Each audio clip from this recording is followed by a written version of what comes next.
This remarkable manhua begins on a dark, stormy night in an ancient Chinese residence. Several men dressed in black robes stand in a line. Someone asks if anyone is present. Rain has pooled into a puddle from the endless downpour. A filthy child stands in the rain, facing the men in black robes. Their stillness is disconcerting. A man with crimson eyes observes the boy intently, wondering how anyone could be living in the abandoned martial academy. Addressing him as a young warrior, the man politely asks for permission to take shelter from the rain for the night. The boy examines them, curious about who they might be. It surprises him that they are speaking to him so respectfully despite his young age. He reasons that they might see him as a young Taoist protecting the closed academy. In response, he greets them and thinks that perhaps they aren't dangerous people. He explains that he too only started living in the abandoned academy a few years ago, adding that they may stay wherever they wish, just not in his pavilion. The men thank the young warrior for his generosity. Their leader instructs them to avoid the boy's pavilion and find other spots for shelter. He asks if they understand, and they all respond affirmatively before dispersing to find their own spaces. The boy notices the word Tang embroidered on their robes and wonders if they belong to the same clan. Though curious about their identity, he has more pressing matters to attend to. Entering his pavilion, he busies himself with preparing dinner for the children. The somber atmosphere shifts as the boy becomes animated with joy. Our protagonist enthusiastically calls everyone to eat. Opening a large pot, he reveals a small, brown, cricket-like insect inside, remarking that he was nearly late and the insects must be starving. In another pot, he finds a large spider called the black earth tiger, a tarantula native to Hainan, China. This impressive species, which can grow up to 20 centimeters long, features unique stripes resembling those of a black tiger. Using chopsticks, the boy carefully picks up an insect to feed the spider. While feeding it, he reflects on how he wouldn't have survived without these creatures. The tarantula eagerly eats the insect, pleasing the boy. He marvels at how this spider, once the size of a fingernail, has already shed its shell twice and grown so much. Feeling happy, he notes that the spider has had its fill. Next, the boy opens a drawer to reveal an orange lizard with white stripes, a bewangling cave gecko. This species is native to the region and recognized by its striped body and tail. The boy recalls how difficult it was to acquire such creatures in his previous life when he lacked money. Now he can find them everywhere. His life is filled with joy as he watches over them. While feeding the gecko, it bites his finger. Yelling loudly, he waves his hand to shake it off, but the gecko clings stubbornly. This incident reminds him of his past. Before inhabiting this body, the boy was a streamer named Spicy Fabre, a professional biologist with over 1 million subscribers. His content focused on venomous creatures, and his final live broadcast became his undoing. In a quest to showcase the 10 most dangerous vipers, he embarked on a journey to find the black mamba, known for its aggressive nature. During the live stream, he lamented that he couldn't find the snake and decided to take a break. Viewers joked about the possibility of it being in his house, but to his shock, the black mamba was indeed there, curled up on his refrigerator. Before he could react, it bit him and he died instantly during the broadcast. Returning to the present, the boy pouts, reflecting on the irony of his death after such an exhaustive search. Meanwhile, an elderly man in a black robe knocks on the pavilion door. Thanking the boy for his kindness, he invites him to share their meal, a freshly caught deer. Excited at the prospect of eating proper meat rather than snakes or lizards, the boy eagerly accepts the invitation. The group gathers around a bonfire as the deer cooks. Noticing the boy's intense gaze at the food, the elder reassures him that it will take time to cook. To pass the time, he begins asking the boy questions about his age and living situation. Embarrassed but obliging, the boy answers his inquiries. The boy felt embarrassed when he realized he'd been staring at the deer for too long. Allowing the elder to ask his questions, he listened attentively. The elder wanted to know if the boy lived alone and how old he was. Unsure if he was 14 or 15, the boy decided to fabricate a story, claiming that a childhood head injury had left him with poor memories. When asked if he was staying there by himself, the boy confirmed, explaining that he lacked any real talent and survived by catching snakes and selling their skins. The elder expressed disbelief that the boy engaged in such dangerous work, but the boy simply shrugged, saying he was used to it. Just then, someone brought over some cooked meat for them to eat. An old man commented on how hungry the young warrior must have been. The boy gratefully thanked the elder, happily noting it had been ages since he'd last eaten meat. As he took a bite, pure joy spread across his face. In his mind, he thought, this is what happiness feels like. The older men watched him with smiles, their amusement evident. As he ate, the elders took the opportunity to ask more questions. The elder explained that they were searching for something unusual and wanted to know if the boy had seen anything strange. Initially hesitant, the elder eventually decided it was safe to share the details since the boy lived alone and wouldn't cause trouble. The patriarch explained they were looking for a centipede with a blue spot on its body. Surprised, the boy asked how large the centipede was. The patriarch explained that an adult could easily swallow someone his size. Pale with shock, the boy realized his assumption that he'd been transported only a few centuries into the past might be wrong. He could be in an entirely different world. The white-haired elder reassured him, saying they were close to capturing the creature. Curious, the boy asked if they intended to keep it as a pet. The question amused the elders and the white-haired man burst into laughter. The patriarch chuckled, commenting on how funny the young warrior was. Through laughter, the elder clarified that raising the centipede wasn't their goal, they needed it for medicinal purposes. Confused, the boy probed further. Initially suspecting them of being traitors, he began wondering if they were involved in illegal drug making. He asked how a centipede could serve as medicine. The elder explained that his granddaughter was gravely ill, and only the inner core of the blue spot centipede could save her. Moved by their determination, the boy thought about the lengths parents would go to for their children. Though he felt sorry for the centipede, he decided to help them, especially since they had treated him to meat. The boy began discussing the centipede, and the patriarch eagerly asked if he had seen one. He admitted he hadn't but suggested he might know where they could find it. Drawing on his vast knowledge as Spicy Fabre, a former biologist and streamer with expertise in venomous creatures, the boy recalled facts about centipedes. Among the millions of species on Earth, around 20,000 are venomous, and he knew all of them by heart. Centipedes were no exception. In his mind, he visualized opening a book and flipping through its pages, searching for the specific information he needed. Within moments, he closed the book, having found the answer. Back in reality, he told the elders he might know where the centipede could be. Startled but intrigued, they pressed him for details. The boy asked which areas they had already searched. They explained they had explored to the north and east of the academy, primarily along the riverside during the day. Hearing this, the boy wasn't surprised by their lack of success. Smirking, he remarked, "Of course you couldn't find it." The elders, puzzled, demanded an explanation. The boy began to lecture, explaining that centipedes belong to the Arthropoda phylum and the Calopoda class, preparing to share his knowledge of their habits and habitats. Centipedes have a broad range of habitats, and being cold-blooded, they require shelter to regulate their body temperature and maintain humidity levels. Interestingly, unlike most insects with a waterproof outer layer, centipedes have weak waterproofing and pores in their shells, making them averse to wet environments. They thrive in high-humidity areas but avoid waterlogged places, as they can't survive long without moisture but dislike excessively damp conditions. Because of this, the blue spot centipede is unlikely to be found in jungles or near rivers. The elders were skeptical. They believed centipedes preferred environments like cracks in rotting wood. The boy clarified that while smaller centipedes might dwell there, the larger ones they were seeking wouldn't. Big centipedes avoid jungles and riverside rocks since these areas lack sufficient hiding spots. The elders exchanged glances, silently communicating. They then asked the boy where the centipede might be found. Promising a significant reward if he helped, the boy smiled and pointed westward, suggesting they search the Rocky Mountains in that direction. He explained that large centipedes rest under warm rocks during the day and come out at night. A few hours later, the search party scoured the Rocky Mountains. The patriarch climbed a tall, narrow rock, observing the surroundings. One of the men suggested that the young warrior might have been mistaken. The patriarch decided to end the search for the day, signaling the team with an arrow. As the men gathered around a bonfire, they were visibly exhausted but still clung to hope, trusting the boy's intelligence. The patriarch, deep in thought, eventually spoke, his voice heavy with emotion. He lamented that his daughter, Huayun, was the greatest talent in the Tang family's history and questioned why the heavens seemed to abandon her. Suddenly, a voice announced the Grand Patriarch's return. The patriarch welcomed him and they gathered around the fire. The Grand Patriarch confirmed that he too had failed to find the centipede. With Huayun's condition worsening and only a few months left, he doubted they could locate the creature in 10 days. A heavy silence fell. The patriarch suggested exploring the southern region the next day. The Grand Patriarch agreed but added that they hadn't found any traces so far.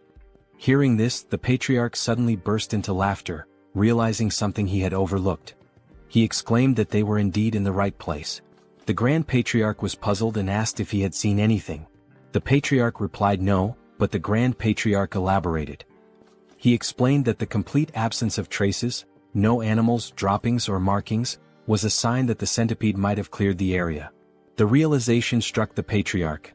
Territorial animals might have fled or fallen prey to the centipede. Confident, the Grand Patriarch assured him that the blue spot centipede was definitely nearby. Their hope to save Huayan reignited. Suddenly the ground beneath them began to shake. Cracks appeared and the bonfire area started to crumble. To their horror, a massive limb emerged from the earth, followed by another. The men froze in terror as the enormous blue spot centipede revealed itself. Even the Grand Patriarch looked unsettled. Back at the academy, the boy grumbled about the chaos. He wondered how massive the centipede must be to cause such a commotion. Being a venomous animal enthusiast, he was both annoyed and curious, wishing he could see the creature himself. At the Rocky Mountains, the battle against the centipede raged on. The men eventually triumphed, though not without sustaining injuries. They successfully retrieved the centipede's core, a shimmering blue gem safely stored in a wooden box. Overcome with emotion, they wept, knowing they could finally save Huayan. The Patriarch instructed the Grand Patriarch to lead the injured warriors to Sichuan for treatment. When asked why he wasn't coming, the Patriarch explained, "Grudges are carved in blood, but favors are carved in stone. That's the way we live." In summary, they still had matters to resolve. The Grand Patriarch finally understood and admitted how he had nearly made a grave mistake by focusing solely on Huayan. He agreed it would be appropriate to welcome the young warrior as a guest and grant his requests. The Patriarch instructed the injured warrior to receive treatment in the village while he went to visit the young warrior. He considered that the young warrior might also be curious about the recent events. Meanwhile, the young warrior was casually enjoying the company of 3 small yellow Pokemon-like creatures. The young warrior found himself in a peculiar situation. He had unexpectedly become the father to 3 blue spot centipedes. These tiny creatures, resembling caterpillars, were undeniably cute, especially as they affectionately rubbed against his face. Looking at the pot, a memory flashed in his mind. When he had brought the eggs home, he cleaned them and placed them on his nightstand. By the time he woke up, they had all hatched. 1 centipede happily rested on his head. Although the young warrior had anticipated the eggs might hatch, he hadn't expected it to happen so quickly. He tried to remove the centipedes clinging to his shoulders, but they refused to let go, treating him as their parent. A flashback revealed what had transpired the previous night. Driven by curiosity about the massive blue spot centipede, the young warrior had ventured into its lair, despite knowing the risks. During his search, he accidentally kicked an insect in frustration, causing him to lose his balance and drop his torch. Thankfully, the 3 eggs he had collected remained safe. Relieved that the rain had stopped, he realized how lucky he had been to retrieve the eggs without losing them. Determined to protect the eggs, he hurried back home, promising them a proper bath once he arrived. Back in the present, the young warrior felt satisfied that even though he couldn't see the live adult centipede, he had managed to save its offspring. He reminded himself that they wouldn't need food until after their second molting, but it was a challenge dealing with them constantly clinging to his body. Thinking of a solution, he smirked and decided to take a shower, hoping the water would make them leave him alone. Elsewhere, the elder patriarch arrived at the academy and approached the pavilion. Knocking on the door, he called out to the young warrior but received no response. After a brief hesitation, he turned the knob and entered the room. Inside, he noticed herbs, jars and medicines, which made him wonder if the young warrior was a healer. Feeling it was intrusive to enter uninvited, he decided to leave, but the rustling sound from a pot caught his attention. Curious, he opened the pot and found a spider inside. His gaze shifted to the drawers where he discovered a gecko. Checking another pot, he saw beetles, alongside eggs and dried snakes scattered around. The elder was astounded. He couldn't comprehend how the young warrior managed to raise such venomous creatures and their offspring. Even the Tang clan, well-versed in handling poisons, had only been able to extract venom, not cultivate eggs like this. The elder realized his encounter with the young warrior was the true stroke of luck, far beyond the centipede's discovery. As the young warrior appeared and greeted him, the elder noticed the boy's concern about his bandaged arm. Dismissing it as a minor injury, the elder began to share something important but was interrupted by a sudden ominous energy. An explosion rocked the entrance behind them, and a shadowy figure began to emerge. As its form became clear, it resembled an ogre with a single eye and burn scars on one side of its face. The elder immediately shoved the young warrior aside, urging him to flee. The young warrior was caught off guard and confused. The monster let out a deafening roar and moved with alarming speed, attacking with its hand. The elder blocked the strike with his uninjured arm, enduring immense pain. The monster retaliated, throwing the elder back and sending him crashing into the ground. The area filled with dust as the elder struggled to catch his breath, coughing up blood. He realized the monster's strength rivaled that of his own father. He desperately told the young warrior to escape, but when the dust cleared, the scene revealed the young warrior being held in the air, choking as the monster gripped him tightly. The young warrior gasped for air as the monster roared with laughter. The creature mocked him, claiming he had heard that members of the Tang clan had arrived in Hainan. It sneered, saying no one could have imagined that the son of the myriad poison's divine sovereign would end up wounded and alone. The elder calmly retorted that he had no idea who the monster was and demanded to know why both he and the young warrior were being targeted. The creature scoffed, asking if its disfigured face and powerful fists didn't make it obvious. It then introduced itself as Takan Yang, the blood hand Rakasa, and blamed the elder's father for its mutilated appearance. The elder recognized the name. He recalled hearing that Takan Yang had been struck by a poisoned palm and fallen off a cliff, presumed dead. Yet here he was, alive and seething with vengeance. The elder tried reasoning with him, pleading for the release of the young warrior and offering his own life in exchange. But Takan Yang refused, vowing to annihilate anyone associated with the Tang clan. Inwardly, the elder cursed this relentless demon, a term used for martial artists who sow chaos and destruction. It was clear Takan Yang had no intention of sparing the young warrior. As the warrior's face grew pale from suffocation, Takan Yang sneered and prepared to end his life. Desperately, the young warrior begged for mercy, his strength waning with every passing second. Just then, 3 pairs of fierce eyes flashed. The tiny centipedes lunged onto Takan Yang's arm. The once adorable creatures revealed their ferocity, biting into the monster's skin with unrelenting force. Takan Yang was taken aback, shouting angrily that mere centipedes couldn't harm him. But as he spoke, his neck turned violet, and he coughed up blood before collapsing in agony. The young warrior, now free, stumbled backward, staring in disbelief. He cautiously asked the elder if Takan Yang had been a bad person. The elder, equally stunned, watched as the lifeless body of Takan Yang lay on the ground. Slowly, his shock turned into a wide grin as he realized the young warrior was far more extraordinary than a mere guest. The elder thought to himself that this boy must join the Tang clan. A few days later, the elder was recovering, and the young warrior diligently cared for him, placing a damp cloth on his forehead. The elder expressed his gratitude, but the young warrior suggested instead that he tell him the whereabouts of his companions so he could check on them. Realizing he couldn't leave the elder alone and that calling for a doctor wasn't an option, the warrior stayed. The elder reassured him, saying he would recover with rest, but the warrior remained skeptical, bewildered at how calm the elder could be after such severe injuries. When the elder explained that martial artists had extraordinary resilience, the young warrior was incredulous. He asked if martial artists could fly and shoot fireballs. The elder chuckled and admitted that while not everyone could, it wasn't entirely far-fetched. The young warrior marveled at the strangeness of this world, acknowledging that things like giant centipedes only made sense here. The elder formally introduced himself as Tang Kailson of the Sichuan Tang Clan, and the young warrior introduced himself as Wei Soryang. Kailson noted the meaning of Soryang's name, small dragon, and remarked that it was fitting. Curious, Kailson asked if the centipedes on Soryang's body were venomous. Soryang casually rubbed one of the centipedes' bellies and confirmed that they were blue spot centipedes. The revelation made Kailson leap from the bed in shock. He asked if Soryang had tamed them and how he had managed such a feat.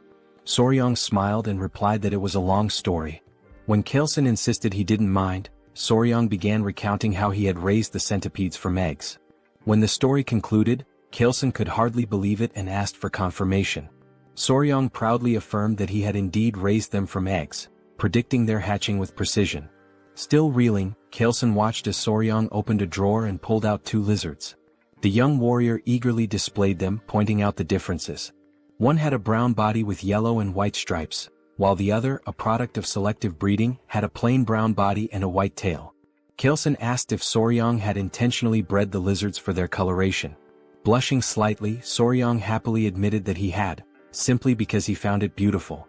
Kailson gathered his composure and asked if the young warrior could breed the most venomous creatures to produce even deadlier ones. Soryang responded with a surprised, "Huh? In his mind he considered the possibility, it was theoretically feasible. He then explained to Kaelson that if they could determine which creatures had the most potent venom, it might be possible. Before he could finish, Kaelson exclaimed with excitement, "Really? That's possible?" His enthusiasm startled Soryang. Without hesitation, Kaelson declared that Soryang should join his family immediately.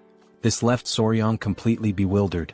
Kaelson sweetened the offer, promising that by joining the family, Soryang would gain access to their martial arts techniques, rare elixirs, herbs, and any poisons he desired. Kaelson further tempted him, saying someone of Soryang's skill could even capture or tame the legendary 10 great venomous creatures of the Central Plains. And if that wasn't enough, Kaelson casually mentioned one of the 3 flowers of the Central Plains, his daughter. Soryang shouted, "Hold on," and asked Kaelson to clarify what he had just said. Amused, Kaelson teased that while Soryang might be young, he was still a man. He continued talking about the flowers, but Soryang quickly interrupted, telling him to drop the subject. Shifting the topic, Soryang inquired about the 10 great venomous creatures, asking if they were as incredible as the blue spot centipede. Kaelson enthusiastically confirmed, explaining that while the blue spot centipede was remarkable, it ranked far below the legendary creatures. From giant scorpions to the golden frog that gleamed like gold, these creatures were beyond imagination. Kaelson grinned, sensing that he had piqued Soryang's interest. The young warrior's eyes sparkled with excitement. 2 days later, a member of the Tang clan arrived, alarmed by news of the blood hand Rakasa, Tak Anyang appearing. Kaelson explained that Anyang had been hiding and honing his martial arts, reaching a level close to his father's. The Tang clan members speculated that if the patriarch had sent Anyang to his demise, it might mean he had reached the realm of 10,000 poisons. They began congratulating him, but Kaelson clarified that he hadn't been the one to defeat Anyang, it was the young warrior. This revelation stunned the clan members. One of them immediately clasped Soryang's hands, expressing their gratitude for saving the patriarch. They even speculated if Soryang was an elder rejuvenated to a younger form. Soryang, confused by their assumptions, looked to the patriarch for clarification. Kaelson requested Soryang to reveal the truth. Understanding the signal, Soryang patted his chest and called out, "Come on out." The Tang clan members watched in amazement as Soryang's clothes rustled, and 3 tiny centipedes peeked out. Gasps of astonishment filled the room as the little creatures crawled forward. The clan members recognized them as blue spot centipedes, creatures known for their venom. Kaelson explained that these centipedes had been the ones to defeat Anyang. The clan marveled at the feat, as taming such creatures was unheard of. Kaelson then declared his decision to formally accept Soryang into the Tang clan, but Soryang hesitated, saying he needed more time to think. A clan member encouraged Soryang, emphasizing the great opportunity, while Kaelson urged him to prepare quickly, hinting at something important they couldn't delay. Kaelson then explained the sinister nature of Anyang's martial art, the blood hand poison claw, a dark technique requiring human blood and bone marrow to reach mastery. Soryang found it grotesque. Kaelson continued, stressing that if Anyang had left behind secret scrolls or disciples, they needed to eliminate them to prevent the resurgence of such dangerous martial arts. He also mentioned the possibility of rescuing any captives. The patriarch then asked if Soryang would assist, considering his familiarity with Hainan Island. Soryang appeared pensive, realizing that joining the Tang clan would be a lifelong commitment. He thought to himself that before committing, it was essential to observe the clan's dynamics, just like assessing a workplace during an internship. Soryang agreed to help once the patriarch recovered. They praised his decision, but Soryang privately resolved to use the opportunity to evaluate the Tang clan thoroughly. After 3 days, Kaelson was well enough to travel. Together, they journeyed to a village near an abandoned martial academy, suspected to be Anyang's base. There, they began investigating reports of missing villagers. An elderly man mentioned that 1 or 2 people typically go missing in the jungle each year, but there haven't been any patterns of regular disappearances. Chilson fell silent, lost in thought. They thanked the village chief for sharing the information. The chief replied humbly, expressing his honor in assisting the renowned patriarch of the Sichuan Tang Clan. They then took their leave, though they hadn't uncovered any significant leads. As they made their way through the forest, Soryang remarked to Chilson that there didn't seem to be anything unusual about the village. Chilson explained that when Anyang had revealed himself, it had been in that area, but the exact location was difficult to pinpoint. Soryang found it equally strange that there were no traces left behind. Remembering Anyang's words, he suddenly had an idea. Soryang asked if Chilson recalled what Eunhyang had said when he appeared. Chilson admitted that he didn't, as he'd been knocked away by Eunhyang's attack at the time. Soryang reminded him that Eunhyang had claimed to have heard that the Tang clan had come to Hainan, implying someone had informed him of their presence. Soryang proposed they retrace their steps through the places the Tang clan had visited in Hainan and ask around with Eunhyang's portrait. The Tang clan members were taken aback by Soryang's quick thinking. It made sense that someone who had seen them would have tipped off Eunhyang. Energized by the idea, they set out immediately. Their journey brought them to a gloomy village. One Tang clan member reported hearing rumors at the Hainan port that this was the village they were looking for. Chilson confirmed it was a place where the Halai people lived, and he assumed they wouldn't be hostile. However, the village had an eerie, lifeless atmosphere.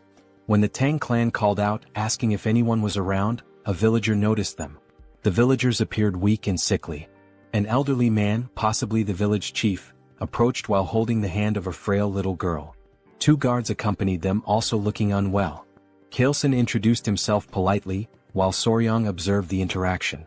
He noticed how weak the child looked and how lifeless the villagers seemed. Soryang began suspecting something unusual.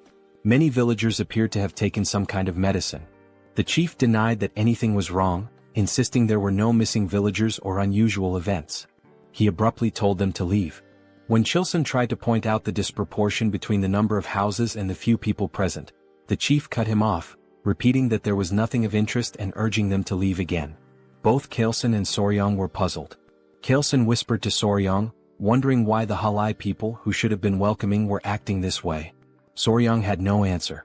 Just then the little girl collapsed. Everyone was startled. The chief quickly cradled her in his arms, tears brimming in his eyes. He called out to her, saying she was his only remaining family and begging her not to leave him. The scene moved Chilson, who stepped forward and offered his help, explaining that he had some knowledge of medical arts.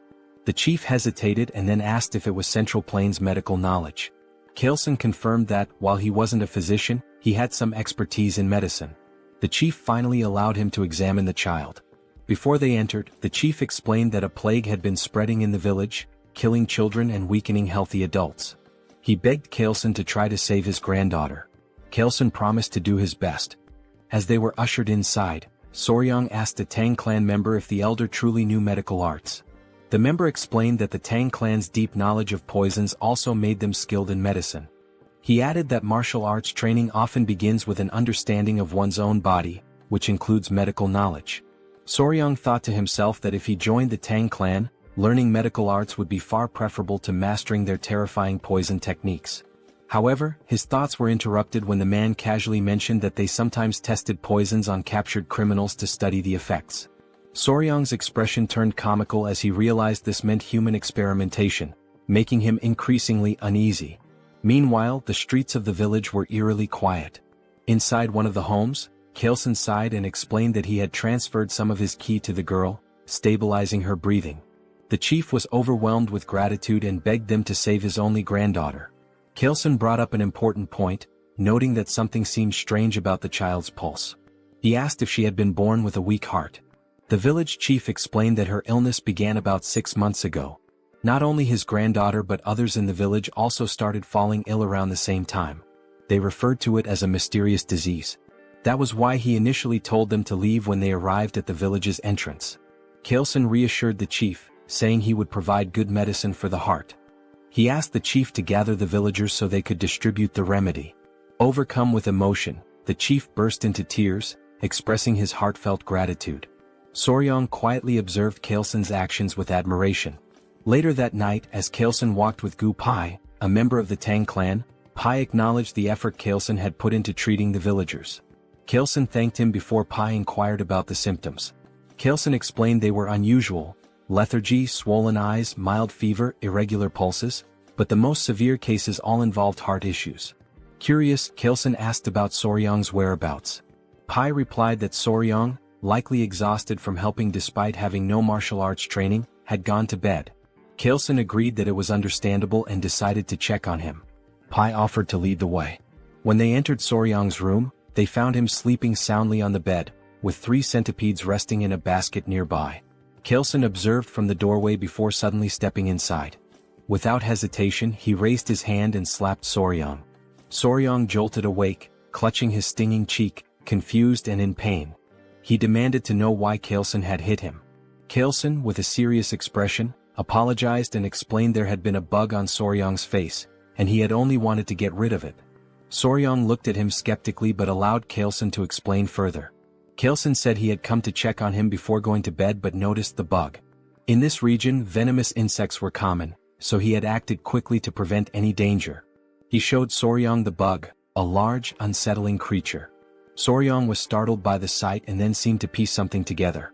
He asked Kaleson if all the patients with different symptoms shared one common condition: arrhythmia. Kaleson confirmed this. Soryong suddenly realized the source of the village's mysterious illness and pointed at the bug, declaring it the culprit. He identified the insect as a kissing bug, a member of the Reduviidae family. These bugs feed on blood, often biting near the eyes or lips, and are so discreet they can draw blood more quietly than a mosquito. Known as vampire or assassin bugs, they aren't venomous but carry harmful parasites in their stomachs. When they bite, their excrement can transmit diseases like Chagas disease, a deadly illness that ranks high among animal-caused human fatalities. Soryong then asked the village chief if the village's dogs exhibited symptoms similar to those of the sick humans, such as shortness of breath. The chief confirmed they did and asked if the bug was to blame. Soryong affirmed this, adding that with proper medicine, his granddaughter and others could be saved. Kaleson grinned and asked Pai what he thought. Pai commented on Soryong's perceptiveness, praising him as a young warrior of great potential. Watching them, Soryong was baffled by their expressions and wondered what was going on. They reminded him that they were members of the Sichuan Tang Clan. When Soryong's puzzled face made it clear he didn't understand the significance, Kaleson repeated the statement. Internally Soryong thought, so what? His irritated and confused expression was unintentionally amusing. Kaleson began explaining the concept of goo. Some believed these were venomous parasites, while others thought of them as a form of witchcraft. According to him, malicious individuals in China bred these bugs to cause suffering or manipulate others. They would feed the bugs to people, causing either excruciating pain or complete subjugation. Soryong found the idea hard to believe. Kaleson acknowledged it sounded extraordinary but added that many martial artists had been killed by goo, forced to harm their families, or enslaved by these evil practitioners. Because of this, efforts to develop antidotes to goo had been relentless. These cures could either expel the parasites from the body or destroy them entirely. As Kaleson spoke, Soryong began to grasp the gravity of the situation. Kaleson posed a question. If someone had succeeded in creating a cure, who could it be? With pride, he declared that it could only be the renowned Sichuan Tang family. He explained that if they had something capable of dissolving a fist-sized roundworm inside a body, dealing with a tiny bug would be no trouble.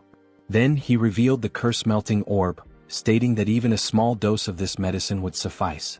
Soryong expressed mild amusement, though inwardly he reflected on how extravagant the name sounded for what was essentially an antiparasitic drug. They reassured the village chief that they could save his granddaughter, and soon enough the villagers began recovering, starting with her. The chief was deeply relieved, and the villagers' warm hospitality was an unexpected but welcome reward. The villagers, with their bright and cheerful demeanor, lived up to their reputation for optimism. Kaleson acknowledged that the situation would have been much harder without Soryong's insight in identifying the cause of the illness. He humbly redirected the villagers' gratitude to Soryong, praising him as their true savior. Despite the Tang family's medicine curing the villagers, Kaleson insisted on giving all the credit to Soryong. Watching the villagers thank Soryong brought Kaleson great satisfaction, as though he were the one being celebrated. Soryong was touched by this gesture. The villagers rejoiced, lifting Soryong and tossing him into the air repeatedly in celebration. Later, the village chief pulled Kaleson aside to revisit their earlier conversation at the village entrance. When Kaleson asked what it was about, the chief mentioned the villages where people had gone missing. Intrigued, Kaleson asked for more details. The chief explained that one of the women in their village, originally from another settlement, had shared a troubling story. Years ago, her hometown suffered a tragedy where several villagers mysteriously disappeared. They believed they had finally uncovered the truth. Kaleson inquired about the village's location, and the chief pointed them westward. Upon arrival, the stench of decay was overwhelming, confirming they were in the right place. The scene was grim. Corpses, refuse and insects littered the area, with poison lingering in the air. Pai warned Soryong not to look, but Soryong had already seen it all. Amid the carnage, a man spotted something unusual, a golden chicken foot peeking out of a pile. On closer inspection, it was attached to a bird, a magnificent creature with a golden tail and feathers in shades of purple, pink, and black. The bird radiated an almost magical aura. One of the men, angered by the bird's presence among the dead, hurled a rock at it despite Kalesen's attempt to stop him. The rock missed, but it caught the bird's attention. Kalesen, sensing danger, placed a calming hand on the man's shoulder, warning that something felt off. The bird spread its wings, releasing a toxic miasma that melted nearby skeletons. Startled, Soryang was grabbed by someone who covered his mouth to prevent him from inhaling the poison. Kalesen commanded everyone to flee while shielding Soryang. He explained that the creature was a jinyao, a poison-feathered bird. Once safe, the group gathered around Kalesen, who described the bird in detail. Its wingspan reached 5 feet, its sharp beak gleamed bronze, and its body was cloaked in vibrant purple feathers. The creature could spread death with a single movement, turning everything around it to poison. Atop its head sat a golden crown, giving it an air of regal menace. Soryang, captivated, asked if it was one of the 10 great venomous creatures. Kalesen confirmed that it was and explained that the jinyao held the top rank, earning the title of the king of all venom.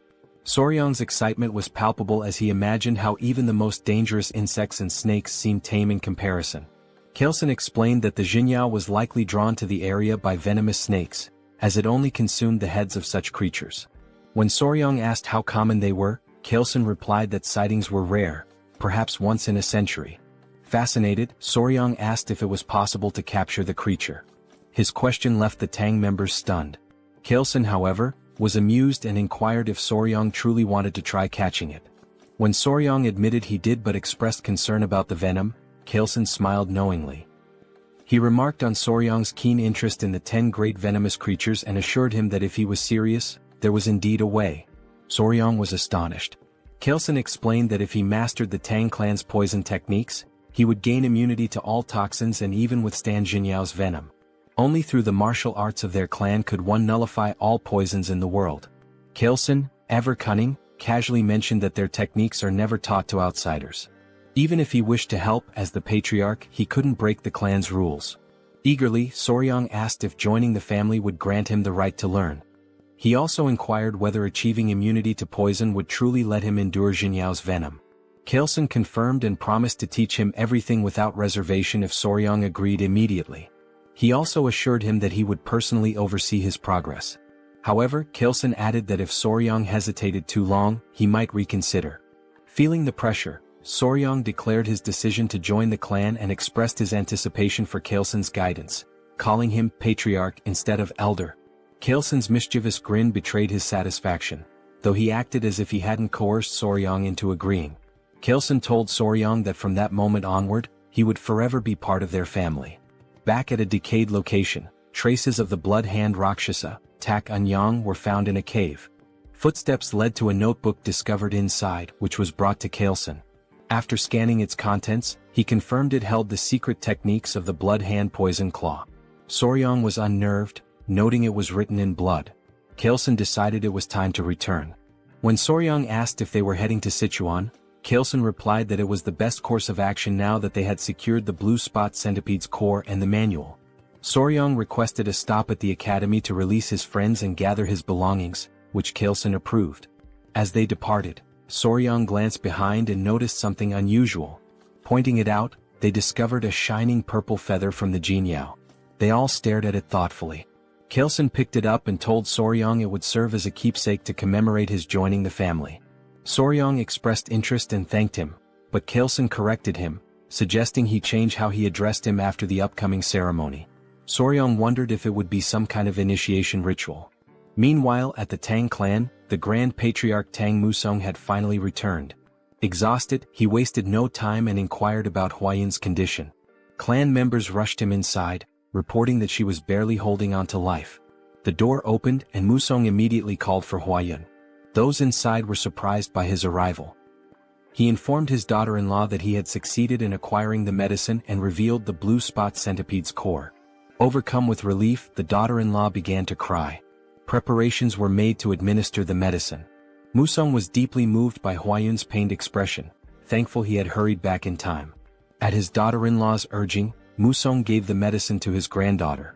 A radiant blue light enveloped her as he placed a finger on her wrist to check her pulse. Everyone anxiously hoped for her to open her eyes, watching and waiting. Meanwhile, Soryang felt groggy, marveling at the vastness of the Central Plains, which far exceeded his expectations. The journey had taken over a month and a half, beginning with a boat ride from Hainan to Hangzhou and continuing through Nanjing before finally arriving in Sichuan. At the residence of the Sichuan Tang Clan, Pai excitedly announced their destination to Soryang. Standing at the grand entrance, Soryang gaped as he learned the entire mountain belonged to the Tang Clan, aptly named Tang Clan Mountain. He swallowed nervously, overwhelmed by the sight. Immediately, members of the Tang Clan emerged to greet the patriarch. Soryang was astonished by their sheer numbers, wondering if all of them belonged to the Sichuan Tang Clan. Among the crowd, a girl in a red dress ran toward them, her face lit with tears of joy as she called out for her father. It was Huayan. She embraced her father tightly, crying tears of relief. Soryang meanwhile was spellbound. Her radiant beauty left him speechless, surpassing even the celebrity he had once been involved with in his past life. Chilson, pleased to see his daughter alive, introduced Huayan to Soryang. Dazed, Soryang struggled to piece together Chilson's earlier comments, muttering something about weeds or grass before Chilson corrected him. It was all about the flower. Huayan's cheeks flushed red. Chilson told Soryang that the girl beside him was the flower he had previously dismissed. Soryang was left dumbfounded. He recalled their earlier conversation about the flower and felt a wave of embarrassment.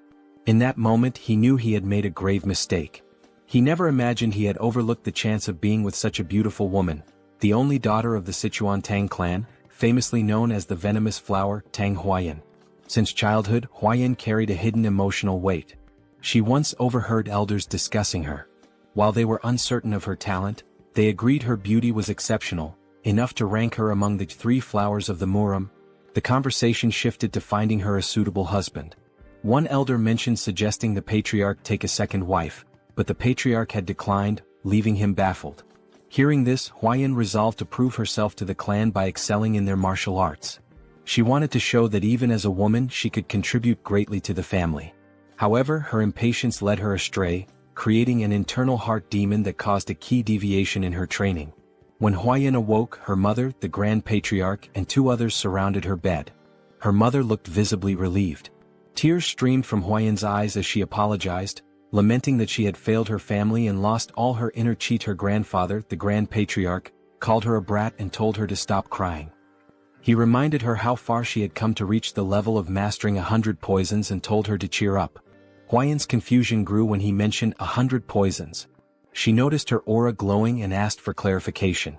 The Grand Patriarch revealed a story about a mysterious young warrior who had not only saved her life but also endowed her with the inner chi of 1,000 poisons, far surpassing what she had previously achieved.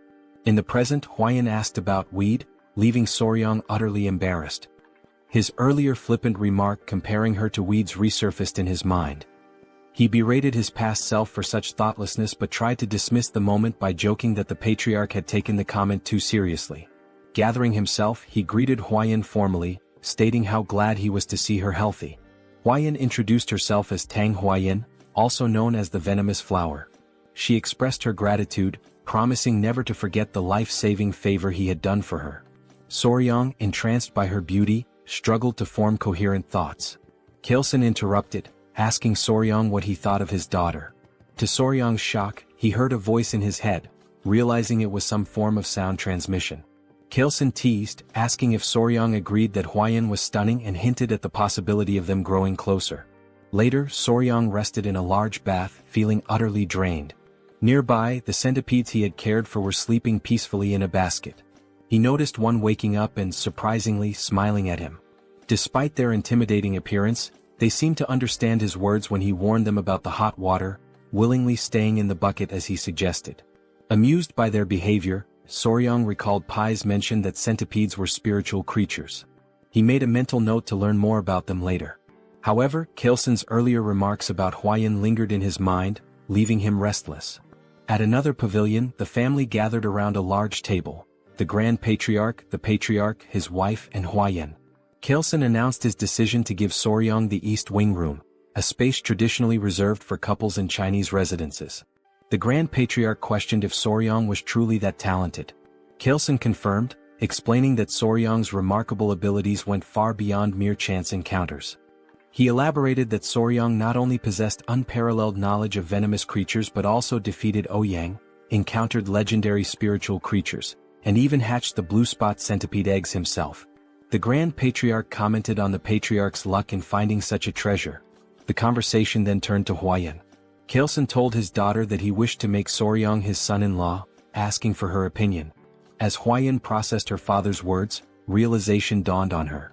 She grew quiet. Huayan wanted to prove that she could bring greater value to the clan now that she possessed the 1,000 poisons constitution, surpassing the mere 100 poisons constitution. She responded that as a member of the Tang clan, she understood her father's intentions. However, she declared that it was her responsibility to determine if the young warrior was truly deserving of her. Without waiting for a reply, she dashed out of the room, leaving behind an awkward atmosphere. In Kaleson's mind, he thought the young warrior ought to be cautious. Though his rose was stunningly beautiful, her thorns were equally sharp. Huayan ran swiftly, her emotions in turmoil. Now that she had achieved the 1,000 poisons constitution, she was determined not to stop there. She knew that unless she pushed further, the elders would never fully recognize her. She resolved to evaluate the young warrior thoroughly, from his abilities to his character. Meanwhile, Soryang was lost in thought, contemplating how to navigate the situation. He suspected Huayan might harbor resentment toward him. Half-jokingly, he asked his centipedes, his kids, for advice. Suddenly, Huayan appeared before him, stunning him completely. She was breathtaking. Side note: the art style here is so vivid it feels like a scene straight out of a classic manhwa. Back to the moment, Huayan quickly excused herself, saying she was in a hurry, and asked for his hand. Soryang extended his hand hesitantly, blushing as he did so, feeling like a loyal pet offering a paw. Trying to lighten the tension, he suggested that they should only do such things after getting closer, as there's a proper order to such matters. Huayan froze for a moment before understanding his misunderstanding. Her face turned beet red as she corrected him, insisting that wasn't her intention at all. Realizing his mistake, Soryang felt a wave of embarrassment. Huayan sighed and clarified again, explaining that she had only wanted to check his pulse. She apologized for startling him by suddenly asking for his hand. Sitting beside him, she admitted that her approach had been abrupt and assured him that she only wanted to explain some things. Soryang listened attentively. Huayan began recounting her struggles, sharing how, as the Tang clan's sole direct descendant, she constantly faced schemes from the branch families. To secure the family's future, the elders had decided to seek a capable son-in-law. They even considered how Soryang's role within the family might change should he join. She apologized in advance for needing to confirm something but assured him that no matter the outcome, she would treat him with respect as her benefactor, potentially even as a sworn sibling. Soryang reassured her, offering his hand again and saying she was free to confirm whatever she needed. Huayan placed her hand on his wrist, emitting a faint blue aura as she assessed his pulse. She explained that the Tang clan's martial arts were unique. They required practitioners to adapt to toxins gradually as their internal energy grew. The poisons were ranked: 5 poisons, 10 poisons, 100 poisons, 1,000 poisons, and finally 10,000 poisons. To her surprise, Soryang's body could adapt to 10 poisons, a rare feat for someone not born into the Tang clan. However, it was only 10 poisons, which meant his aptitude would place him at the level of a first-rate martial artist but no higher. She explained that this was the pinnacle someone without innate talent could reach. She then took her leave, leaving Soryang deep in thought. Alone, Soryang mulled over the revelation. A 10-poison body? His face paled at the implications. It might mean he couldn't capture the Jinyao, a crucial goal for him. Hours later, Huayan stepped out of her bath. Despite washing multiple times a day, she noticed her body emitted a strange scent ever since she had absorbed the blue spot centipede's inner core. Dressing herself, she wondered if it was some sort of punishment for her ungrateful words toward her savior. Meanwhile, Soryang was fast asleep, dreaming of a conversation with someone who thanked him for his kindness. It was Huayan, or so it seemed. When he asked if it was a dream, the figure explained that while it felt dreamlike, it was not. The entity revealed herself as the blue spot centipede, borrowing Huayan's appearance to avoid startling him. She introduced herself as the mother of all the creatures Soryang had encountered.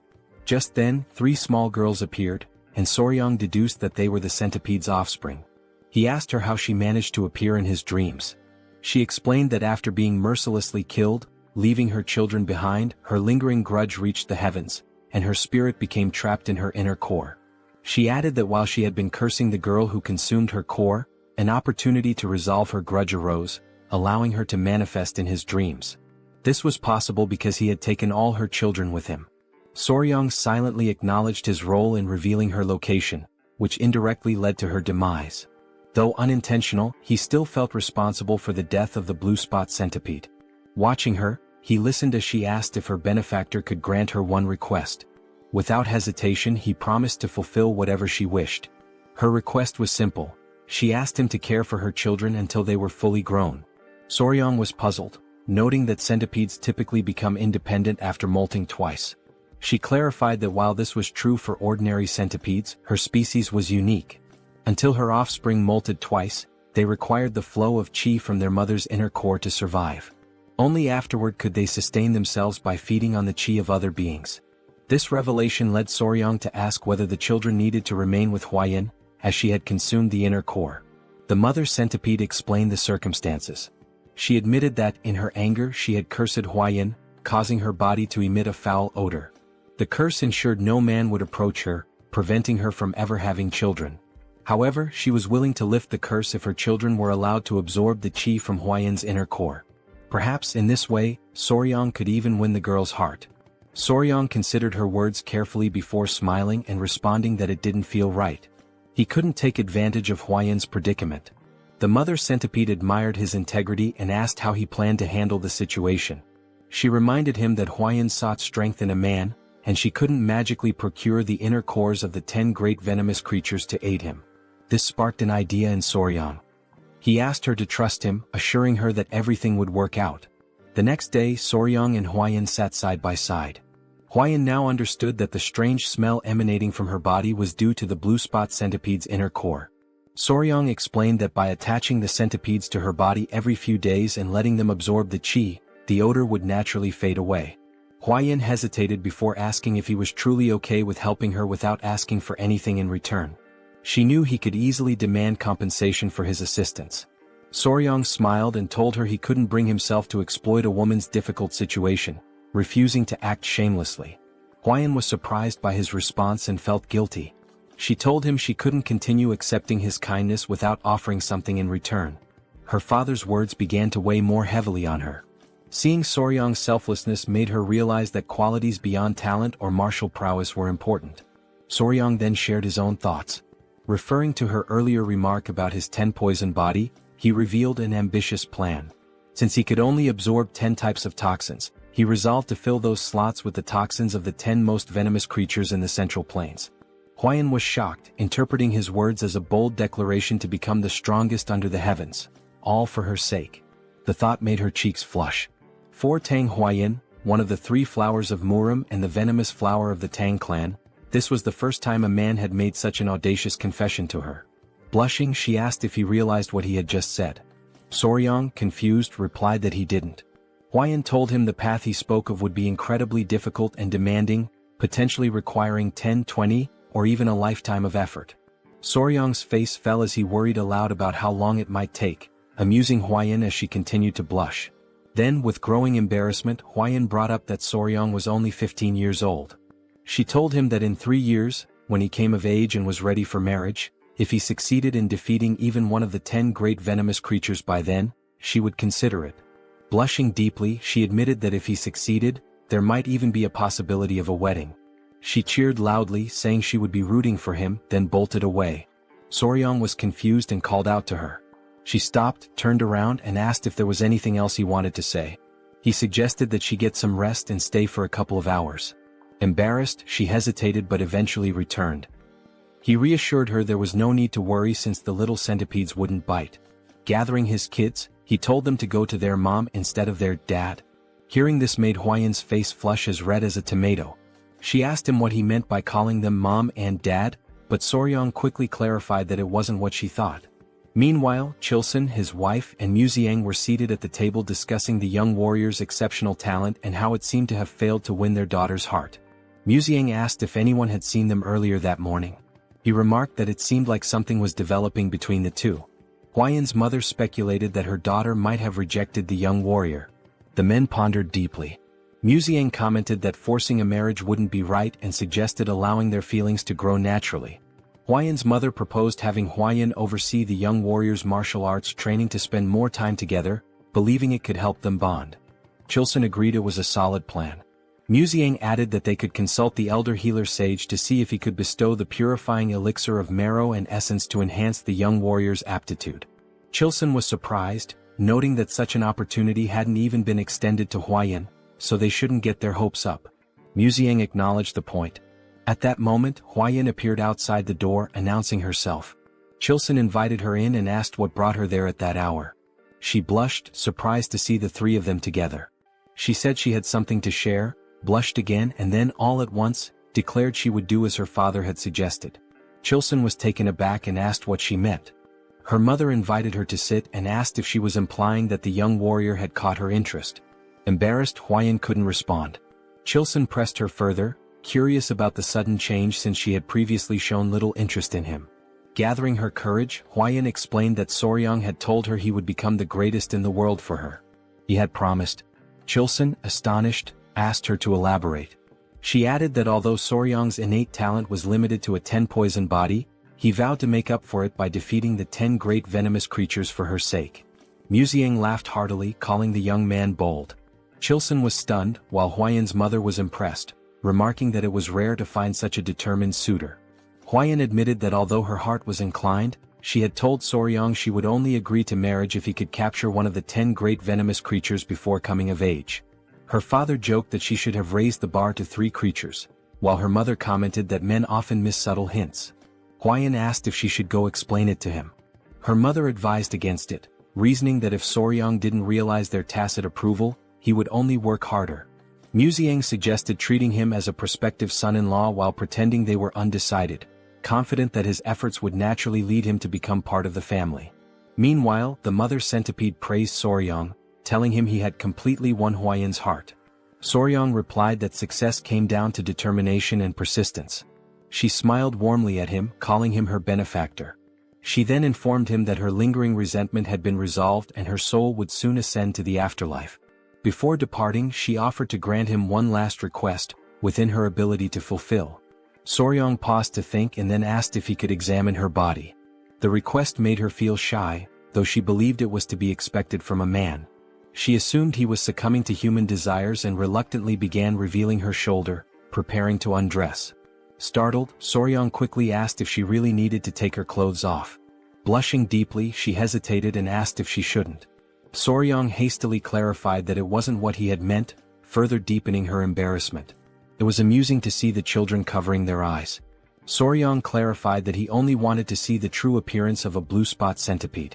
Realizing his intention, the centipede's mother hesitated, feeling a mix of dread and anticipation. Smoke enveloped the area, and she revealed her true form. Soryang gasped, overwhelmed by her magnificent and enormous appearance. His excitement was palpable. Without waiting for permission, he reached out to touch her, marveling at her size and asking endless questions. Was her body waterproof? How strong was her venom? Could he touch her legs, her antennae, even her fangs? The sheer enthusiasm in his voice was undeniable. The children continued covering their eyes, which only added to the charm of the moment. The centipede mother was slightly embarrassed by his passionate curiosity, particularly when he insisted on touching her fangs despite her warnings of their danger. She began to wonder if her daughters would truly be safe with a man like Soryang, whose touch carried an unusual energy. She couldn't help but laugh, finding it odd yet endearing how he drooled slightly while running his hands over her. Later, Chilson invited Soryang for tea. Chilson revealed that he'd learned everything from Huayan and declared that Soryang would be accepted as their son-in-law. Surprised, Soryang tried to clarify that he thought the arrangement was conditional and would require 3 years to finalize. Chilson dismissed his concerns, stating the marriage would naturally happen when he came of age. Huayan's mother warmly welcomed Soryang into the family, referring to him as her son-in-law. Mu Seong expressed his satisfaction, noting that Huayan had found an exceptional partner and that their clan would thrive even more. Soryang glanced at Huayan, perplexed by how quickly things had progressed. Despite his confusion, he decided to play along and replied politely that he looked forward to their guidance. When Mu Seong suggested getting started immediately, Soryang grew curious. Chilson explained that before Soryang could learn the Tang clan's poison arts, he must first experience the Hall of 10,000 Poisons. With a sly grin, Chelson assured him it was something he would undoubtedly appreciate. The family led Soryang to the hall, a place of great significance to the Tang clan. Soryang, excited by the prospect, assumed it was a treasure trove of poisons. However, as they walked, his attention drifted to Weiyan's side profile. He couldn't help but admire her beauty, likening the moment to a living portrait. His obvious admiration didn't go unnoticed by his in-laws, who exchanged amused glances. Chelson teased him, joking that if Soryang kept staring at his daughter like that, he might wear out her face. He reminded him that Weiyan was his woman now, yet Soryang gazed at her as though she were still untouchable. Weiyan's mother chimed in, noting that Soryang seemed utterly captivated by her. Both Weiyan and Soryang turned crimson with embarrassment. As they approached the hall, 3 men stood before a massive iron door. 2 muscular guards flanked a Tang clan official, who welcomed the Grand Patriarch and his grandson-in-law. At Muzian's command, the gates were opened.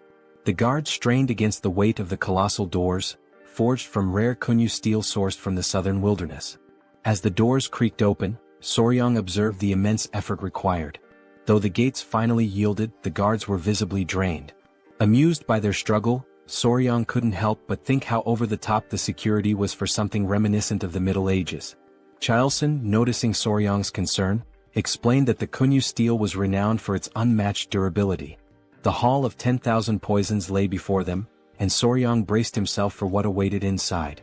Even opening the gate was considered a privilege. Once inside, they arrived at the treasure vault where the Tang clan of Sichuan safeguarded its vast collection of poisons. This remarkable repository, known as the Hall of 10,000 Poisons, housed an incredible variety of toxins. Muzian cautioned Soryang to be careful and avoid touching anything recklessly. Soryang nodded, affirming his understanding, but he couldn't help confirming whether the hall truly contained 10,000 poisons. Chelson chuckled, explaining that the poisons were meticulously classified into categories like paralysis poisons, sleep poisons and countless others.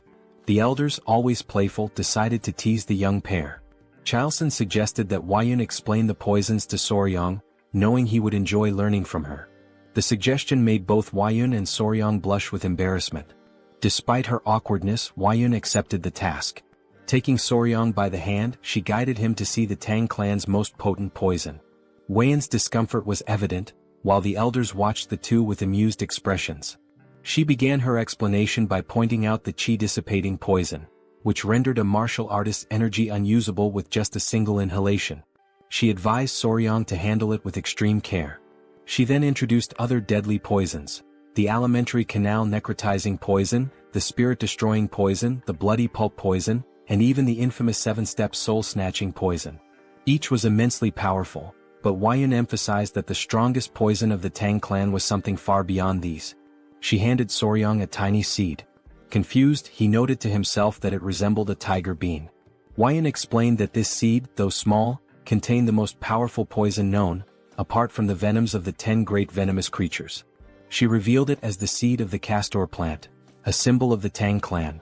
Soryang immediately recognized its significance. He thought of ricin, a deadly toxalbumin, lethal in minuscule amounts, infamous for its use during the Cold War and assassinations. Soryang muttered that the seed came closest to the Tang clan's ideal of a perfect poison: colorless, odorless, tasteless, and invisible. Weiyan elaborated, calling it golden poison. When used, its victims experienced what the Tang clan referred to as a golden death. She emphasized that the strongest poison wasn't about causing the most excruciating pain or the bloodiest death. It was about silent, swift, and untraceable lethality. The Tang clan's poison arts, she explained, embodied the principles of stealth and certainty. To Soryang, it felt like he was learning the methods of an assassin's guild. Muxiang interrupted, saying it was enough for now, and suggested they move on to see the venomous creatures Soryang had been so eager to encounter. He even offered Soryang the chance to oversee their care, with full support from the clan. In Soryang's mind, this translated to the clan indulging his passion as a hobby. His excitement was obvious. Before they could proceed, a messenger named Pai arrived, panting heavily. He urgently informed the Patriarch of a situation at the Black Tortoise Pavilion. The Patriarch asked what had happened, and Pai hesitated before mentioning 2 issues. First, the medicine sent to the Sichuan city lord had failed to achieve the desired effect, prompting a letter of complaints. Pai hesitated again before revealing the second issue, glancing at Soryang. Soryang sighed knowingly. Pai finally explained that it concerned the Hall of 10,000 Poisons. Muxiang guessed that rumors were already spreading and decided they needed to address the matter immediately. He ordered Soryang to accompany them. At the Black Tortoise Pavilion, the elders wasted no time voicing their grievances to the patriarch. They were outraged by his unilateral decision to pair Wuyun with an orphan of unknown origins. This remark infuriated Chiu San, who began to emit a green aura as he questioned whether they were insulting his son-in-law. Despite Chiu San's anger, the elders persisted, claiming their concerns were valid. Muxiang silenced them with a sharp rebuke, declaring that the decision was his alone. He demanded to know if they had any objections to his authority.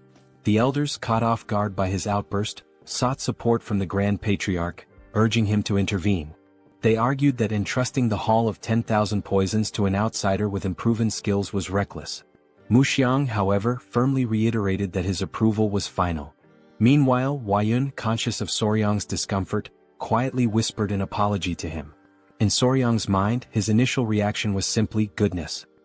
He sighed as it dawned on him that his actions had caused her to worry. He thought to himself that it was she who should be apologizing. Everyone was taken aback when Soryang suddenly spoke up. "Excuse me," he said, "sorry to interrupt your discussion." He then proposed addressing the issue himself, stating that since the problem stemmed from his perceived lack of ability, he would prove his skills to the clan elders. The elders were stunned into silence, and Soryang went on to suggest resolving the Sichuan city lord's troublesome complaint as a demonstration of his capabilities. Wuyun, whispering in disbelief, asked what he was trying to achieve. Though Soryang was not one to draw attention or make a scene, he couldn't stand by while his peaceful life as a pet owner was being disrupted. His boldness left the elders momentarily speechless before their indignation erupted. They scolded him for interrupting the elders' discussion and demanded if he even knew the contents of the Sichuan city lord's letter before barging in. Calling him insolent and irrelevant, they complained to the patriarch about his interference. The elders seized the opportunity to argue for a son-in-law from a reputable martial family instead. Chao Sen's wife, however, was visibly annoyed by their tirade. Meanwhile, Soryang internally remarked on how absurd these old codgers sounded the longer they spoke. Recalling his days as Spicy Fabre, a streamer with over 1 million subscribers and thousands of viewers per session, he likened the elders' complaints to the nonsensical trolling he used to deal with. Addressing the group, Soryang pointed out that they still refused to acknowledge him as the Sichuan Tang Clan's son-in-law, meaning he was merely a guest. With his streaming experience, Soryang was well versed in handling chaos. He reminded them that he had saved the clan's beloved Lady Huayun, defeated the bloodhand Rakshasa Takanyang, and saved the patriarch's life. He then challenged them, asking if it was part of the clan's etiquette to insult a guest and benefactor to their face. The elders, embarrassed by his pointed remarks, admitted to speaking rashly out of desperation. Inwardly, Soryang thought of them as pathetic. The Grand Patriarch, however, appeared impressed by his composure and cleverness. One elder tried to downplay the significance of defeating Takanyang, claiming it was overstated. The patriarch quickly silenced the objection by presenting a document, none other than the secret manual of the blood sect's bloodhand poison arts, written in blood. The elders gasped in shock. Their astonishment deepened when the patriarch asked Soryang to reveal his companions. Tapping his chest gently, Soryang summoned the 3 baby spotted centipedes, which emerged happily. The elders grew visibly uneasy at the sight of the creatures. The patriarch proudly explained that these were the offspring of the blue-spotted centipede, and Soryang had been raising them. He further revealed that these centipedes were the ones that had killed Takanyang. One elder, still in disbelief, confirmed if Soryang had truly managed to control a blue-spotted centipede. Soryang and the patriarch shared knowing grins, teasing the elders. Chao San added that addressing Soryang as a young warrior instead of recognizing him as the clan's son-in-law was telling. Soryang even joked, warning the centipedes not to bite anyone unless they wanted to end up as lifeless as Takanyang. The elders, thoroughly flustered, began backtracking. They denied refusing to accept Soryang, offering feeble excuses about proper procedures and natural hesitations. The Grand Patriarch, exasperated, decided to table the discussion on Soryang's status for the moment and focused on the Hall of 10,000 Poisons. He asked why Soryang was not allowed entry, to which the elders replied that Soryang was not fully integrated into the family and was too young to be entrusted with such responsibility. The Grand Patriarch, seeing an easy solution, asked Soryang to demonstrate his abilities. Soryang smiled confidently and declared that he would prove himself worthy of the Sichuan Tang Clan in their own style, by using poison. The elders were aghast, misinterpreting his words. They shouted in disbelief, asking if he intended to poison the Sichuan city lord instead of helping him. Soryang was left utterly confused by their reaction. Deep down, Soryang was puzzled, as he believed that the Sichuan Tang Clan addressed poison-related matters the following day. The Grand Patriarch announced that Soryang would now begin training in the Tang Clan's martial art, the 5 Venoms returning technique. Soryang asked if the training would also involve physical exercises. The Grand Patriarch explained that as Soryang practiced martial arts, his body would naturally adapt to align with the techniques. Mu Soryang further clarified that the Tang Clan focused on practicality, so Soryang would learn skills that could be immediately applied in real situations. Mu Soryang unpacked an array of weapons: arrows, daggers, shuriken and more.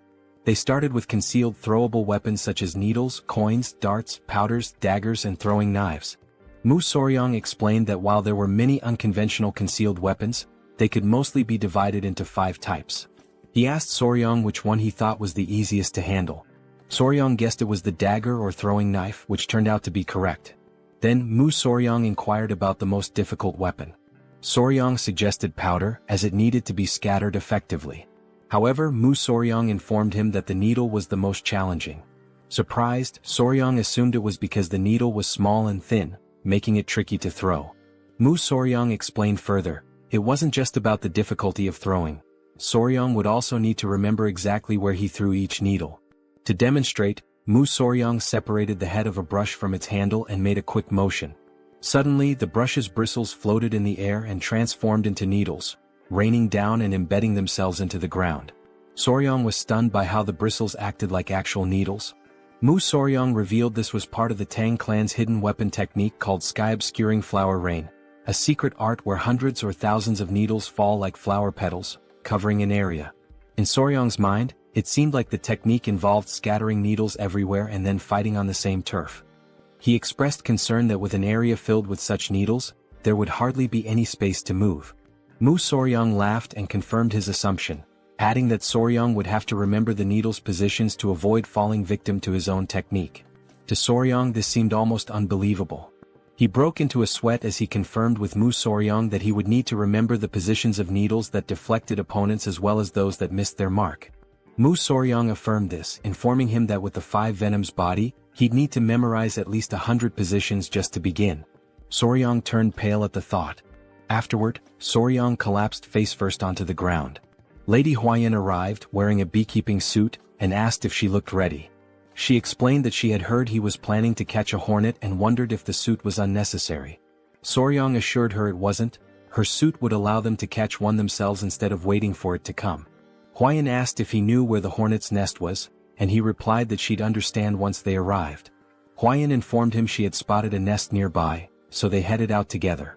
As they walked, Huayan brought up the letter sent to the Sichuan city lord and asked if Soryang had read it. Soryang confirmed he had. Blushing, Huayan expressed concern that he might not fully understand the letter's contents due to his young age. Soryang responded confidently, remarking that yang qi, a man's vital energy, was indeed important. Embarrassed, Huayan quickly told him that was enough, but it was clear he already understood. The great issue troubling the Sichuan city lord, as Soryang revealed, was erectile dysfunction. His rod was no longer functioning. Huayan grew suspicious of Soryang's knowledge on the subject, given his age. Soryang brushed it off, explaining he had lived alone for some time. Embarrassed, Huayan quickened her pace. A few hours later they arrived at the forest. Soryang became distracted by the creatures there, and Huayan had to keep him focused until they reached their destination. The nest was located inside a small cave-like hollow, which seemed like an ideal spot for hornets. As they approached, Huayan asked what it meant to find a hive without bees. They put on their headgear as Soryang explained that while they were looking for hornets, they wouldn't be capturing any bees. Huayan was confused but followed his lead. They reached the hole, and Soryang explained that the venomous insect they sought was more likely to be found in smaller, weaker hives. Huayan hadn't known this but was relieved to see that the hive seemed to contain what they needed. An insect emerged from the hive, and with a swift movement, Soryang caught it using chopsticks. They hadn't come there to catch a hornet.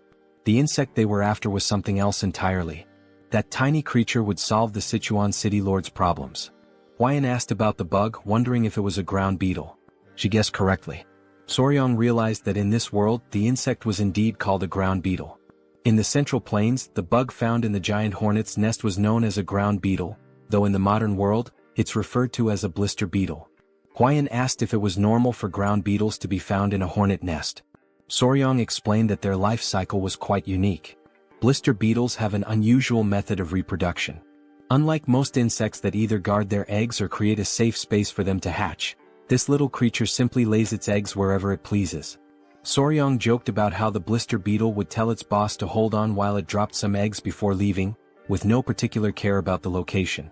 It would just lay them anywhere, with the only consideration being to pile them in one spot. When the blister beetle larvae hatch, they start crawling toward the highest point nearby.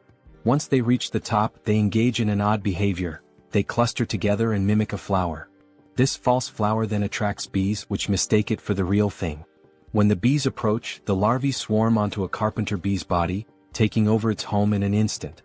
Soryang wasn't sure why the larvae favored giant hornet nests, but it seemed to be the ideal environment for their growth. Huayan felt sorry for the giant hornets, but Soryang shrugged, saying there was nothing that could be done. Huayan knew that the bug caused burns on the skin and had heard that eating too much of it could even be deadly.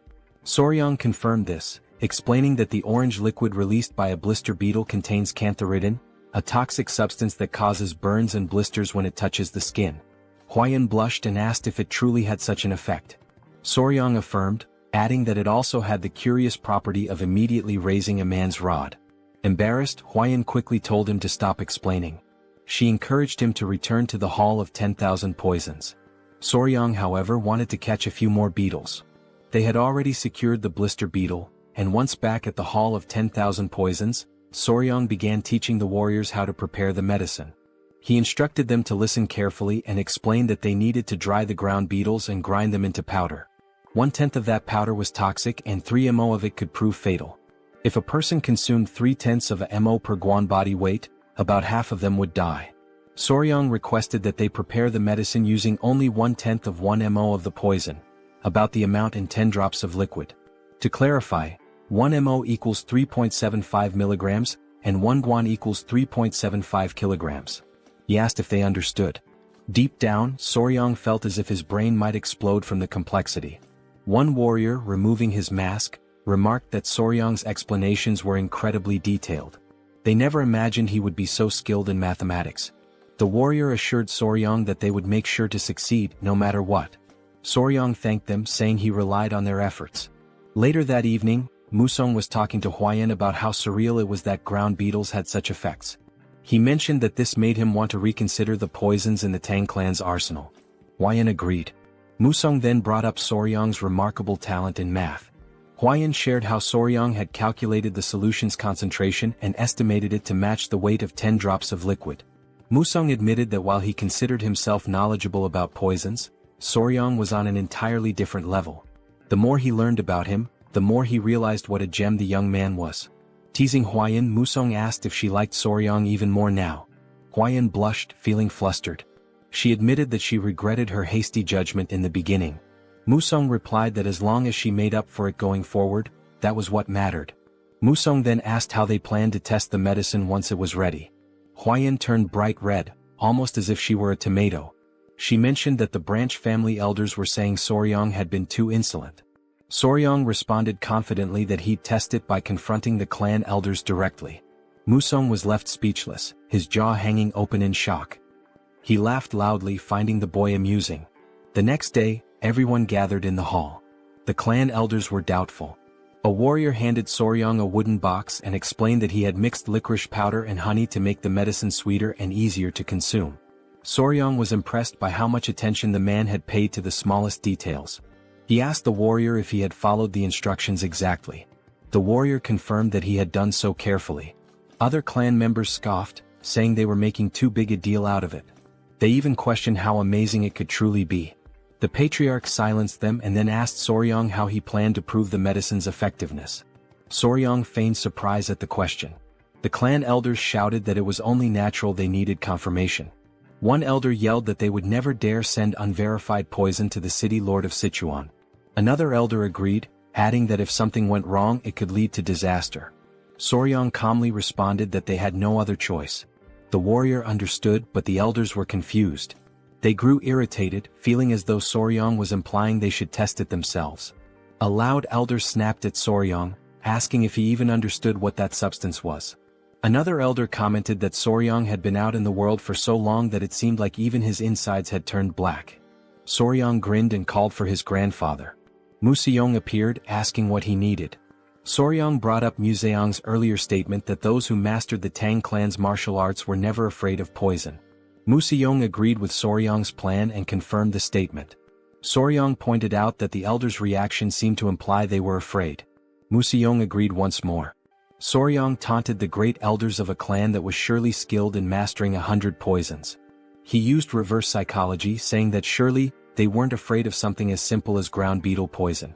This provoked the elder, who then split the medicine into two. He claimed they had no fear of such a trivial poison and consumed it. The elder warned Soryang that if the medicine didn't work, there would be consequences. The elder declared that they would uphold the laws and principles of the clan. They chewed the medicine and a tense silence followed. Then they smirked and declared that nothing was happening. However, one elder felt his manhood stir. The long slumber of the snake was over. Embarrassed, the elders quickly tried to hide their reactions, and from that day on, the clan's laws and principles were firmly set, with a hint of humor. The medicine was sent to the city lord of Sichuan, and its effects were proven to be excellent.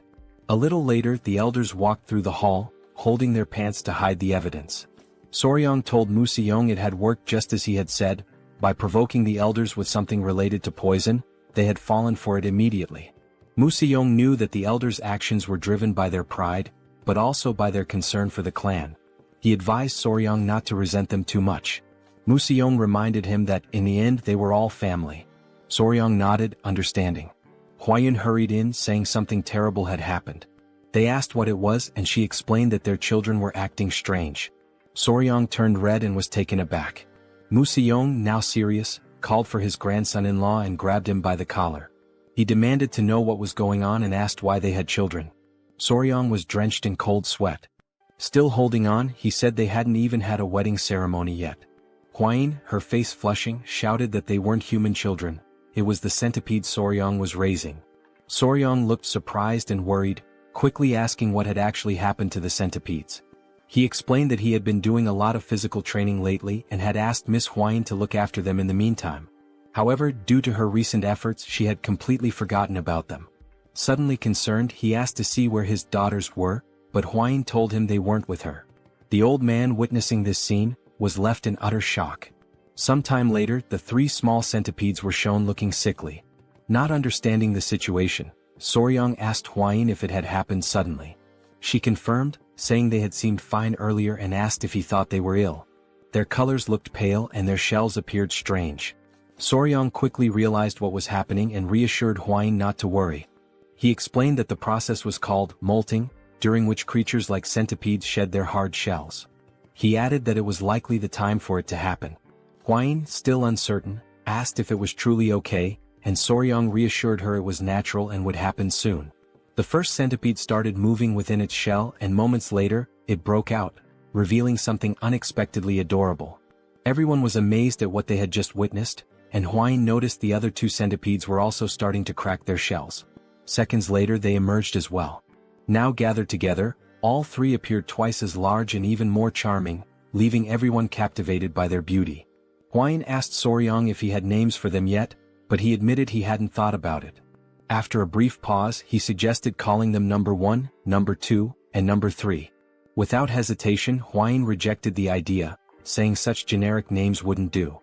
She explained that centipedes of this species could transform into dragons after living for 1,000 years and deserved names worthy of such grandeur. Soryang, skeptical, dismissed the notion that a centipede could become a dragon, even after a millennium. The old man nervously interrupted, laughing, and explained that these centipedes were known as heavenly dragons, meaning they would indeed transform. Realizing who had been spreading such nonsense, Soryang shook his head but continued thinking of suitable names. After a moment of contemplation, he proposed Nova, Myra, and Grace. Huayin was taken aback. Soryang explained the symbolism behind each name. The first, Nova, represented a beginning. The second, Myra, symbolized fragrance. The third, grace, stood for elegance or kindness. Huayin was charmed by the names and their meanings, agreeing that the father should indeed name his children. Sometime later, while strolling through the city, the now larger centipedes clung to Soryang's body again.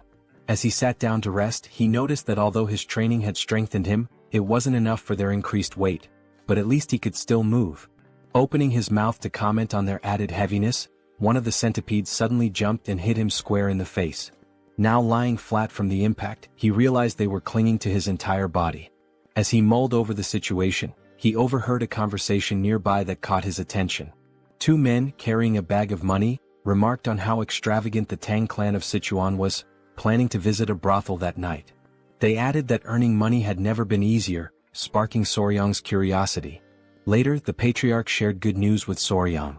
He asked if Soryang remembered the medicine they had sent to the elders some time ago. Soryang confirmed he did. The patriarch explained that the medicine had worked exceptionally well, mentioning that the Lord had sent a message of gratitude along with a generous reward, which delighted both Soryang and Huayin. The father-in-law praised Soryang for achieving something remarkable, admitting he hadn't expected to reap benefits so quickly from accepting him as a son-in-law. Soryang was pleased by the compliment. Finally, the patriarch suggested granting him one of his elixirs, urging him not to refuse out of modesty. Soryang pondered the benefits an elixir might bring. Excited, Huayin asked her father what type of elixir he was offering.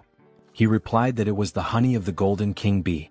Soryang assumed it was just ordinary honey, but thought he should probably accept it since it might boost his internal energy and help him become a martial master. With a serious expression, Huayin called out her father, asking why he had mentioned giving a reward when in reality, it was just honey. Gripping Soryang's arm, she sternly said her father shouldn't be so stingy, emphasizing that Soryang's accomplishments weren't trivial. She also pointed out that the honey was a low-grade elixir.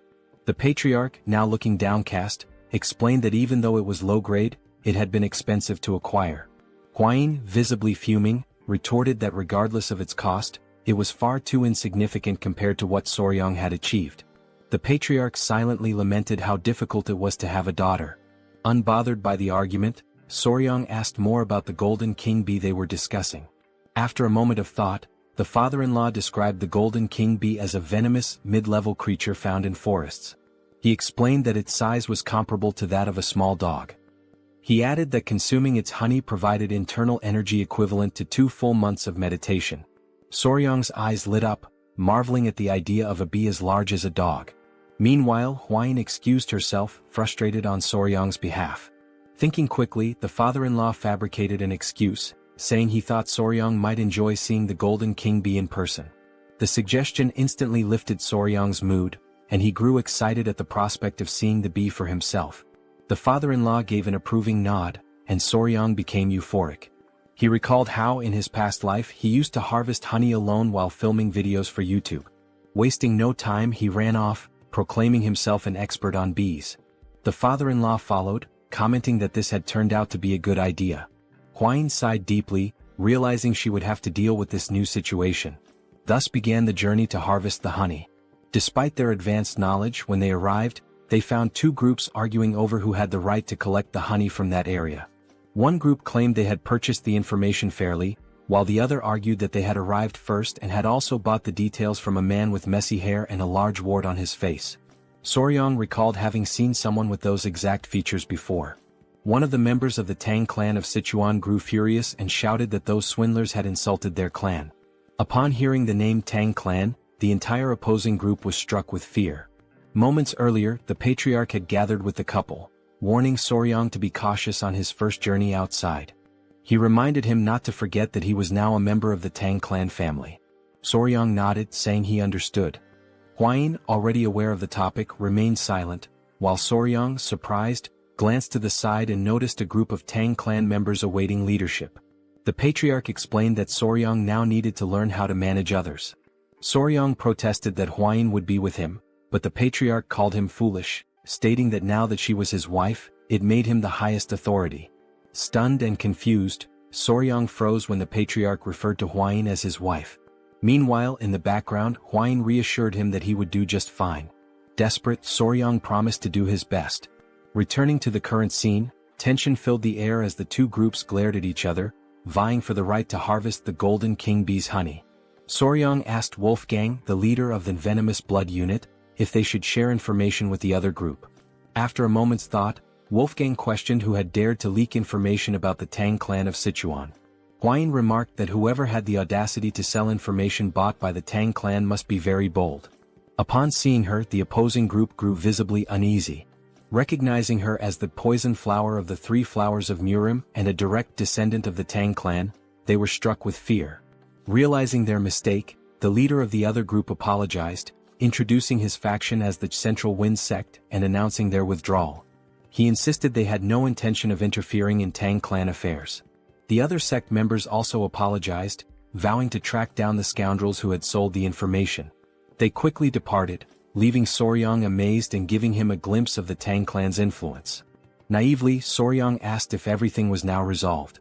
However, Wolfgang, with his seasoned experience, responded that it wasn't over yet, explaining that groups with their reputations wouldn't back down so easily. Wolfgang then instructed his men to set up camp nearby and organize shifts for keeping watch, suspecting that the sect members were hiding and waiting for the right moment to strike. He ordered one of his subordinates to gather intelligence on the enemy. Huayin, noticing Soryang's uneasy expression, reassured him with her experience, but Soryang could only think about the honey. The scene shifted to the group observing the golden king bees from a hidden vantage point. The bees were indeed larger, about the size of small dogs. Soryang was captivated by their appearance, and Huayin admitted it was also her first time seeing such bees. The two noted how adorable the bees looked, with their golden fur making them appear even cuter. This was likely the reason they were called golden king bees. Soryang observed that their colony seemed quite small but reasoned that, considering their size, it made perfect sense. He explained that a small hive would usually house around 5,000 to 7,000 bees. This information caught Huayin off guard, prompting her to ask how he knew this without even entering the hive. Soryang replied that, based on his experience, he could deduce it simply by observing the number of bees entering and exiting the hive. Suddenly, someone approached them from behind. They turned to find it was the man sent to gather intelligence. He reported that he had located the sect, who had established themselves on the opposite side and appeared calm, likely waiting for the right moment to act. Wolfgang speculated that they were waiting for nightfall to use the Tang clan's technique to harvest the honey. Curious, Soryang asked about the technique. Wolfgang explained that it involved burning artemisia leaves, whose smoke would calm the bees, providing enough time to collect the honey. Soryang found the method ingenious. The scout then made an observation that left everyone tense. The wind was blowing in their direction. In the silence that followed, Soryang had an idea, pointing out that if the wind was blowing toward them, it would also mask their scent. Huayin agreed. Excited, Soryang leapt up, announcing he would make a quick visit to the hive. Huayin, alarmed, grabbed him to prevent him from approaching the venomous mid-level creatures. Holding onto his clothes, Huayin scolded him, while Soryang insisted he would only do it once. Meanwhile, they accidentally struck a stone, which bounced multiple times and landed near the tree that housed the bee colony. This left the pair frozen in terror. Before they could react, the bees poured out of the tree ready to attack. Realizing the danger, Huayin grabbed Soryang by the neck and bolted far away from the scene. After receiving a stern scolding for causing trouble, Soryang sat on a rock, deep in thought. He began pondering if there was another way to approach the situation. Lighting a fire against the wind could trap them between the sect and the hive. Additionally, he noted that these bees were different from the ones he was familiar with. They could detect vibrations from the ground several meters away. While he was lost in thought, someone approached him from behind. It was Huayin, who announced she had brought the children. She explained that they had finished their meal and were wandering off. Soryang thanked her for her concern. In a gentle tone, he asked the children to behave, and they chirped in agreement. Huayin then sat beside him, making Soryang visibly uneasy. She asked if there had been any progress, to which he replied that he needed more time to think and observe. She apologized, admitting she might be pressuring him too much.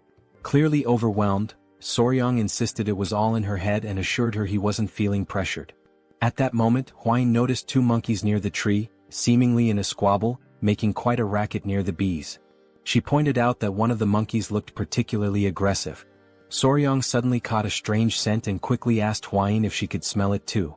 She confirmed, noting it was a sweet aroma. Horrified, Soryang explained that the scent was pheromones released by the bees, signaling an imminent swarm. Without hesitation, Huayin grabbed him and leapt away to safety. From a secure distance she looked back, astonished. A massive swarm of golden king bees had emerged, attacking the noisy monkeys near the hive. The bees bit relentlessly, leaving the monkeys covered in painful welts. The poor creatures had no chance.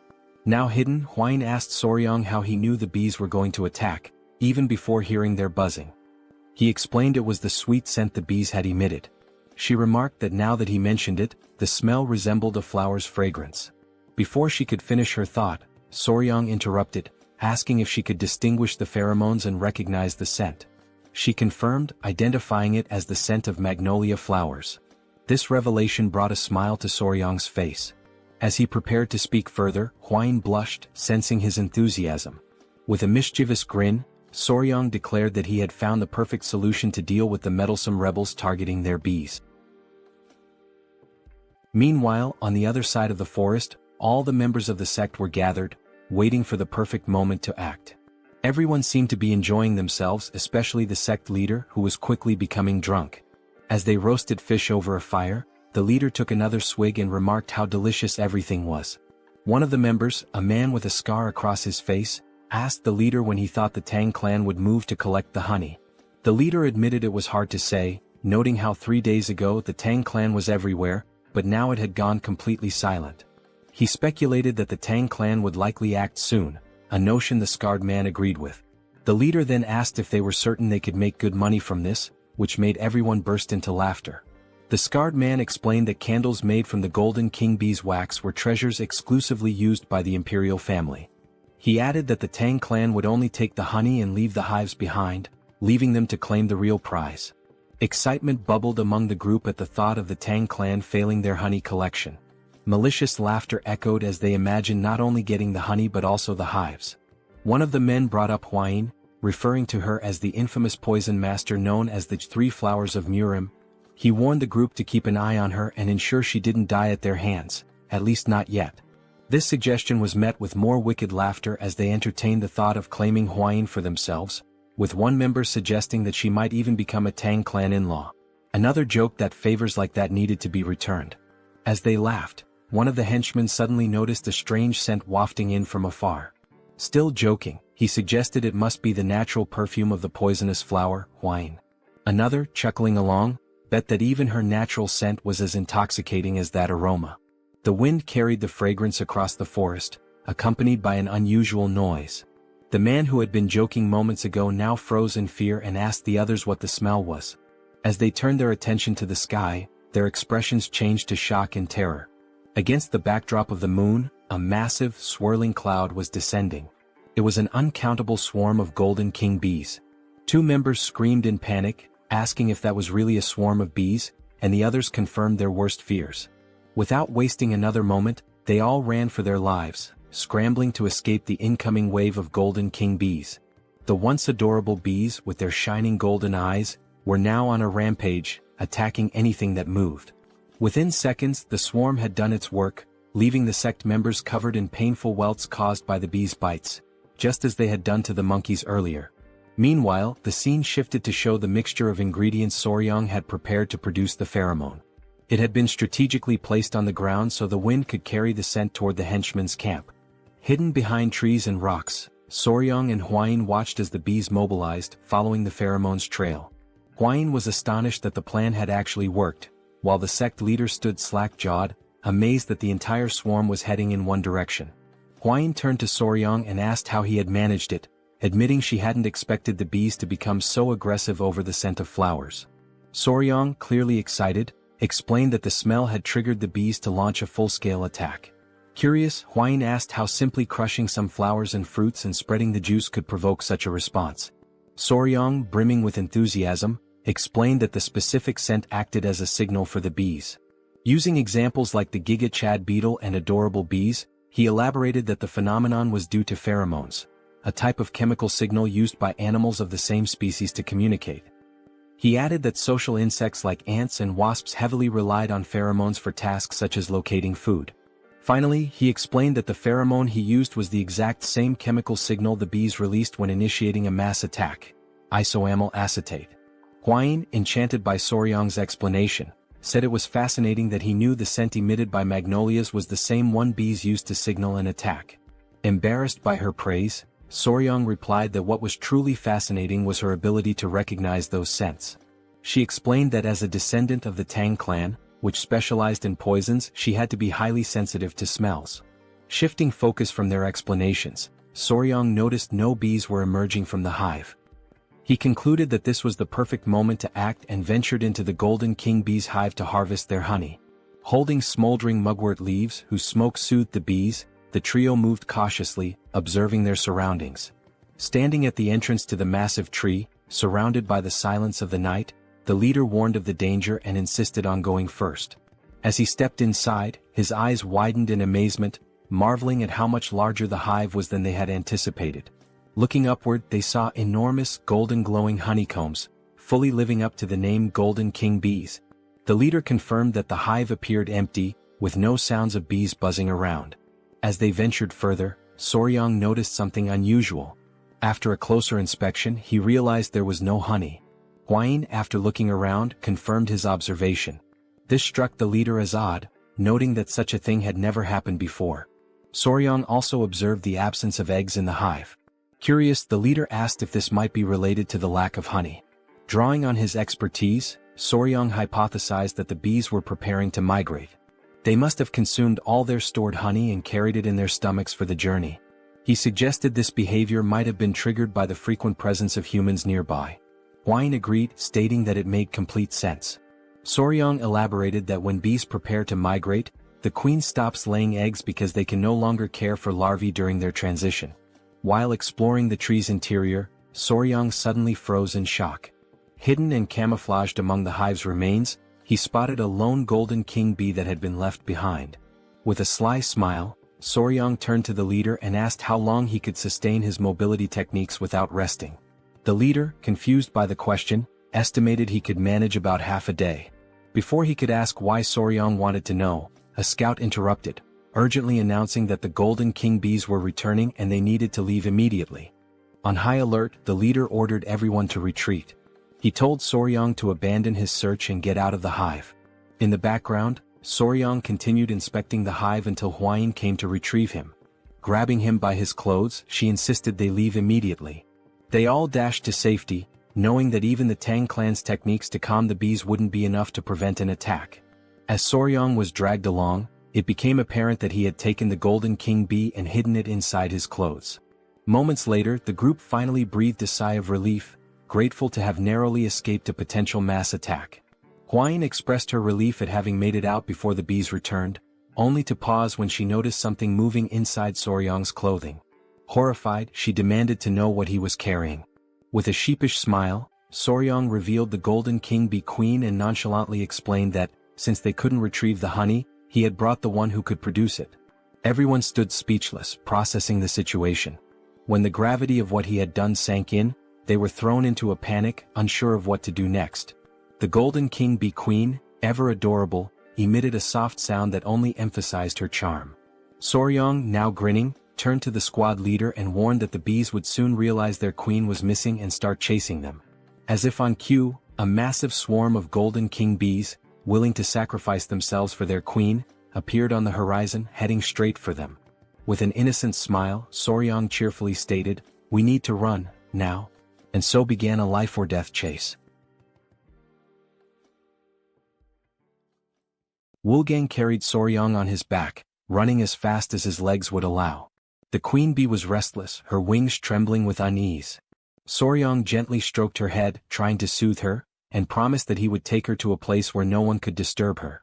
It had been several days since their desperate escape from the swarm of honeybees began. During this grueling journey, the group pushed themselves to their limits, sacrificing sleep and using their mobility arts to the fullest. Exhaustion was etched on the faces of every member of the team. By the time they reached their destination, several warriors from the Venom Blood unit had fallen behind. Silently, Soryang vowed that as soon as they returned, he would demand proper mobility arts training for everyone. As they pressed forward, one warrior stumbled and fell to the ground. Alarmed, another member shouted, drawing attention to their fallen comrade. The downed warrior was Huang Duryong of the Venom Blood unit. His condition was critical, half-conscious, with dark circles under his eyes, and both drool and snot dripping from his slack mouth. Soryang wasn't faring much better, dark circles shadowing his own eyes. Yet, he clung to the hope that once the queen bee was far enough from her colony, the relentless pursuit of the swarm would cease. Wolfgang, however, began to lose faith. He questioned Soryang, asking if they could truly escape. Soryang's answer was vague, offering no definitive assurance. 3 days later, another warrior collapsed, falling face first onto the dirt path. Weakly apologizing, he admitted he could no longer continue. Soryang grew increasingly worried about Wolfgang's condition. Before he could act, Hwine stepped forward, insisting she would carry Soryang in Wolfgang's place. Soryang protested, suggesting he could run on his own. Despite her disheveled and exhausted appearance, Hwine declared with unshakable resolve that a member of the Tang clan never gives up. When they finally reached the gates of the Tang clan estate, 2 guards were stationed there. They quickly noticed the approaching figures and immediately recognized Hwine, their young lady. Leaning on Soryang for support, Hwine staggered forward. The guards were stunned by their battered state and wasted no time calling for assistance. The commotion drew the attention of the clan elder and Chai Olsen, who hurried out to see what was happening. Both men froze in shock at the sight of Hwine's weakened condition. Chai Olsen gently placed her head on his lap, using his healing arts to tend to her injuries. Furious, he demanded an explanation from Soryang. Soryang pleaded for calm, explaining that Hwine was merely exhausted from 10 consecutive days of using mobility arts without rest. However, he didn't dwell on explanations and urged them to move immediately to the training grounds, insisting there was no time to waste. The elder, confused, asked for clarification. In response, Soryang reached into his clothing and revealed the golden-haired queen bee. He explained that the swarm would arrive soon and that they needed to prepare at the ancient grove in the training grounds. A heavy silence fell over the room, as everyone struggled to process what they had just heard. Finally, the elder broke the silence, bursting into laughter at the absurdity of the situation. Chai Olsen, however, was less amused. He reminded Soryang that his task was to gather honey, not bring the queen bee herself. With a firm grip, the elder placed his arm around Soryang's shoulders and declared they would head to the training grounds immediately. A startled cry escaped Soryang as the elder effortlessly lifted him and began running at breakneck speed. Midway through, Soryang shouted, alarmed. "What's wrong now?" the elder asked. "The bees, they're coming our way," Soryang exclaimed. The elder turned to see a massive cloud of bees swarming after them. "Did you bring the entire colony with you?" he asked, incredulous. The two quickened their pace, racing toward the ancient grove. Soryang's body strained to endure the overwhelming speed, but the elder's secure grip held him steady, like a living seatbelt. At last they arrived. Soryang approached the tree and gently addressed the golden-haired queen bee, explaining that this was the safe haven he had promised her, a new home where she would be undisturbed. With care, Soryang released the queen bee, asking, "Not bad, right?" The queen bee emitted a soft, melodic sound as if acknowledging his words. She inspected the tree and turned back to Soryang, her excitement evident. Soryang chuckled, asking aloud if she truly liked her new home. The elder, standing nearby, reminded everyone that they needed to leave quickly, as the swarm was still approaching. The members of the Tang clan watched in awe as the golden-haired bee colony arrived, flying in perfect harmony above the tree. The queen bee let out a series of sounds as if calling to her followers. Obediently, the bees settled into the tree. The elder watched in awe, admitting that he had never witnessed anything like it in his entire life. The mission was a resounding success. The golden-haired queen bee had been relocated safely, marking an extraordinary achievement for the Tang clan. Soon after, the adorable bees, each the size of small dogs, could be seen drinking a sugary mixture. Sugar water had been offered to the exhausted golden bees, who had followed the group tirelessly. As the saying goes, bonds are often forged over shared meals, and goodwill begins with a moment of kindness. Fortunately, in this world, a refined sugar substitute existed, working perfectly for the task. Soryang hoped this small feast would help ease the bees' distrust of them. Deep down, he wished for more, for the bees to eventually see him as their master. Suddenly, Soryang shouted, his expression changing as he remembered something. Both Chul-san and the elder turned to him with suspicion, asking what was wrong. Nervously, Soryang asked about Hwine. Irritated, Chul-san retorted that Soryang was only thinking of her now, after everything that had happened. He explained that he had instructed other members to escort Hwine back to her mother so she could rest. Chul-san then asked, clearly annoyed, whether they had really used mobility arts to travel from the forest all the way back to the estate while being followed by the bees. Soryang hesitated, then confirmed with an awkward nod. He apologized, explaining that they had managed only 4 hours of sleep per day, spending the rest of their time running. The elder suddenly seemed to realize something. Turning sharply to Soryong, he asked where the members of the Venom Blood Unit were. Sweat beaded on Soryong's forehead as he stammered out a hesitant answer. They had collapsed somewhere along the roadside. Quickly he added that he would go back to retrieve them. Eventually, the members of the Venom Blood Unit returned safely to their families. In Hwain's room, she had recovered enough to sit up and look cheerful. Soryong sat beside her. Excitedly, Hwain remarked that the golden bees had regained their strength. Soryong explained that the bees were now busy gathering nectar from the poisonous flowers on the Tang Clan's mountain. Hwain laughed, commenting on how adorable it was. At that moment, someone burst into the room, calling Soryong's name urgently.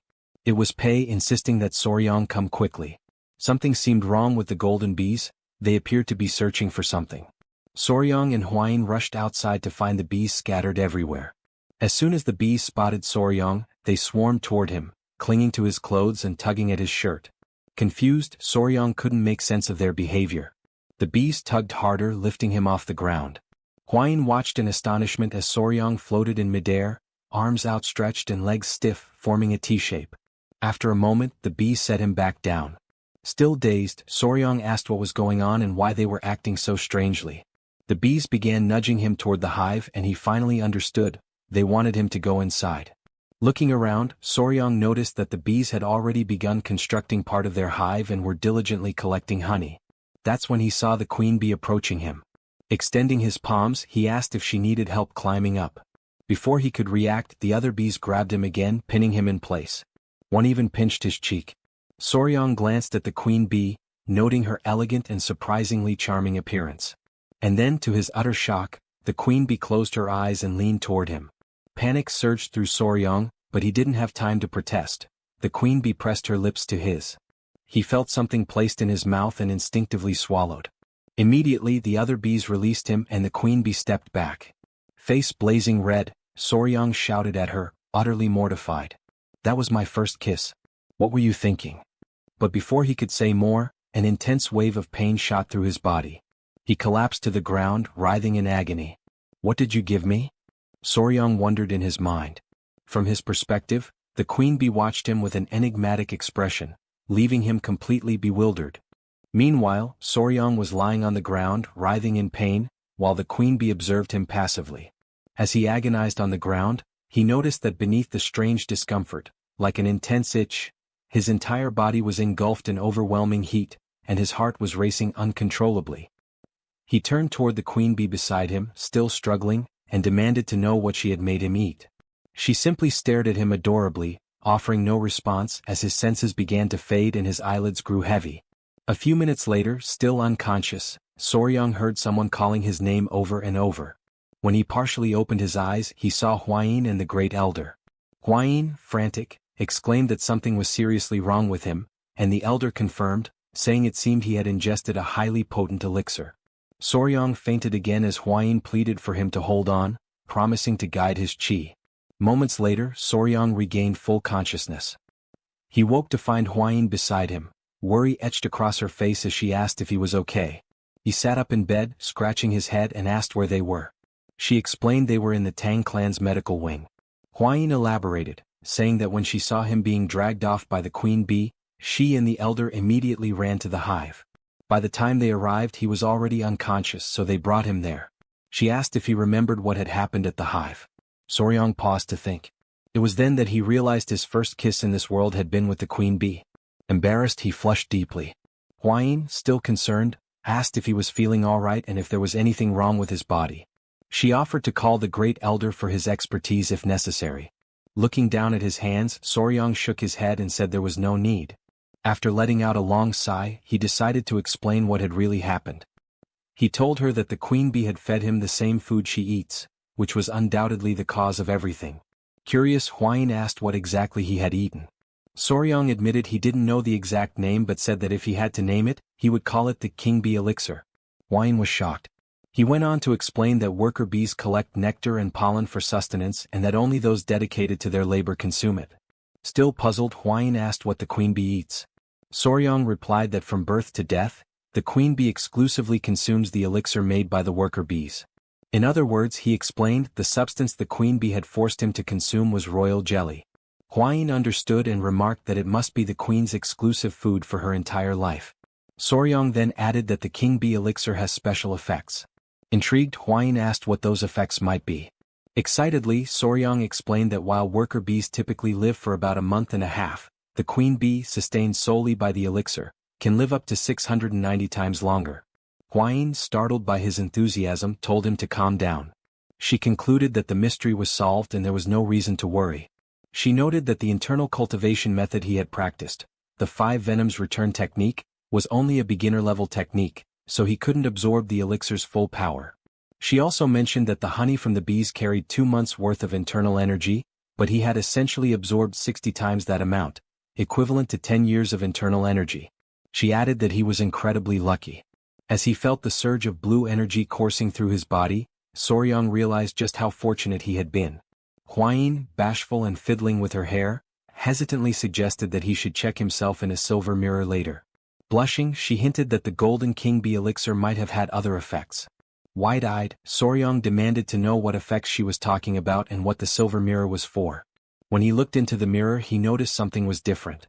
His body was taller, his abs were defined, and even his hair had grown longer. Examining himself further, he realized there was definitely something unusual. He questioned whether royal jelly always had such effects. He noted that his cultivation had improved significantly and that his skin was unbelievably soft, almost like a woman's. Panic set in as he wondered if he was turning into a woman since the substance he had consumed was meant exclusively for the queen. Determined to confirm, he decided there was only one way to check, by analyzing his baseball bat. After a meticulous inspection, he was relieved to find everything intact, or perhaps even slightly enhanced. Relieved, Soryong lay down on the floor and realized everything was where it should be. Huayin mentioned that the elder had guided his qi, otherwise the outcome could have been disastrous. Soryong admitted that he had indeed been at death's door and that the great elder had saved him. Later, as he walked through the city, Soryong noticed he was receiving strange stares that hadn't happened before. He wondered if it was due to the increase in his internal energy. When he overheard 2 girls talking about him, he decided to slip away quietly. Now at the Sichuan clan's restaurant, Soryong sneaked in, trying not to draw attention. However, Huayin's mother noticed him as he arrived while everyone was being served at the table, which was adorned with several beautiful dishes. Her mother teased that her son-in-law looked even more handsome now and asked how he was feeling and if his body was all right. Soryong replied that he was fine and apologized for causing any worry. She told him not to fret and said that it was now something to celebrate. After all, his skin looked amazing and Huayin must be feeling jealous. Embarrassed, Huayin blushed deeply. Flustered, she urged everyone to stop teasing and to take their seats. With everyone gathered around the table, the servants began serving the meal. Huayin's father asked if Soryong was feeling better, to which he replied yes and apologized again for causing concern. Soryong also took the opportunity to thank the elder, saying he had heard how well he had taken care of him. The elder graciously acknowledged the gratitude and commented that Soryong seemed to have had a stroke of good fortune. At this, Huayin's father and the elder turned to Soryong and asked if he could explain what had happened. Huayin had mentioned the king bee elixir, but they wanted to hear the story directly from him. Soryong paused, reflecting on what had truly happened and how to convey it. He began by explaining that it seemed the queen bee had been so pleased with her new home that she decided to reward him for his kindness. She dragged him into the hive and fed him the king bee elixir, which started all the commotion. Everyone at the table was shocked, marveling that even mid-level venomous creatures could show gratitude. It was truly fascinating. The elder then asked Huayin's father if there was any way to obtain the elixir again, noting how it could greatly benefit the Tang clan. Huayin's father responded that while the honey alone was an incredible treasure, the king bee elixir would indeed be an extraordinary blessing. Excited by the idea, Huayin's mother turned to Soryong and asked if it would be possible for him to acquire more of the elixir. The question silenced the entire table as everyone waited for his response. Huayin herself addressed him directly, asking if it was truly possible to get more. Soryong thought about it, considering that with ordinary bees, it might be feasible to create multiple queen cells and trick the worker bees into producing royal jelly for them. However, he concluded that attempting such a trick with the highly intelligent king bees would likely result in them turning everyone into a hive. He explained that royal jelly was essentially baby food produced by worker bees, But what he had consumed came directly from the queen herself, raising the possibility that it wasn't even the same substance. Debating whether to be fully honest and risk dashing their hopes, Soryang finally said he didn't think it was possible. The elder and Hwaine's mother immediately asked why not. Soryang replied that even if someone could eat it, he wasn't sure they would want to. Confused, Hwaine's father asked if the issue was with the taste or the smell. Soryang clarified that it wasn't about either. The king bee elixir came directly from the queen bee's mouth, and the only way to receive it was through direct contact with her.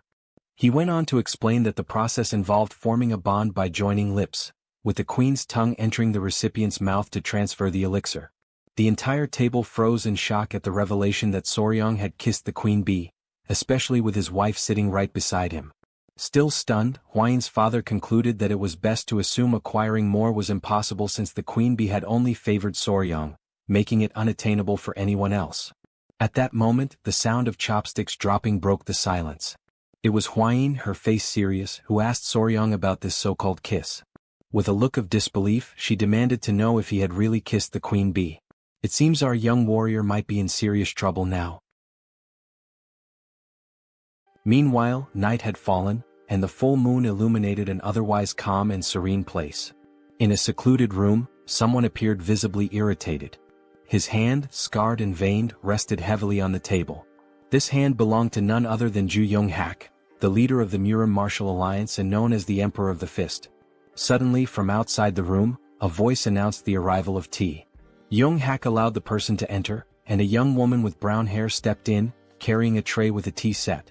She mentioned that she had prepared Seosan Bikro tea, which startled Young-hak, as it was the tea of his homeland. He commented on the coincidence, and she smiled, explaining that she was aware of its origins because the tea was famous. Grateful, Young-hak thanked her and promised to savor it. As she poured the tea, he prepared to take a sip, the woman watching him intently. Just as the tea neared his lips, another voice interrupted, identifying itself as General Jigul Hu. Young-hak asked what brought him there at such an hour and invited him to enter. Jigul, full of respect, apologized for disturbing the leader's rest and explained that he had received an urgent message from the Sichuan Tang Clan that he believed required immediate attention. Young-hak assured him it was fine and urged Jigul to share the news, assuming its urgency meant it was important. Jigul stepped forward, placed a scroll on the table and began explaining the situation. He revealed that the message concerned Rakshasa blood hand Tak Anyang. Jigul detailed how the Tang clan had recovered not only Tak Anyang's head but also the secret manual of the blood hand poison art, which had been in his possession. Upon hearing this, Young-hak's rage boiled over, and he slammed his fist onto the table, shattering the teacup the woman had just served. Still trembling with anger over the blood hand poison art, he demanded to know where and how the manual had been retrieved. Jigul explained that years ago, Tak Anyang had disappeared after being struck by the myriad poison's palm of the divine elder. Subsequently, he had fled to the Hainan Islands where he lived in seclusion. With a slight smirk, Jigul added an even more fascinating piece of news, that the infamous demon Tak Anyang had been defeated by a young poison master. This piqued Young-hak's curiosity, and he asked for confirmation, wondering aloud if there truly was a young poison master. Sitting directly across from the leader, Jigul said the story surrounding this event was quite intriguing and suggested that Young-hak would find it fascinating. Smiling slyly, Jigul asked permission to recount the tale in full detail. In the background, the woman silently observed Jigul with an enigmatic expression, clearly displeased by his presence.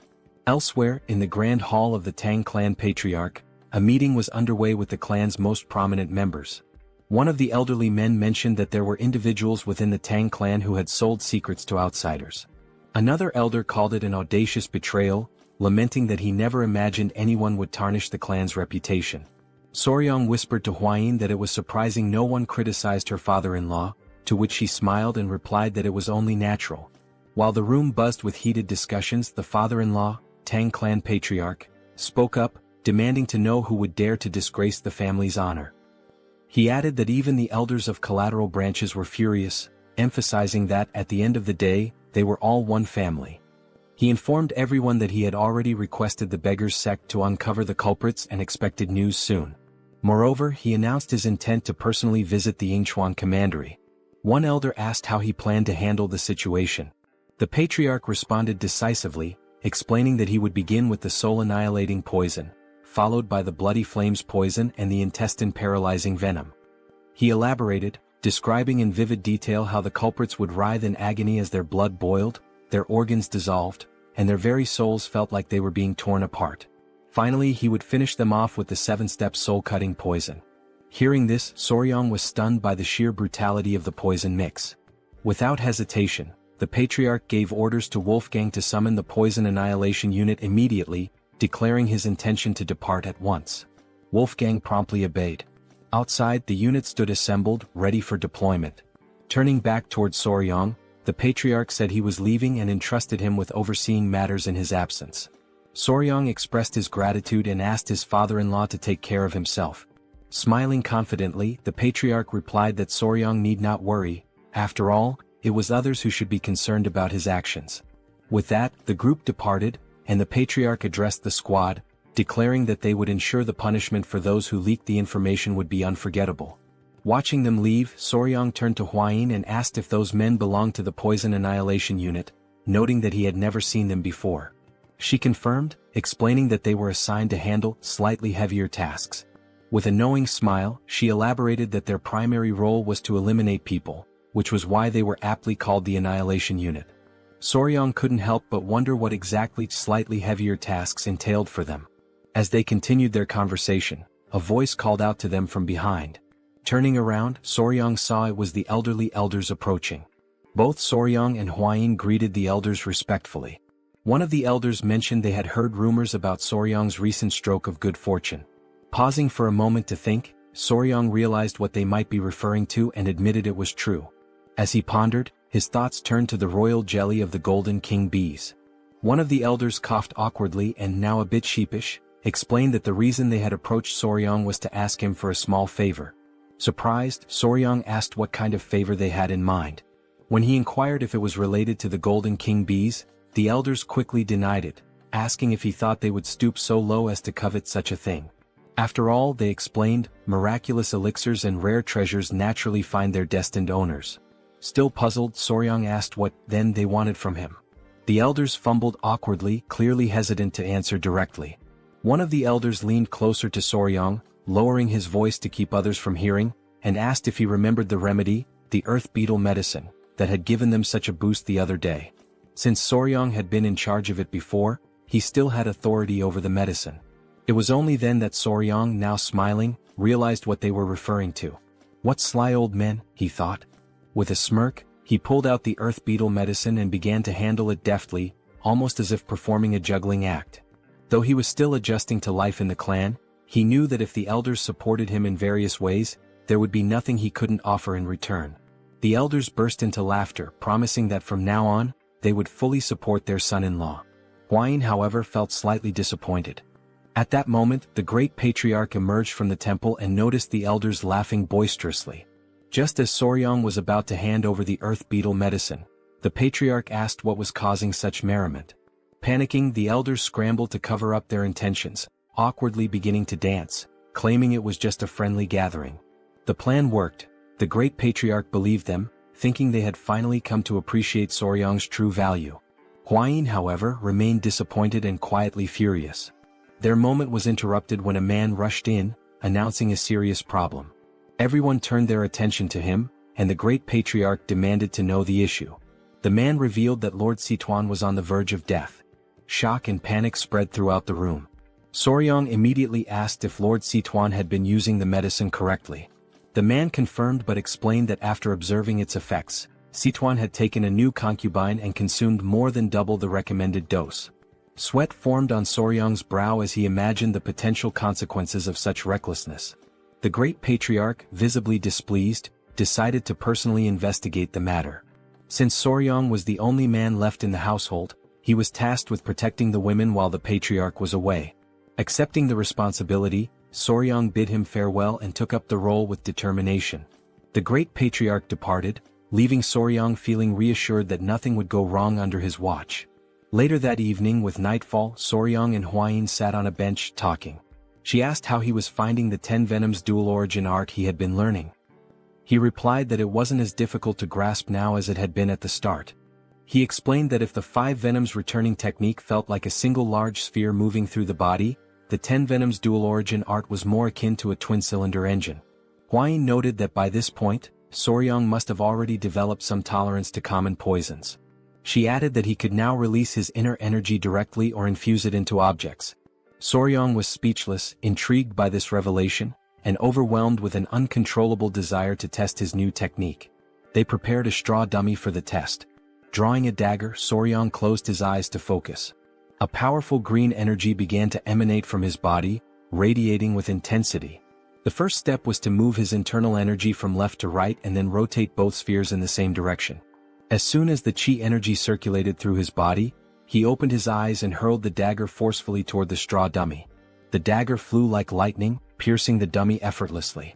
Soryong was pleased, and his fiancée praised him for successfully infusing his chi into the dagger. The knife, still radiating energy, embedded itself into the wall directly in front of two masked men. At first, the masked intruders thought they had been discovered and considered taking Soryong out. However, upon noticing the straw dummy, they realized it was just a coincidence. One of them was holding a book, the secret manual of the blood hand poison art.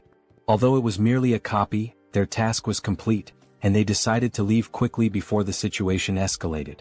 They mocked the Tang clan's negligent security, calling the guards fools for making their escape so easy thanks to the distraction.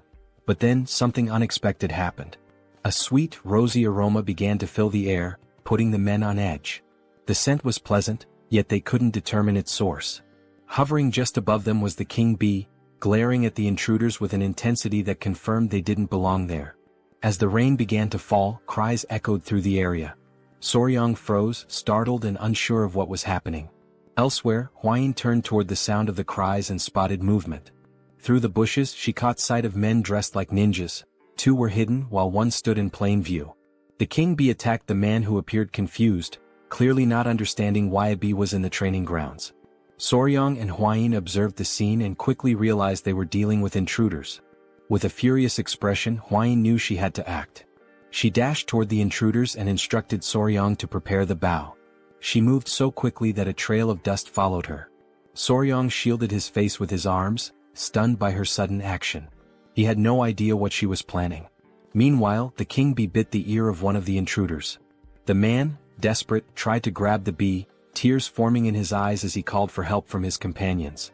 One of the ninjas turned to Soryong and, noticing Huayin approaching rapidly, panicked and ordered the others to retreat. The king bee clung to the struggling intruder as the other two ninjas leapt away, scattering in different directions. Huayin sprinted after them, commanding them to stop. Determined, she pulled out a whip. With all her strength, she lashed it against the ground, causing a small explosion. Fortunately for the intruders, they managed to leap away in time, avoiding the attack. Huayin's eyes widened in surprise at their successful evasion. The man being attacked by the king bee unsheathed his sword and charged toward her. The king bee clung to his head in what might have seemed endearing under different circumstances. Soryong panicked, shouting for Lady Huayin to be careful. As the king bee sucked on the man's head, he swung his weapon with immense force. To his shock, Huayin blocked the attack effortlessly with her whip. She locked her piercing gaze on the man, who barely had time to react before she counterattacked. The next thing he knew, the whip was right in front of his face. The strike caused a small explosion on the man's body, sending the king bee flying away. After neutralizing her opponent, Huayin moved gracefully, appearing behind him. The man lost consciousness and collapsed to the ground. Soryong stood there, mouth agape, deeply worried about her. Huayin, her expression calm, turned to reassure him, telling him not to worry as she was fine. The man's body began to emit a sinister energy, causing him immense pain. The king bee landed on Soryong's shoulder as he stared at the body, unsure who the man was or whether he was dead. Huayin stowed her whip as she observed the strange energy emanating from the man's body. Within seconds he perished.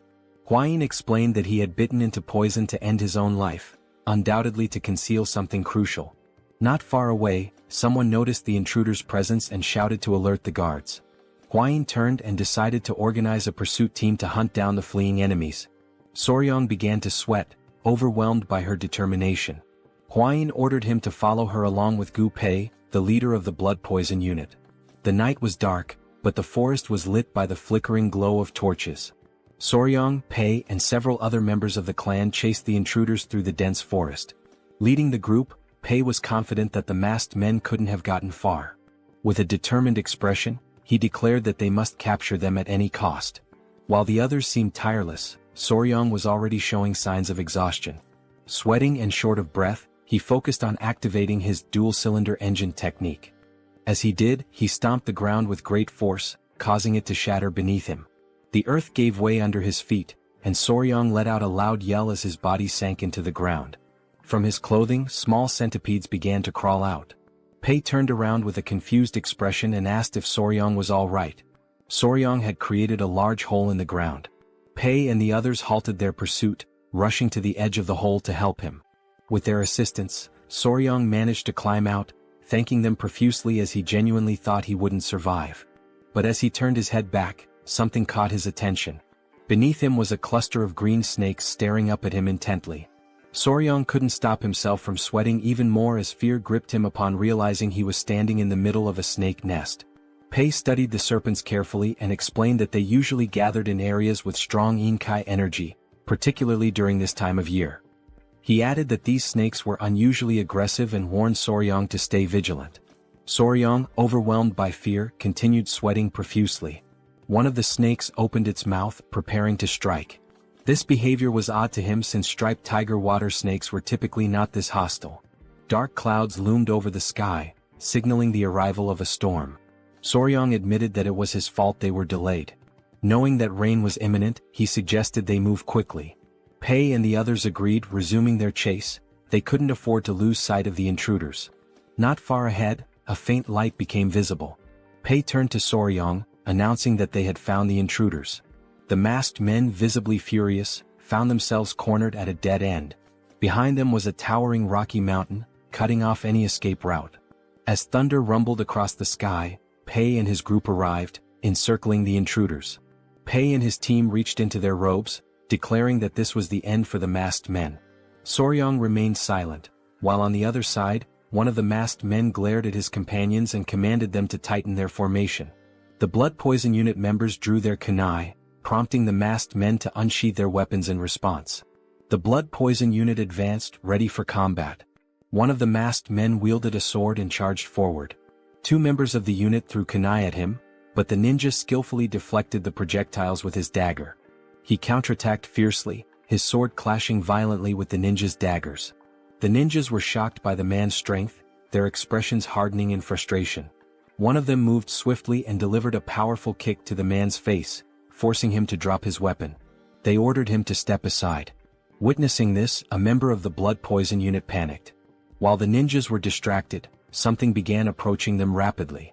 It was Pei who attempted a surprise attack. But the ninja ducked quickly, evading the strike with ease. Pei stood still, observing silently. The ninja retreated with small leaps, but Pei activated his skill, Triple Mirage Kill, and hurled kunai at the enemy. The kunai flew toward the ninja, exploding midair and splitting into 3 separate blades. The ninja was stunned by the unexpected attack. Luckily, he managed to block 2 of the blades, but the third embedded itself in his shoulder, causing excruciating pain. He clutched his wounded shoulder, grimacing.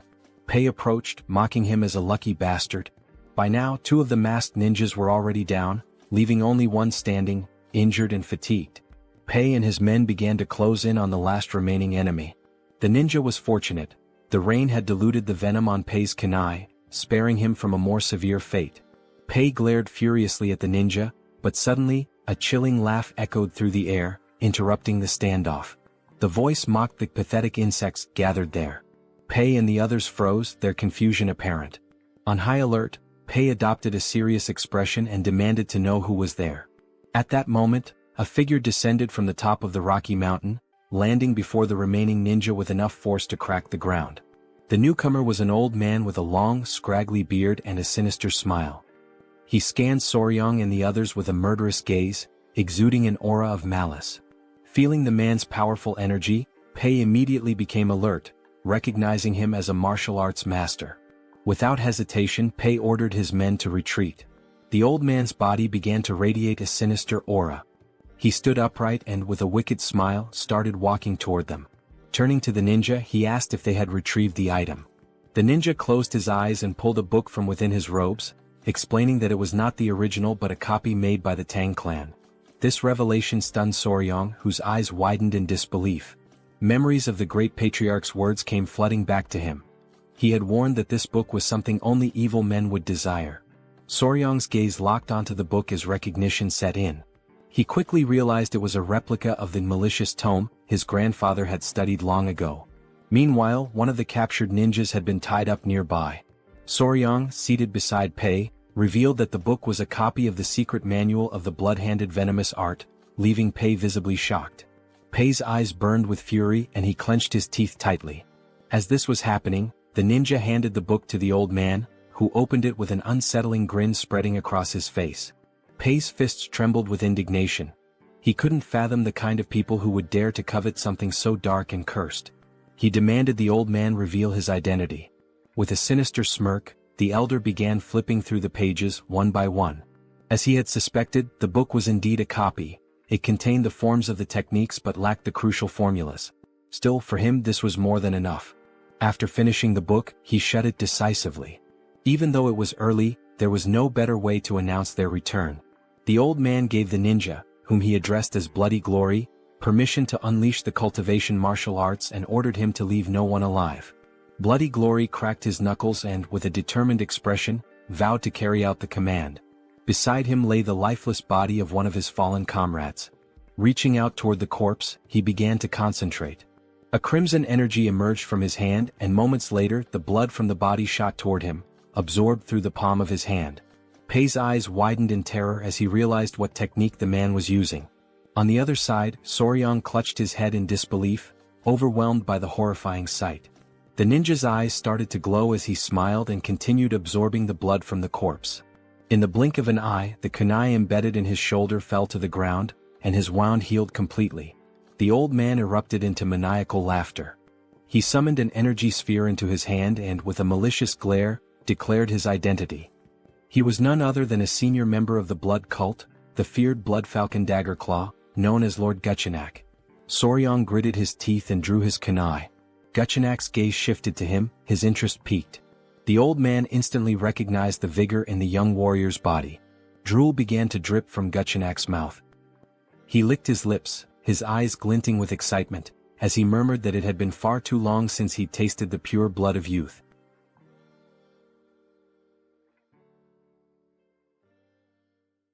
Lord Guchenak commanded ninja to capture their target, believing that nothing aids recovery better than the pure blood of a young boy. Without hesitation they pursued their prey. In response, Pai ordered the deployment of the 5 poison annihilation formation, determined to prevent their enemies from reaching Soryang. Amused by their efforts, Lord Guchenak retaliated with a devastating attack, unleashing a powerful explosion that sent debris flying in all directions. In the chaos, Soryang was instructed to evade, but before he could react, a force seized him from behind. Ninja's grip tightened around his neck, immobilizing him as he coldly declared that the elder required his blood. Soryang, struggling to breathe, managed to utter a signal. At his command, baby centipedes emerged, sinking their fangs into Ninja's flesh. The sudden attack caught him off guard, their bites relentless. Before he could recover, a dagger pierced his skull, and his body was consumed by flames. A familiar voice called out to Soryang. Huayin had arrived, accompanied by Wolfgang and an elder. However, their approach came to an abrupt halt as they noticed the 5 poison annihilation formation, leaving them momentarily unsettled. Pai acknowledged Huayin's presence and informed her of the blood cult elder's assault. Without hesitation, Huayin commanded everyone to support Pai. Wolfgang, responding swiftly, instructed his allies to enhance the formation, transforming it into the 9 poison annihilation formation. Encircling the elder, they prepared for battle. Lord Gu, rather than being intimidated, was intrigued. He quickly identified Soryang as the one responsible for defeating Taken Yang's blood hand poison claw. Dismissing the title as mere exaggeration, he mocked the irony of such a fearsome technique falling victim to centipedes. Wolfgang, unfazed, warned him to stay silent, threatening to bury him alongside the others. Lord Guchenak merely laughed, daring them to try, his expression twisted with anticipation. As the battle raged on, rain poured from the sky, explosions erupting across the battlefield. Amidst the chaos, Soryang attended to an injured warrior, urging him to hold on despite knowing deep down that their situation was dire. Their forces were growing weaker, while their enemy continuously replenished his strength by absorbing blood. A sudden crash broke his thoughts. Huayin had been thrown against a tree, wincing in pain. Rushing to her side, he asked if she was all right. Though coughing up blood, she reassured him before grasping his hand and advising him to return to the Tang clan to summon reinforcements. Their current numbers were insufficient. Soryang hesitated, torn between the truth of her words and the reality that he could do nothing to change the battle's course. Wolfgang and the others pleaded with him to go, vowing to hold their ground as long as possible. With a pained expression, he finally agreed, promising to return quickly, though he doubted his own speed. Before he could dwell on it, Huayin pulled him into an embrace, assuring him that he was capable. She reminded him of his hard training and promised they would search for more poisons together in the future.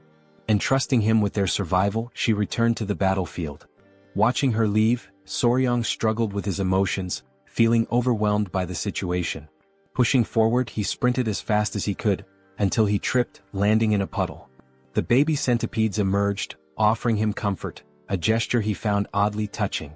Then realization struck. Even if he ran at full speed, it would take nearly half a day to reach the clan, and most of their skilled fighters were away. Even if he called for help, they wouldn't arrive in time. Looking up at the sky, he understood the truth. They had sent him away not for reinforcements but to save him. The thought left him conflicted. Was it because he was the youngest or because they saw him as weak and in need of protection? Doubts crept in about the true nature of martial artist chivalry. Yet, as he recalled Kaelson's words, that he was part of the family, he reflected on the meaning of the word. He had never truly considered himself a member of the Sichuan Tang Clan. But as he recalled cherished memories with them, he realized that everyone had already accepted him as family. Everyone except himself. A small smile formed on his lips. For an assassin clan, they were surprisingly warm-hearted. Rising to his feet, his resolve hardened. With newfound determination, he whispered to himself, ready to act. He sprinted forward, driven by a singular goal, to save those who had risked their lives for him. His mind raced through possible solutions, considering every factor: blood cult regeneration, venomous creatures, poisonous beasts, and lethal herbs. Then he came to a halt. Before him lay a snake den, its eerie inhabitants slithering within. He turned to the baby centipedes, instructing them to wait before carefully setting them down. Without hesitation, he ran toward the den, leaving them puzzled by his actions. With unwavering resolve, he leaped into the pit of serpents, ready to embrace whatever lay ahead. The blood-stained snakes, known as flower snakes, appeared harmless at first glance, but they were highly venomous vipers. Unlike other venomous snakes with hooked fangs at the front of their mouths, these had smaller venomous fangs located in the molar area, making it more difficult to inject their toxin. However, their venom was among the most potent of any terrestrial snake in East Asia. As Soryang descended into the snake's nest, dozens of them immediately coiled around his body, biting his hands and legs. He remained composed, enduring the pain and even urging them to bite him harder. Though their venom exceeded that of a black mamba in strength, the Tang clan's internal energy techniques allowed him to resist its effects, ensuring his survival for the time being. The small centipedes, watching from a distance, became worried and called out to him. He reassured them, telling them to remain calm as he would be leaving soon. However, as he examined his arm, now covered in snake bites, he decided that he had acquired enough venom for his purposes. Just as he prepared to leave, he suddenly found himself unable to move. Looking down, he saw that the snakes had wrapped tightly around his legs. The unexpected situation unsettled him, and panic flickered across his expression. Before he could react further, the small centipedes leaped into the nest, landing on his head and shoulders. Their presence caught him by surprise, and their actions, though unexpected, struck him as oddly endearing. One of the centipedes, enraged by the snake's aggression, let out a tiny but fierce roar. Soryang watched with growing confusion as the confrontation escalated. A snake locked eyes with the centipede and began to hiss, provoking the small creature further. Its patience quickly ran out. With sudden intensity, the centipede lunged at the snake, biting it before slamming its body against the ground with surprising force. Soryang could only watch in disbelief. The tiny creature then turned its attention to another snake, continuing to fight with unexpected ferocity. Within moments, it had defeated its opponent, its eyes gleaming with triumph as it flashed a satisfied smile. With most of the snakes now deterred, Soryang crouched down, realizing that the centipedes had intervened out of concern for him. He gently patted the head of the victorious centipede, his expression softening. The small creature climbed onto his head and, seemingly exhausted, fell asleep. With a quiet smile, Soryang prepared to leave, knowing he still had something important to do. Meanwhile, back on the battlefield, Huayin was exhausted, but her determination remained unwavering. Many members of the clan had already fallen, and those who remained surrounded Guchenak, who showed no signs of slowing down. He grabbed another warrior by the neck, draining his blood to restore his energy. Foam formed at the victim's mouth as his life was drained away. Guchenak's eyes gleamed with twisted delight as he mocked his opponents, claiming their struggle was meaningless. Though weary, Huayin refused to retreat. She drew her whip, prepared to fight to the very end, all while hoping that Soryang had managed to escape safely. She instructed the remaining warriors to keep Guchenak in their sights while maintaining as much distance as possible. Noting that the rain was about to stop, she ordered a signal to be sent to any nearby reinforcements. A warrior nodded in response, though Guchenak merely smirked. An elder stepped forward, urging Huayin to leave with Soryang. His words took her by surprise, but she rejected the suggestion without hesitation. The clan members quickly voiced their disagreement, adamant that a direct descendant of the Tang clan could not abandon them. If they failed to protect her, they would be unable to face the patriarch. Guchenak remained silent at first, watching their exchange with growing impatience. Eventually he crossed his arms and interrupted. He stated that their discussion had gone on long enough. His gaze flickered between Huayin and the elder before he coldly declared that if his entertainment fled, he would be left bored. A sinister smile spread across his face as he placed a hand on his chin. Then, with a chilling certainty, he revealed his intentions. If Huayin attempted to escape, he would turn the Tang clan into a spectacle of suffering, a declaration of the blood cult's return. The elder clenched his teeth, recognizing that Guchenak had no intention of letting anyone escape. Huayin, resolute, prepared to fight, vowing to take at least one of his arms, even at the cost of their lives. The determination of the clan members was evident as they fixed their gaze on Guchenak, who responded with a knowing smile. However, just as the tension reached its peak, an unexpected voice interrupted, reinforcing the belief that a member of the Tang clan never abandoned their own. The revelation left everyone in shock. Huayin's eyes widened in disbelief as Soryang emerged, approaching with a confident stride. The elder was at a loss for words, while Huayin, though relieved to see him, could not shake off her concern. Without hesitation, Soryang carefully removed the small centipedes from his body and instructed them to stay behind. Declaring his unwavering loyalty to the Tang clan, he removed his shirt, his eyes burning with determination. With no intention of retreating, he prepared for battle, drawing his weapons before charging directly at Guchenak. Seeing Soryang's reckless advance, Huayin's worry deepened, but Guchenak simply welcomed the confrontation with amusement. He had previously spared Soryang's life, and now the young warrior had willingly returned. To him this was sheer foolishness. Without much effort, Guchenak seized Soryang by the neck, his eyes gleaming with cruel delight. With his grip tightening, he placed a hand on Soryang's abdomen, eager to taste his blood. Despite the pain, Soryang reacted swiftly, blocking the attack with his arm. However, Guchenak, reveling in his control, began to absorb Soryang's blood through his arm instead, causing an agonizing sensation to overtake him. Panic spread through Huayin and Pai as they witnessed the scene. Without hesitation, Huayin commanded the others to assist Soryang, but before anyone could reach him, Guchenak exerted his power. With a forceful stomp, he unleashed the blood-filled wave technique, shattering the ground beneath him and repelling all who approached. Pai and the others were thrown back, crashing violently onto the ground. Fortunately, Huayin managed to react in time, catching Soryang as he lost consciousness. Meanwhile, Guchenak, now feeling invigorated, smirked in satisfaction. The hidden weapons thrown at him had been bothersome, but thanks to Soryang, he had dealt with them all at once. Huayin, filled with desperation, held Soryang close, attempting to wake him. Observing the situation, Guchenak decided to grant Soryang a swift and painless death. However, as Huayin refused to accept this fate, Soryang suddenly coughed, slowly regaining consciousness. His awakening startled Guchenak, whose expression twisted into one of confusion and horror. Drool dripped from Guchenak's mouth as he demanded an explanation. His hair began to fall like scattered leaves, his youthful vigor fading as his body rapidly aged. A growing fear overtook him as he realized the cause, a potent energy-dissipating poison. Strength drained from him, and his limbs trembled as the truth set in. This should have been impossible. The cult's internal energy techniques were designed to resist such poisons. Panic consumed him. He clutched his face, unable to comprehend how this had happened. The reality of his weakening body was undeniable, and he demanded to know Soryang's true identity. But Soryang, now recovering, merely smiled. With deliberate calm, he pointed at Guchenak and declared himself his natural enemy. Hwayin, witnessing Soryang's resilience, finally felt a wave of relief wash over her. As the poison continued to take effect, Guchenak trembled with fear, unable to accept his defeat at the hands of a mere child. Soryang, drained of energy, used the last of his strength to direct a weary gaze toward Hwayin, revealing something that left her in shock. Guchenak's eyes burned with rage as he fixed his gaze on Soryang.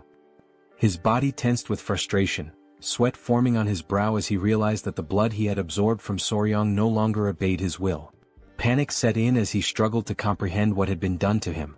Determined to seize control, Guchenak took a step forward, convinced that his domination through the blood cult was imminent. Overcome with madness, he lunged toward Soryang, refusing to fall at such a crucial moment. In a fit of rage, he charged ahead with the intent to kill. Sensing the danger, Hwayin tightened her grip on her whip, immediately preparing for battle. As Guchenak neared his target, she struck, wrapping the whip around his neck, causing him immense pain. Stunned that her attack had landed, she watched as Guchenak, a formidable dark martial artist, struggled against the weapon's hold. His fury intensified as he fought to break free, his body convulsing with rage. His mind raced, unable to comprehend how his blood arts had failed him. Enraged beyond reason, he launched himself forward once more, determined to destroy them all, declaring the return of the blood cult. Hwayin, alarmed by his relentless pursuit, clenched the whip tighter. With a fierce determination, she acted swiftly, severing Guchenak's head in a single decisive motion.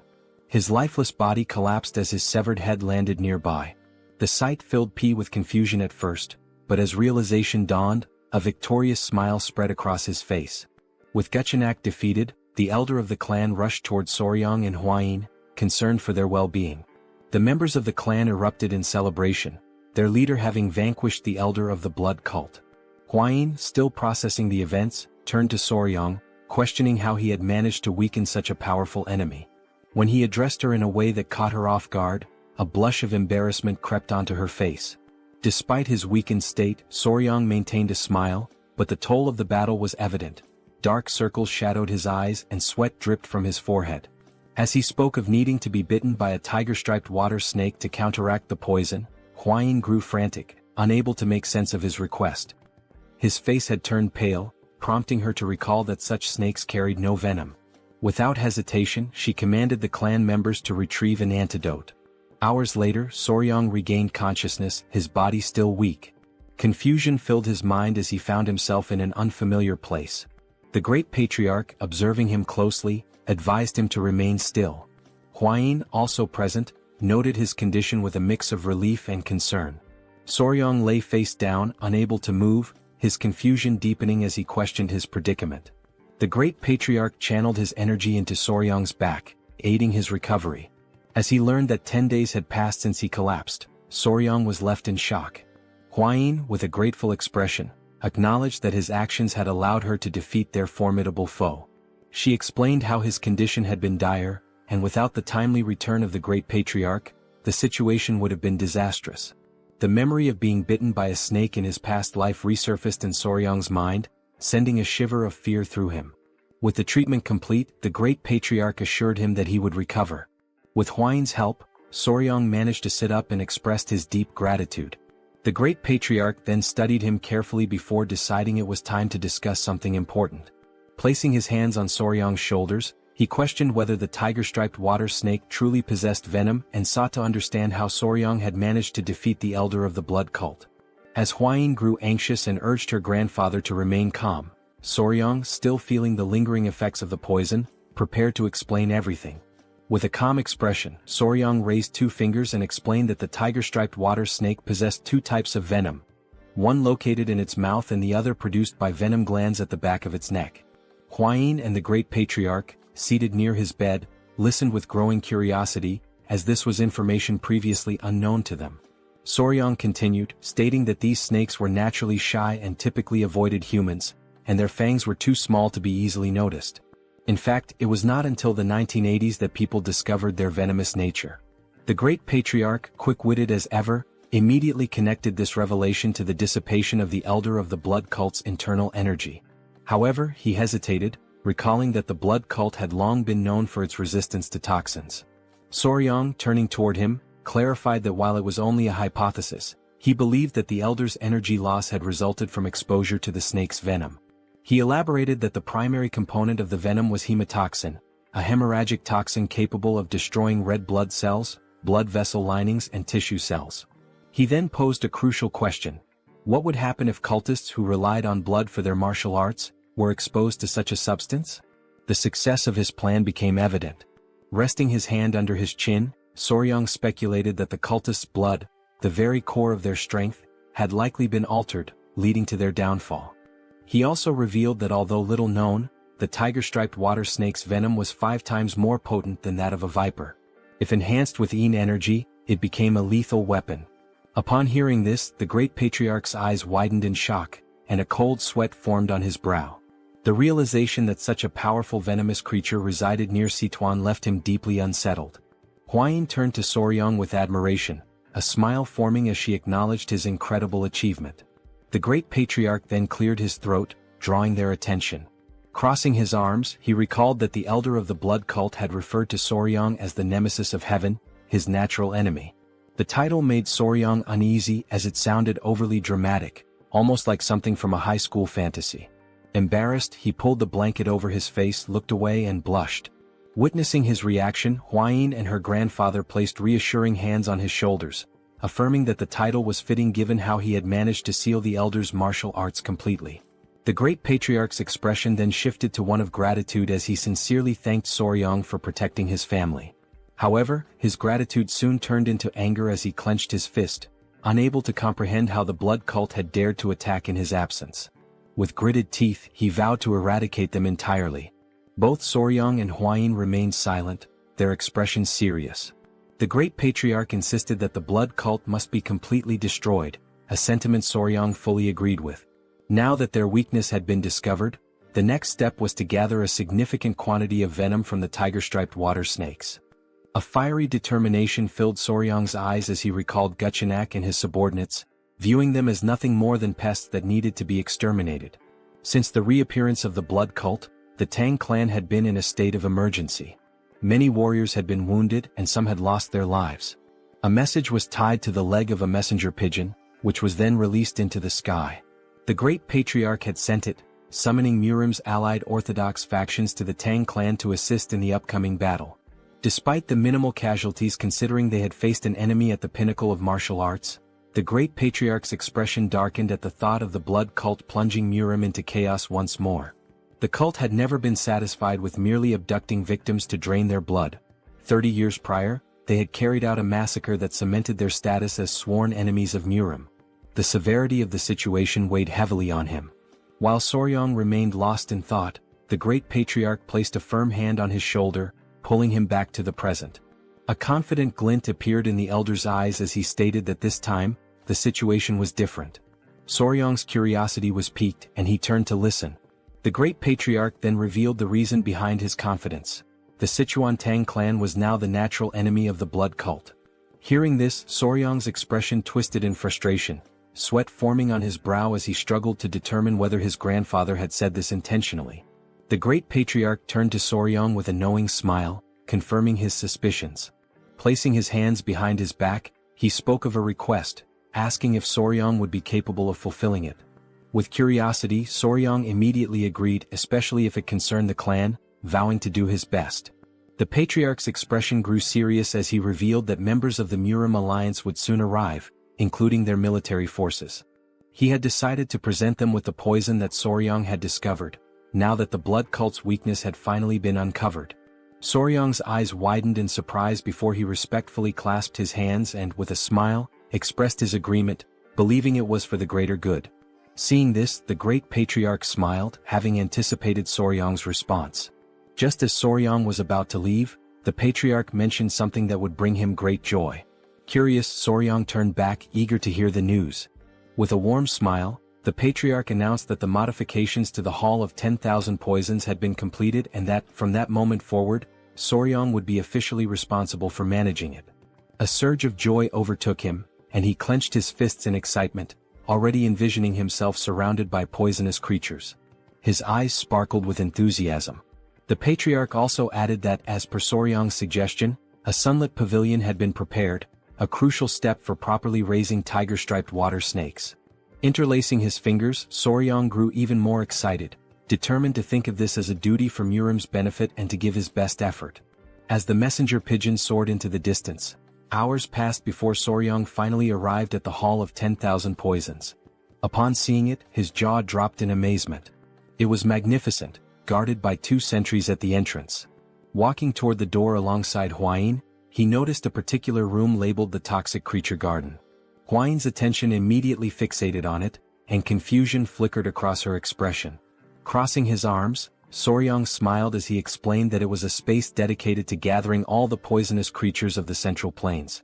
Her expression tensed with apprehension as she questioned whether he truly intended to assemble them all.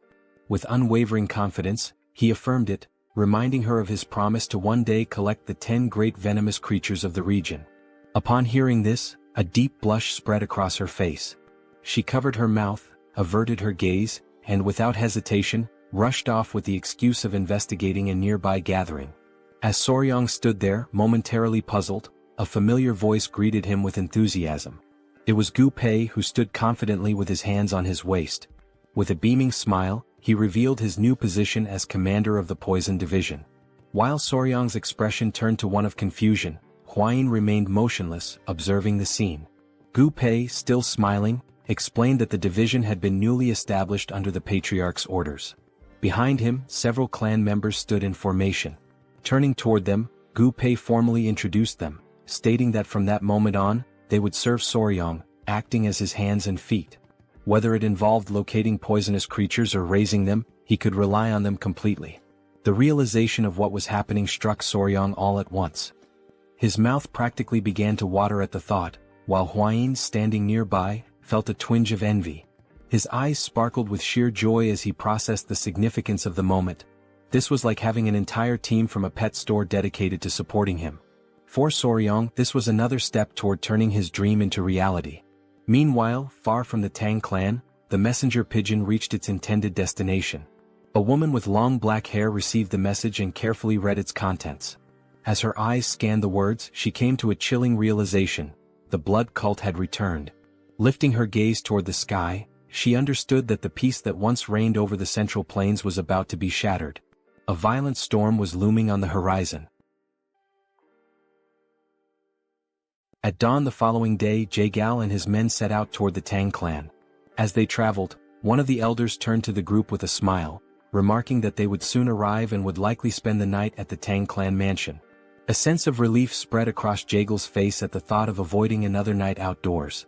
As he walked, his mind wandered to an image of Jeong Hak, the Emperor of the Fist and leader of the Murim alliance, his fist clenched and his eyes burning with rage.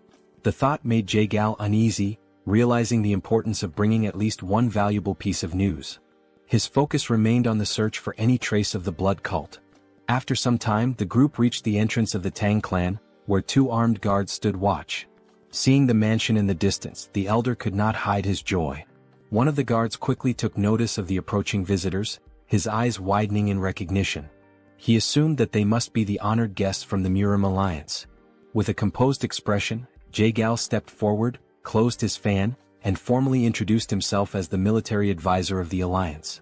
In response, one of the guards opened the gates, while the other greeted them respectfully and expressed gratitude for their visit, requesting that they wait a moment.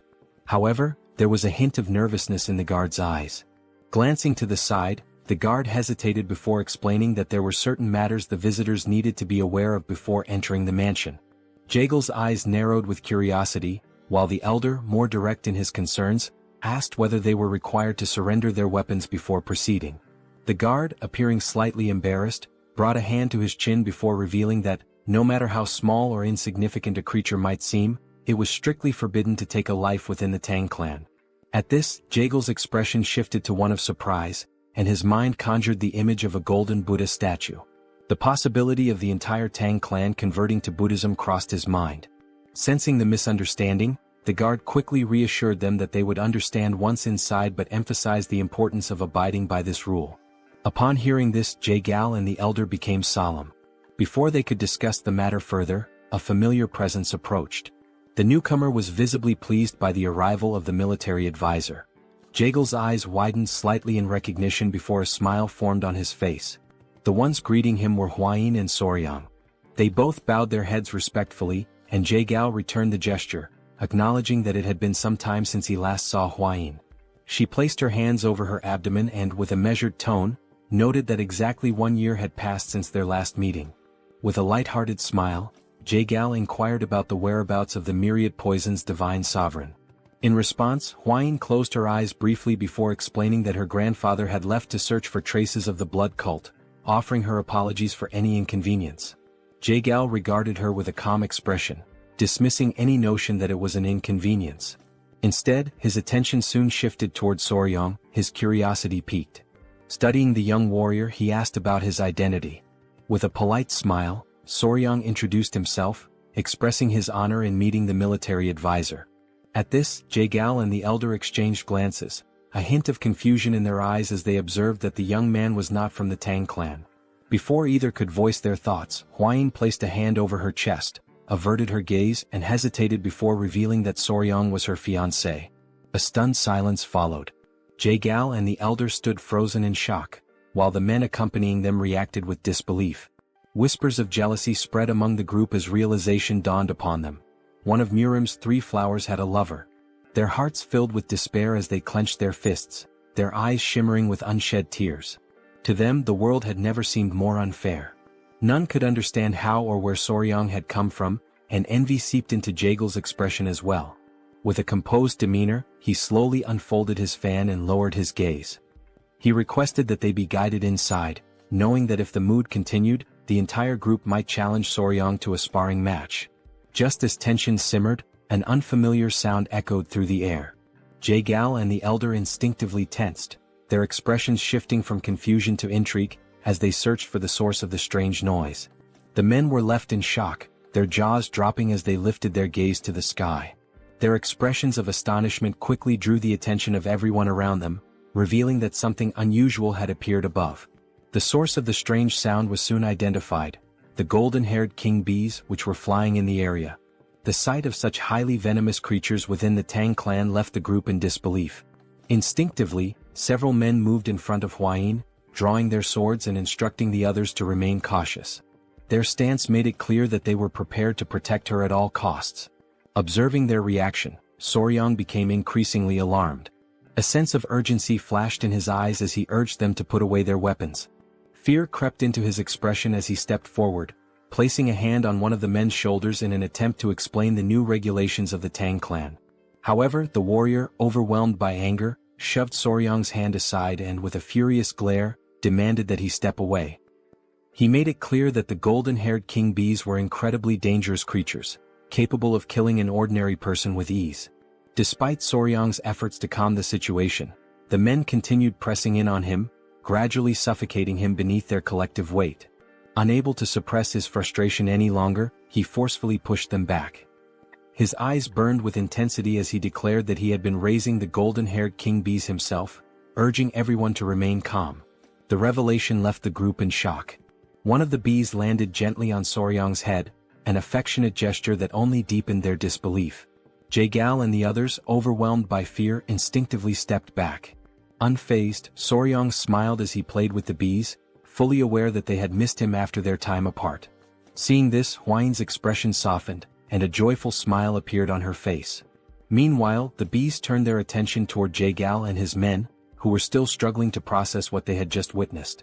Soryang, maintaining his calm demeanor, stroked one of the bees and gently reassured them not to sting the guests. One of the warriors, watching in stunned silence, broke into a nervous sweat upon realizing that Soryang was treating these lethal creatures as if they were harmless pets. Gradually, the tension in the group dissipated, and the young warriors regained their composure.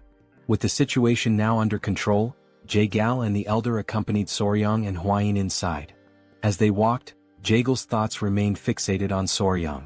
It was difficult to believe that this young warrior from Hainan Island had become the fiancé of the renowned poisonous flower. The realization that an outsider had managed to secure such a position within the Tang clan left him in a state of disbelief. As they strolled further, something caught Jaegal's attention. Nearby, two men were sitting and engaged in a heated argument. The black-haired man, his expression fierce, held up a small vase and insisted that a venomous scorpion would be a more fitting companion for the Tang clan. In response, the orange-haired man, equally enraged, produced a small chameleon and vehemently argued its superiority, directing everyone's attention to the creature's radiant crest. Jaegal's pulse quickened as unease settled over him.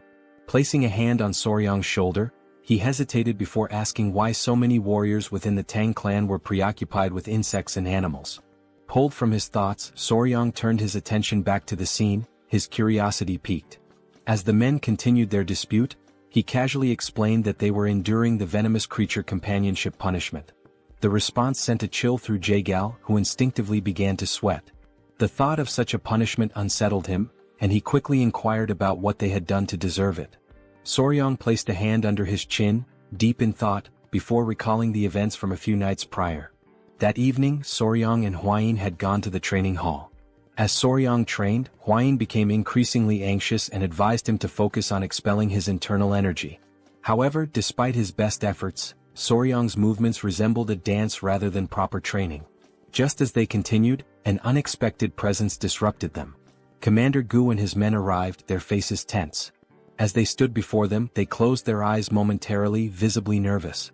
With a sorrowful expression, Gu Pei offered his apologies, explaining that a significant problem had arisen. More than half of the captured rat pups intended to feed the tiger-striped water snakes had perished. Hearing this, Soryang turned toward him, his gaze filled with sadness. Hwayin, on the other hand, appeared confused, uncertain about the situation.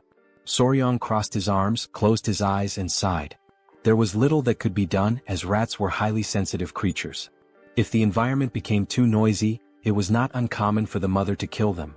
However, Gu Pei soon revealed the true cause of the problem. The warriors had not merely failed to preserve the rat pups, they had eaten them. A flicker of disbelief crossed Soryang's face as confusion settled in. Gu Pei continued, explaining that the men had consumed the young rats as snacks while drinking alcohol. The weight of this revelation left Soryang speechless. His eyes widened in shock, struggling to comprehend that the warriors had treated the rats as nothing more than side dishes to accompany their drinks. Soryang was overwhelmed by confusion, struggling to grasp the situation unfolding before him. Hwayin, arms crossed, turned her gaze toward Gu Pei and clarified the meaning of 3 screeches, a dish in which live baby rats were dipped in sauce and eaten. Embarrassment washed over Gu Pei as he lowered his head once more and apologized. Soryang, paralyzed by disbelief, attempted to make sense of what he had just heard. Hwayin stepped forward and scolded them, prompting Gu Pei to clutch his ears as he explained the reasoning behind their actions. Some of the poison handlers were from Henan, and reminiscing about home had led to an unexpected turn of events, resulting in the warriors consuming the baby rats that had originally been captured to feed the tiger-striped water snakes. Soryang's expression darkened with contempt as the full realization set in. Anger surged within him, and he understood that measures needed to be taken to ensure they learned the true value of the creatures they raised. It was through this incident that the Tang clan of Sichuan established the venomous creature companionship punishment and implemented a new set of rules. Back in the present, Soryang stood with his arms crossed, his gaze unwavering as he explained that each warrior was now responsible for raising a venomous creature. The warriors began to argue among themselves, their reactions varying, while Jaegal, unable to contain his unease, broke into a nervous sweat. The reason behind each warrior's association with a venomous creature had finally become clear to him. His curiosity intensified, and he focused his attention on Soryang, finding him increasingly fascinating. As Soryang observed the warriors with thinly veiled disdain, Jaegal came to a sudden realization. This young man was far from ordinary. When night fell, the great patriarch arrived, and the 3 of them sat together at a table for discussion. With a serious demeanor, the great patriarch recounted the series of events that had transpired. Jaegal, closing his eyes momentarily, smiled and remarked that Soryang must be the enigmatic young warrior whom the patriarch of the Tang clan had encountered on Hainan Island. The great patriarch studied him for a moment before smiling and inquiring about his thoughts on the Tang clan's most treasured possession. Jaegal expressed his admiration for Soryang, remarking that the term enigmatic hardly did him justice. He acknowledged the astonishing nature of the golden-haired king bees, further reinforcing his intrigue.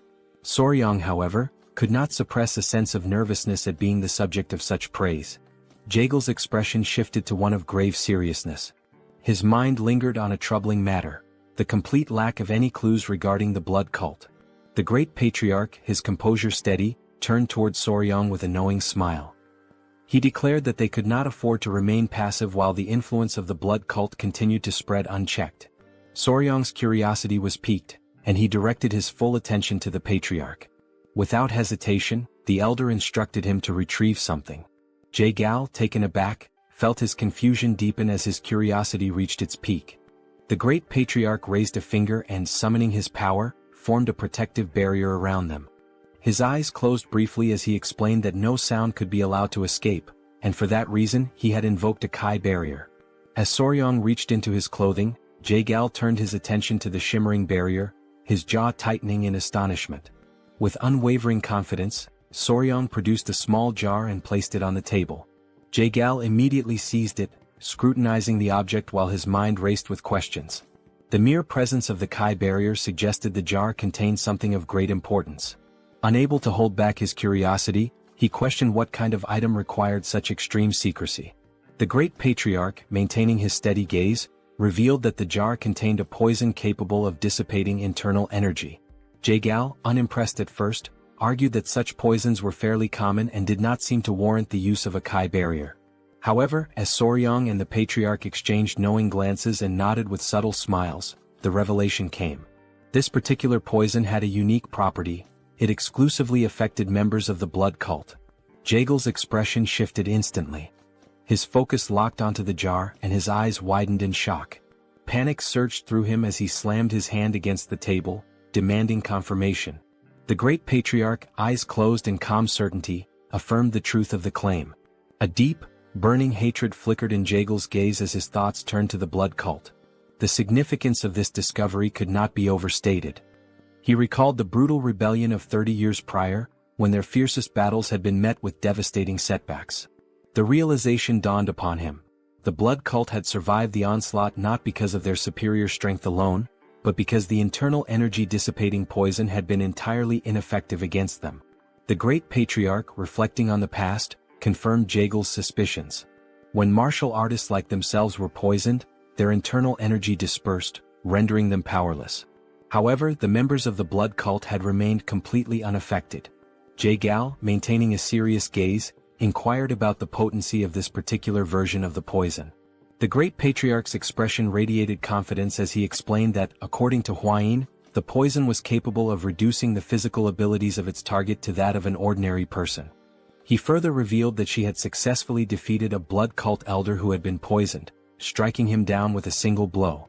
Upon hearing this, a smile spread across Jagal's face, his eyes gleaming with satisfaction. The revelation confirmed that the poison's effect was reminiscent of the internal energy-dissipating poison used in the past. Acknowledging the significance of such a discovery, he offered a gesture of respect to the great patriarch and expressed his gratitude. With a weapon like this, even the leader of the alliance could find some relief. The great patriarch, however, redirected the recognition toward Soryang, explaining that the true credit belonged to him. It was Soryang who had made this discovery, having willingly poisoned himself to bait the blood cult elder into absorbing his blood. The consequences had been severe. He had lingered at the brink of life and death for nearly 10 days. Jagal's admiration deepened as he processed the extent of Soryang's sacrifice, recognizing both his wisdom and bravery. Soryang, caught off guard, instinctively touched his neck, his face flushing with embarrassment. Jagal, moved by the young warrior's actions, placed a firm hand on his shoulder. With a grateful expression, he declared that if Soryang had any wish, he need only voice it, and he would personally ensure that the leader of the alliance granted it. A smile played on his lips as he awaited an answer. Soryang lowered his head, deep in thought, his fingers grazing his chin. After a moment of hesitation, he finally spoke, his expression betraying a hint of nervousness. Instead of requesting martial manuals, rare elixirs, or treasures of gold and silver, he asked if it would be possible to obtain information about toxic creatures. Jagal's confusion was immediate. His eyes narrowed as he struggled to comprehend why Soryang, given such an opportunity, would prioritize knowledge of venomous creatures over invaluable martial resources. A bead of sweat formed as he tried to make sense of the young warrior's unconventional request. Observing this, the great patriarch let out a hearty laugh. Jae-gal, closing his eyes, came to a realization. Soryong was truly unlike anyone he had ever encountered. Even within the long history of Murim, such eccentricity was unprecedented. When he reopened his eyes, a knowing smile formed on his face. Though he admitted that he might not have precisely the information Soryong sought, he presented an alternative. He inquired whether Soryong would be interested in a mystical stone lizard.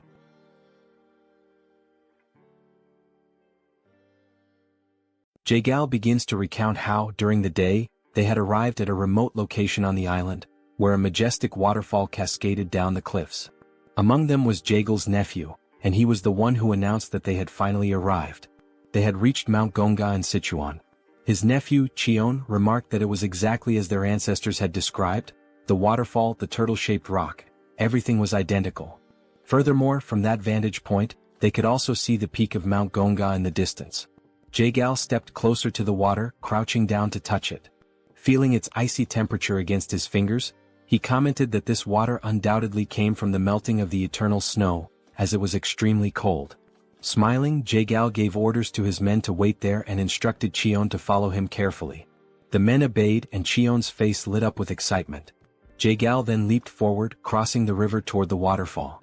Determined not to be left behind, Cheon mirrored Jae-gal's movements, closely following him. After some time they finally reached their destination.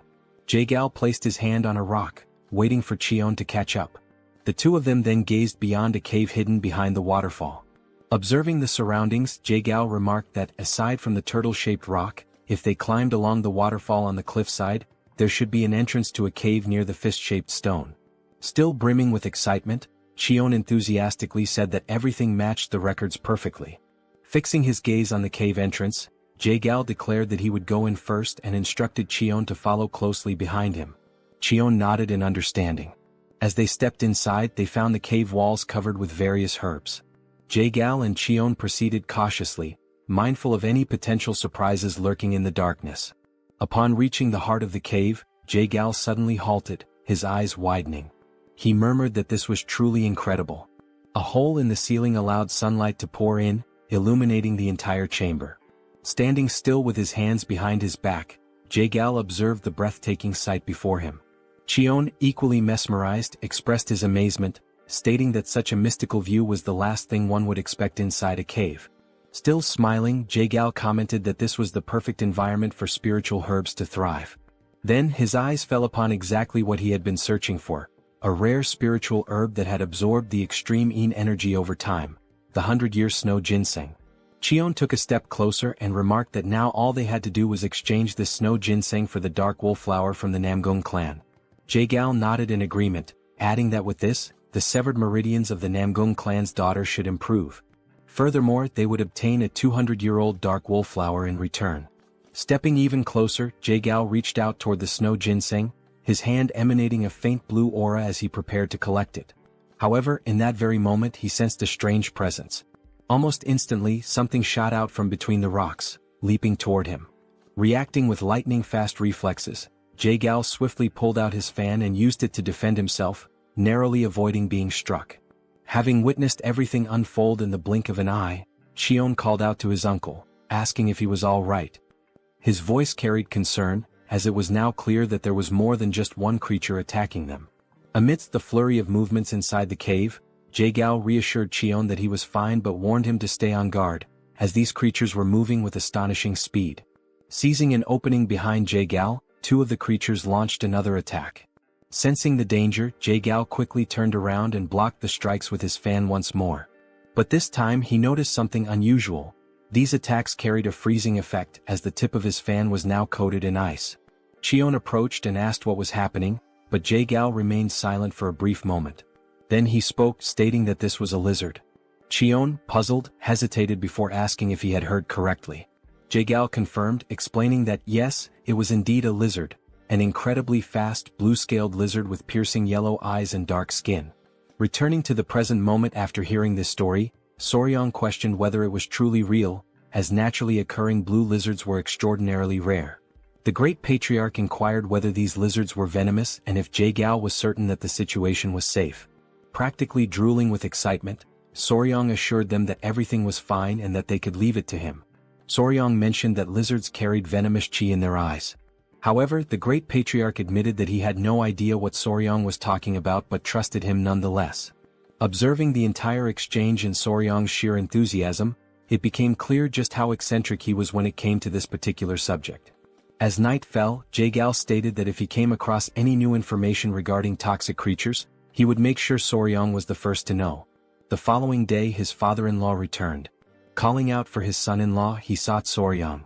Still seated in the same place, Hwayin welcomed him, while Soryong asked if something had happened.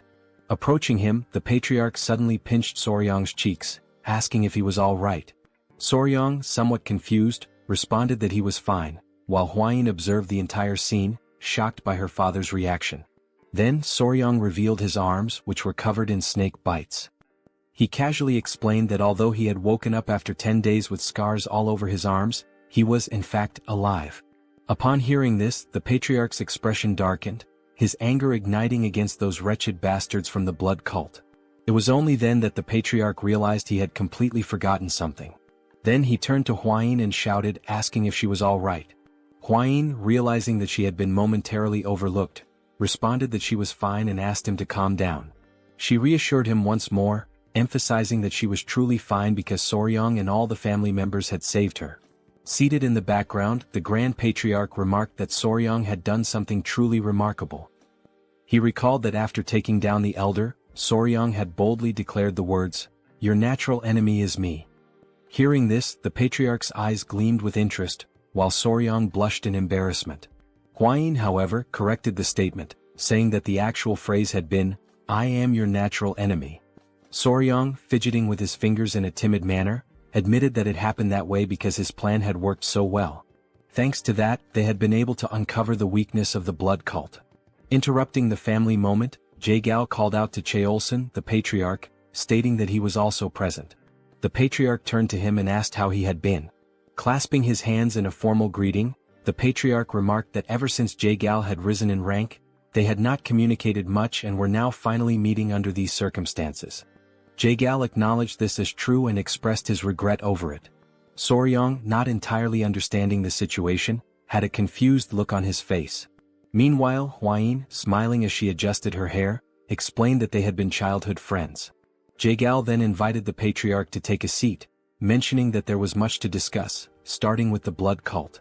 Turning his gaze toward the couple, Jae-gyal also requested that they sit down as there were more details to go over. Sometime later, the patriarch asked Jae-gyal how the search for the secret agent was progressing. Hearing this, Soryong thought to himself that they might be talking about a spy or something similar. So, he asked what kind of secret agent they were referring to. The patriarch stroked his chin and gave a faint smile. He then asked if Soryong remembered how the bastards from the blood cult had invaded to steal the secret manual of the venomous claw of the bloody hand. Soryong confirmed that he did and added that it seemed like they considered it to be of immense value. The patriarch stated that this was exactly the point. He then asked Soryong how he thought their enemies had discovered that the venomous claw of the bloody hand was in the possession of the Tang Clan. This revelation left Soryong in shock. He had not even considered that possibility. Rising from his seat, slightly agitated, Soryong exclaimed that this was a huge problem. He then asked if someone from the Tang Clan could possibly have leaked information to the blood cult.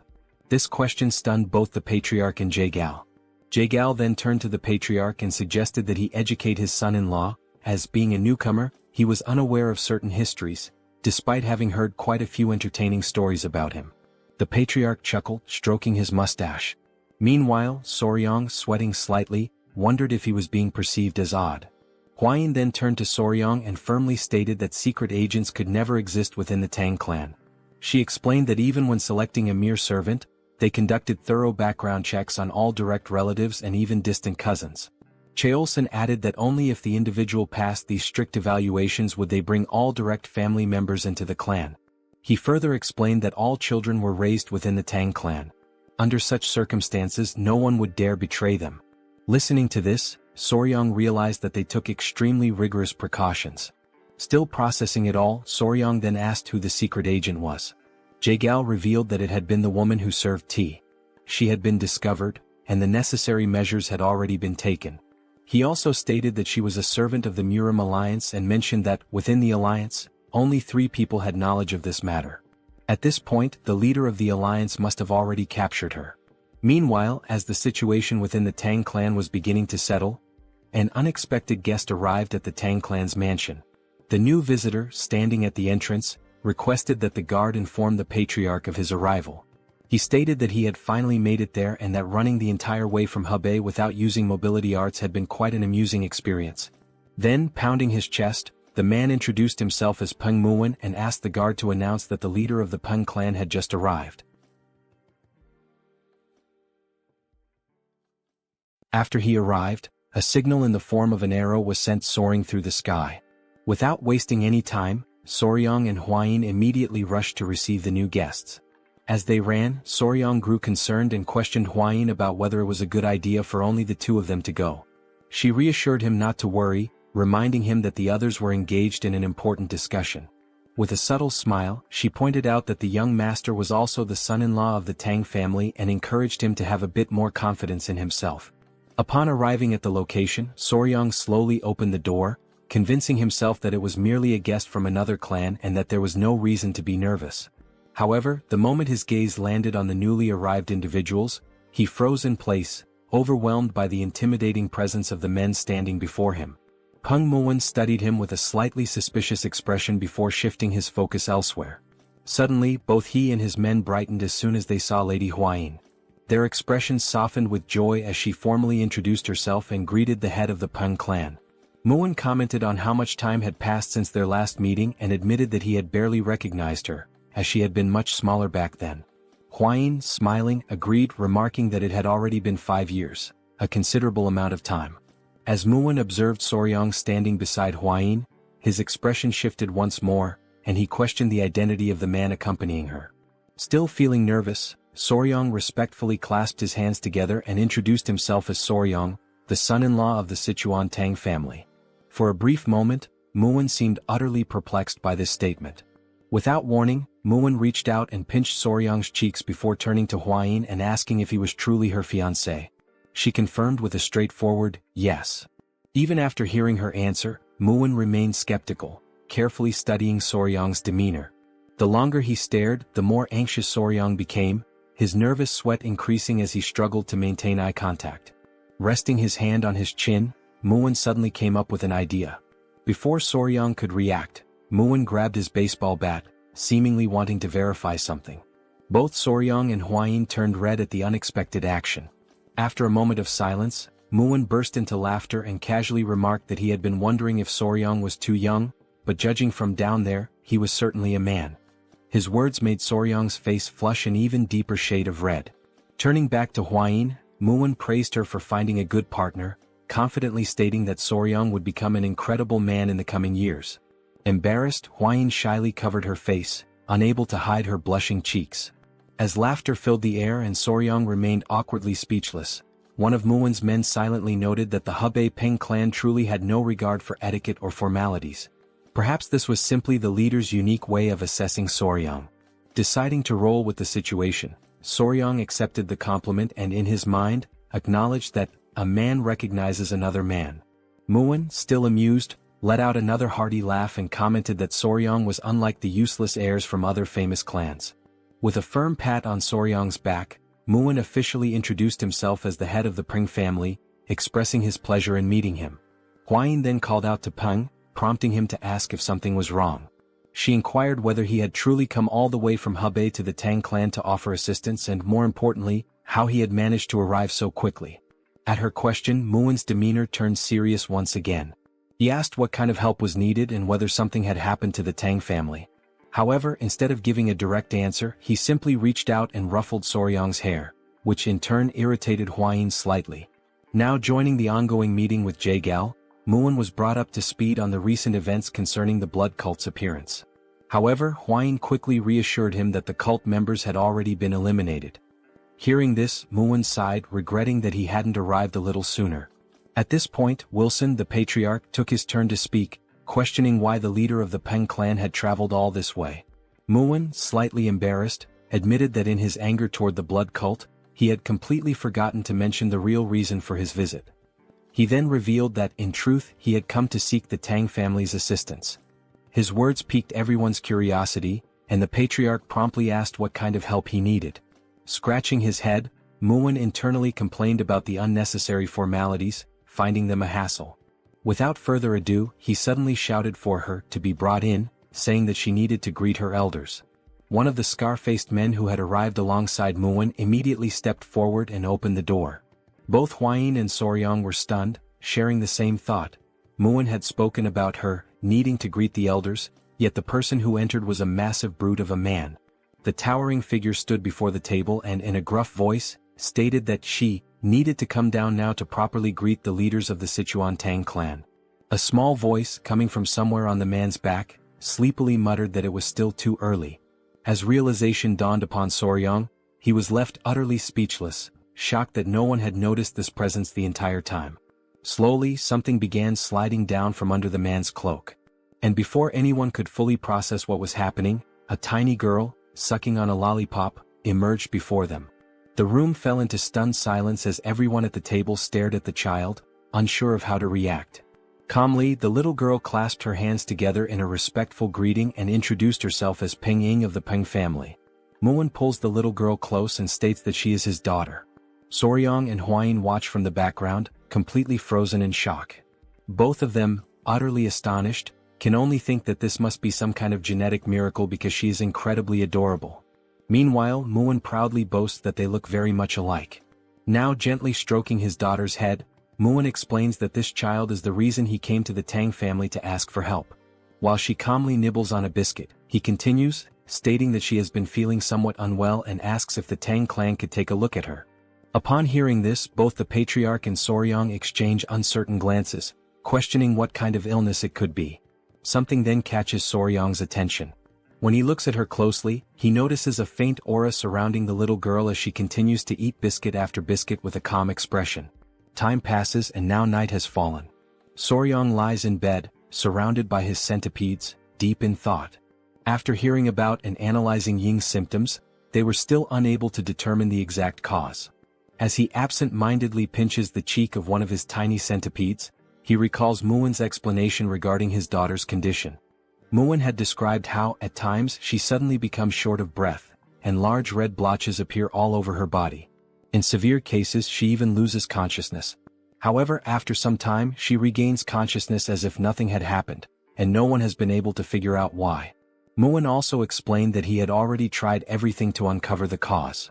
He had even sought out disciples of Yaxian, but all of them insisted that the child was perfectly healthy.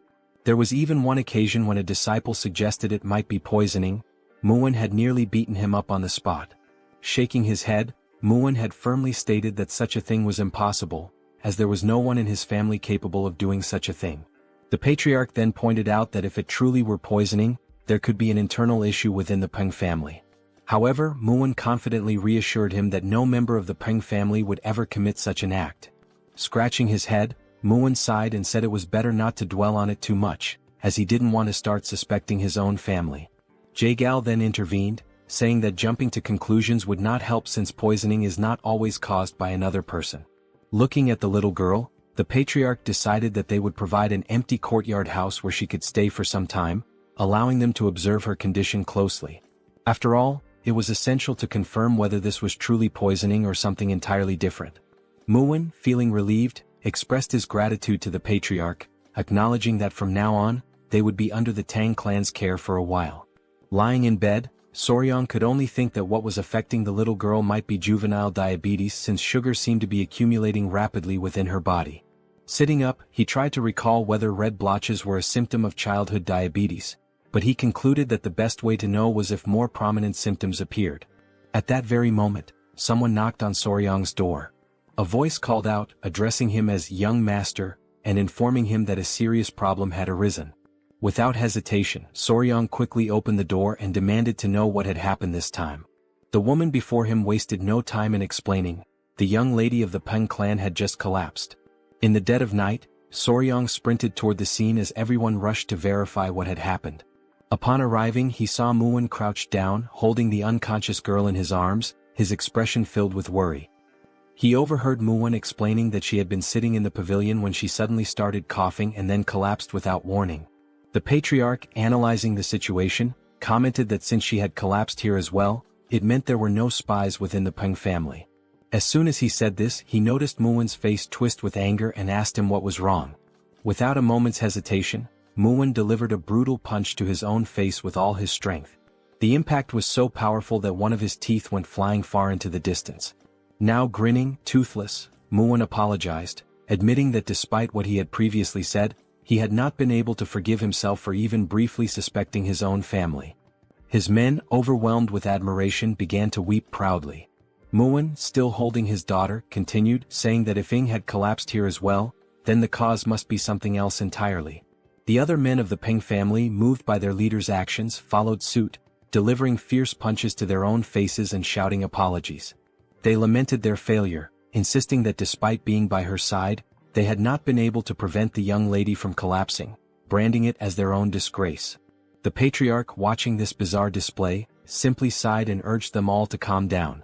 As yet another tooth soared through the air, Huayin placed a hand on Soryong's shoulder and quietly asked him what they should do now. Soryong responded with determination, stating that there was only one way. In the background, Soryong suddenly raised his voice, calling for everyone's attention and urging them to remain calm above all else. He then confidently announced that there was a method to uncover the cause of her symptoms and at the same time, prove everyone's innocence.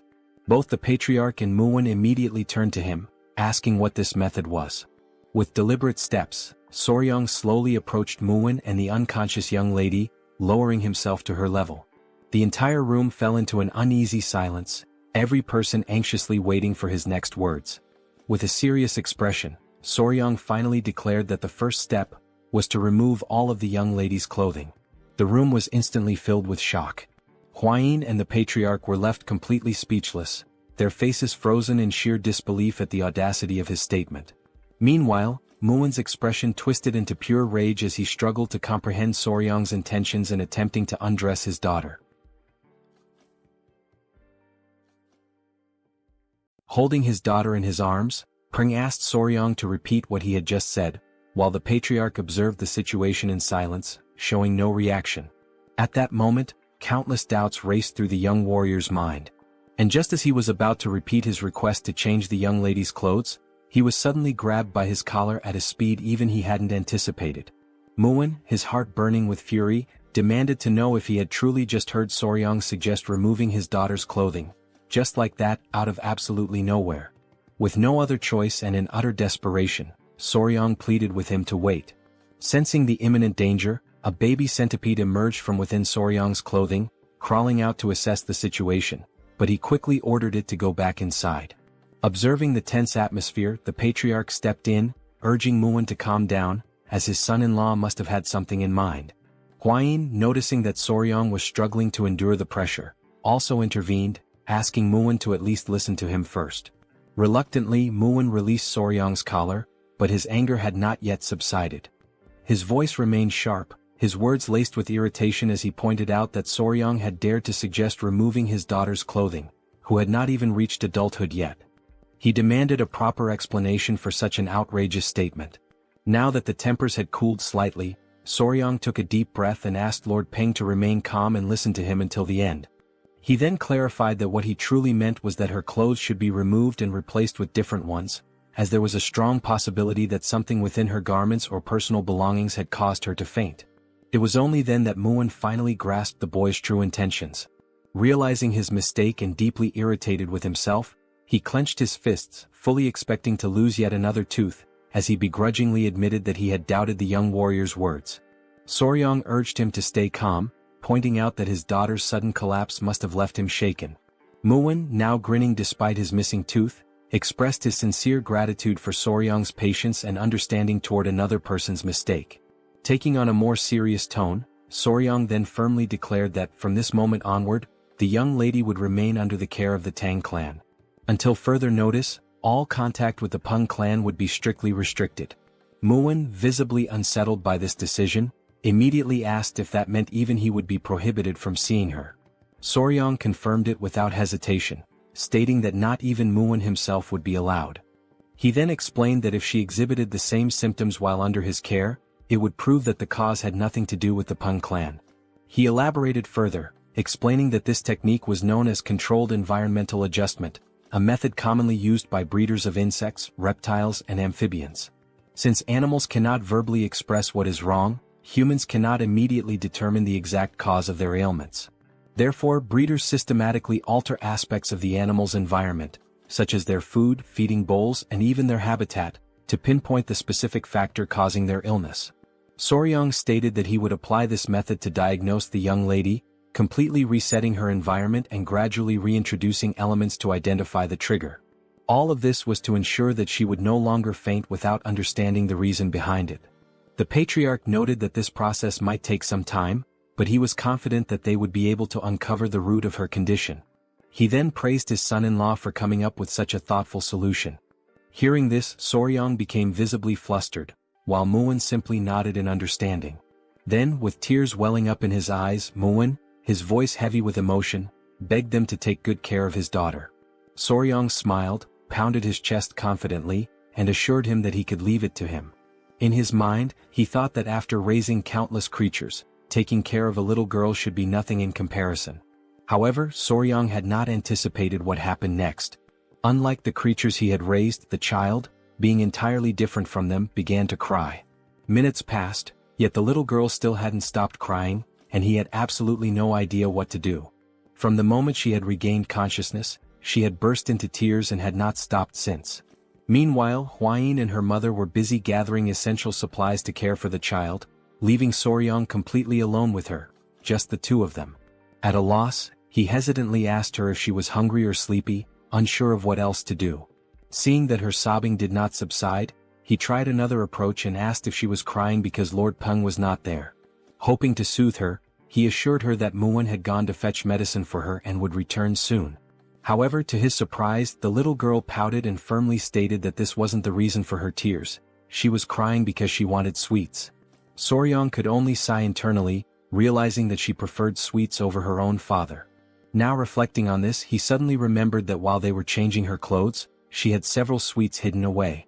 Trying to calm her down, he gently asked her to relax, explaining that since she had just woken up, she couldn't eat sweets right away.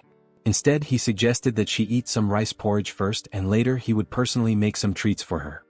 He then moved closer, lowering his voice slightly as he told her that if she ate her porridge properly and behaved well, he would prepare candied fruit skewers for her. At that moment, her eyes lit up with excitement, the prospect of sweets instantly lifting her spirits. However, for this to happen she would have to promise to behave. Without hesitation, she quickly agreed, nodding eagerly as she vowed to eat well and be on her best behavior. And the little girl confidently states that everyone in the Tang clan always keeps their promises. She then adds, with complete seriousness, that if she ever breaks hers, he has permission to punch her in the face. Hearing this, Soryang is utterly taken aback, his mind reeling as he wonders what on earth the Tang clan teaches its children. Later that day, Muin finds himself hidden behind a cluster of bushes, burdened with worry. He has no choice but to watch his daughter from afar, restricted by the new rule that forbids him from approaching her. However, his covert surveillance does not go unnoticed. Soryang, catching him in the act, immediately questions what he is doing hiding there. Before responding, Muin swiftly grabs Soryang by the collar and yanks him into the bushes as well, determined to maintain his cover. Lowering his voice, Muin anxiously asks how his daughter is doing.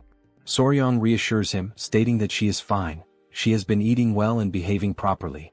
Muin, still skeptical, presses him further, demanding to know if she is truly eating on her own. He is bewildered as he asks how in the world Soryang managed to make that happen. Soryang simply shrugs, explaining that she is eating by herself naturally. He then turns the question back to Muin, wondering why he finds that so surprising. But before their conversation can continue, someone suddenly arrives, interrupting their hidden exchange. It is Huayin who greets the lord of the Tang clan with a polite nod. In response, Muin acknowledges her presence and thanks her for taking care of his precious daughter. Huayin then mentions as if casually, that Miss Ying had been asking about where her elder brother Soryang had gone. At those words, Muin's temper flares once more.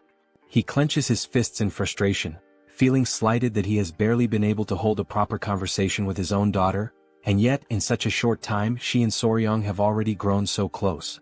Recognizing the dangerous shift in atmosphere, Soryong quickly realizes that now would be an excellent time to make his escape. As he turns to leave, Muin, still fuming, demands to know when exactly his daughter started calling Soryong by that title. Ignoring him, Hwayin instead asks if Soryong is heading to the training grounds again today. Soryong nods, explaining that when Ing spends time playing with the bees, she behaves much better. As he hurries toward the training grounds, he muses to himself that, oddly enough, the bees seem to have taken a liking to the little girl as well. Upon his arrival, he sees Ying happily holding one of the golden royal bees in her small hands.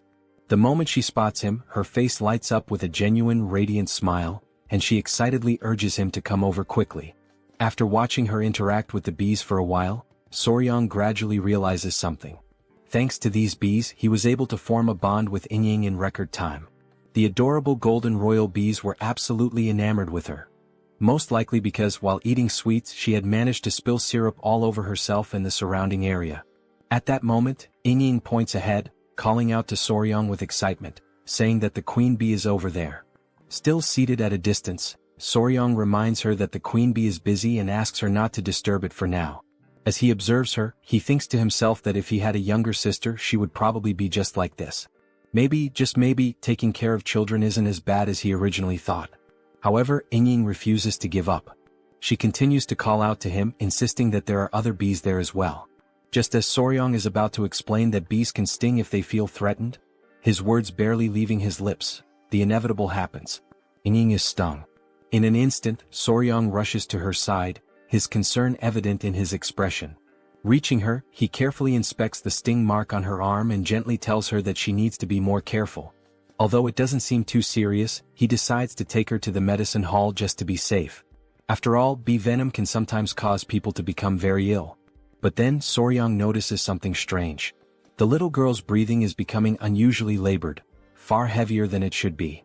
With panic rising in her voice, she weakly calls out to him, pleading for elder brother Soryong to help her. And then, right in front of his eyes, she collapses into his arms. His chest tightens with worry. He recalls Muin mentioning that sometimes Ying would develop red blotches on her body and lose consciousness. And in that instant, everything clicks into place. Soryong finally realizes exactly what this reaction is. The reason Ying has been fainting all this time is anaphylactic shock. Anaphylaxis. Anaphylaxis is a severe allergic reaction caused by an overactive immune response. Normally, when harmful substances or toxins enter the body, the immune system immediately launches an attack to eliminate the threat. This immune response is known as inflammation. During this process, the body releases histamine, which dilates blood vessels, allowing white blood cells and antibodies to enter and neutralize the invader. However, problems arise when the body overreacts to certain harmless substances. When histamine is released in excessive amounts, the immune response malfunctions due to its hyperactivity. Blood vessels dilate too rapidly, leading to a dangerous drop in blood pressure. As the vessels expand, symptoms such as difficulty breathing and severe itching begin to appear.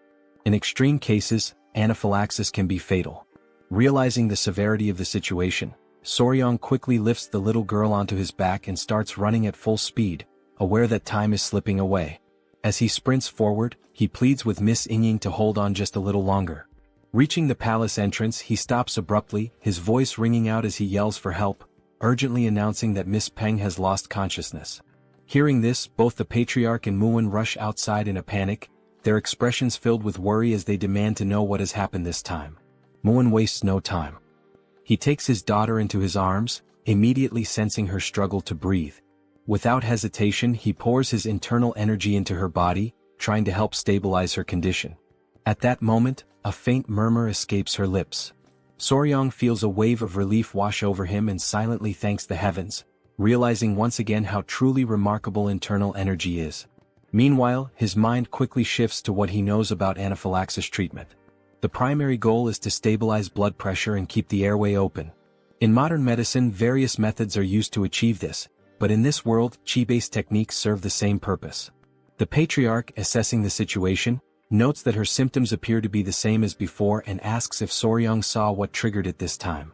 Muin, equally curious, turns to him for an answer. Soryong states that young Ying collapsed after being stung by a bee.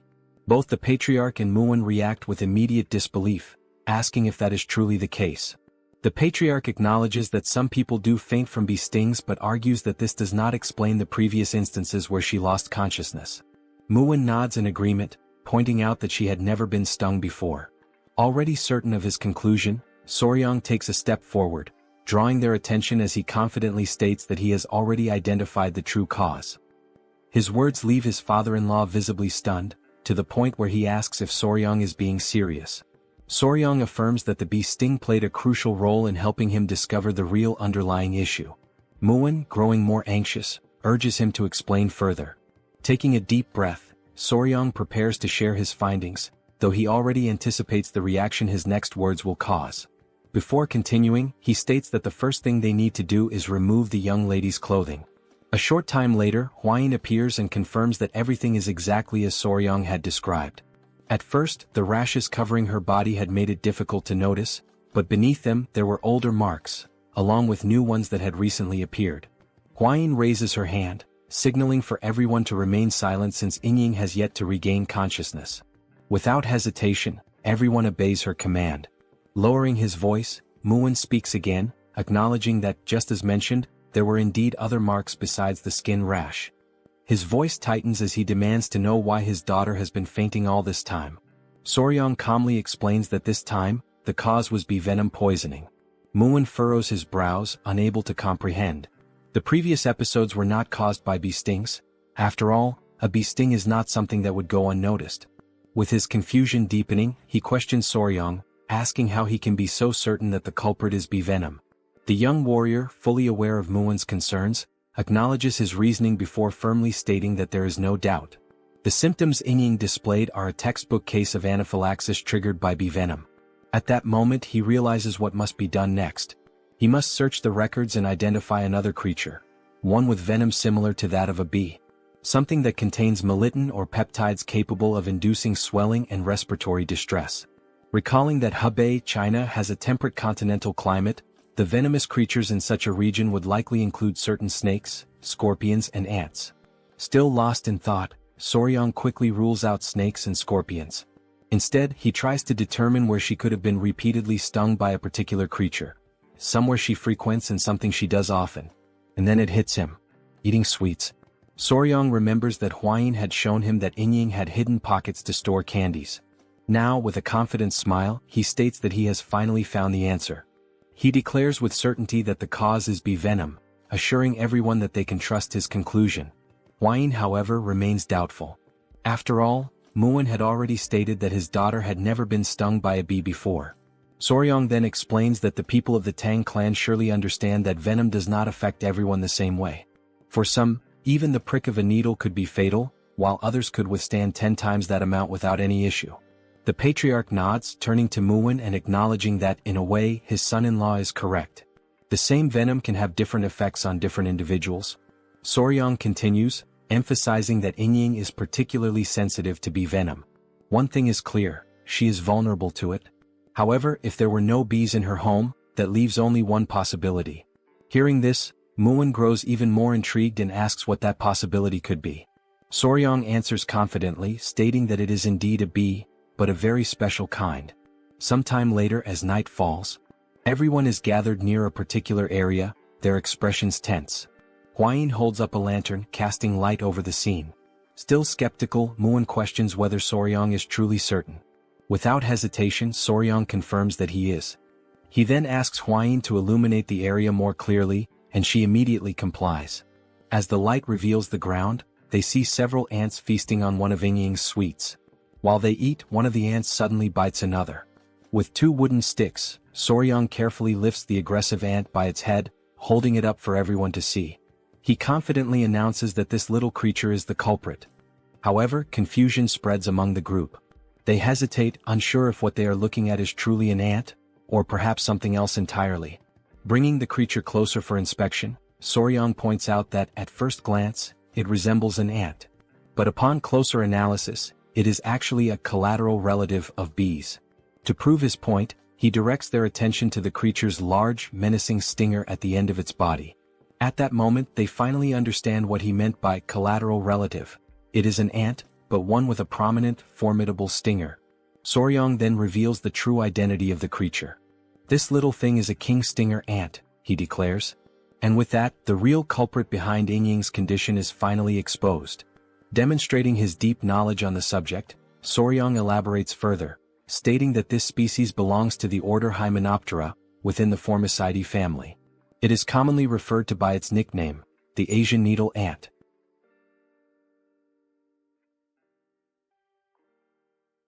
A detailed description of the giant stinger ant appears, outlining its classification within the insect order, its family, and its genus within the category of ants.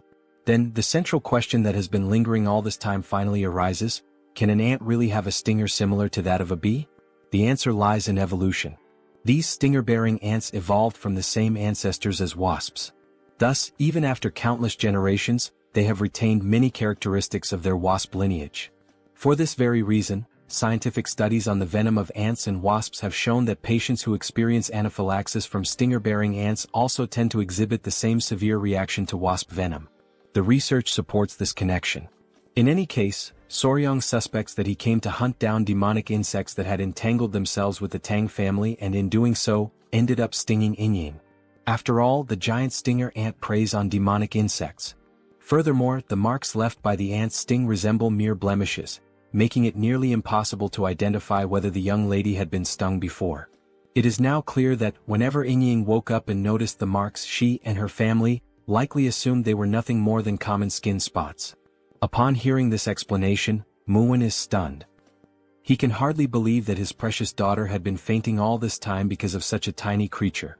Now convinced, Murim turns toward the patriarch and asks if he can develop an antidote. The patriarch nods and confirms that he can. He then adds that an antidote for bee venom already exists, but for someone as sensitive as Lady Yingying, it may not be entirely effective. Murim, momentarily uneasy, questions what might happen to his daughter. The patriarch reassures him, telling him to stay calm. Now that the cause has been identified, they can exercise greater caution to prevent future episodes before she faints again. Though still apprehensive, Murim takes a deep breath and agrees. Now, turning his attention to Soryang, he acknowledges that he has not yet properly thanked him. He expresses his deep gratitude to the young warrior for everything he has done. Soryang offers a modest smile and returns the gratitude. Then, in an attempt to reassure Murim, he tells him not to worry. Though the process will be slow, there is indeed a way to treat Yingying's condition. Murim, once again surprised, asks if there is truly a way to resolve this. Soryang confidently explains that the method is known as desensitization. Huayin, standing quietly in the background, watches him intently, thinking to herself just how brilliant her companion is. Then, Soryang begins to explain the process in highly technical terms, leaving everyone completely lost in confusion. Realizing their bewilderment, he simplifies his explanation. In more straightforward words, he explains that small doses of bee venom must be administered to Yingying over time, gradually reducing her sensitivity to it. The process will require patience, but it is effective. At this, Huayin suddenly frowns, visibly unsettled by the mere thought of deliberately poisoning the young lady, even if for treatment. Soryang reassures her, stating that while it will take time, once the process is complete, Yingying will no longer suffer allergic reactions to bee venom. Hearing this, the patriarch nods in agreement, saying that the approach makes sense. Even within the Tang family, certain training methods involve injecting small doses of poison to build resistance. Now filled with newfound hope, Murim eagerly asks again if this means that, once the treatment is complete, his daughter will no longer suffer from this condition. The patriarch, maintaining his composure, tells him that it will take time, but yes, it is very likely. At this, Murim breaks into the most genuine toothy smile he has shown thus far. Still grinning, he slaps Soryang on the back in a gesture of deep appreciation for saving his daughter's life. With gratitude shining in his eyes, Murim declares that he cannot possibly let such a massive favor go unrewarded. He then asks Soryang if there is anything he desires, saying that he can grant him whatever he wishes. As Murim continues shaking him enthusiastically, Soryang can only wonder why the people of this world always throw around blank checks after receiving help. After composing himself, he clasps his hands together in a polite gesture of refusal. He tells Murim that Lady Yingying is like a younger sister to him now, and he cannot ask for any reward. Murim, however, laughs heartily and increases the force of his backslaps, declaring that within the Ping family, there is no need for modesty. Soryang can ask for anything. Realizing that if he doesn't request something soon, he might end up being crushed to death, Soryang thinks quickly and comes up with an idea. Excitedly, with eyes practically sparkling, he asks if the Peng clan, having traveled from afar, would be willing to accompany him on a journey to visit some famous mountains.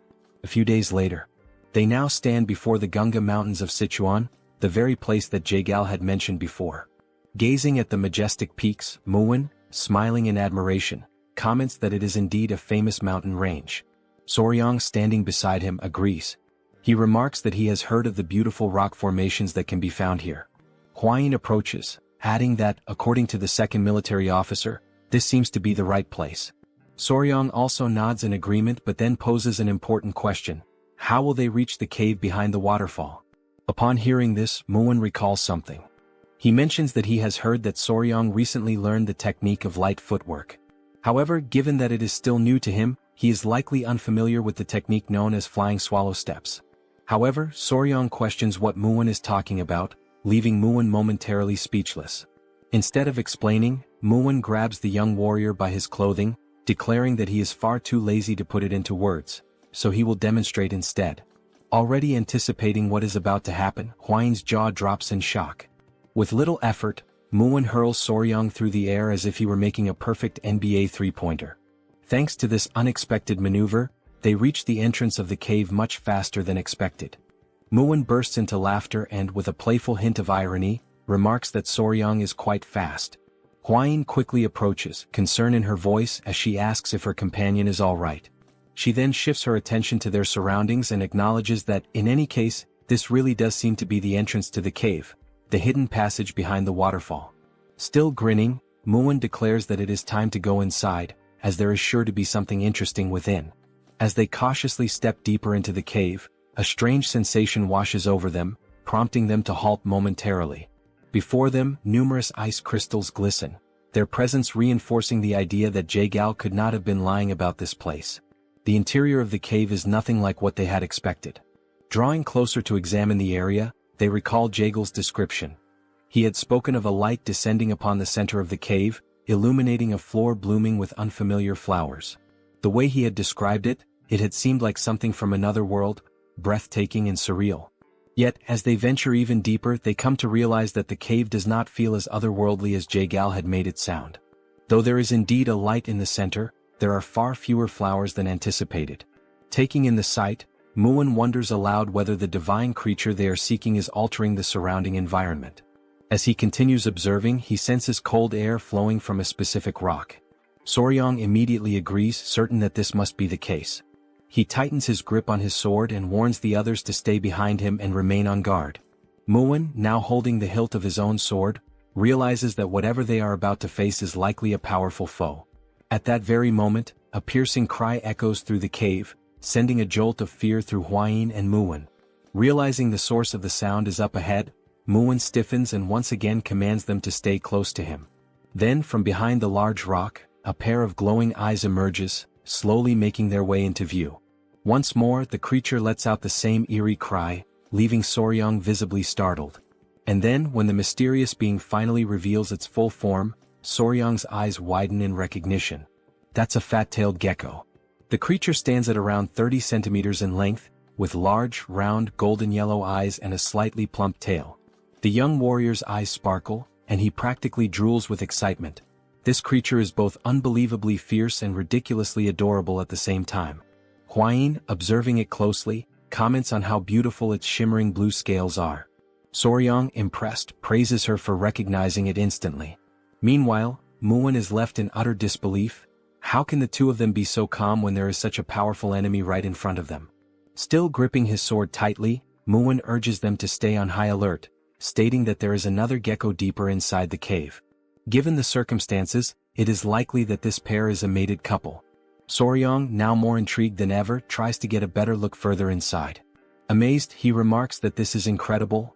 If there are two of them here, they might be able to breed offspring. He then turns to Muwen and pleads with him to capture them both alive, without harming them.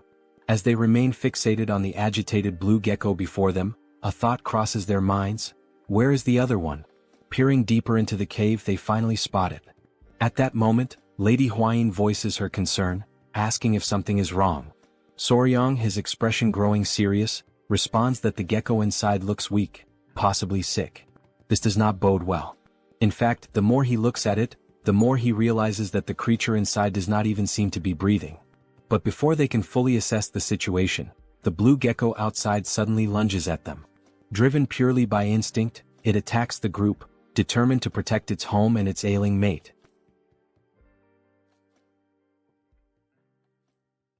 Upon observing the dangerous instinct displayed by the creature, Soryang quickly turns around and says that he'll leave this matter in the hands of Commander Gu Pei, asking him to notify him immediately if anything happens. As he watches the furious lizard in the background, Gu nods and replies that Soryang can count on him. If that little creature shows any unusual behavior, he will be informed right away. With that decision made, the group agrees to withdraw for the time being. Once outside, it finally dawns on them that, first and foremost, they don't actually know much about the creature's habits, and trying anything now would be reckless and could potentially harm the already injured creature. While Soryang stands atop a rock, lost in thought and clearly worried, Hwayin sweetly calls out to him, inviting him to come eat as she tends to a few tiny centipedes in her hands. Watching her carefully handling the small insects, Soryang finds the scene incredibly gentle. It almost looks like she's caring for little children in her own home. They all gather as they wait for a stew to finish cooking. Muin then asks if there was any progress today, and Soryang replies that once again the injured creature didn't move at all. Muin adds that when he went to check on it earlier, it still didn't move, and wonders aloud whether a living being shouldn't at least eat or drink something. Soryang immediately agrees, but explains that geckos or lizards in general sometimes go without eating for days when they're under stress. In particular, fat-tailed geckos store energy in their thick tails, and if one isn't eating at all, it's likely surviving entirely off the stored energy. And given the current situation, they're reaching a point where a decision must be made, because they can no longer remain uncertain. The reason why the creature isn't moving needs to be investigated. Muin, somewhat energized by this, asks whether they'll be able to capture the geckos afterward, but Soryang clarifies that this isn't about capturing them for now, it's about figuring out where the injured one is hurt. He adds that it would be great if Muin could distract the standing gecko, allowing Soryang and Hwayin to approach the weakened one. This makes Muin slightly uneasy, but then the eyes of both Muin and the other Peng family men begin to gleam, and Muin suggests that it might be easier to just knock down the healthy one as well. That way they'd have both, the strong and the weak. But all Soryang can think is that if these men hit those little creatures with their muscles, they would surely die instantly. To lighten the mood, Soryang jokes that if Lord Peng hits them, even the rock dividing them from Jaegao would probably just drop dead on the spot. Muin bursts into laughter at the comment. As he gives a few overly strong pats on Soryang's back, Muin remarks that it's surprising Jaegao was pressured enough by such tiny creatures to retreat. He then agrees with Soryang, one hit from him would absolutely kill the geckos. Muin's expression grows serious once again, and he confirms whether they'll go with Soryang's gentle approach. The young warrior replies that it seems to be the best option. Using a small stick, Soryang begins drawing a rough map on the ground, explaining the plan step by step. First, Muin will lure the healthy gecko away, while Hwayin and Soryang will go examine the one that seems injured. Hwayin shifts a few small stones, explaining how the division of the venomous mist could help block the gecko's path, preventing it from getting to Soryang. Muin nods in agreement, saying this truly does sound like the most effective plan. Already clear on what needs to be done, Muin asks if there's anything else he should be cautious about, and Soryang simply tells him to be careful and keep the gecko far enough away so it doesn't get close to them. With a warrior's confidence, Muin pounds his chest and says they can leave it to him. He urges everyone to get moving, stating that his body is burning with anticipation and eager for action. He dashes off excitedly, while Soryang calls out for him to calm down and hold back some of that enthusiasm. As they watch him go, Soryang and Hwayin can't help but worry. If the gecko inside truly is sick, it may not have much time left. A few minutes later, they're already back inside the cave, standing in front of the gecko, who now sees them as a significant threat and is ready to strike. Soryang whispers that it's time to begin the plan, and Muin, both excited and lucky, responds that he understands. He draws the massive sword from his back, and a powerful aura surrounds him, leaving both Soryang and Gu Pei momentarily stunned and unsure of what might happen next. As Muin advances toward the gecko, flanked by his men, he reminds everyone to follow the plan, and the group shouts in unison, affirming they're ready. Sensing the danger closing in, the small gecko lets out a furious roar, its eyes glowing as it bares its fangs. Then the tiny creature leaps toward the group, leaving a trail of ice in its path. Murim deflects the attack with his sword, and exclaims that he hadn't expected so much power. As the creature begins swinging its tail repeatedly in fierce strikes, Murim admits that its attacks are indeed powerful, strong enough to qualify it as a first-class warrior of the Peng family. The small creature takes a few steps back and instinctively leaps forward once again to launch another attack. Recognizing this as a perfect opportunity, Murim smiles, seeing a clear opening. And just as the gecko strikes his sword, Murim redirects the creature slightly off course, creating the exact gap they needed. He shouts that this is the best chance they'll get. While the men stay surrounding the creature, the little gecko senses that something is wrong. Realizing the humans are trying to execute a plan, it lets out another roar, while the men desperately try to keep it from reaching Soryang and Huayin, who are focused on acting quickly while they still can. They approach the spot where the injured gecko lies, and immediately notice that everything around it is frozen solid. As Soryang looks more closely at the stone the creature is lying on, something about it makes him feel uneasy. Huayin gently asks if the gecko is truly injured, and Soryang replies that it seems to be, yes. As they continue observing, they realize that the tip of its tail is necrotizing, due to an incomplete shedding process. The gecko was unable to finish shedding its skin, and now even its eyes are filled with pus. Soryang says they need to treat it immediately, and Huayin, a bit alarmed, asks how they're going to do that without any medicine available. Soryang smiles and calmly replies that it's alright, he'll remove everything himself, which leaves Lady Huayin slightly annoyed. She recalls that lately, Soryang really seems to want to remove everything, but in this situation, it actually is the correct method. Sensing movement nearby, the sick gecko stirs, trying to see what's going on around it. Soryang slowly brings his hand closer to the gecko's head, speaking softly and reassuringly, telling the creature that everything is fine, and that he's going to treat it, kindly asking it to stay still. Once he holds the gecko, Soryang notices that it begins to calm down, and just like the queen bee from earlier, it seems to understand his words to a certain extent. As he holds the creature, he gently tugs on a bit of its skin and explains that, just like snakes, geckos also shed their skin. He even gives an example. Wild fat-tailed geckos tend to eat their own shed skin, which is why it's rare to find remnants of it lying around. Impressed by his knowledge, Huayin says that it's truly fascinating. Soryang pulls out a small knife, stating that the gecko's skin appears to be incredibly tough, and trying to remove it with bare hands wouldn't be effective. Carefully, he brings the blade near the creature, beginning to remove the dead skin from its body. Watching closely, Huayin puts her hand to her mouth and says it looks just like a precious gemstone. As we observe, Soryang begins peeling away the skin from the creature's back, and the blue color underneath is strikingly beautiful. He proceeds with great care, removing the skin from each of the gecko's legs, one by one. Seeing the exposed skin on the legs, Huayin exclaims that they look like adorable little gloves. She's reminded of the time when she was a YouTuber, and even back then videos of peeling or removal like this were trending and popular. Looking at the creature again, Soryang says that the most important part is still left, the head and the tail. Once more, he gently holds the gecko and says he needs to be especially careful with the eyes. Just as he had predicted, pus had built up inside the creature's eyes, and because it hadn't been properly removed, the inflammation caused the eyes to swell badly. With deliberate, slow movements, he begins removing all of the dead skin, working patiently until he successfully peels the skin off the gecko's entire face. Once everything has been taken off, Soryang gently asks the creature how it feels now, wondering if there's any improvement. At that very moment, Huayin gets visibly excited, because it's the first time she's seen the gecko open its eyes, and it no longer looks sick. Still holding the small creature, Soryang appears serious, and Huayin asks if something is wrong. He answers that yes, there is. He points to the tail, saying that he's trying to figure out what to do about it. It's clearly necrotizing. He adds that perhaps the only way to stop the necrosis is to cut the tail off entirely, but in the gecko's current weakened state, amputating the tail could very well kill it. At that moment, as they silently consider their options, they suddenly hear the voices of the men nearby, shouting for them to be careful. The men yell that they've lost sight of the other gecko, and as the couple turns around, there it is, ready to attack. Seeing that the creature is even more furious than before, Soryang is startled and begs it to calm down. He shouts in desperation, explaining that he's trying to help and treat its injured friend, even going so far as to point the knife toward the oncoming gecko. But in that exact moment, Soryang realizes that pointing the knife may have been a critical mistake. The gecko is bound to interpret it as a threat.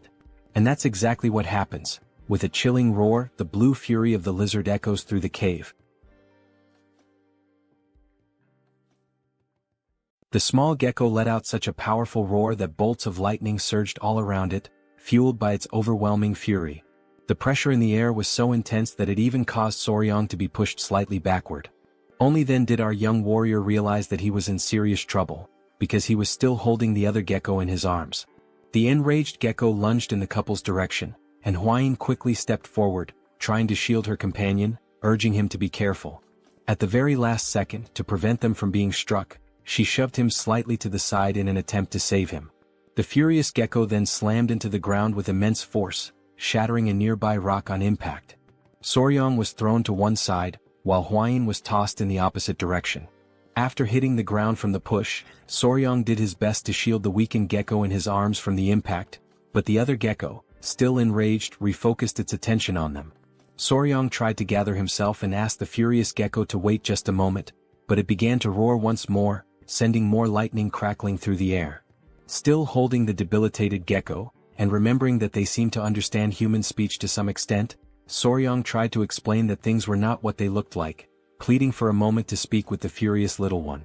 Right after saying that, he heard a strange sound, one he hadn't noticed before.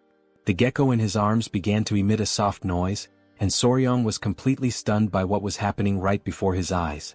The furious gecko paused for a brief moment upon hearing the sound. Then, seemingly calmed, the anger began to fade from its expression, and it responded by making the same sound back to the other gecko. Both of the geckos began to exchange the sounds and even smiled, and in that exact moment Soryang realized that they were actually communicating with one another. Right then Murim and his men came rushing over in a panic, trying to check whether Soryang was okay. Holding his sword, Murim commented that the slimy little bastard was fast, way faster than he expected, and that he hadn't anticipated it slipping through his legs like that. But when the small gecko saw the men again, it immediately began to growl, and its expression once again twisted into one of irritation. Soryang stepped between the gecko and the men while still holding the injured one, asking them to wait a moment, saying that there was no need to keep fighting. He assured them that he was fine and asked them to step back a bit, as he was going to try speaking with the geckos for a moment. Murim briefly wondered if Soryang had lost his mind trying to talk to that thing, asking if he really believed the creature could understand human words. Still observing the gecko, Soryang responded that yes, it seemed like the creature could understand human speech to some extent, and if so, it probably wouldn't attack again. He turned to Hwayin and asked if she could grab some of the dried grass he had seen nearby, and she answered that she could. Then she went off in a cute moment, appearing almost chibi-like, collecting the dry grass alongside a little centipede. Soryang arranged the dried grass so that the weakened gecko could lie on it, judging that it would be more comfortable than resting directly on the cold ground. The couple knelt down beside the geckos, and Soryang gently told them not to worry, that he wasn't trying to hurt them. He had only removed the stuck skin that wouldn't shed on its own and cleaned what was covering the sick gecko's eyes. Then Soryang reminded the healthy gecko not to forget to lick the eyes of the sick one, and immediately the small gecko did just that. Afterward, the young warrior stood up, crossed his arms and stated that there was only one problem, drawing everyone's attention back to him. He explained that the sick gecko's eyes would likely heal just fine, but her tail was already necrotized, so licking wouldn't help at all in that situation. The sick gecko seemed to finally realize that her tail was indeed useless. She couldn't feel anything from it anymore. So Soryang continued, saying that, in other words, the only way to improve the situation would be, and while making a cutting gesture with his hands, he implied that they might have to remove the tail entirely. At that moment, one of the geckos imagined his partner's tail being cut off, and the vision of her crying out in pain filled his mind. He began to roar once again, and Soryang, growing nervous, made a scissor shape with his fingers to try to explain. The fury returned to the little gecko, who suddenly leapt toward the young warrior, taking him by surprise with the sudden mood swing. Realizing he wasn't fast or strong enough to stop this charge, the only thing Soryang could do in that moment was scream in desperation. Several minutes later, the couple sat on a rock with Murim beside them, while the men prepared a campfire. Hwayin was tending to some kind of wound on her companion's face, and he kept complaining that it hurt every time she touched it with her fingers. Soryang becomes a little irritated with the ungrateful gecko, since he was only trying to help. Hwayin tells him to stay still as she's in the middle of applying a healing balm, and if he keeps moving it might leave a scar. Hearing this, Murim crosses his arms and starts laughing, saying that now Soryang is finally beginning to act like a real man. After all, he earned a glorious battle scar. Realizing that this was not the right moment for jokes, Hwayin turns to Muin with a terrifying glare. Along with Hwayin, the little centipedes also fix their gaze on him, trying to intimidate him, and without saying a single word, Muin understands the message loud and clear. Touching the wound on his face, Soryang can only think about how the misunderstanding had somehow been resolved, and as he looks at Hwayin and the baby centipedes, he also considers how the centipedes aren't reacting to any killing intent, and maybe the small gecko never actually had the intention to kill. At that moment, Gu interrupts and calls out to Soryang to talk to him about something. He says it looks like the little creature wants to say something to Soryang, since it keeps trying to get over to him. Soryang gives an awkward smile and asks if the gecko is finally ready. The gecko responds by making the same sound as before and nodding its head. Tilting his own head slightly, Soryang says he'll do his best. But first, there's something he needs to ask, which makes the little gecko curious. So he asks what geckos usually eat, explaining that if they really do need to cut off her tail, she'll need to eat something nutritious to recover properly. Before Soryang can even finish speaking, the small gecko quickly leaps away to show what they usually feed on. Soryang follows him, asking him to wait up since he's way too fast. The gecko stops in front of a small plant and begins making some sounds. Soryang realizes that with these sounds, the little one is definitely trying to communicate something. The gecko then picks the plant up with its mouth and lifts it, clearly wanting Soryang to see it. Soryang takes the plant from the gecko, and Hwayin arrives shortly after, asking if she can take a quick look at it. She takes the plant and carefully examines it. Then she says it's weak, but she can still feel a bit of chi coming from it, so this little plant is definitely a seed of a spiritual herb that used to grow there. Soryang takes the plant back and is left stunned when he realizes it's that seed. This spiritual herb that everyone had talked about so much. Muin comments that he's heard of it before a long time ago. And it's said that spiritual herbs always grow in places where spiritual beasts live. Looking at the sleeping baby centipedes, Hwayin says that maybe, just like the baby centipedes, the little geckos also survive by feeding on the chi from the spiritual herbs. Soryang looks a little alarmed and asks if now that the spiritual herb has been dug up, it means this is a big problem. He then tries to dig the ground with his hands, saying they should replant it quickly, but Muin tells him that won't help. Muin approaches, places a hand on Soryang's shoulder, and explains that once a spiritual herb has been touched by human hands, it won't grow again. He adds that the little gecko surely already knew this, and that's probably why he dug it up and showed it to them. So even if they plant it again, it won't grow any further from this point on. Then he remembers Jagal, who had come there earlier and dug up the plant, which led to the small, defenseless geckos being harmed. Soryang begins to cry and says that he's sorry for that humans are truly sorry little geckos. Muin then turns to Gu Pei and asks what the name of the spiritual herb that used to grow there was. Gu Pei answers that he remembers it was called frost ginseng, while Soryang continues mourning in the background and Hwayin tries to comfort him. Muin then says that what they need to do is find something that emits the same type of chi as frost ginseng. Hearing that instantly lifts Soryang's spirits, and he asks if such a thing really exists. Muin grins with his toothless smile and says yes, of course it does. This thing is called ice jade, and just like frost ginseng, it carries the essence of cold chi. But then Muin says that the problem is how to get ice jade, as it's incredibly rare. Even with money, it's not something easily obtained.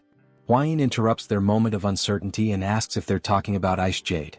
She says she knows someone who has it. Hearing that, Soryang and Muin both light up with excitement, asking if she's serious and saying that's wonderful news. Barely able to contain his excitement, Soryang steps closer and asks who it is. Hwayin is startled and tells him to calm down. While both of them are watching her, she says she doesn't really know how to say this. Then she takes a deep breath and says, "There's some other weed, or whatever." The two of them are left in shock by all the buildup, and Muin asks if she means it's just a weed. Hwayin seems disappointed, thinking they would have taken it more seriously. Then Soryang shouts, completely confused, "What?"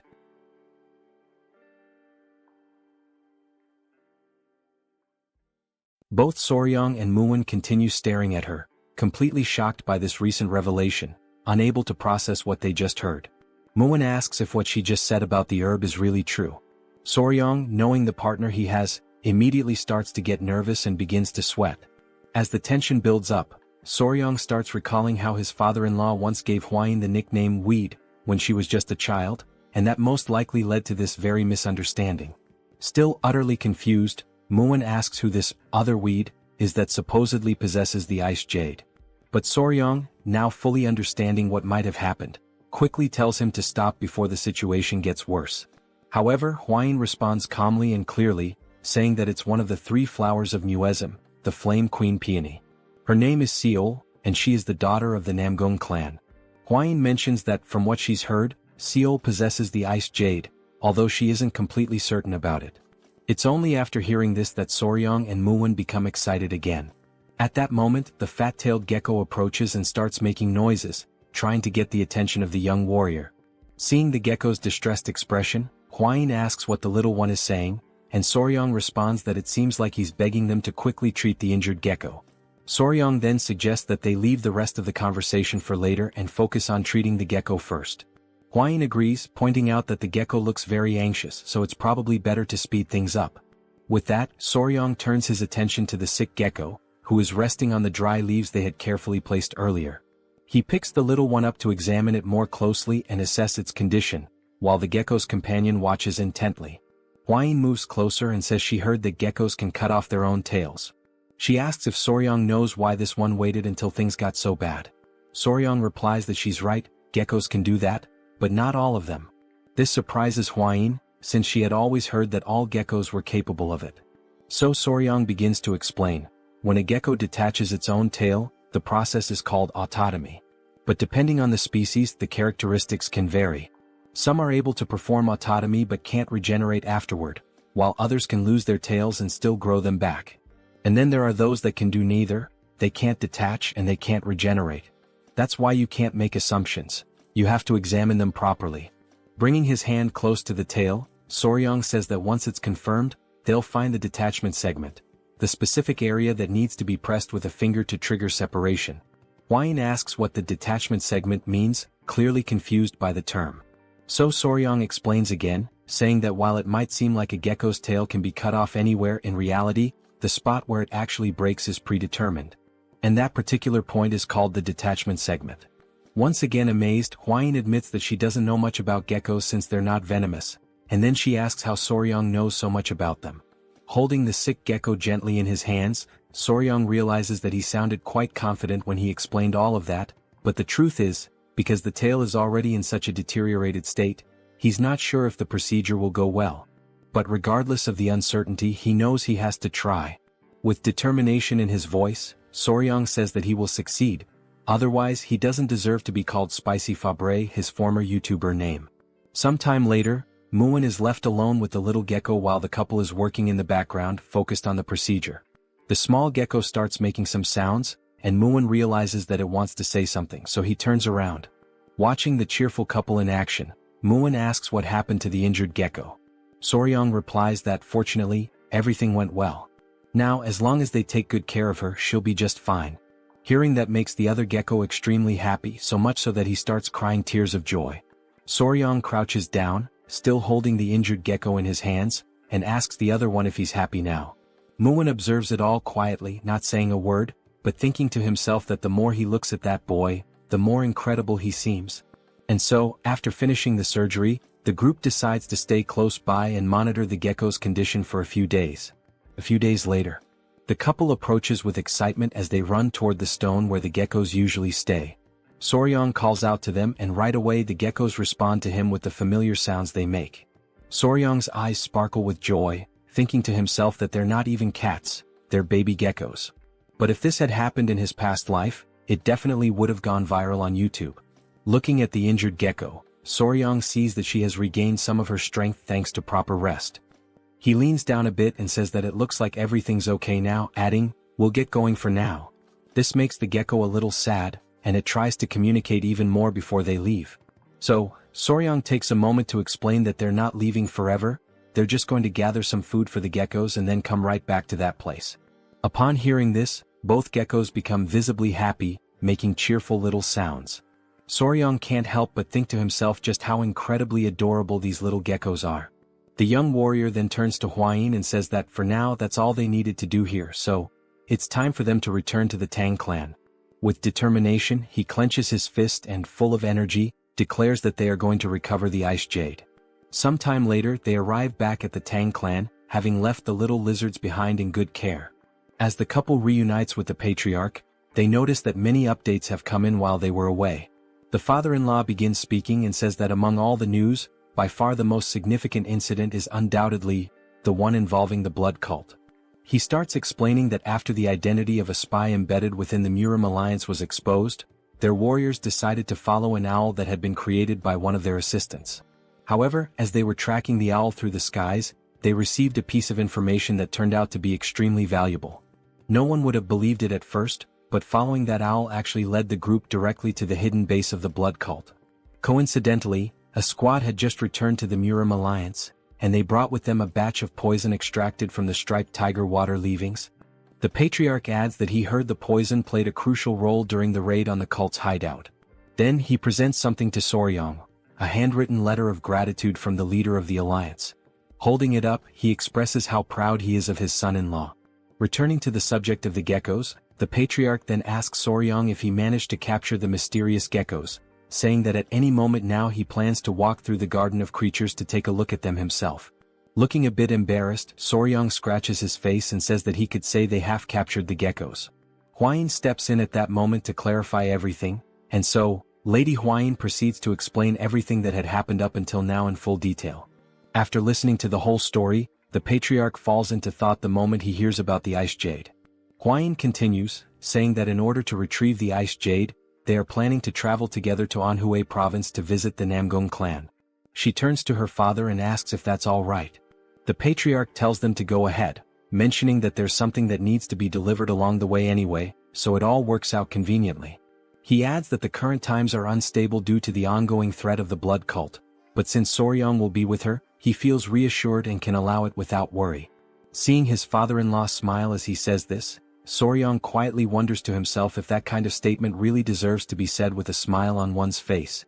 Then the patriarch pauses, telling them to wait for a moment, because now that he thinks about it, since they're heading to the Namgung clan, there have been some rather disturbing rumors going around lately. The couple exchange glances, already expecting that it must be something strange, and they ask what kind of rumors these are this time. The patriarch begins to recount what he's heard. Near the Namgung clan, around Yellow Mountain, there are whispers that some men have been walking through the forest late at night. One man supposedly asks if the other is serious about what he's saying. The second man insists that he's telling the truth and goes on to say that the young woman from the Namgung clan, she really... But then the first man cuts him off, saying that it's nonsense, that it's nothing more than a filthy and scandalous rumor. Even if it were true, one of them says, still. But before he can finish, something suddenly grabs their attention.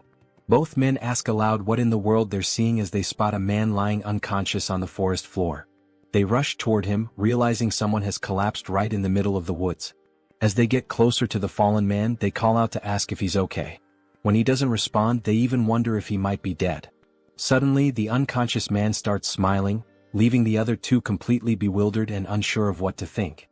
The man on the ground has a creepy, perverted look on his face. He seems to be under some kind of spell or trance. Blood trickles from his nose, and he's drooling as if he's not fully conscious. The two who tried to help him look at each other, still unable to grasp what is actually going on. From a distance, a feminine figure watches the whole scene unfold. The men carry the unconscious man on their backs, asking aloud whether he was drunk or something. Meanwhile, the woman observing them emits a soft, mysterious pink aura. She continues walking alone through the dark forest, her silhouette blending into the shadows. Everything about her presence is shrouded in mystery, and then, there's a subtle hint that she might have some kind of connection to spiders. Still during that same night, a woman dressed entirely in flowing white garments remains intensely focused, emanating a concentrated chi as she firmly grips her sword, holding it poised and ready to strike at any moment. She senses deep within that this is the perfect moment she had been waiting for. Without hesitation, she unleashes a series of swift and precise strikes with her sword, so quick and forceful that they seem to slice through the very air itself, producing sharp, cutting sounds. After executing the flurry of attacks, her hand begins to tremble uncontrollably, as though she has already reached the limits of her physical endurance. Moreover, her face has grown pale, and sweat is pouring down from her forehead, clear signs that she has completely exhausted herself. At that moment, she quietly mutters that once again she failed to cut through all the falling leaves, admitting to herself that perhaps she still requires even more training. Just then, another young woman approaches, calling out urgently to her as she prepares to make another round of attacks. The younger girl tells her that they must return now without delay, warning that if they linger any longer they will be caught. It becomes apparent from their conversation that the two are sisters, as the younger girl mentions that their father will scold her as well if they get caught this time. She continues, saying that although she knows her elder sister is an excellent swordswoman, she should also take better care of her own health. The older sister removes the traditional Hanfu hat from her head and in a gentle voice, responds that she understands, calling the younger girl Un. At that moment we are formally introduced to the elder sister, whose name is Seol, and it is revealed that both of them are daughters of the prestigious Namgung clan. Suddenly, Seol begins coughing harshly, causing Un to grow visibly concerned. Seol's cheeks flush red, and weakened by her earlier exertions, she appears clearly unwell. It is explained that this condition is known as an overflow of qi deviation. In the beginning, everyone in the family believed it to be a blessing. This condition occurs because her qi channels are extraordinarily open, allowing for the extremely rapid accumulation of internal energy, with no obstructions blocking the flow of pure qi. An elderly man who had been monitoring the sickly girl from her bedside explains that many of her vital blood points are wide open, causing her innate qi to be consumed at an alarming rate. Another man, almost desperate, asks anxiously if there is any solution to her condition. The elderly man contemplates deeply before speaking again, stating that what the girl truly needs is yin energy, a strong, pure form of yin energy that must be supplied before her innate qi is completely depleted. If not, he warns gravely, her life will be tragically short-lived. Returning to the present moment, Seol is still coughing heavily, and her younger sister anxiously asks if she is truly all right. Seol, trying to smile reassuringly, insists that she is fine and suggests they head back immediately. Un, not fully convinced, hesitantly asks if she is sure about that. As they walk together under the night sky, making their way back home, Seol's gaze falls upon the lantern that Un is carrying in her small hands. Seol makes a quiet analogy in her heart. She likens herself to the flickering oil flame inside the lantern, a fragile existence destined to vanish the moment the oil is exhausted. In that bittersweet realization, Seol understands that she must hurry and master at least the basics of the Emperor's sword style as quickly as possible. Lifting her eyes to the pale moon overhead, she reflects silently that under this frail body, she will simply burn away and vanish. The scene shifts to the Yangtze River, where a small boat is calmly gliding across the wide, shimmering waters. Aboard this modest vessel are Soryong, Huayin, Gu Pei, and the commander in charge of steering the boat. Gu, knowing well that Soryong has a deep love for animals, excitedly calls him over to witness something incredible, the sighting of a baiji dolphin. Soryong immediately thinks to himself that he has read about this creature somewhere before, in an old book perhaps. As they watch the rare dolphin swim gracefully through the river, a wave of excitement spreads among them. Soryong exclaims that he can hardly believe he is seeing with his own eyes a species that had once been declared extinct. Although he usually prefers insects and reptiles over mammals, even he has to admit that dolphins are truly magnificent beings. Huayin, smiling, points out that if they continue following the flow of the Yangtze River, they will soon reach Wuhan, where the headquarters of the Murim alliance is located. Soryong recalls aloud that his father-in-law's orders were to make a stop in Wuhan to deliver the keelback red-necked snake venom.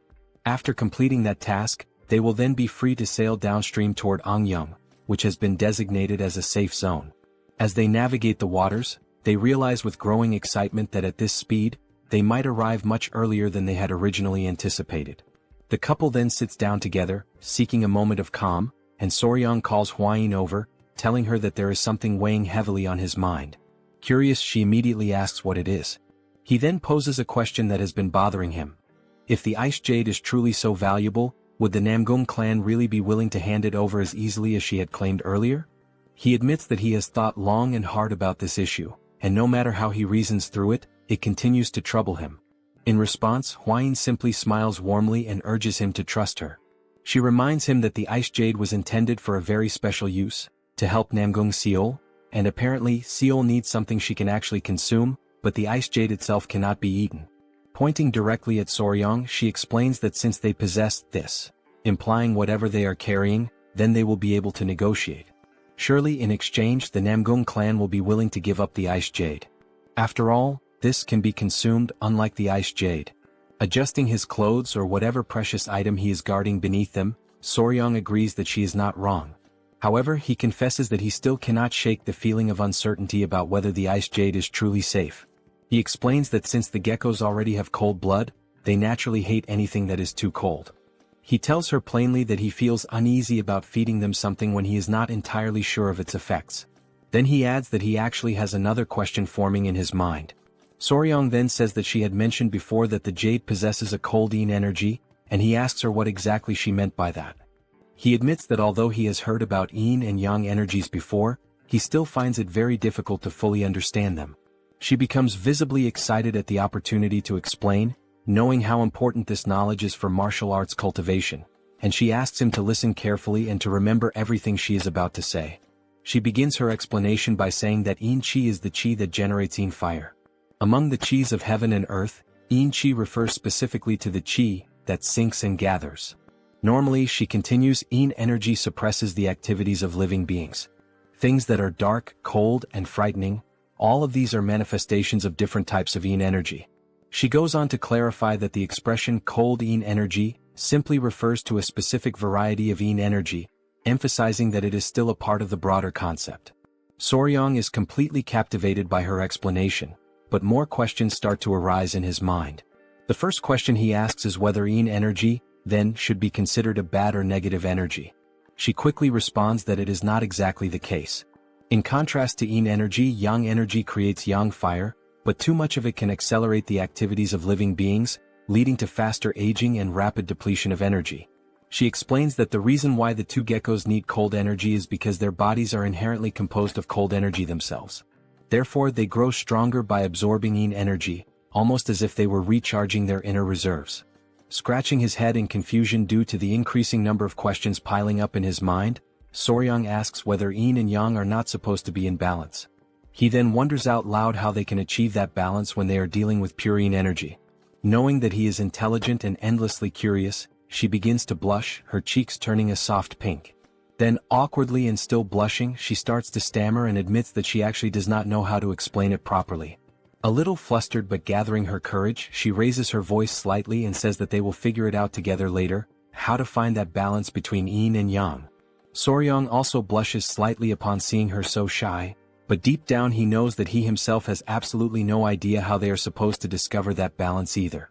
He tries to comfort her, but just at that moment, Gu suddenly shouts loudly that they have arrived and that everyone should prepare to disembark. They have just reached Wuhan. The boat is anchored there at the bustling port. As the couple steps off the boat, Huayin immediately introduces herself as Huayin of the Tang Clan from Sichuan, and she announces that she has brought what was requested. The man who came to greet them informs them that the general is already waiting for them. As they follow the man through the streets, Soryong carefully observes everything around him, taking in the atmosphere. This is the famous Murim alliance, and it is even larger and more imposing than he had imagined. Glancing backward, he notices three figures, a group composed of 2 men and 1 woman. The woman is tugging sharply at one of the men's ears while he protests, asking her to let go. The man pleads for her to release him, calling her Sword Phoenix, and insisting that he had been just about to teach someone an important lesson. The woman sternly responds that he cannot duel against allies. The other man watching the scene, comments that indeed, their companion acted too rashly without verifying the facts first. The man whose ear is being pulled argues that he was simply trying to defend the honor of the young lady. At that moment he suddenly notices something, or someone, that captures his full attention. He immediately calls out to Huayin, using her well-known nickname, the Poisonous Flower. Huayin instantly recognizes the 3 individuals. The first is the Slaying Dragon, the woman is the Sword Phoenix, and the third is the Spear Dragon. Huayin remarks that it has been a long time since they last met, not since the Dragon Phoenix gathering, and she asks how they have been doing. The man, visibly excited, responds enthusiastically that it is a great occasion to see her again, the Poisonous Flower herself. Watching them interact, Soryong realizes that only those with truly exceptional skills are allowed into the Murim Alliance, and that many of them earn prestigious titles like Dragon or Phoenix. All those gathered here are elite martial artists. The woman then says that there is something she would like to ask Huayin and mentions that a strange rumor has been circulating about her lately. Huayin asks if the rumor is truly about her, and the woman confirms it with a nod. The rumor, she says, is absurd, a ridiculous claim that Huayin has a lover. Hearing this, Huayin is left momentarily speechless, caught completely off guard. Soryang, overhearing the entire conversation, simply listens in silence, not uttering a single word. Lady Huayin then asks, seeking confirmation, if the rumor really is about her having a lover. The man immediately steps forward and, with visible agitation, says that all the warriors had been gossiping about it, and that he had been just about to challenge them to a duel to defend her honor. Soryang, silently observing the situation, begins to realize that this man is clearly in love with Huayin. Huayin withdraws slightly, and with a somewhat shy and embarrassed expression, she softly says that indeed, the rumor is incorrect. The man responds energetically, saying that he already knew it was false, and declares that he will now return and teach a lesson to the warrior who dared to spread such false gossip. At that moment, Huayin decides to settle the situation once and for all. She suddenly grabs Soryang firmly by the arm and pulls him close to her, taking everyone around by surprise with the suddenness of her action. She then corrects the rumor with clear and determined words, announcing that she does not have a mere lover, what she has now is a fiancé. She officially introduces Soryang as her fiancé. I personally found her action extremely cute and endearing, but judging by the expressions of the three onlookers, they certainly did not share the same opinion. All three of them stood frozen in complete shock upon hearing this unexpected revelation. The girl, wide-eyed, immediately asks if he truly is her fiancé, commenting on how young he looks. Huayin simply apologizes, saying that she should have introduced Soryang to them much earlier.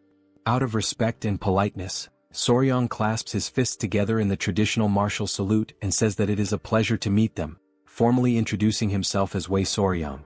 Two of the three individuals respond to the greeting, acknowledging him. Soryang begins to say that he looks forward to getting to know them better, but before he can finish his sentence, he is abruptly interrupted. When he looks forward to see what is happening, he sees the man who is clearly in love with Huayin practically engulfed in the flames of rage, glaring at him with burning eyes and demanding to know if he is truly Huayin's fiancé.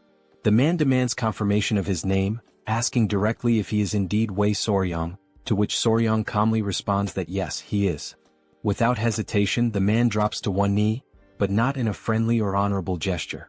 His aggressive and unfriendly posture causes his two companions in the background to become visibly alarmed. With a fierce expression, the man introduces himself as Yang Xianggu, the spear dragon from the Yang family of Sichuan. Still burning with fury, he calls out to the young Soryang and challenges him directly to a duel. The sudden and unexpected challenge to a duel left the couple completely stunned, as neither of them had anticipated such an impulsive and bold action. The man's companions, however, reacted with visible disappointment, as it appeared that this type of behavior was far more common for him than one might expect. Soryang, now sweating coldly with nervousness, asks for confirmation, questioning if the man truly intends to challenge him to a duel. The man, unwavering and intense, replies with a firm yes, he wants a one-on-one duel. Just at that moment, Yang Xianggu is pulled back roughly by his clothing, stopped by his own friend. Huayin grows visibly irritated at the very idea of a duel, and the other young woman also seems upset. Both of them demand that he calm down and take a moment to reconsider his actions. In the background, Soryang remains completely frozen, unsure of how to respond to the chaos unfolding around him. Suddenly, a thought crosses Soryang's mind. He remembers Murim and the men of the Peng family. He recalls how someone had challenged him to a duel the very moment they met, and now, once again, he finds himself wondering why he keeps encountering such strange and unpredictable people. At that very moment, another figure arrives on the scene, interrupting the growing commotion and asking what all the fuss is about between those gathered there. The newcomer is none other than General Jagao, always holding his elegant fan, though this time his expression is more serious and commanding than usual. Soryang, maintaining etiquette, clasps his fists respectfully and introduces himself to General Jagao. The man with the spear also greets the general, though his greeting is noticeably more casual and lacking in proper decorum. Perhaps in response to this lack of formality, General Jagao uses his fan in an unusual way. He strikes the man's face with it in a sharp and pointed gesture. Jagao then demands to know what on earth the spear-wielding man thinks he is doing, especially with the honored guests. The man offers nothing but a quick apology in response. Opening his fan once again with a calm but knowing smile, Jagao remarks that he had been growing old while waiting for Soryang's arrival. He then formally invites Soryang to accompany him to the Celestial Martial Pavilion, where the leader of the Murim alliance is currently waiting for them. With that, the group begins to move, the couple following General Jagal and leaving Yang Xianggu behind, his conflict unresolved. This unfinished business only serves to stoke the fire of Xianggu's rage even further. Meanwhile, his friends watching quietly seem unsurprised, as if they knew something like this would happen all along. Sometime later at the Celestial Martial Pavilion, Huayin informs Soryang that she will be waiting for him for a short while in the guest hall, and Soryang acknowledges her with a simple nod and a few words. A young girl who had been standing there ready to receive them, begins giving them instructions, including the directive that the first person they must greet is the leader of the alliance. Soryang, silently and inwardly, thinks that she must be some clueless novice. Jagal seems to share a similar impression. He immediately comments that this is the girl who was brought in to replace the previous servant, who had turned out to be a spy. The girl appears visibly nervous, likely because of this high-stakes situation. Raising her voice, the young girl shouts toward the inner chamber, announcing that the general and the young warrior from the Tang clan have arrived. They soon hear a voice from within instructing them to come inside. They proceed forward slowly and carefully, and upon entering the chamber, they see the silhouette of the Murim alliance leader standing with his back to them. Once again demonstrating respect, Soryang clasps his hands and introduces himself, offering a formal greeting to the leader of the Murim alliance. The leader turns slightly, visibly impressed upon learning that this is the same Soryang he had heard so much about. He tells him to come in and says that he must be tired after such a long journey. However, as the leader looks at him more closely, something catches his attention almost instantly.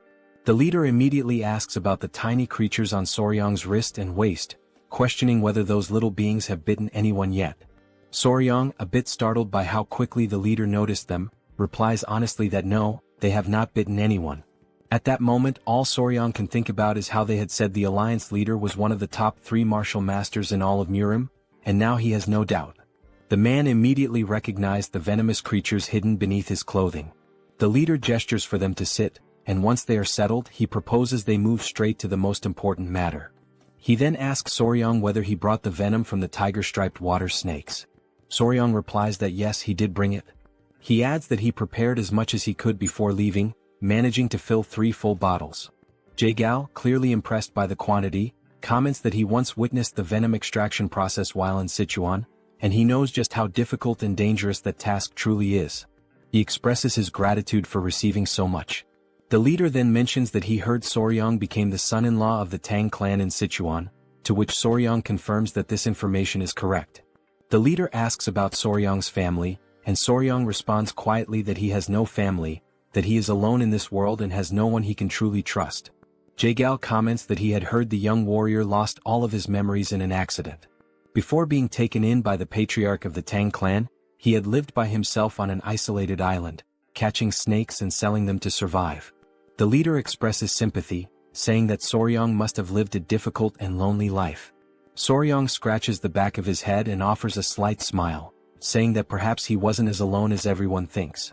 The leader, seeing no reason to dwell further on the topic, shifts the conversation back to business. He says that the main reason he summoned Soryang was because the young warrior played an important role in the recent incident involving the blood cult. For that reason, the leader says he would like to grant him a reward. Soryang, caught off guard by the idea of a reward, answers honestly. He says that he already told General Jagal what he needed the last time they spoke. Jagal says that what Soryang discovered is significant. So significant, in fact, that it might ensure that those damned members of the blood cult never set foot on the Central Plains again. And because of that, what he did deserves far more than just a simple or ordinary reward. Trying to modestly decline, Soryang insists that it was something that happened entirely by chance. He explains that he simply fell into a pit while trying to save everyone, and he mentions that the gift they already offered him is more than enough. Hearing this, both the leader and General Jagal are left stunned, their eyes widening in disbelief. Rising from his chair, the leader asks if Soryang really just said that he tripped while trying to save the Tang clan. As the leader pieces everything together, he crosses his arms thoughtfully and says that he's beginning to understand why he has felt such a strange sense of familiarity with Soryang. It has just now dawned on him how alike they truly are. Hearing that they are alike leaves Soryang in utter shock, frozen in place. The leader clarifies that he's not talking about physical appearance. With a more serious tone, the leader continues, revealing that he himself lost his clan and those he loved to those bastards of the blood cult. He then speaks about how he became stronger, doing everything in his power, pushing himself to the limits, all to try and save at least one surviving member of his family. And somewhere along that path, he experienced a moment of enlightenment and achieved martial mastery. He then asks if the rumors are true. Did Soryong really throw himself at an elder of the blood cult while he was poisoned, all in an attempt to save the Tang clan? Soryong affirms that it is true. With pride in his voice, the leader says once more that they are indeed alike, just as he himself had done 30 years ago. Approaching Soryong with a steady gaze, the leader comments that given Soryong's current strength, it should have been impossible. And yet he still gave it everything he had. He acted with nothing but desperation in his heart. He places a hand on Soryong's shoulder, an intimate and symbolic gesture, as if the two now share a bond that goes beyond words. He then announces that as a reward he will grant Soryong his unique martial technique, one that he alone possesses, called the Iron Coffer technique. Both Soryong and Jaegal are left dumbfounded by what they just heard, unable to immediately process the gravity of such a gift. The leader explains that he has never accepted a disciple before. When he dies, this technique would have disappeared along with him. But now it won't. He adds that he has no intention of taking on the role of a formal master, so the Tang clan need not worry about any kind of mentorship arrangement. Soryong still finds it difficult to believe the words he's hearing. It almost doesn't feel real. A bit overwhelmed but also clearly excited, Soryong expresses his gratitude and promises that he will make sure never to bring shame to the leader's great name. Smiling with his arms now crossed, the leader replies that it's good to hear and that he'll count on the young warrior. Later, as night falls, Soryong is seen walking while carrying a very heavy book in his arms. He can only think about how unbelievable it is that the leader of the alliance actually granted him his personal martial technique. He remembers how Jaegal instructed him to keep this a secret from everyone, except for the elders of the Tang clan, because if this information spreads, it could easily make Soryong a target of the blood cult. While walking and thinking about returning to the guest hall, because if he tells Hwayin what he received, she'll likely be overjoyed, someone suddenly calls out to him from behind. As Soryong turns around, he sees the spear-wielding man from earlier, still burning with the fury left over from the events of that afternoon. The man declares that they have met again due to fate, which only makes Soryong feel even more unsettled and anxious. He explains that he heard Soryong had left the Celestial Martial Pavilion, so he came looking for him. He says he still hasn't received an answer to his earlier challenge for a duel. Soryong can only think about how incredibly persistent this man is. Clutching his spear, the man says that he needs to know whether Soryong is truly a man worthy of Lady Tang Hwayin, the poison flower. He insists that Soryong must prove himself. Soryong replies that it's too dangerous and that they really shouldn't. But before he can finish, the man interrupts and gestures to his spear, saying there's no need to worry because he'll remove the tip and only use his hands gently. Soryong responds that this isn't what he meant. He explains that the danger isn't to himself, but rather he's afraid that the spear warrior Yang might actually die. For a moment, the area falls into complete silence.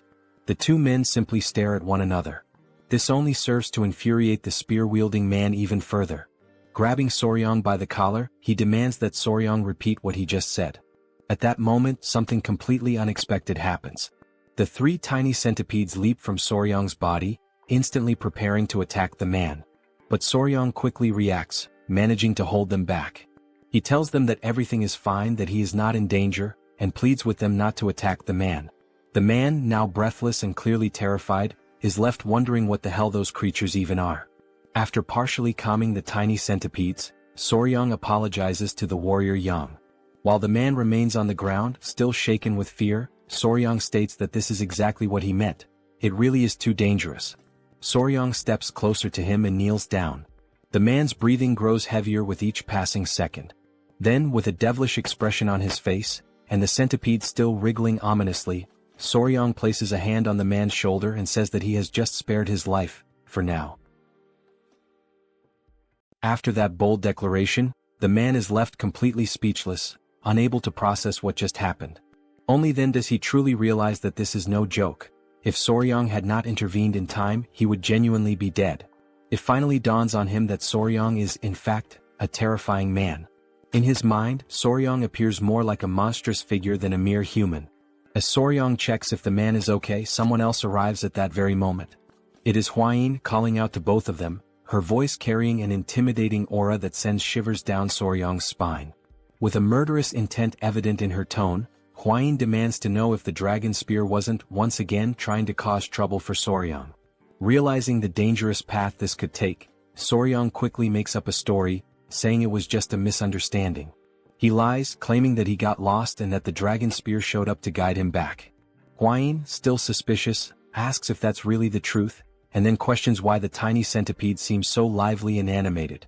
Trying to reinforce his story, Soryang places one of the centipedes on the dragon spear's head and explains that they were simply talking about the centipedes. He goes on to say that he jokingly asked the dragon spear to release a bit of killing intent as part of their playful conversation, and things ended up like this. Continuing his improvisation, Soryang insists that it was just a harmless prank, but it seems like the dragon spear genuinely got scared. The man, still visibly shaken, gets up and awkwardly agrees with Soryang's fabricated version of events. Although Huayin doesn't seem entirely convinced, she remains silent, merely observing them. Then she thanks the dragon spear for guiding Soryang and calls the young warrior to return to the guest hall. Soryang quickly dashes to follow Huayin, leaving the man behind, still in shock and disbelief. With a long, deep sigh, the man can only think about how that situation almost escalated into a far greater disaster. While running, Soryang calls out to the dragon spear and reminds him that he has saved his life twice now.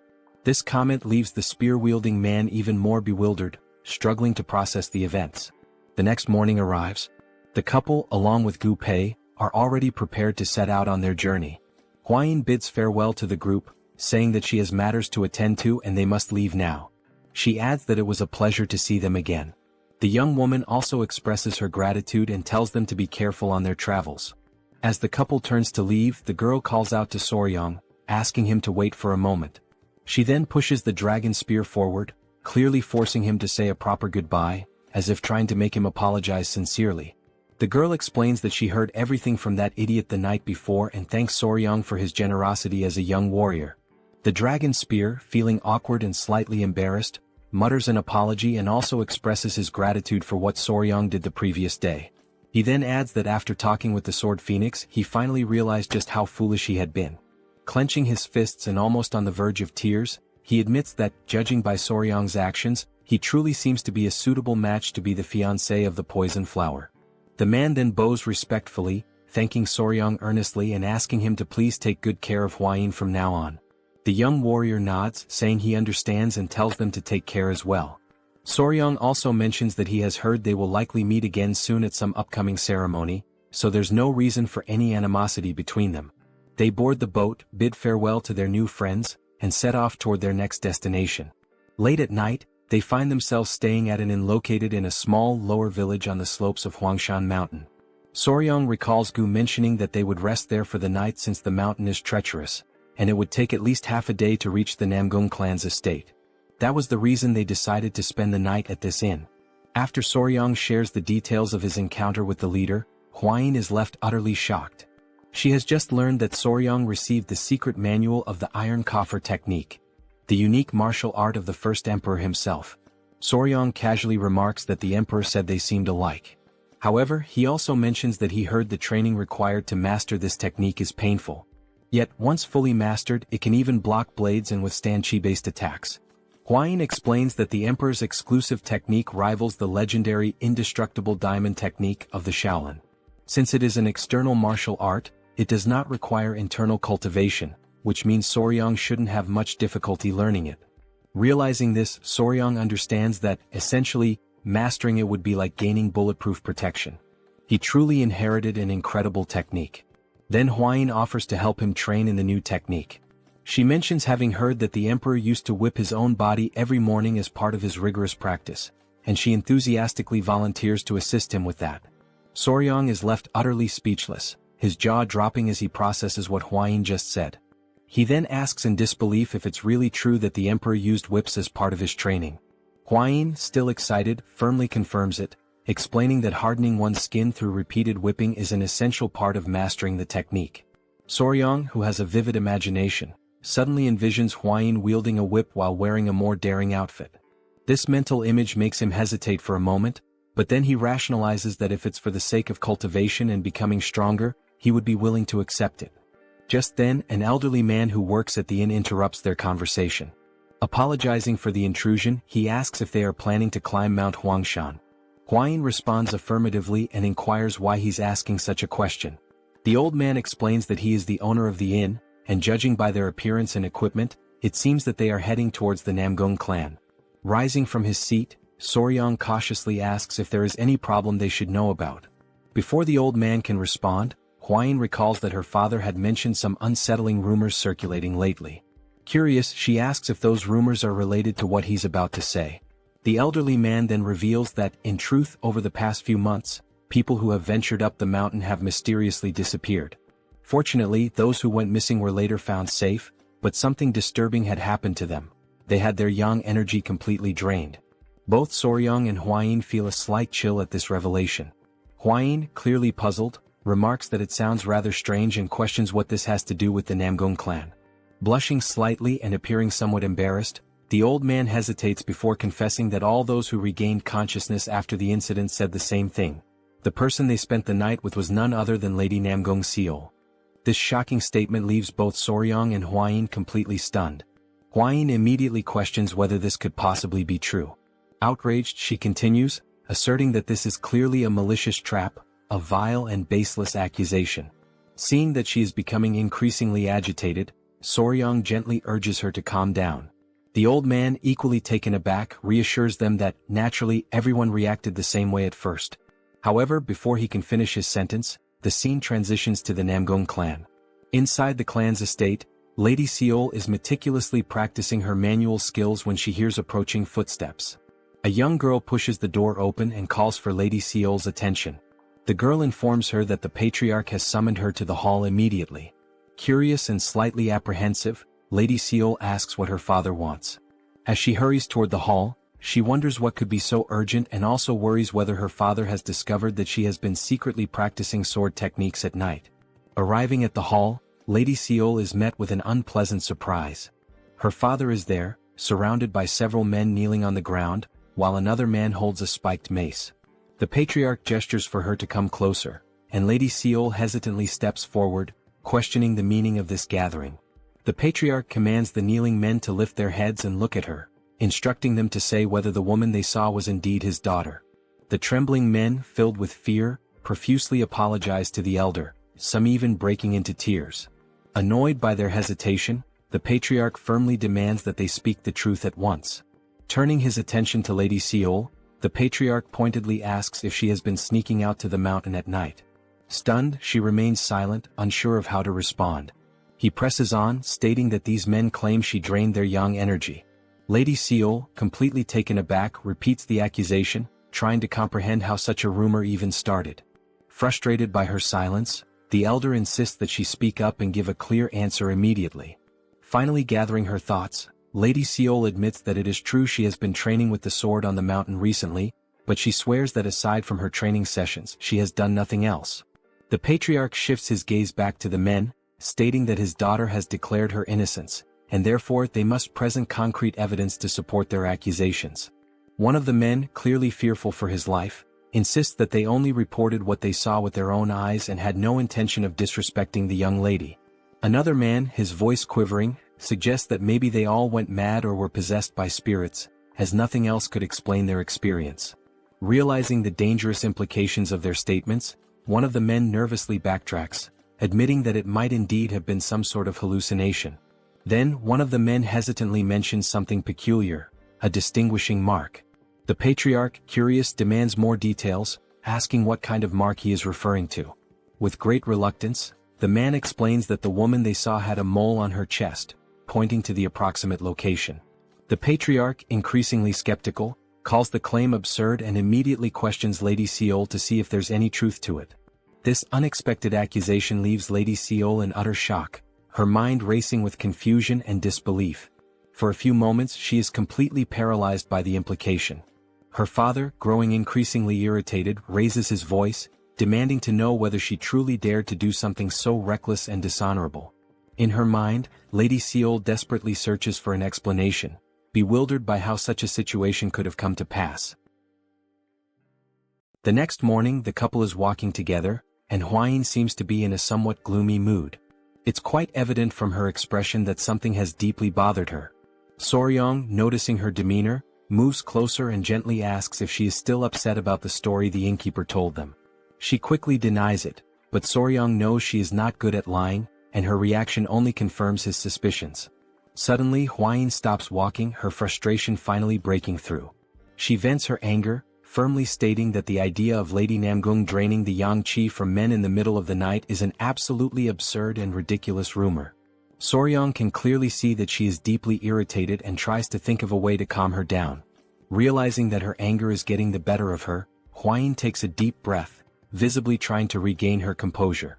After a moment of silence, she seems more relaxed and even apologizes to Soryang, admitting that she didn't want to get so angry.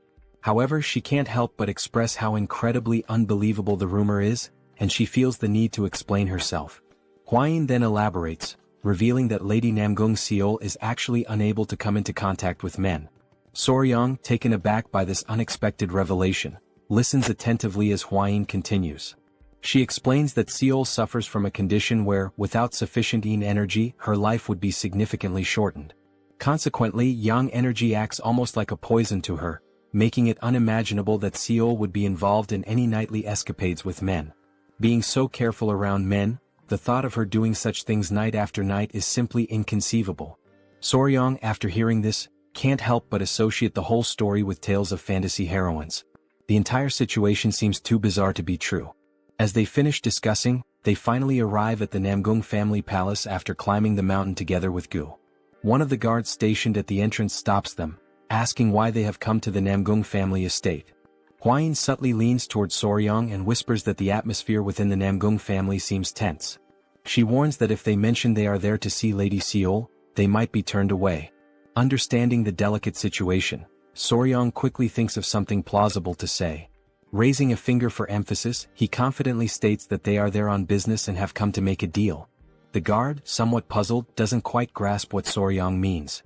Hwayin, equally confused, asks Soryang what he is talking about. Just then, someone from inside the estate opens the gate and demands to know what all the noise and confusion are about. The couple realizes that they might be in a bit of trouble. Looking carefully, they notice that the person who opened the gate is none other than Lady Namgung Eun, Seol's sister, who immediately recognizes Hwayin. Now inside, Hwayin and Eun share a joyful moment, clearly delighted to see each other after so long. Eun remarks that it truly has been a while, and Hwayin asks if she has been doing well, noting that it has been 2 years since the meeting of the 7 clans. Before answering, Eun curiously inquires what kind of deal they have come to make. Hwayin responds that something happened at the Tang Clan, and they desperately need the Ice Jade. She mentions that she heard Lady Seol possesses the Ice Jade, and that they came specifically for this reason. Hwayin then asks if there's any way they can obtain it. Eun, still cheerful and happy to see Hwayin, suggests that they go to the Patriarch's hall to discuss the matter. She explains that it would be better to speak with her father, as he would surely be pleased to see Hwayin again. As they head that way, Hwayin nudges Soryang and mentions that they also brought something to offer in exchange for the Ice Jade. Curious, Eun asks what exactly they intend to trade. Sometime later, now in the Patriarch's hall, the atmosphere turns more serious. After explaining their purpose, the Patriarch raises his voice in disbelief, asking if it is true that they brought an elixir containing cold qi. The couple nods in agreement, and Hwayin prompts Soryang to take out the elixir from his clothes. Placing it on the table, the Patriarch examines it with growing astonishment. Holding the cold qi elixir close, he asks if he can inspect it more thoroughly.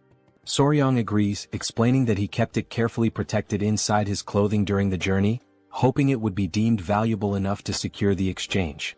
After a careful examination, the Patriarch marvels at the elixir's purity, remarking that it is remarkably high quality and that, with it, Seol could live at least 10 more years.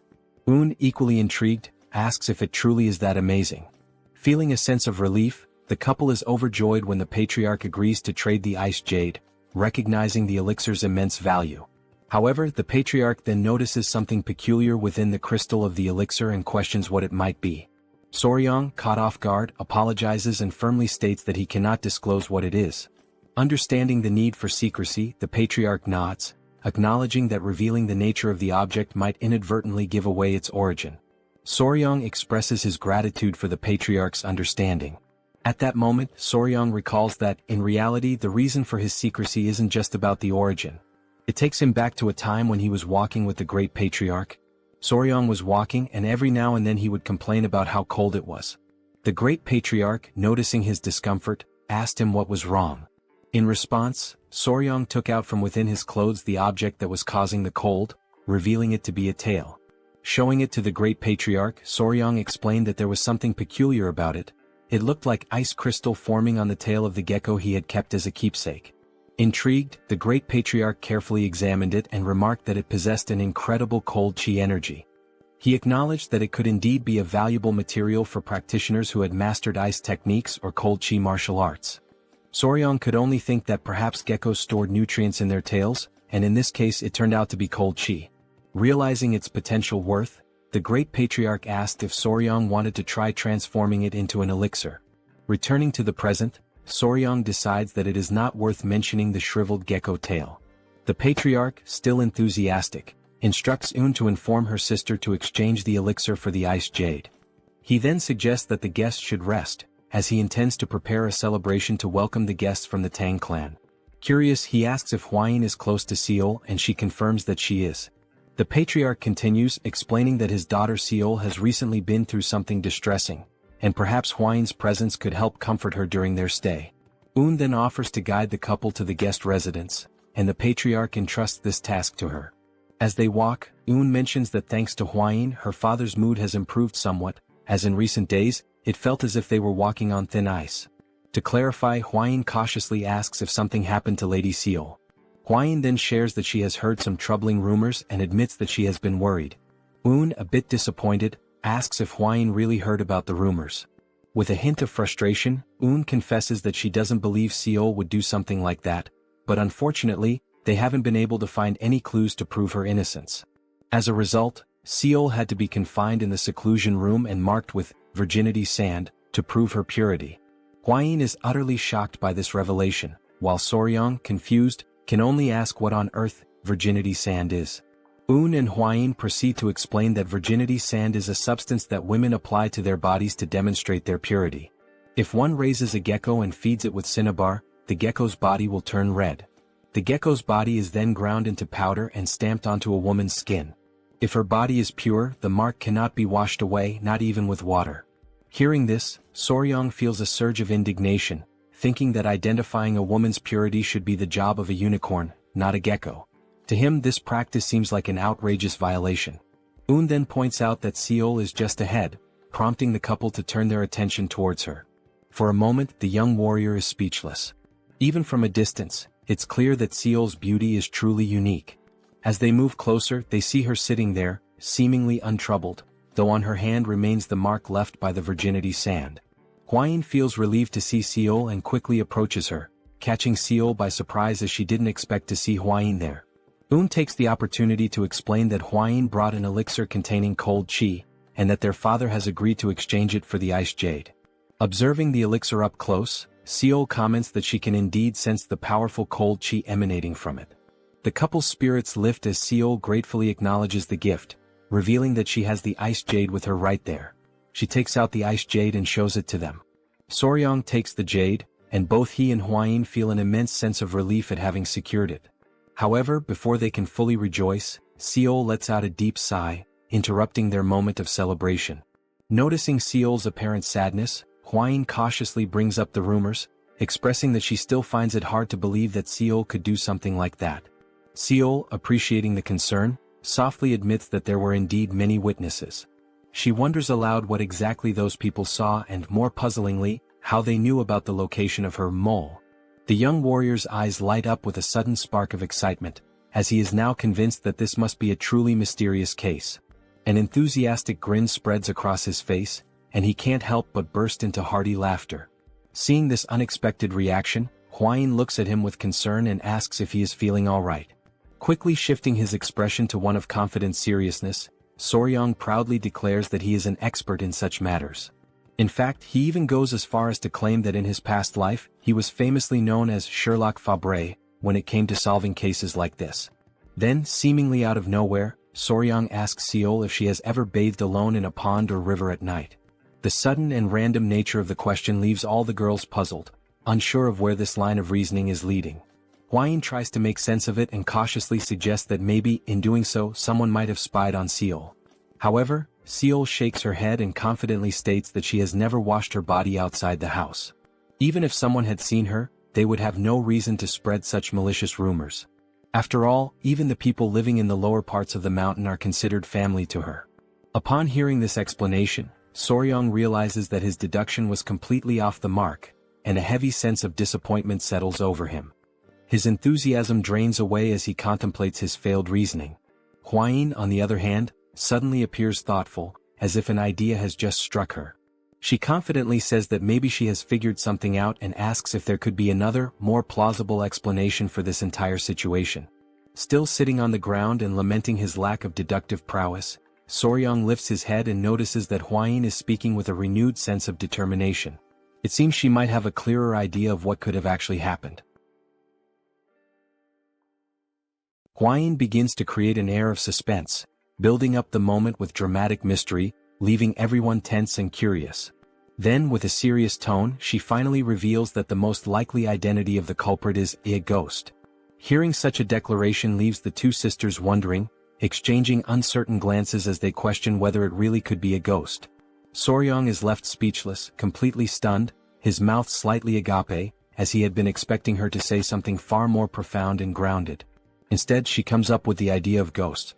Bringing one hand thoughtfully to his chin, he reflects for a moment and says that perhaps it might make some sort of sense. He then remembers that he once encountered the ghost of the centipede in a dream after it had died, so perhaps believing in such a thing isn't entirely absurd. Turning to Seol, Soryong calls her name and asks if she has touched or done anything unusual recently, something strange or out of the ordinary. He gives an example, suggesting maybe she accidentally consumed the inner core of a mystical beast. Seol asks for a moment to think carefully. After a pause, she replies that recently she touched an acorn and also a tree branch. Soryong, upon hearing this, can only think to himself that this might be what people call an idiotic charm. Then, Seol seems to recall something more significant. She explains that while she was training alone during the night, she felt the distinct presence of someone near her. It was as if this presence was watching her the entire time, silently and closely. Un asks if that's really true, and Seol confirms it without hesitation. At first she had even thought it might have been Un nearby, but when she checked there was absolutely no one around. While Seol starts to question whether she was just feeling overly sensitive at the time, Soryong is quietly convinced that this is an undeniably suspicious situation. At that exact moment, a young girl rushes toward them in a panic, breathless and shouting for Lady Seol. The little girl is clearly out of breath and struggling to speak. She tries to catch her breath as Seol asks her to calm down and explain why she is running around in such a panic. The girl finally manages to say that another villager has disappeared, and the clan's warriors have already left the estate to begin the search. Upon hearing this news, Seol lowers her head slightly, as if she were hiding something deep within herself. Soryong notices this change and asks her what is going on. Seol lifts her head once more, but this time there is a new clarity and conviction in her expression. She declares that no matter what, she must personally capture this ghost and avenge the humiliation of her lost chastity. Un quickly steps in, warning Seol that if she goes off alone and gets caught again, the consequences this time will be far more severe. Seol responds with a smile, gently reassuring her sister that everything will be alright, because this time she won't be going alone. Confused, Un asks what exactly Seol means by that. In response, Seol takes Hwayin's hand and asks both her and Soryong if they would be willing to help her. The couple is left momentarily speechless, caught off guard by the unexpected request to venture out into the mountains in the middle of the night. But in the end they cannot bring themselves to refuse her, and they agree to go. Nightfall arrives and they find themselves walking through the mountains under the dark, quiet sky. Un, not hiding her concern, mutters that if she gets caught this time, she will certainly be locked away in the cultivation chamber for half a year as punishment. She turns toward Soryong and says that he could at least try to stop Hwayin. Then she asks how he even managed to fall in love with her in the first place. Soryong simply replies with a sarcastic smirk, saying nothing more. A little earlier that same evening, Seol had shown them a small golden ornament and explained that it was a naragi made of knots, a traditional charm where the ice jade could be safely stored. She had gone on to say that she wasn't entirely sure why they wanted the ice jade, but if they were planning to take it with them, this naragi would certainly help. Hwayin had been mesmerized by the delicate beauty of the item. She had opened the small golden charm down the middle and remarked that it could serve as a symbolic gift between the couple. She added that if they helped her she would give it to them as a reward. Enchanted by the elegance and meaning of the artifact, the couple had found themselves unable to say no. Back in the present moment, Soryang states that it's not even because of the artifact that he agreed to come, it's because he wants to defend Seol's honor. Eun scoffs and calls him a liar. Seol interjects, addressing Eun and telling her to be less impulsive in front of their guests. They arrive at a certain spot in the forest, and Seol suddenly stops walking. She looks around and says that this is the exact place where she had felt that strange presence. It had come from that direction, and she believes there might be some kind of trace or clue left behind, so it would be wise to examine the area carefully. The girls begin to whisper among themselves, wondering if it really could be a ghost after all. Seol firmly declares that her sword is infused with the energy to destroy evil and reveal justice. Meanwhile, Soryang silently reflects that the situation has just become far more intense than he had anticipated. Then, at that very moment, a thick fog begins to appear out of nowhere. It rolls in suddenly and unnaturally, completely engulfing the area and leaving everyone in a state of panic and confusion. The dense mist blinds their vision entirely, as if it had been conjured without warning or explanation. Soryang stands still, frozen for a second, trying to comprehend what exactly is happening. He begins shouting the names of the girls, calling out to each of them one by one, his voice filled with urgency and concern. But not a single voice answers him back. As he starts to move carefully through the fog trying to find his bearings, his foot suddenly gets caught in something sticky. Startled, he looks down and begins to struggle to free himself, asking aloud what on earth is that. Upon closer inspection he realizes that it is a spider web. He grabs it with his hand and immediately notices how unusually thick the strand is.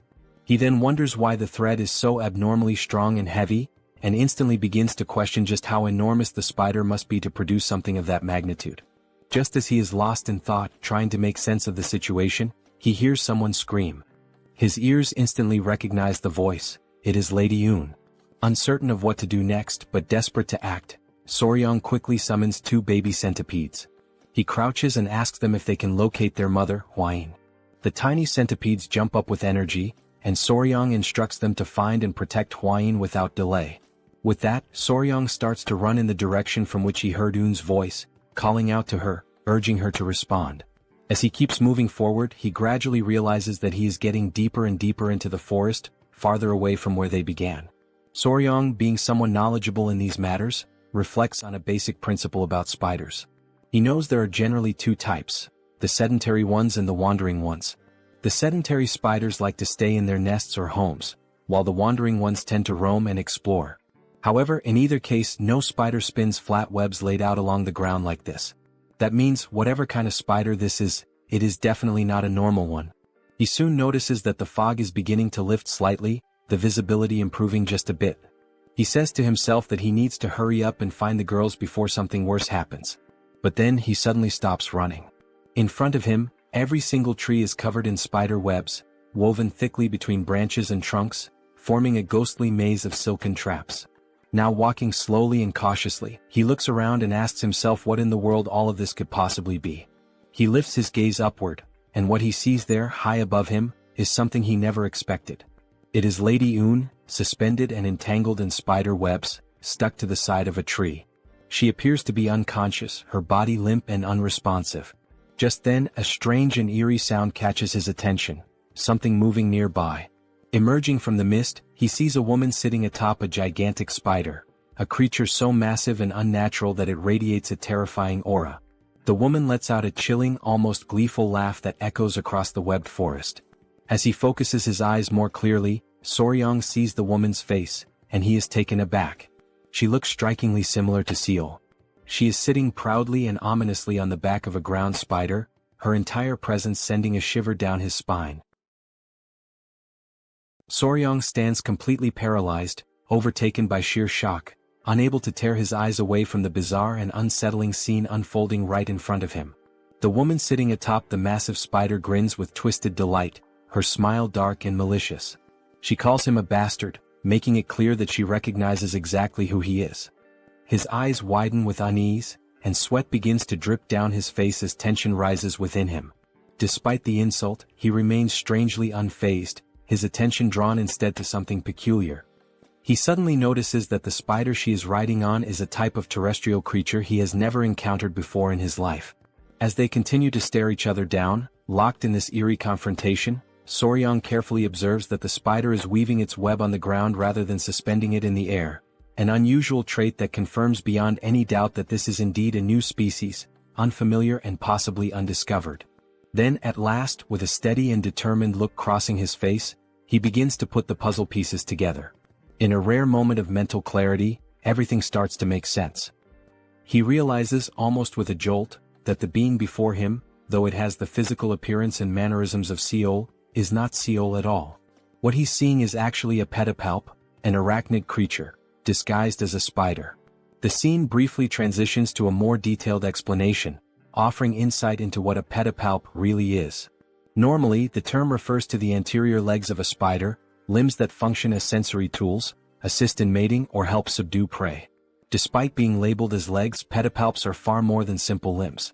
They are sophisticated appendages connected directly to the creature's head, serving unique and specialized purposes. For instance, even the sharp pincers of a scorpion are actually modified pedipalps, highlighting how diverse and functionally advanced these structures can be. Back in the present moment, Soryang becomes increasingly aware that this pedipalp disguised as a spider is attempting to seduce him. It subtly exposes its shoulders in a suggestive manner, likely a calculated move to attract male prey.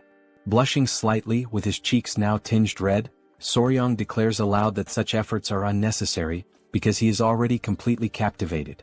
Suddenly, in that very instant, Lady Yun regains consciousness. Her eyes blink open in disbelief, and as she sees Soryang approaching the terrestrial spider, her expression quickly shifts to rage. She clenches her teeth furiously, consumed by frustration at the sight. Soryang moves closer, much closer, to the pedipalp now disguised as Seol. With his hands gently interlocked and a flushed face, he begins to sing praises of how astonishingly beautiful she is. Then, catching the pedipalp off guard, Soryang suddenly grabs her tightly by the waist, pretending to be completely bewitched by her charm.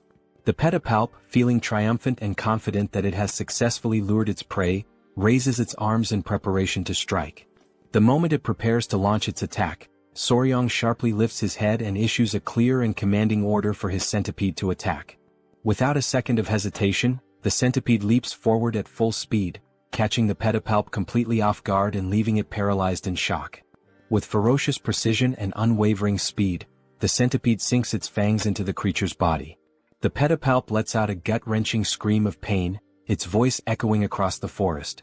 While it writhes in agony, Soryang calls his loyal centipede back, and it immediately jumps into his arms, returning to him without delay. Screaming in pain, the pedipalp feels its strength slipping away rapidly, its breath becoming shallow and erratic. It places one hand instinctively over the site of the injury, trying in vain to contain the damage. Soryang, eyes wide open and lips slightly parted, watches from a safe distance as the creature's body slowly collapses to the ground in defeat. Realizing that the pedipalp is now unconscious, he tells the centipede that he will move closer to inspect it. Cautiously, with a stick in hand, Soryang approaches and gently pokes the massive spider. Based on its lack of reaction, he deduces that the centipede's venom is keeping the creature immobilized for now, its toxins apparently effective on arthropods. However, considering the spider's colossal size, he believes it won't remain unconscious for long and will likely recover soon. With a calm and almost tender gesture, he runs his hand softly along the spider's thick, bristled body, whispering a quiet plea for it not to be angry. He assures her that what he has done was necessary to protect her from being killed by the frightened villagers. Then, with genuine affection, he carefully lays the creature's body down, almost as if tucking her in, and begins to wonder aloud if he'll even be able to lift her due to her tremendous size. Feeling a sense of excitement bubbling inside him, he stands up with pride, marveling at her 4 large spots and her thick, soft fur, traits that make her look exactly like a true scarlet spider. Driven by curiosity, Soryang prepares to take a closer look.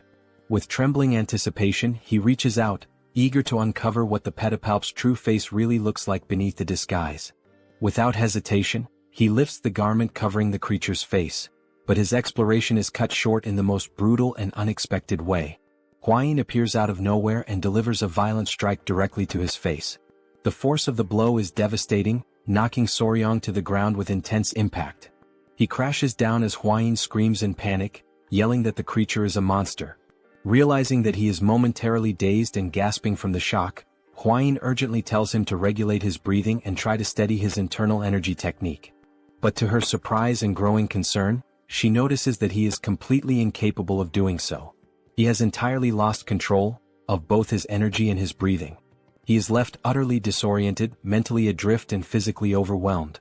After what feels like a long moment, he finally manages to recover his senses and slowly rise to his feet. Huayin, looking deeply worried, asks if he's all right. But Soryang seems confused, unsure of what exactly she means. Stunned by his response, Huayin suddenly realizes the grim truth. The thick fog that had enveloped them earlier was not natural, it was created by the spider. A fog deliberately meant to heighten and distort desires in a surreal, overwhelming way. She told Soryang that when she inhaled just a small amount of the mysterious fog, she immediately felt a strange and unfamiliar sensation creeping over her body. She had to summon her power and channel it with great focus in order to expel whatever it was that she had breathed in. Only after doing so was she finally able to escape from that place.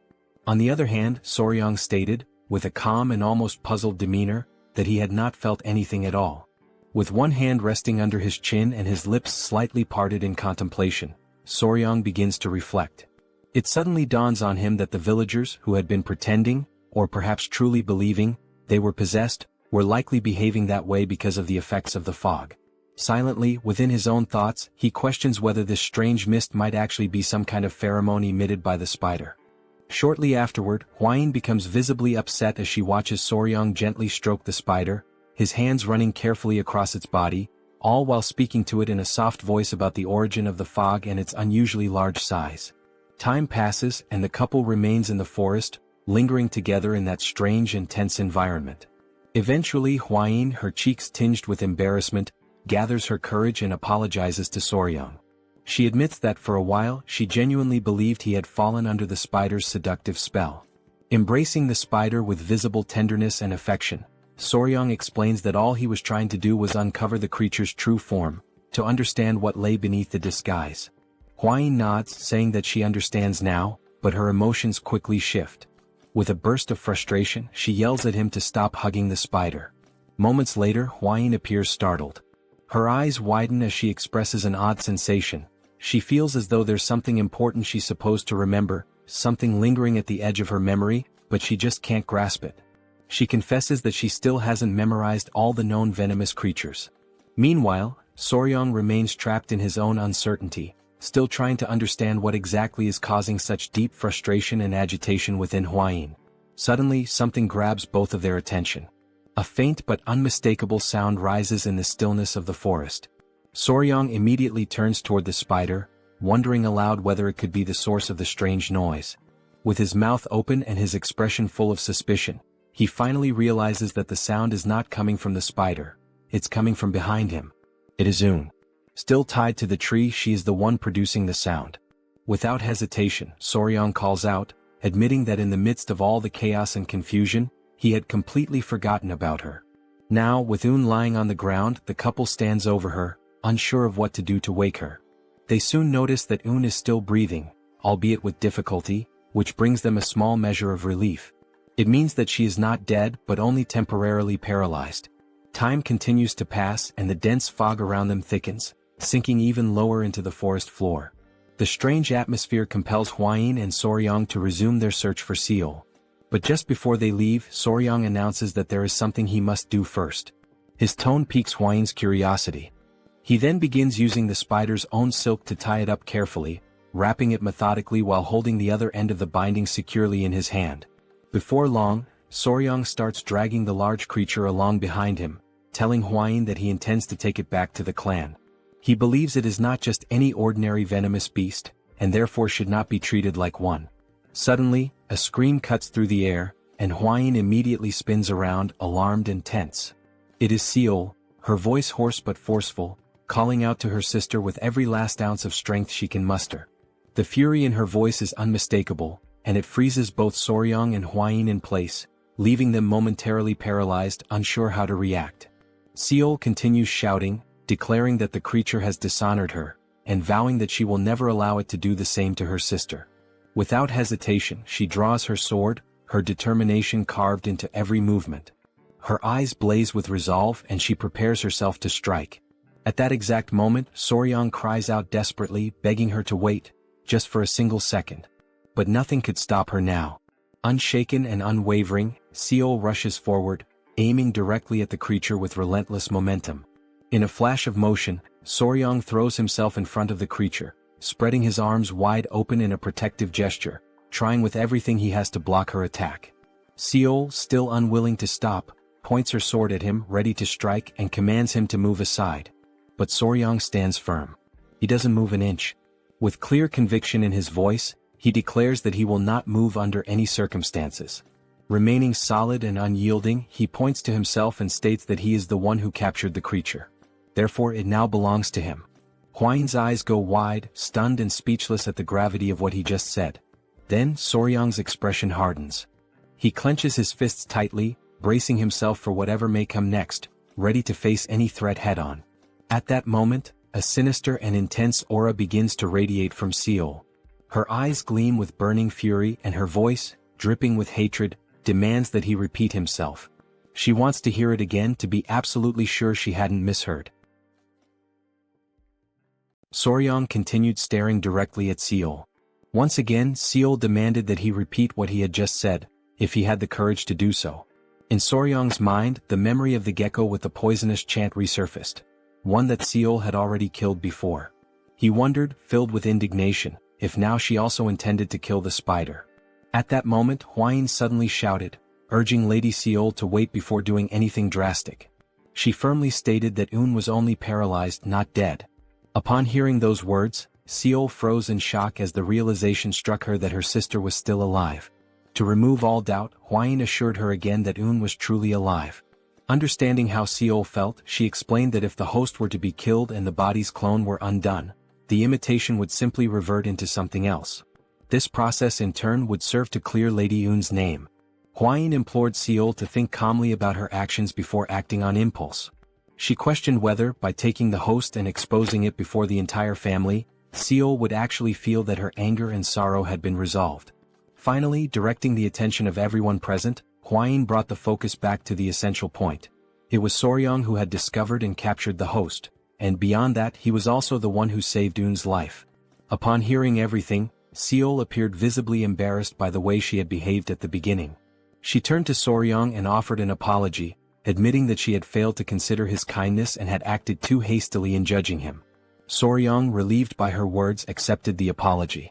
Wasting no time, he turned to Hwain and sincerely thanked her for clarifying the entire situation so smoothly and effectively. Seol then turned her gaze back to Soryang and asked what he planned to do with the creature. Excited, he declared that, before anything else, he intended to take it to the Tang clan. Swept up in his enthusiasm, he commented to Seol that he actually thought the creature was cute.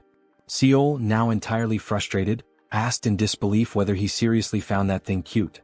As she mulled over the deeper meaning of the word cute, Seol began to panic and, driven by impulse, asked if Soryang didn't already have Lady Hwain. Hwain let out a sigh upon hearing the question and replied that Seol was completely misinterpreting Soryang's words. Annoyed, Soryang clarified that he had referred to the spider as being cute, not in the sense of it being charming like a person, but because it was red, covered in soft fur, and had unique abilities. Seol tried to understand, though she still appeared somewhat skeptical. At that moment, Soryang looked at both of them with curiosity and asked what exactly they had been discussing. Flustered, both women quickly replied that it was nothing important. With the break of dawn, the spider and Lady Un were safely escorted back to the Namgung family. As soon as the Namgung patriarch laid eyes on the creature, he immediately drew his sword, consumed by fury at the thought that the creature had stolen his daughter's appearance and dishonored her in the process. Soryang, realizing the danger, pleaded with him to remain calm. He assured the patriarch that all misunderstandings regarding his daughter would be thoroughly explained. The patriarch let out a deep sigh and muttered, "Like father, like daughter," leaving Soryang momentarily confused by the remark. Soon after, the patriarch turned to him and expressed his gratitude for saving both of his daughters. He emphasized that the Namgung clan would never forget what Soryang had done and that, as a gesture of their gratitude, they would grant him one wish. Without hesitation, Soryang pointed to the spider, declaring that he wished to take it with him. The patriarch, without the slightest objection, granted his request. Before ending the discussion, however, the patriarch brought up something that still bothered him. Curious, Soryang asked what it was. The patriarch referred to his daughter Seol's appearance. She still wore an expression of stiffness, completely unlike her usual demeanor. Concerned, he posed a new question. Just as the creature had stolen the image of his daughter, was it possible for it to do the same with anyone else? Soryang became thoughtful. Although he was now the spider's owner, he didn't exactly possess the image rights of the patriarch's daughter. He began to reflect deeply on what might be done regarding this particular issue. Suddenly, interrupting his train of thought, something drew Soryang's attention. It was a restless crowd of people, completely agitated. Concerned about the commotion, Soryang rushed over to Commander Gu Pei and asked what was happening. The commander replied that it was a group of angry citizens. Many among them were outraged that the creature had stolen the appearance of young Lady Seol. They shouted loudly, questioning why it hadn't simply been killed. These comments infuriated Gu Pei. He sternly declared that the spider was now the property of the clan and that they were being far too bold by insulting it. Alarmed by the commander's fierce reaction, the crowd quickly backed down and retracted their statements. Soryang then declared that the misunderstanding had already been resolved and that everyone who needed to see her had already done so. Concerned about the creature's safety, he stated firmly that no one else should be allowed in. Upon hearing this decision, Gu Pei immediately gave the order to close the entrance. At that very moment, quite unexpectedly, someone appeared. It was an elderly man leaning heavily on his staff. Coughing lightly, he asked if he could just take a quick look.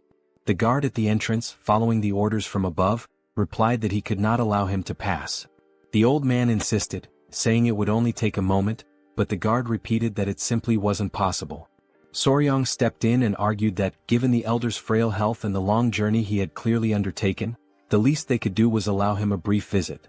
With permission granted, the old man walked through the entrance and made his way directly toward the creature.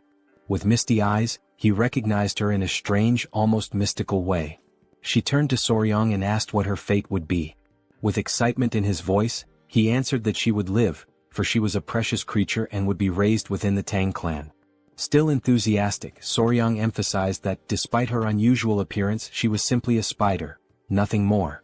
The old man was visibly moved upon hearing such kind words about the spider for the very first time. Feeling relieved, he stated that he could trust Soryang, though the young man did not quite understand what he meant. Suddenly, the elder began untying the creature, leaving everyone nearby utterly stunned by the sight. Soryang shouted, urging him to wait before doing anything further, warning that the situation could be dangerous. But the old man ignored the warnings, gently placing his hand on the spider's head. As he caressed her, the creature's eyes lit up, and her expression took on a newfound calmness. Soryang remarked that he had felt a familiar energy in the elder from the very beginning. The old man then revealed that the spider's name was Yowa. With a nostalgic gaze, he began to recount the story of how they had met. The encounter had taken place more than 20 years ago, just after he had lost his entire family to a devastating plague. It was during that period of despair that he found Yowa, still very young and small. At the time, while he still had vitality in his body, he had fed her with his own qiyang. However, as the years passed, his strength waned and he could no longer sustain her. Back in the present, the old man admitted, filled with regret, that Yowa had done terrible things, and he blamed himself for them. Soryang tried to console him, speaking firmly that it had all simply been an accident.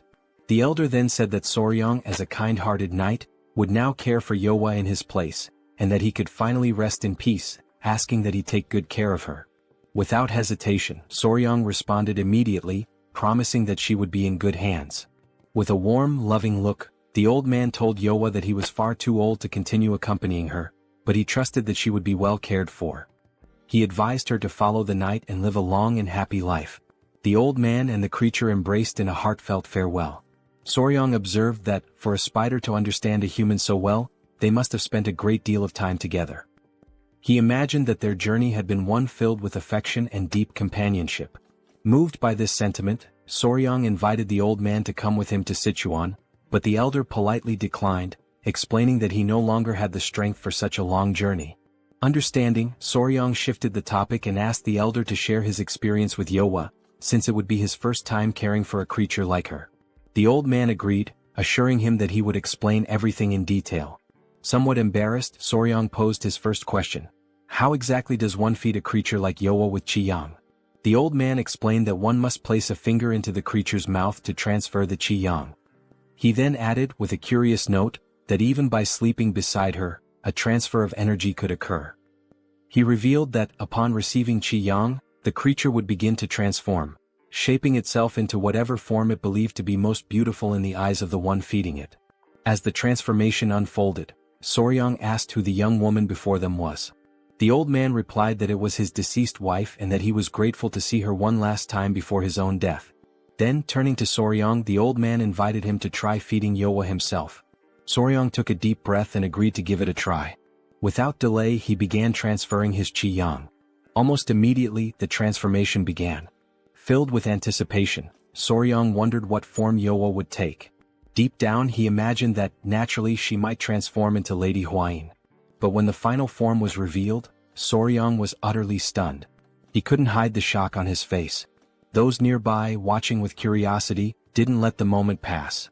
Without hesitation, they began asking aloud whether that was really his type.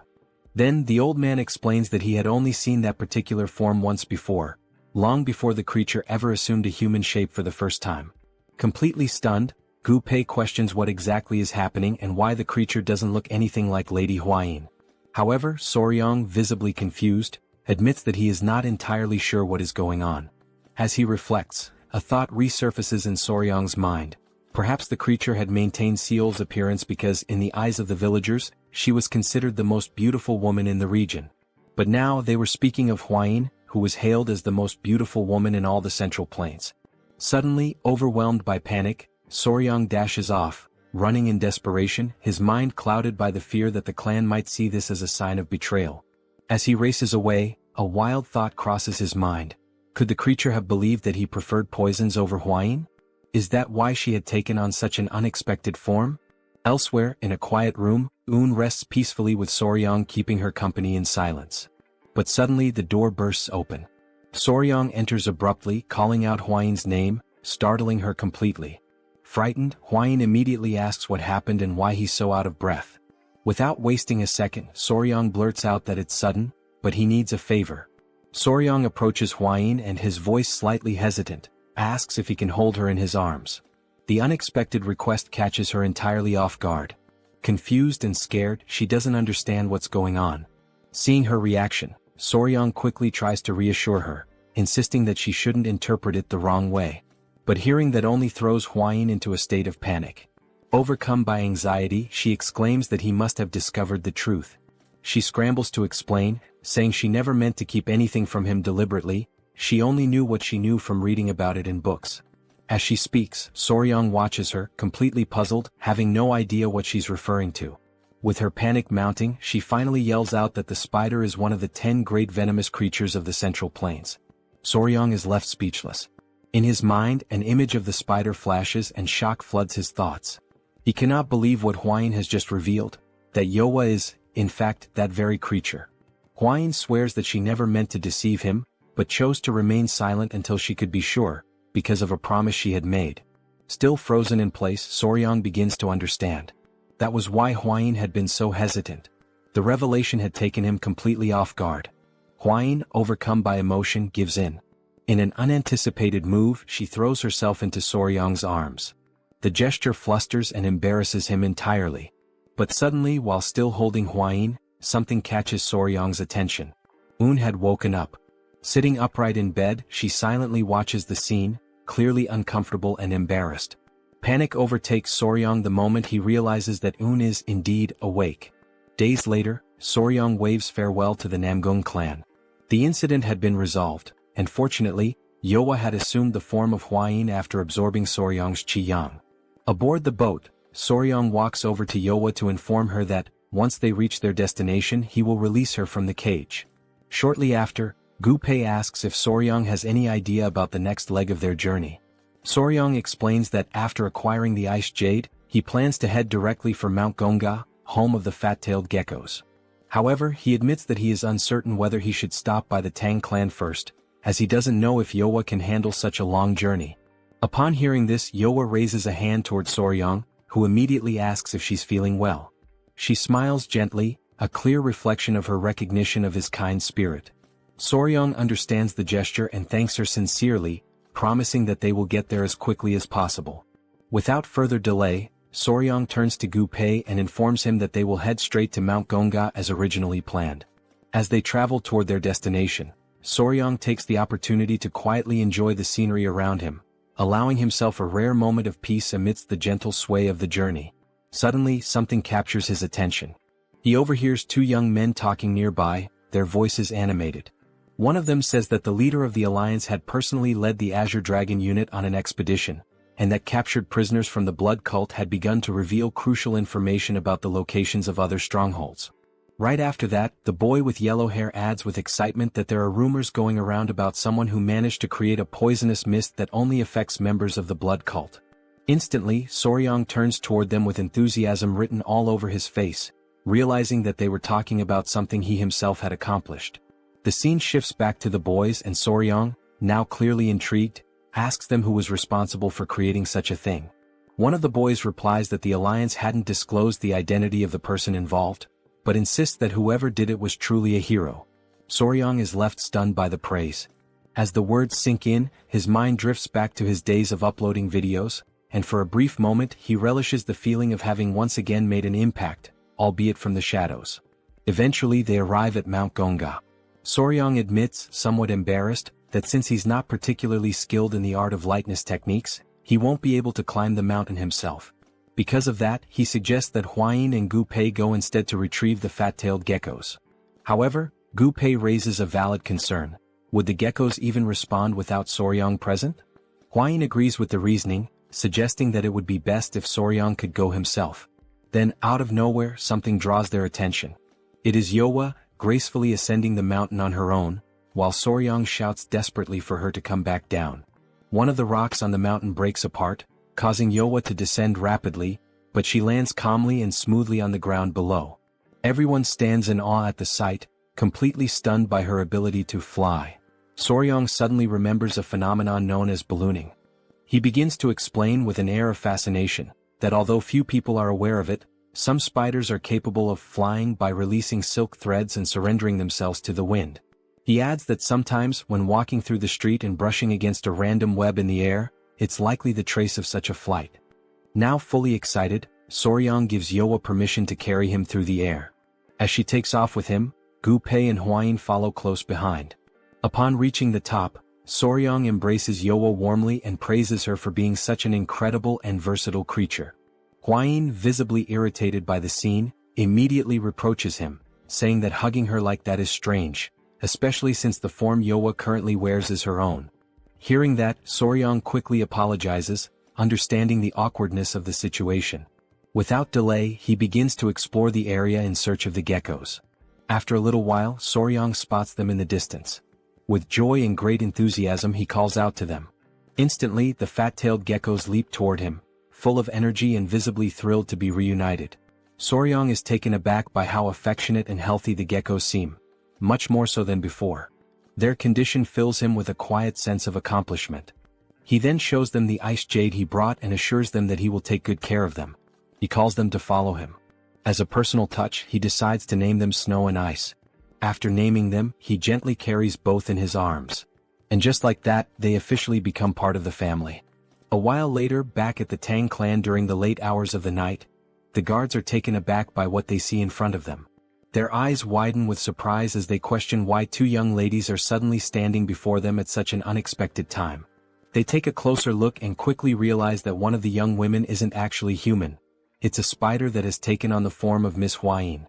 Feeling quite pleased with himself, Soryang proudly tells the guards to go and spread the news. The honored and confident official son-in-law of the Tang Clan has returned with one of the 10 great venomous creatures. The guards are visibly stunned. None of them had imagined they would ever lay eyes on one of the 10 great venomous creatures in person, let alone see one that looked like this. Wasting no time, they send a signal high into the sky, accompanied by the urgent message that Soryang and Huayin have returned, and with them a shocking revelation. The elders immediately rush toward the courtyard, not wanting to miss the commotion and eager to understand what is truly going on. The Grand Patriarch arrives and, with both confusion and curiosity, asks how the young man managed to go out looking for food for the geckos and somehow returned with a spider that has a human face. He demands to know what exactly Soryang was doing during that trip. The in-laws are also left speechless when they see the spider bearing the exact same face as their daughter, Hwayin. Soryong answers plainly, saying that he simply encountered the creature while he was staying at the Namgung clan. Everyone in the courtyard starts murmuring among themselves, saying that no one has ever heard of someone randomly finding one of the infamous 10 great venomous creatures. So they press him further, asking how in the world he managed to capture the notorious spider with a human face. The elders comment that Soryong never ceases to amaze and that at this point, they should expect nothing less from him. The in-laws beam with pride, stating that Soryong is now officially their son-in-law for having fulfilled his promise. Soryong, caught off guard, is surprised that his mother-in-law already knew about the arrangement, while Hwayin stands beside him, flustered and unsure of how to react. The patriarch declares that what matters most now is that Soryong is, without question, an official member of the Tang clan. The Grand Patriarch then tells Soryong that the next day, he must go to the river and catch a live wild goose. Soryong, confused, asks why. The elder responds that it is the young man's responsibility to prepare the goose for the upcoming ceremony. He adds with a wise tone, that while Soryong is still too young for marriage, it is time for him to hold an engagement ceremony. His father-in-law, with a teasing grin, jokes that after this ceremony, if Hwayin still doesn't want to marry him, she won't have any more chances to run away. At that, everyone present bursts into warm laughter and smiles, the mood light and cheerful. Soryong then steps forward, takes the initiative, and calls for everyone's attention. He clasps his fists together in a respectful gesture and in the name of the Tang clan of Sichuan, and now as an official son-in-law, he expresses heartfelt gratitude for all the support and kindness he has received. After the formalities and celebrations, the very first thing he does upon arriving home is to decide where the children will live. Yowa, the spider, chooses a tree near a well as her new residence. As for the geckos, which behave much like loyal puppies, instead of placing them in the creature courtyard, Soryong decides for the time being, to let them stay in his own room. Once everything is set up and organized to a reasonable degree, Soryong gathers them all and asks if they're happy with their new home. He tells Yowa that if she ever feels hungry, she should go straight to her chosen tree. Yowa, pointing at something that resembles a spider sneaker, seems to want to communicate something important. No one quite understands, but what she is trying to say is that if bad people come to that place, she will personally teach them a lesson. Soryong and Hwayin pretend to understand what she means. Then, to confirm, Soryong asks her if that's really what she's trying to say. Yowa lights up with joy, thrilled that he understood her message. The geckos also begin trying to express themselves, and Hwayin smiles warmly, realizing that they too are attempting to say that they will help protect the place. The new little family begins to settle into their lives, bound by trust, loyalty, and a deepening sense of belonging. Soryong feels genuinely joyful and deeply moved, so without hesitation he runs forward to embrace his children with warmth and affection. With their new home now secured and their small family settled in, the engagement ceremony is held later on, attended by the elders of the Tang clan. It is a simple and modest affair where the couple exchanges heartfelt vows, and only the ceremonial offerings are presented as part of the tradition. However, before all that, a minor confusion arises during the preparation of the offerings. The young warrior is caught completely off guard when Hwayin declares that she wants the geckos as her engagement offerings instead of traditional jewels. Soryong stands there stunned. Out of all the discussions surrounding engagement gifts, she wants the geckos?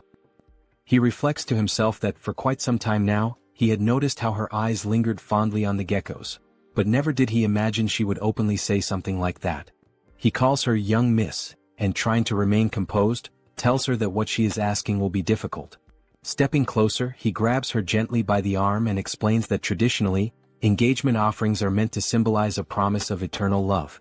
He adds that while the geckos are indeed wonderful and dear, the offering should be something unchanging and enduring, like the ice jade. He continues, emphasizing that once the engagement ceremony concludes, everything he owns will naturally be considered hers as well. Moved by his words and taken aback by the way he held her arms so intimately, Hwayin blushes deeply, her cheeks flushed. She softly responds that she understands and agrees to follow his guidance. But just as the moment calms, she calls out to him again and says that there is another matter she must address. She declares that from now on, he must stop referring to her as young miss. Since they are now officially engaged, such a title is no longer appropriate. This request also catches Soryong completely off guard, and now it's his turn to blush. As the geckos snuggle adorably in her arms, he manages to nod and replies with a simple affirmation that he understands.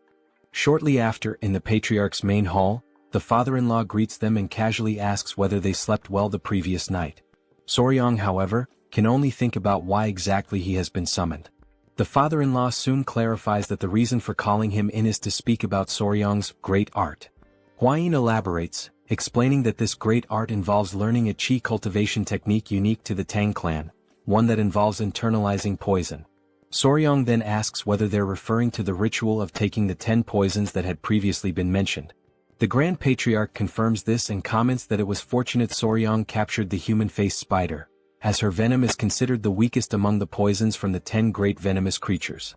Soryong then asks whether he should begin immediately, but his father-in-law replies that the time hasn't come just yet. To his surprise, the elder reminds him that he had previously said he would prepare the 10 poisons on his own. However, the patriarch now presents him with a new proposal. He explains that when he observed the creatures Soryong has raised, and those he is still destined to raise, he remembered something long forgotten within the Tang clan's legacy. Then he asks whether Soryong has ever heard of the exact significance of the 5 poisons.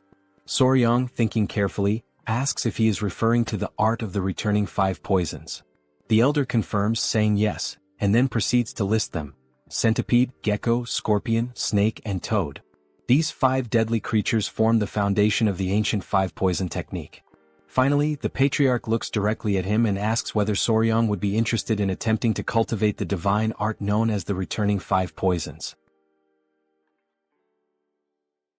He explains that, within the Tang clan, venomous creatures are divided into 2 distinct categories: common beasts and spiritual beasts. The common animals can be found almost anywhere in everyday places, but spiritual beasts are different. They possess mystical powers, higher levels of intelligence, or even internal cores. Soryong, curious and eager to learn more, asks whether the bee, the gecko, the centipede, and the human-faced spider are considered spiritual beasts.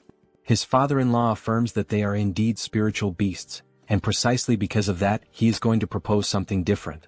The Grand Patriarch begins to elaborate, explaining that the traditional 5 poisons technique is limited, as it only allows for the absorption of venom from common creatures.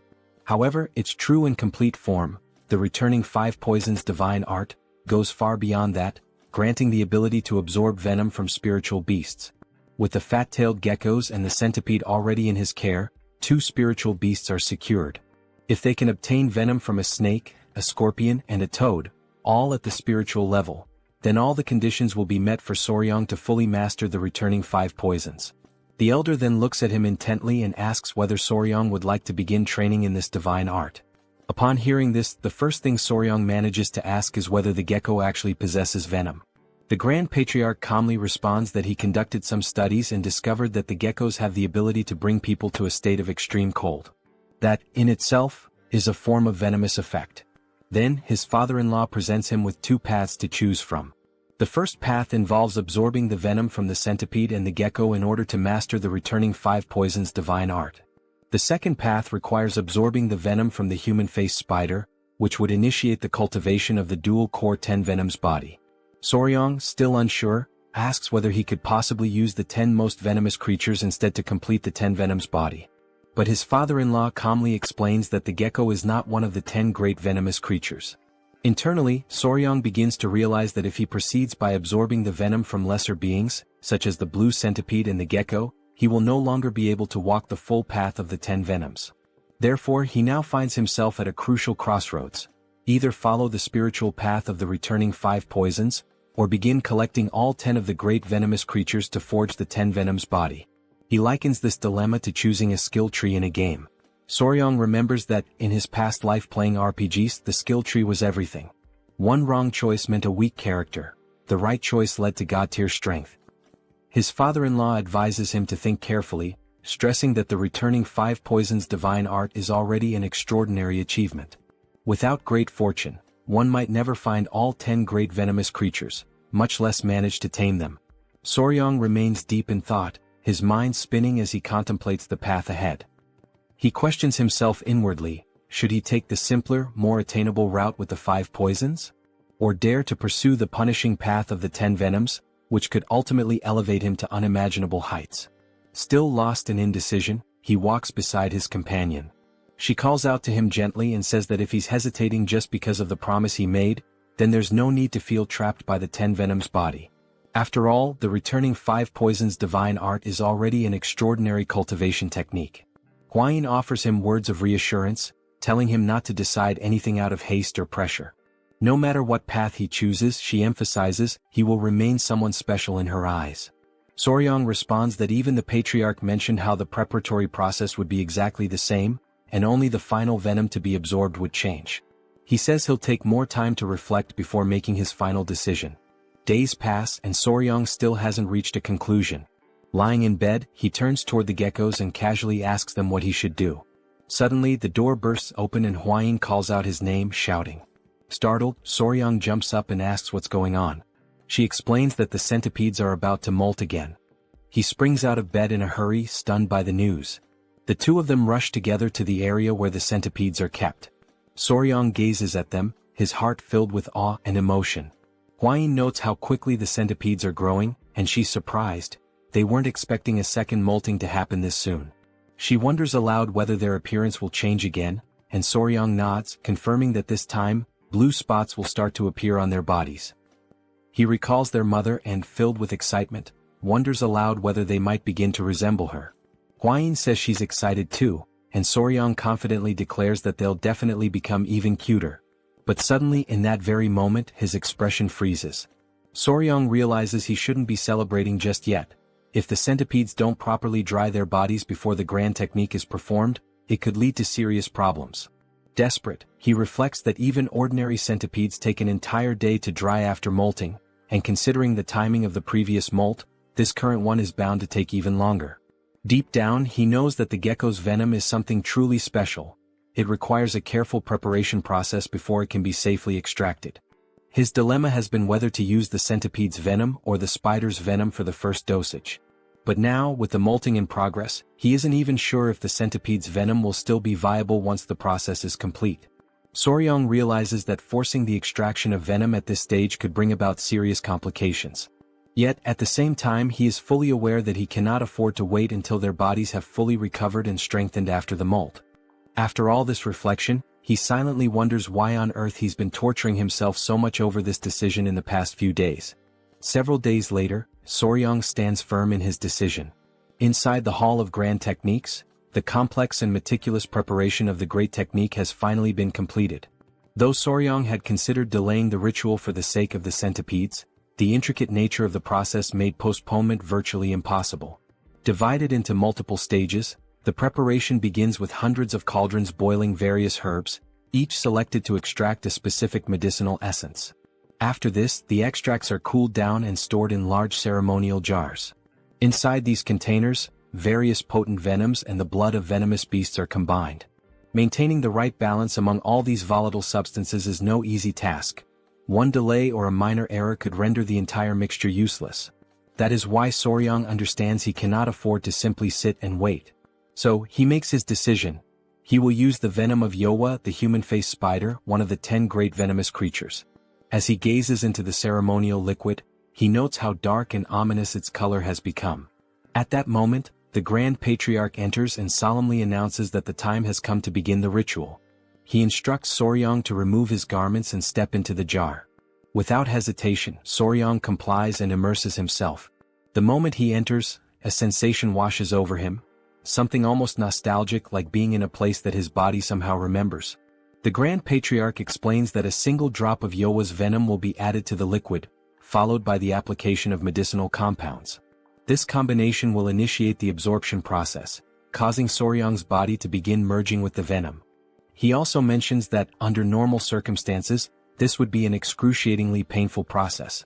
But given that the spider's venom is paralyzing by nature, Soryang should only feel a minimal amount of pain. The elder then says he will step out briefly to gather the remaining ingredients, asking Soryang to stay where he is and wait. Suddenly, the door bursts open and Huayin enters excitedly, bringing Yowa, the geckos, and the freshly molted centipedes with her. Soryang compliments how much more beautiful they look now, although he also notes with mild surprise that the changes were not as dramatic as he had anticipated. With a playful smile, he jokes with the centipedes, saying how odd it must be for them to see their father soaking in a giant jar. Soryang warns them that it's dangerous for them to be in the room at this moment, prompting Huayin to call the centipedes back toward her. Just then, something unexpected happens. The ceremonial liquid begins to bubble violently, and a small splash hits one of the centipedes, startling it. Panicked, Soryang shouts out that the centipede's antenna has come into contact with the potion, and it needs to be washed immediately with warm water. Hwayin quickly grabs the centipede to move it away from the danger. But in that chaotic moment, a tiny amount of saliva escapes from the centipede's mouth and falls into the ceremonial jar. A reaction is triggered instantly. Upon seeing this, Hwayin becomes frantic, screaming that venom has entered the potion. Suddenly, an intense wave of pain courses through Soryang's body. Every fiber of his being begins to absorb the venom, while the dark liquid surrounding him bubbles and churns with an almost violent intensity. The reaction is so intense that, while Soryang endures the unbearable pain, Hwayin and the creatures around him struggle to cope with the violent aftermath. Hwayin, overwhelmed and in a state of panic, shouts for Soryang to maintain control with every ounce of strength he has. Amid the agonizing sensations ripping through his body, Soryang says it feels as though his skin is being flayed and his insides are burning from within. In the midst of this chaos, he recalls the critical instruction: do not move during the great technique. But his instincts scream at him to flee to escape the torment. Clenching his teeth, he resists the overwhelming urge, anchoring himself in place, even as his mind insists that it is all too much to endure. Hwayin, stunned by his condition, desperately wonders what she can possibly do to help him. Her heart pounds in helpless fear. Suddenly, his father-in-law and the Grand Patriarch return to the chamber. They both freeze, momentarily paralyzed by the scene before them. As they hurry closer, Hwayin hurriedly explains that the centipede accidentally spilled a small amount of venom into the solution. Right then, Soryang collapses against the edge of the ceremonial jar, his strength failing. With a trembling voice, he pleads for someone to save him. The Grand Patriarch quickly urges Soryang to stay conscious. At the same time, the Patriarch instructs him to calm his breathing and focus his mind, warning that losing consciousness now could be dangerous. Suddenly, Soryang coughs up a thick, dark liquid. His body begins to convulse and he feels his control slipping away. Around him, familiar voices call out his name, desperately trying to pull him back, but everything becomes distorted. His vision blurs, the faces around him twist into indistinct shapes, and the words melt into unintelligible echoes. His awareness drifts into darkness, dragged deep into the recesses of his own subconscious. When he opens his eyes again, Soryang finds himself face to face with the centipede. Unexpectedly, an intense, radiant light bursts forth from the centipede's body, leaving him in a stunned trance. Back in the real world, Hwayin cries out in relief the moment she notices Soryang regaining consciousness. Slowly, Soryang's eyes flutter open. His vision stabilizes, and he sees the Grand Patriarch and Hwayin standing before him, watching intently, visibly filled with anticipation and hope. Without delay, Hwayin asks if he's all right. The Grand Patriarch explains that fortunately he was able to guide Soryang's chi flow in time, and that the great technique appears to have completed successfully. He notes that Soryang's body has now accepted the centipede's venom. Then, with a soft chuckle, he remarks that perhaps the centipede wanted its father to understand the essence of the 5 poisons. Soryang quickly asks if the centipede is okay, visibly concerned that it came into contact with the volatile substance. Hwayin reassures him gently, saying she washed the affected area as quickly as she could. But her expression shifts to a somber one, and she admits she had no idea whether he would survive or not. She turns her head away, unable to look him in the eye. At that moment, Soryang recalls how, after returning from the wedding ceremony, the very first thing he did was rush to check on the centipedes, before even turning to see his bride. He raises a hand to his forehead and lets out a groan. Hwayin immediately asks if the pain is coming back, her worry returning. But with a resolute expression, Soryang looks up and asks again if the centipede is safe, taking both Hwayin and the Grand Patriarch by surprise. Noticing this shift in his behavior, Hwayin comments that it seems like he still hasn't fully recovered his senses. The Grand Patriarch quickly calls for the physicians. Meanwhile, Soryang realizes this moment of confusion was a perfect opportunity to play things to his advantage. Days pass, and only after every drop of medicine in the jar has dried does the great technique finally come to a proper end. The Grand Patriarch once again checks on Soryang, asking if he truly feels well, and suggesting they may still need to examine him in more detail. But Soryang assures them that he feels perfectly fine. The Grand Patriarch declares that Soryang has now officially set foot on the path of the 5 poisons and has begun to cultivate the divine art. For that reason, he says it is time to hand him the appropriate martial arts manual. Startled, Soryang asks what kind of manual. The Grand Patriarch explains that there are 5 manuals in total. Each one corresponds to a venomous creature and a specific technique.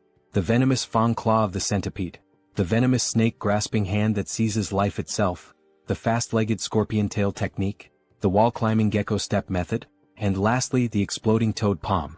He adds that each technique governs a different discipline: claw technique, hand technique, leg technique, movement technique, and palm technique respectively. Soryang becomes visibly excited upon hearing that this martial art allows its practitioner to become one with poison, forming a true unity between body and venom.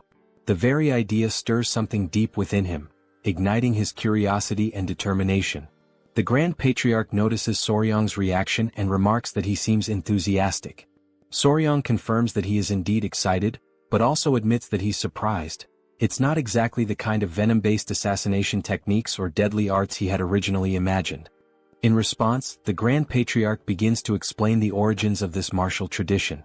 He reveals that this particular martial art did not originate within the Tang clan itself.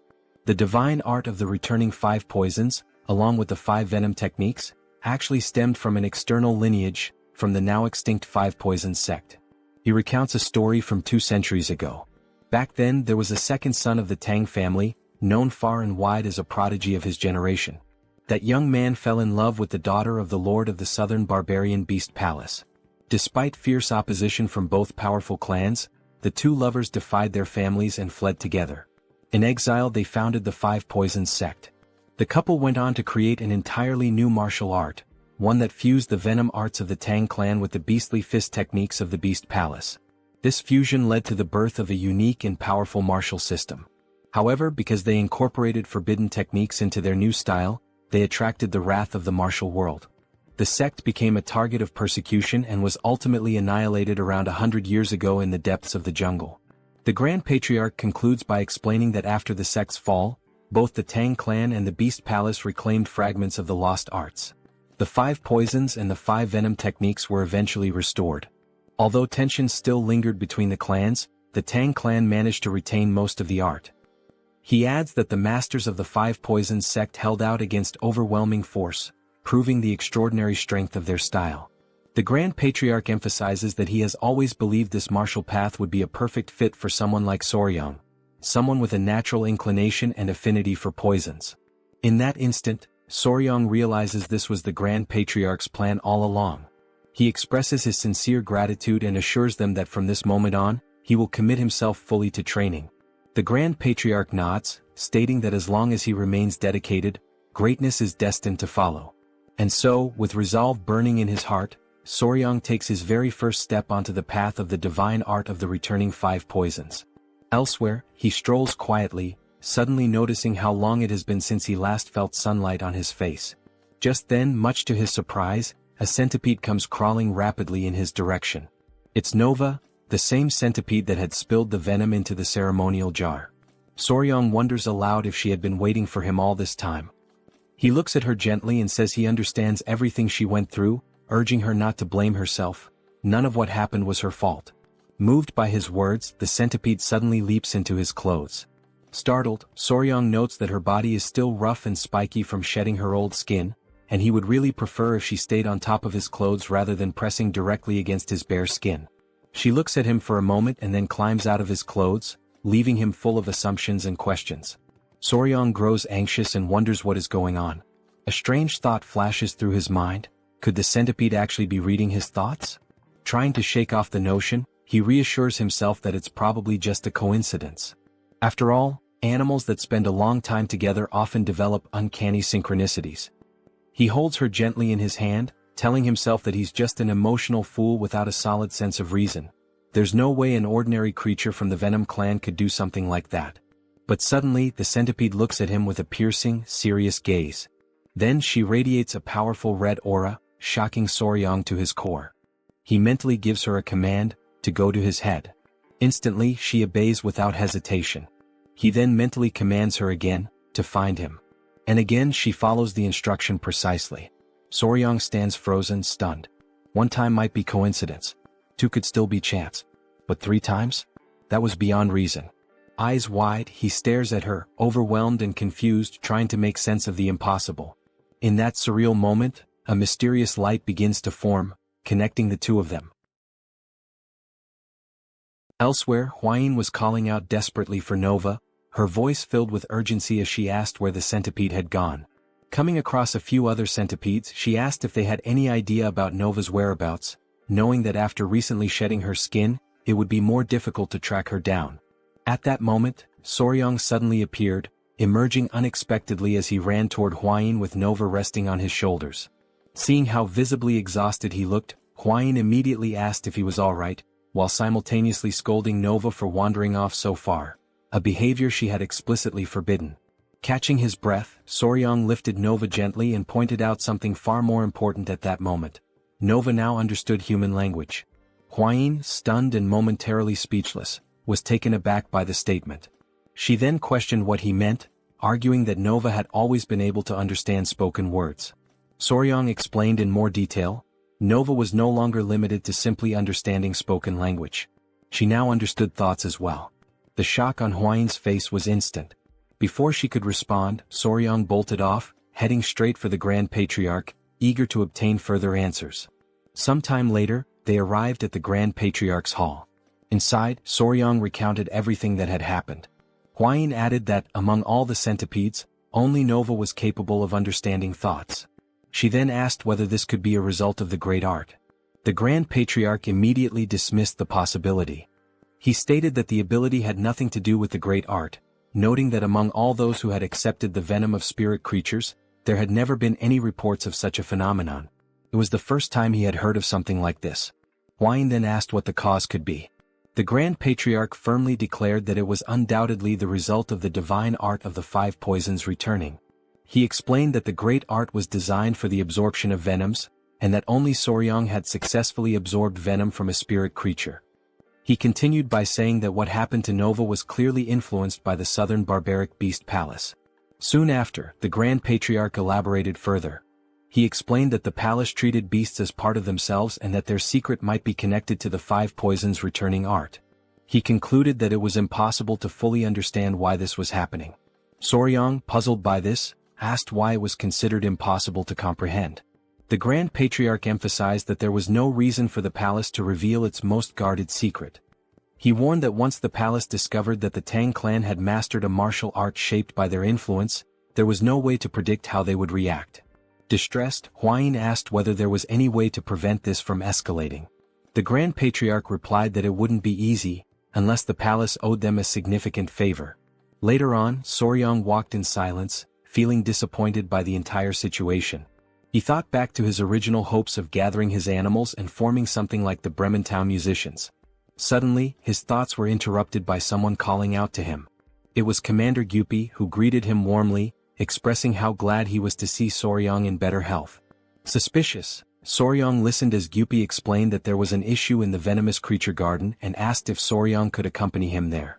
Soryong quickly considered that they should deal with the garden issue first and only then think about the palace. He also remembered that he had forgotten to go there after returning. Smiling, Soryong agreed to go with him.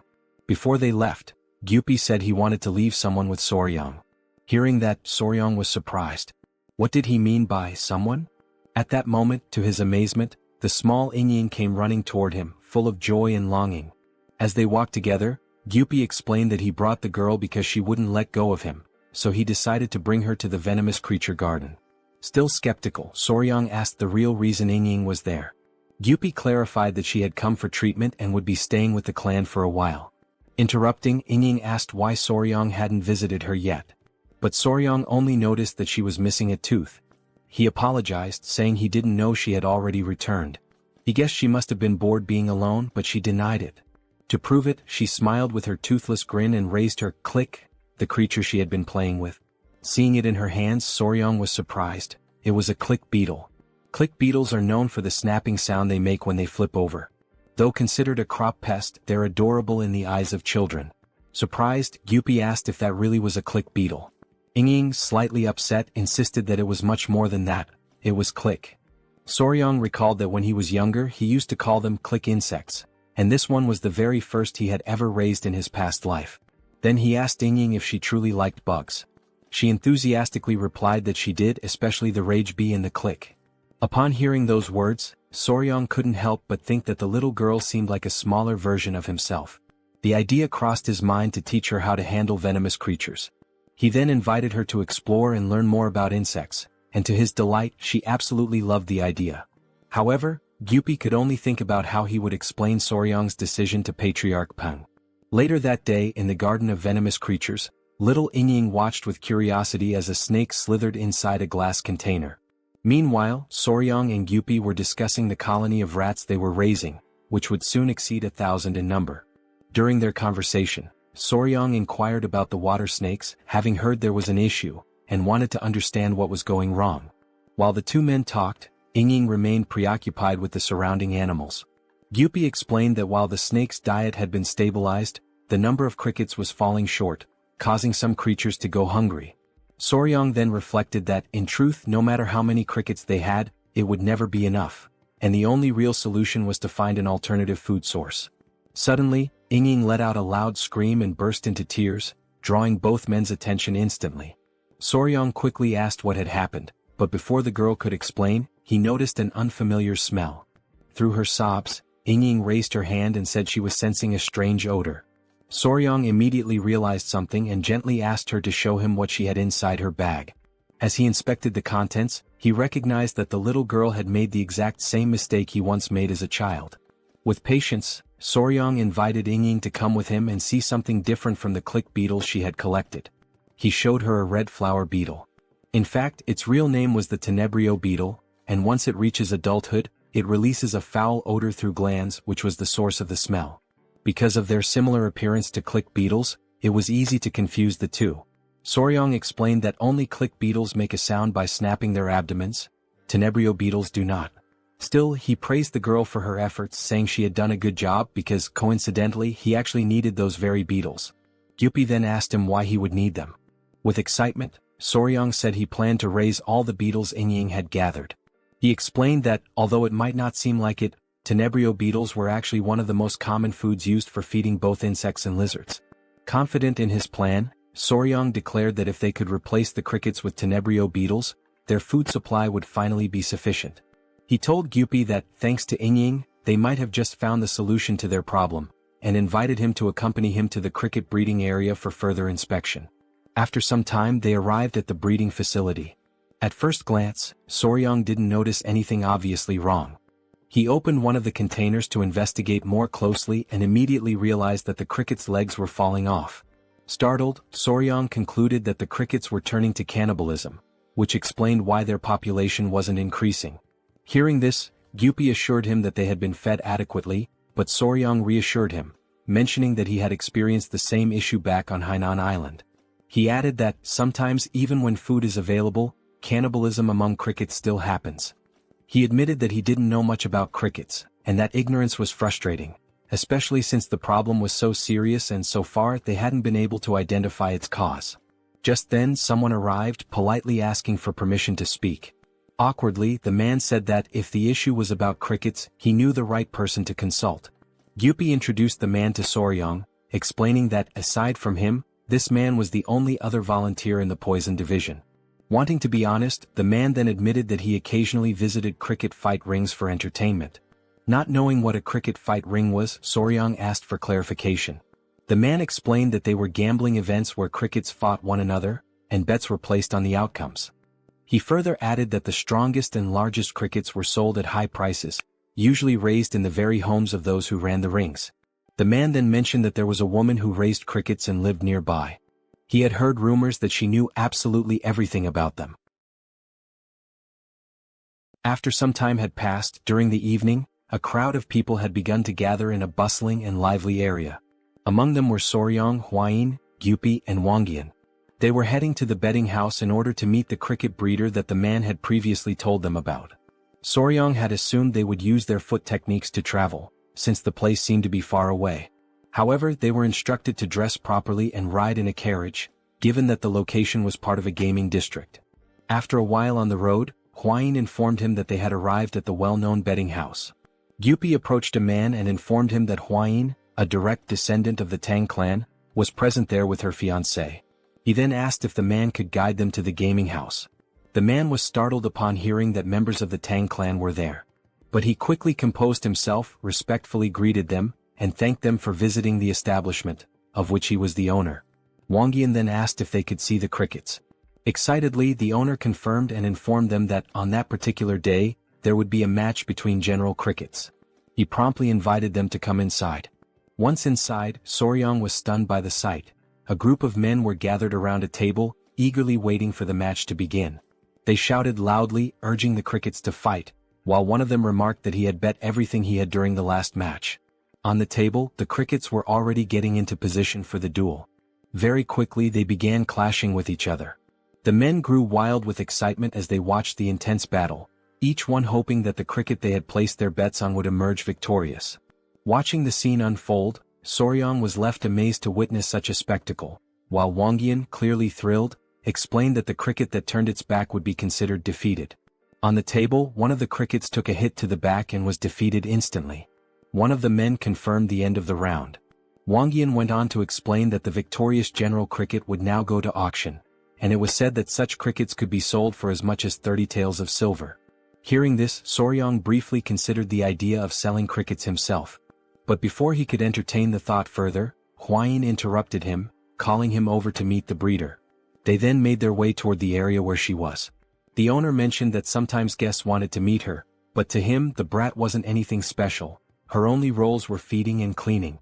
He pointed at the girl and said she was useless, which is why she was kept tending to the crickets. He then barked at her to stand up, informing her that important guests were present and she should greet them properly. The girl quickly got to her feet and apologized. Upon seeing her face clearly, Soryang was completely taken aback. She was in fact a woman. The group now stood facing her directly. Still stunned, Soryang introduced himself and explained that they were members of the Sichuan Tang family. He then said he had some questions about how to care for crickets and asked if she could assist them. In response, the breeder simply gave a faint nod of her head.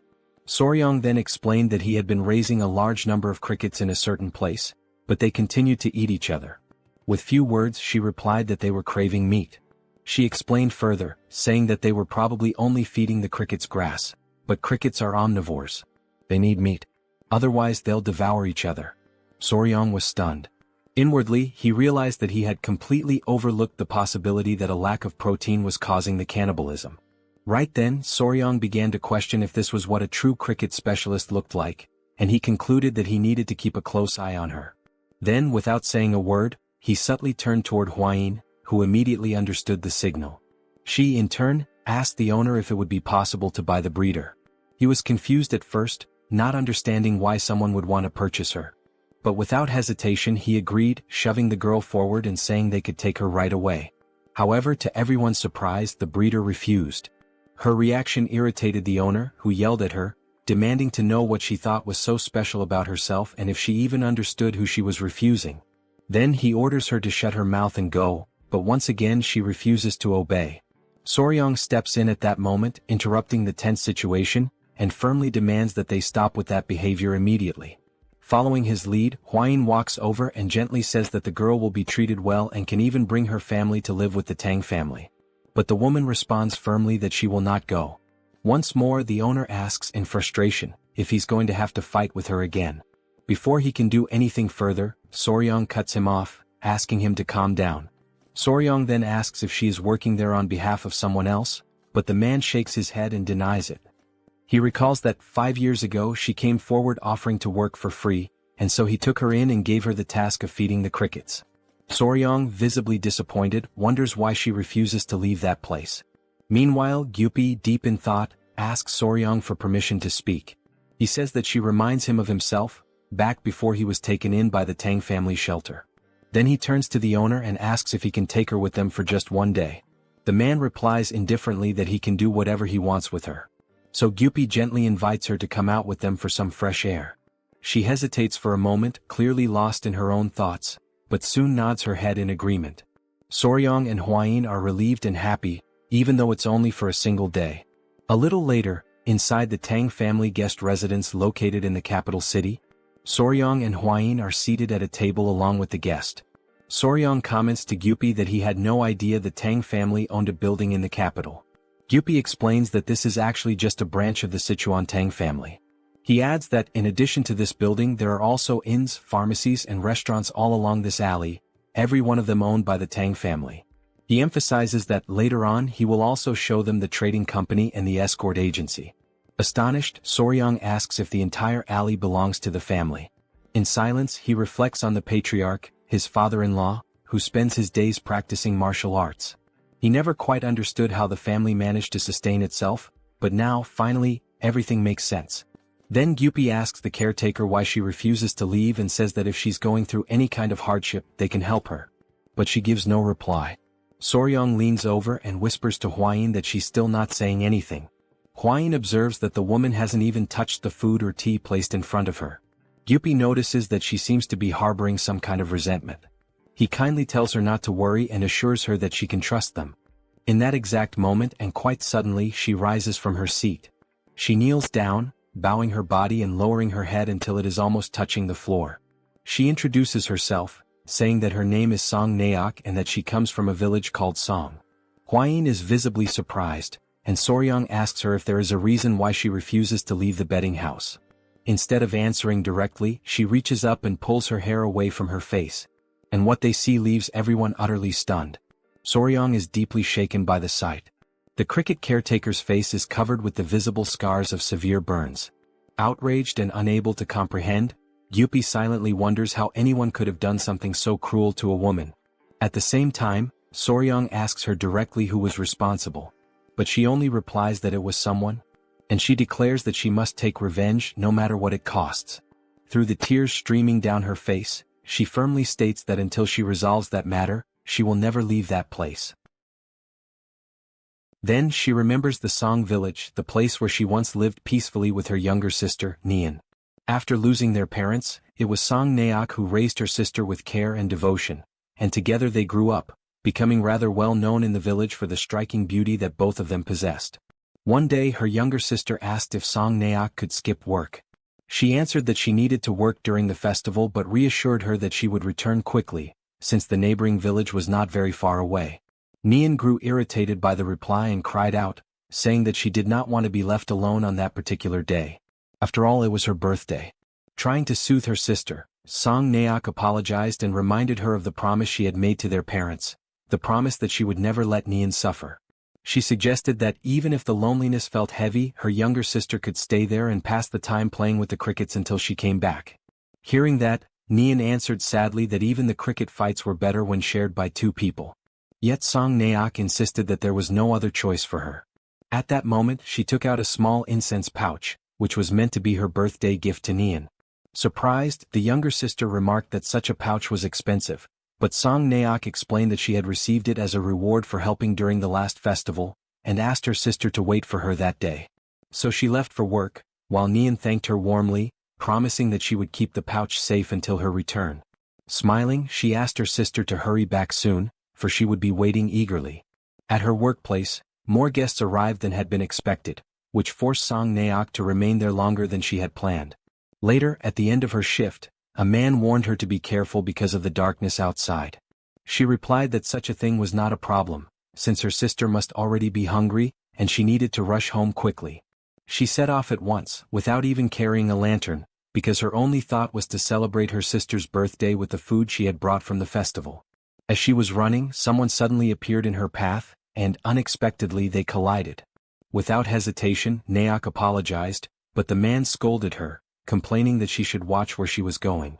Yet in that instant, something caught Song Naok's attention.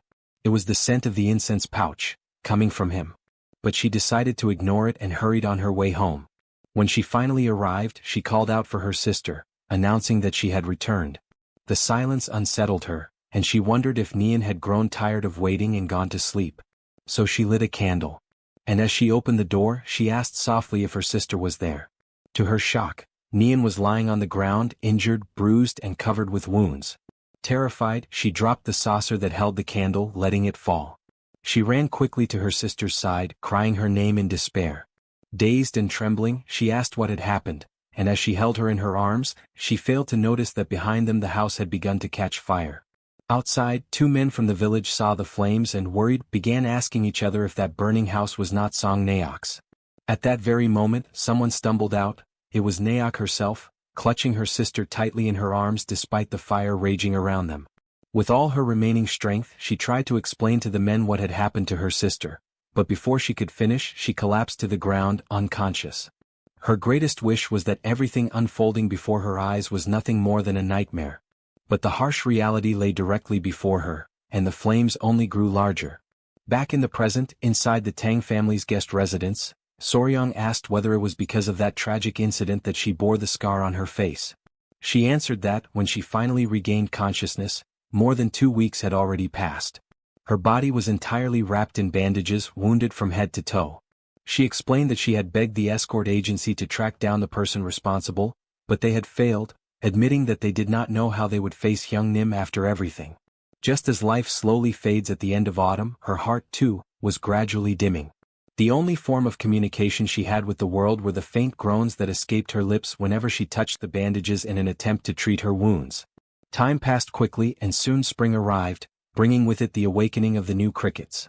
In that moment, the image of her sister surfaced vividly in her mind. Amidst the flames, Nian had begged her desperately to catch that wretched man and put an end to her torment by avenging her pain. That haunting image of her sister left Song Naok utterly desperate and deeply terrified. She emphasized that when the sound of the crickets began to resemble Nian's own voice, echoing in her mind, she managed to regain consciousness. From that moment onward, there remained only one unshakable certainty within her: the burning will to find and kill that vile man. When the man came to know of this powerful motivation, he was alarmed and immediately asked her where she thought she was going. Naok answered with unflinching determination that every single night she was tormented by the agonizing screams of her sister, and as a sister herself, it was her duty to avenge her no matter the cost. The man then questioned how someone like her could possibly take revenge, since she did not even know who the culprit truly was. At the same time, a woman warned her to think first of her own well-being and take care of herself. Naok was even locked away by the two of them, who were trying to prevent her from leaving. Yet in the end she slipped out of the village during the night, unseen by anyone. She carried nothing but her incense pouch with her. Her resolve was absolute. She was determined to go all the way and avenge her sister. Thus she set out for the city, knowing deep inside that the man had also gone there. Amidst the bustling crowd, she did not know his face, but his voice was etched into her memory like an unerasable seal. Naok began speaking to strangers, but many, frightened and unsettled by her face scarred with burns, simply ignored her. 2 long years passed, and again it was the season when the crickets awakened. Seeking shelter from the rain, she entered a cricket fighting pit. When she asked the owner for permission to stay, she was coldly driven away as she was interfering with his business. Without hesitation, a man pushed her toward the exit, throwing her out. Suddenly she froze in her steps, her whole body shivering as she caught a familiar scent buried deep in her memory. The man complained bitterly, saying she was putting him in a bad mood. But inside her heart she reflected only on one thing: she had never truly forgotten. And on that very day she had finally found the owner of that voice. Back in the present, Huayin is left in shock, and Soryang can only ask what happened after that moment. Naok explains that while she was wandering through the city speaking to strangers, she encountered a beggar who told her that the wretched man often visited the gambling house. Immediately, Soryang understood that this was the reason she had gone to work there. Calmly, she revealed that she wanted to follow him and stab him to death, but the beggar warned her that he was a martial artist, making it an impossible task. So instead she tried to poison his drinks. But she admitted with bitterness that the poison she had bought seemed to be fake and had no effect at all. After that, she began caring for the crickets, yet their constant sound always reminded her of her sister, leaving her restless and unsettled. Now, through tears, Naok cried out with every bit of strength she had that she needed to kill that wretched man and would never leave until she did. Upon hearing this, Soryang understood her situation. Though he was troubled, she needed to tend to the crickets, but the sound of them only left her lost and hopeless. Huayin pointed out that her hatred was what kept her moving forward, and once she avenged herself, everything would be resolved. Helping someone with such a fierce spirit meant that person would never betray the clan. At that moment, Gyupi recalled that before avenging his parents he used to speak alone in the rain, but when the Tang family finally avenged them, everything changed for him. He added that now he finally understood why he had felt such a strong connection with Naok. Then Soryang turned to her. He declared that they would help her resolve that deep resentment and offered her a proposal. Once it was accomplished, she would be able to become part of the clan. Overcome with emotion, Naok asked if they truly intended to help her. She swore that if they did, she would serve the clan with her very life, down to her last breath. With gravity, strength, and unwavering determination, Soryang finally asked her the crucial question. Who was that wretched man? For a brief moment, she hesitated to reveal the truth about who she truly was. But soon after, she confessed that it was none other than the third son of the Great Harmony sect, Jim Dizung. Upon hearing those words, Soryang grew excited, almost eager, as if ready to confront him immediately, while Huayin was struck with astonishment at such a revelation. Still suspicious, she sought confirmation, and Suk's response once again reinforced the certainty that it was indeed Jim Dizung. Soryang, intrigued and unsettled, could not understand why it should be a problem for him to belong to such a lineage. At that point, Gyupi explained that the Great Harmony sect belonged to the same orthodox faction. In Sichuan, this clan held immense influence, surpassed only by the Tang sect, the Amei sect, and Qin Guixiang. The magnitude of such power left Soryang alarmed. Even so, Huayin clarified that regardless of the family's weight or prestige, that was not the central issue. She stressed that the true problem lay in the past. The Tang had once promised the Great Harmony sect to forgive a single offense, in return for a favor they had received. This information horrified Soryang, leaving him unable to believe in the burden of such a binding promise.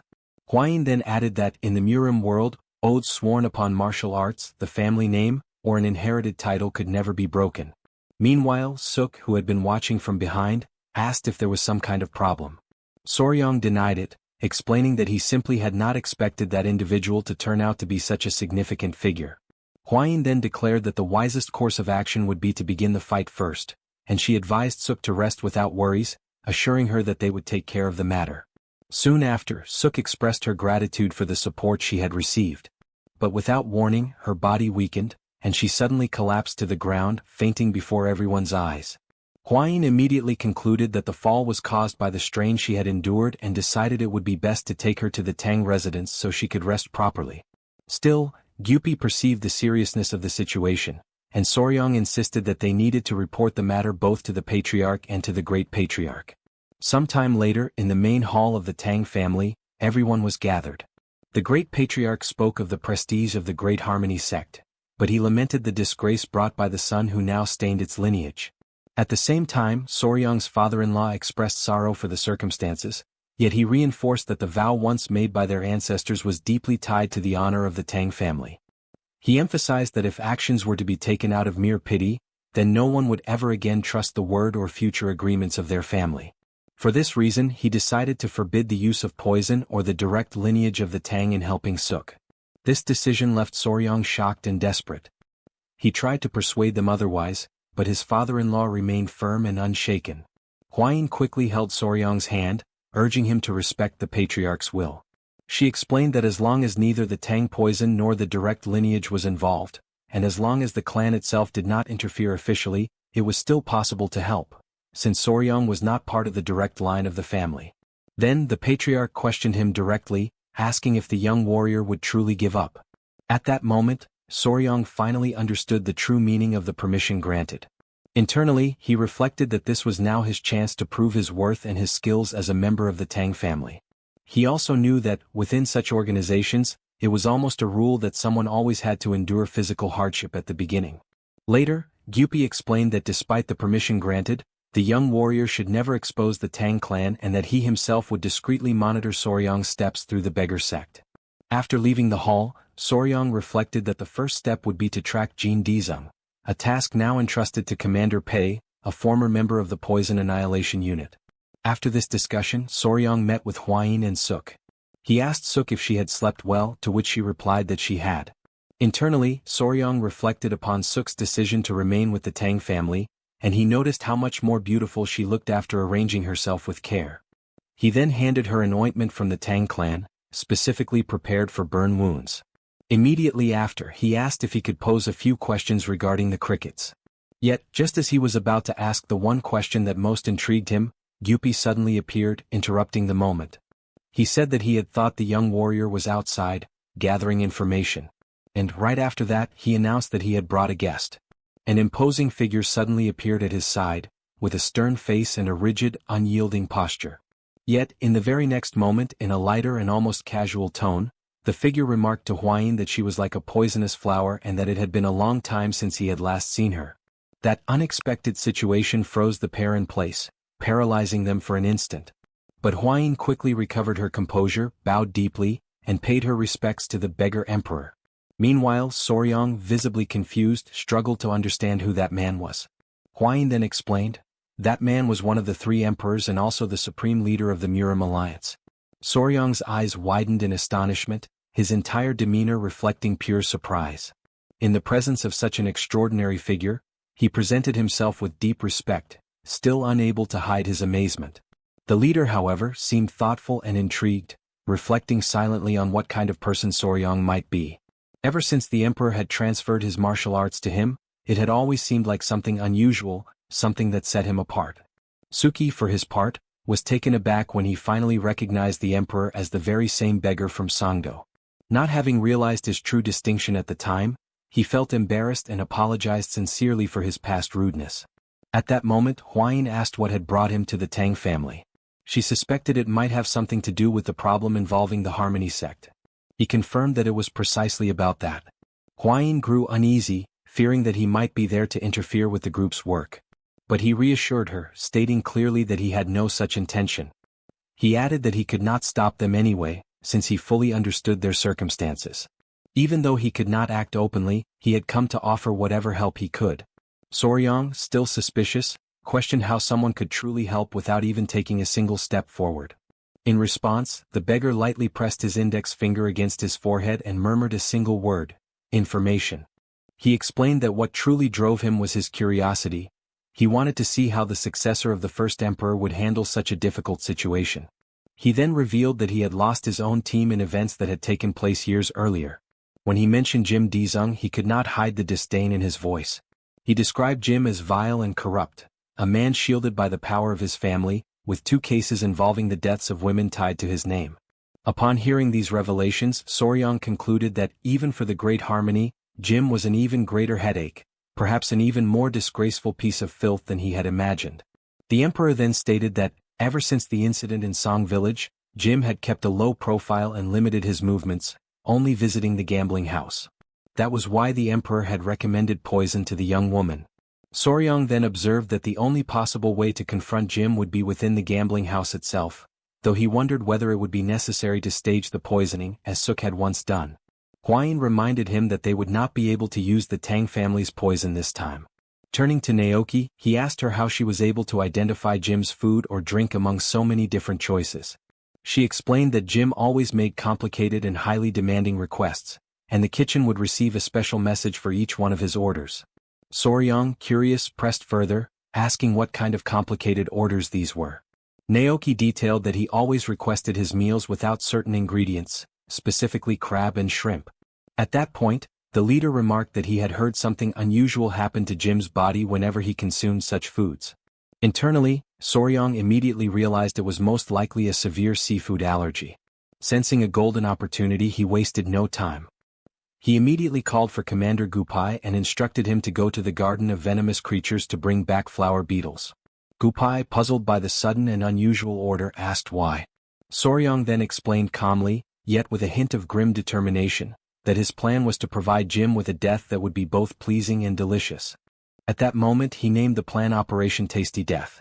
He carefully explained that Jean Dizung's allergy to seafood came from tropomyosin, a muscle protein. In invertebrates, this protein bore a strong resemblance to the human version, and it was precisely this similarity that triggered such a severe allergic reaction. He went on to emphasize that the crucial element of their strategy was the flower beetle, an insect carrying even higher levels of tropomyosin than shrimp or crab. Following his command, Gupai returned carrying the flower beetle. The young man then gave precise instructions: remove the larvae, boil the beetles, and lightly brown them in a pan. Before long, the preparation was complete, and he urged everyone to taste a piece of the fried beetle. Huayin hesitated at first, her expression betraying uncertainty, but he reassured her, insisting that it was truly delicious. Slowly, Huayin reached for one of the beetles from the plate and tasted it. To her astonishment, the flavor was surprisingly rich, and beside her, even the emperor widened his eyes in admiration, completely taken aback by the recipe's unexpected excellence. Soryang remarked with a faint smile that it was indeed delicious, which was precisely why the beetles had earned the nickname crazy larvae. The leader praised the remarkable taste, though he quickly raised the question of how such a delicacy could possibly kill Jin Dizeng.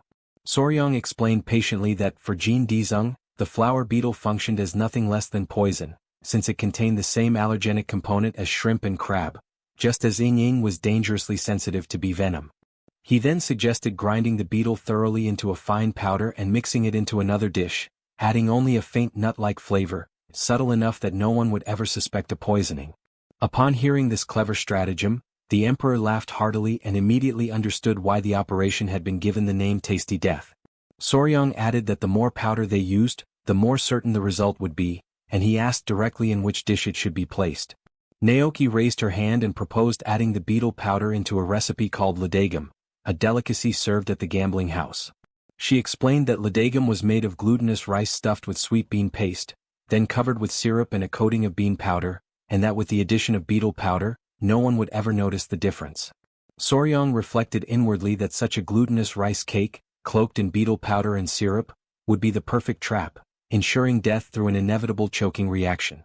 Without wasting a moment, Naok demanded that she herself be the one to prepare the recipe, stressing that she would not feel truly free until she had taken her vengeance with her own hands. The leader accepted her determination, convinced that revenge could only hold true meaning when carried out by one's own blade. With the plan set in motion, Soryong arranged to negotiate with the owner of the gambling house. He would bring him a courtesan in exchange for a single day of access to the kitchen. To reinforce the plan, the allies would disperse among the gambling tables, blending in with the crowd and keeping the entire environment under control. In his mind, the scheme was flawless, nothing could possibly go wrong. Several days later, inside the bustling gambling hall, two men entered together. One of them was the very target of Naok's vengeance. The establishment's owner welcomed them with reverence, but the demand of the newly arrived guest was firm: wine, women, and his usual reserved seat. Not long after, the owner returned, visibly uneasy, explaining that the seat had already been taken by other special guests. The young master was utterly taken aback, surprised by what he considered an unforgivable affront. From across the hall, Naok's eyes immediately spotted Soryong and Huayin seated at one of the tables. The unmistakable presence of the feared venomous flower drew Jin Dizeng's attention at once. He approached with confident ease, his voice carrying the tone of someone impressed to find such a distinguished figure in that place. The young woman, however, looked at him with puzzlement, not recognizing right away who he was. He soon introduced himself as the third son of the Great Harmony sect, reminding her that he had visited her once before, though he doubted she would recall. Soryong, sharp-eyed, recognized the plan unfolding step by step, while Huayin marveled at his composure and resourcefulness. Dizeng then turned toward her companion, wondering aloud if the young man at her side was the rumored fiancé she had supposedly chosen. Looking at Soryong, he judged him weak and inexperienced, unworthy of supporting someone of Huayin's stature. Inwardly, his mind compared the moment to past memories, recalling the girl from Song Village, Naok's sister. He reflected bitterly that, had she not fought with such ferocity, she would not have ended up dead. He regretted deeply that the elder sister, said to be even more beautiful, was not present. Lost in these dark musings, he leaned forward on the table, drawing the attention of the pair, and sat down with boldness. To him, it was an honor to meet the venomous flower face to face, and with daring arrogance, he issued a challenge to Soryong, one that Soryong accepted without hesitation. For him, that moment represented a golden opportunity to transform the confrontation into something truly memorable. Not long after, however, he was thrown into shock when he suddenly heard Huayin celebrating yet another victory of Soryong. It became clear to him that, in only 2 short hours, he had already lost half of all the money he had brought. Meanwhile, Soryong, visibly satisfied with the outcome, calmly indicated that it was time for him to take his leave. As he watched them departing, the man, the very target of the group's meticulous plan, felt the weight of humiliation crash down on him, burning into a deep anger that he could not contain. Turning to one of his attendants, he ordered him to bring something to eat, since the constant tension of the gambling table had left him overwhelmingly hungry. At that precise moment, his attention was drawn by a conversation at the neighboring table, where guests were praising the ludagam that had been served. Curious, he asked the waiter directly if the dish was truly as remarkable as they claimed. The young man confirmed with confidence, assuring him that, particularly on that very day, it was prepared with exceptional flavor. He then took a piece of the delicacy, lifted it to his lips and began to eat. As he chewed, he openly praised the quality of the dish, remarking that the more he chewed, the more layers of flavor unfolded, growing increasingly rich with each bite. Yet, in a sudden and terrifying shift, the expression of pleasure that had lit his face dissolved into one of sheer desperation. He collapsed to the ground, overtaken by a violent agony, struggling as though he were choking on every breath. Soryong reacted immediately, stepping forward with sharp authority and demanding that everyone stand back at once. He assumed full control of the moment while the man, in panic, clutched at his clothes, begging desperately for help. But Soryong, with an icy composure, reminded him that this was not the result of Ladagam itself, but rather the consequence of the sins he had committed in the village of Song. In his torment, the man gasped inwardly, wondering in disbelief how Soryong could possibly know the truth of what had taken place in that distant village. All around, the crowd stood stunned and silent, unable to comprehend what was unfolding, while Soryong commanded that they hold him down firmly. At once, hands pressed against his body, gripping him with force and refusing to release him. And in those final moments, the persistent taste of walnuts from the Ladagam became the last lingering memory of his life. Elsewhere, the couple who had once cared for Naok during the time when her body was burned approached and pleaded that she continue to be treated with kindness. Soryong reassured them with calm certainty, promising that he himself would protect her, for from now on, she was considered part of the Tang family. Before returning to the Tang residence, they made a necessary stop in the village of Song. The matter of Jin Daesung was resolved swiftly. Since he was a chosen son of a prominent household, any investigation was deliberately avoided so that no scandal would spread beyond control. At her sister's grave, Naok wept with sorrow for all the precious time that had been lost in her pursuit of vengeance. Her trembling hands reflected the depth of her grief as she cried, lamenting that she had not returned home earlier on that fateful day. Watching the scene quietly, Soryong remarked to Hwayin that even the crickets seemed to be weeping in unison with her. The young lady Naok, her voice fragile, said that the sound of the crickets reminded her of the voice of her younger sister. And for a fleeting instant, she wondered to herself what words her sister might be whispering to her at that very moment. Later, in the narrow alleys of the Sichuan capital, the leader of the Murim alliance walked with a relaxed demeanor, displaying a faint smile as he savored the lingering taste of the recipe prepared by Soryong. However, amidst this calm, his steps suddenly came to a halt.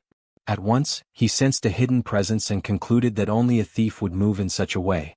He immediately questioned whether they would not reveal themselves. The concealed observers, realizing they had been discovered, grew uneasy. Nevertheless, it did not take long before they revealed themselves, acknowledging that the sharp perception of the leader remained unshaken. Standing before him was Kang Ji-ho, known as the Divine Thief and one of the 5 emperors, accompanied by his disciple Yang Ryan.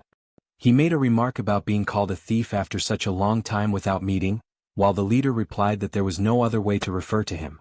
Even so, Kang requested some dignity since his disciple was by his side. Yet the emperor merely thought that dealing with Kang alone was already troublesome enough. Now, with a disciple in the mix. Soon after, the leader asked what had brought him to Sichuan. Kang Ji-ho explained that he was searching for the person who knew the most about the secrets of the silkworms. He then revealed his arm, where his sacred item, known as the celestial bristles, had recently been torn. He emphasized that, according to his tradition, the celestial silk was passed down once the disciple completed the training, but at that pace he would never be able to do so. The master then mentioned that he knew someone who could help, reinforcing that among all in the Central Plains, that person was the greatest expert in insects. A few days later, at dawn in the poison garden, Soryong cried out desperately. Behind him, Gu urged him to endure just a little longer while striking him with the whip. Soryong was cultivating the art of the iron box, a unique martial technique based on the venom of the first emperor. Whenever struck, the muscles would recoil, yet the chi would circulate throughout the body, hardening it and making it stronger the more blows he endured. Hwayin carefully observed everything, holding the centipedes, and offered him words of encouragement. One of the centipedes, not understanding anything, became fascinated by the whip in Gu Pei's hand. In an impulsive leap, it hurled itself toward him. But Soryong intervened. He held it in his arms, only to be struck again by another lash on his back. The impact drove him to his knees, yet he still playfully spoke to the centipede about the danger it had nearly faced. Hwayin complained that Hyanga, the centipede, was so energetic that she could never stay still. Whenever she opened her eyes, she was already causing trouble. She recalled that, on the last occasion, Hyang'a had chased after a butterfly and triggered complete chaos. Soryong reflected that each animal possessed its own personality, and Hyang'a was both curious and spoiled. Since the recent incident caused by Cho, she had maintained the informal title of the resident troublemaker. He also remarked on Cho, the eldest, who kept the younger ones in line and showed sternness whenever necessary. Bin-ah, on the other hand, was usually the quietest and the one who showed the most affection toward him, although she slept a great deal. Despite their similarities, each of the three centipedes had a personality of her own, and Soryong sincerely hoped that they would grow to be strong and beautiful, following the example of their mother, Hwayin. At that moment, Gu Pei appeared, looking for Soryong, accompanied by Suk, who carried a jar. He acknowledged the dedication of the pair, admiring how they had been working together since early hours, and then asked Suk what life was like within the Tang clan. Dressed in the uniform of the poison unit, she explained that she was well treated and privileged under the guidance of Gu Pei, who had been teaching her martial arts. Soon after, she revealed that she had brought what Soryong had requested. For a brief moment he did not understand what she meant. Then she presented countless crickets inside the container, all in perfect condition. Gu Pei explained that the quantity was excessive, but this was due to Naoke's meticulous care in tending to the crickets. Upon hearing this, Soryong reflected on how excessive competence in one's work could sometimes become a problem. Yet he immediately announced that new offspring would soon arrive at the poison garden. Gu Pei then asked whether he would finally be going out to capture new venomous creatures. Soryong confirmed, stating that he was planning to bring new species to raise, emphasizing that the best way to feed them was with live animals. At that instant, Hwayin called to him, suggesting that, before taking any action, it would be prudent to wait for news from the Martial Alliance. With the expedition requiring official permission and the ongoing situation with the blood cult, leaving would not be simple. She further pointed out that the leader of the alliance had attacked the border of Daewil, but no news had been heard since then. This left Soryong seething with anger. Suddenly someone came running, shouting loudly as he called out to the pair. Hwayin, intrigued by the messenger's urgency, questioned what had happened to make him arrive in such haste. The man informed them that the clan chief was summoning them to the hall, claiming that he had something important to reveal to both of them. This left the two of them suspicious and wondering what exactly this matter could be. Shortly afterward, in the hall, the patriarch and the pair sat down at the table together. Soryong noticed that, under normal circumstances, his father-in-law would be far too occupied at this hour, and this only heightened his curiosity, making him increasingly eager to discover the reason for such a summons. The patriarch announced that he was bringing news Soryong had long desired to hear. At once, Soryong grew alert, his attention fixed on what was to come. Finally, the patriarch revealed that he had received reports from the Martial Alliance. The expedition had been a resounding success. This caused both Soryong and Hwayin to widen their eyes in pure joy. The father-in-law then went on to explain that the leader of the alliance had invaded a village at the border of Daewil, completely annihilating the base of the blood cult. Half of the cult's followers had been either slain or captured, while the rest had fled deeper into Daewil. Upon hearing this, the realization struck both Soryong and Hwayin instantly. The patriarch confirmed that they could now proceed with the capture of venomous creatures, granting them permission to form the long-awaited expedition. The couple celebrated enthusiastically, though in the back of his mind Soryong reflected that, had he known what awaited them, he would have planned their course with greater foresight. The father-in-law, who had remained silent until then, mentioned that there was a place he wished to recommend. He explained that for the first expedition of the Tang clan's poison division, there was truly no location more appropriate. Throughout its territory, countless venomous creatures roamed freely, and even along its roads travelers often encountered fearsome beasts of the Golden Phoenix class. It was a land which, because of its abundance of such dangers, was renowned as a veritable paradise for venomous beasts. Its name was Yunnan. In the far southwest of the Central Plains, below Sichuan, the sound of wild beasts echoes even before the voice of humankind. There stretches the tropical jungle of Yunnan. Within the mountains of Ileo lies a valley known as the Ravine of Poison, where jagged rocks rise like dense forests and strange creatures lurk in every corner. Lying in bed, Oryong reflected on the words of his father-in-law, imagining that place as nothing less than a paradise on earth. His thoughts wandered as he wondered what kind of beings might dwell there, and anticipation surged within him, eager for the moment he would finally behold them. He held a centipede gently in his hand and silently promised that soon he would bring back many new companions. A few days later, A small unit was chosen from the poison division to form the expedition party. The management of the poison garden was entrusted to Lady Naki, now officially appointed as vice-captain of the poison division, so that everyone might receive her direct orders while the group was away. With all preparations completed, the Tang clan's departure approached swiftly. But at the moment of farewell, one centipede clung tightly to Soryang's leg. Not only the centipede but also the lizards and the great spider latched onto his body, desperate for him not to leave. He attempted to calm them, urging them to release their hold. He explained softly that he was only going to bring back more friends, and that during his absence the uncles of the poison division would take care of them, providing both nourishment and energy. Slowly the spider relented, loosening its grip, yet the centipede refused, stubbornly climbing even onto his face in its resistance. Watching the scene, Huayin observed that it seemed as though they did not want to part from him at all. And Soryang added that it almost felt as if they wished to go with him. But then the old patriarch interrupted such an idea. He firmly declared that some might accompany them, but Yowa, the spider, could not. Her enormous body drew too much attention, and it would be impossible to explain her presence as they could with Huayin. Annoyed by what she heard, Huayin lifted her arm, and before everyone's eyes Yowa's arachnid form became transparent. Her body vanished completely from sight. The old patriarch was left in shock, unable to comprehend what he had just witnessed, and even Soryang recoiled in disbelief, astonished at the sight. Hurriedly he rushed to touch the surface of Yowa's invisible form, pressing his hand carefully against where her body should be. To his relief, he still felt her softness, the silken and delicate texture of her fur, even though his eyes could no longer perceive her. Soon the old patriarch admitted that Yowa truly could conceal her body. Relieved and heartened, Soryang declared that in this way she would indeed be able to accompany them on the expedition. Huayin agreed, remarking that under such circumstances Yowa could even take care of the others during the journey. Turning toward the centipedes, she addressed their stubbornness, making it clear that their defiance against their father would be better tempered if they learned obedience along the road.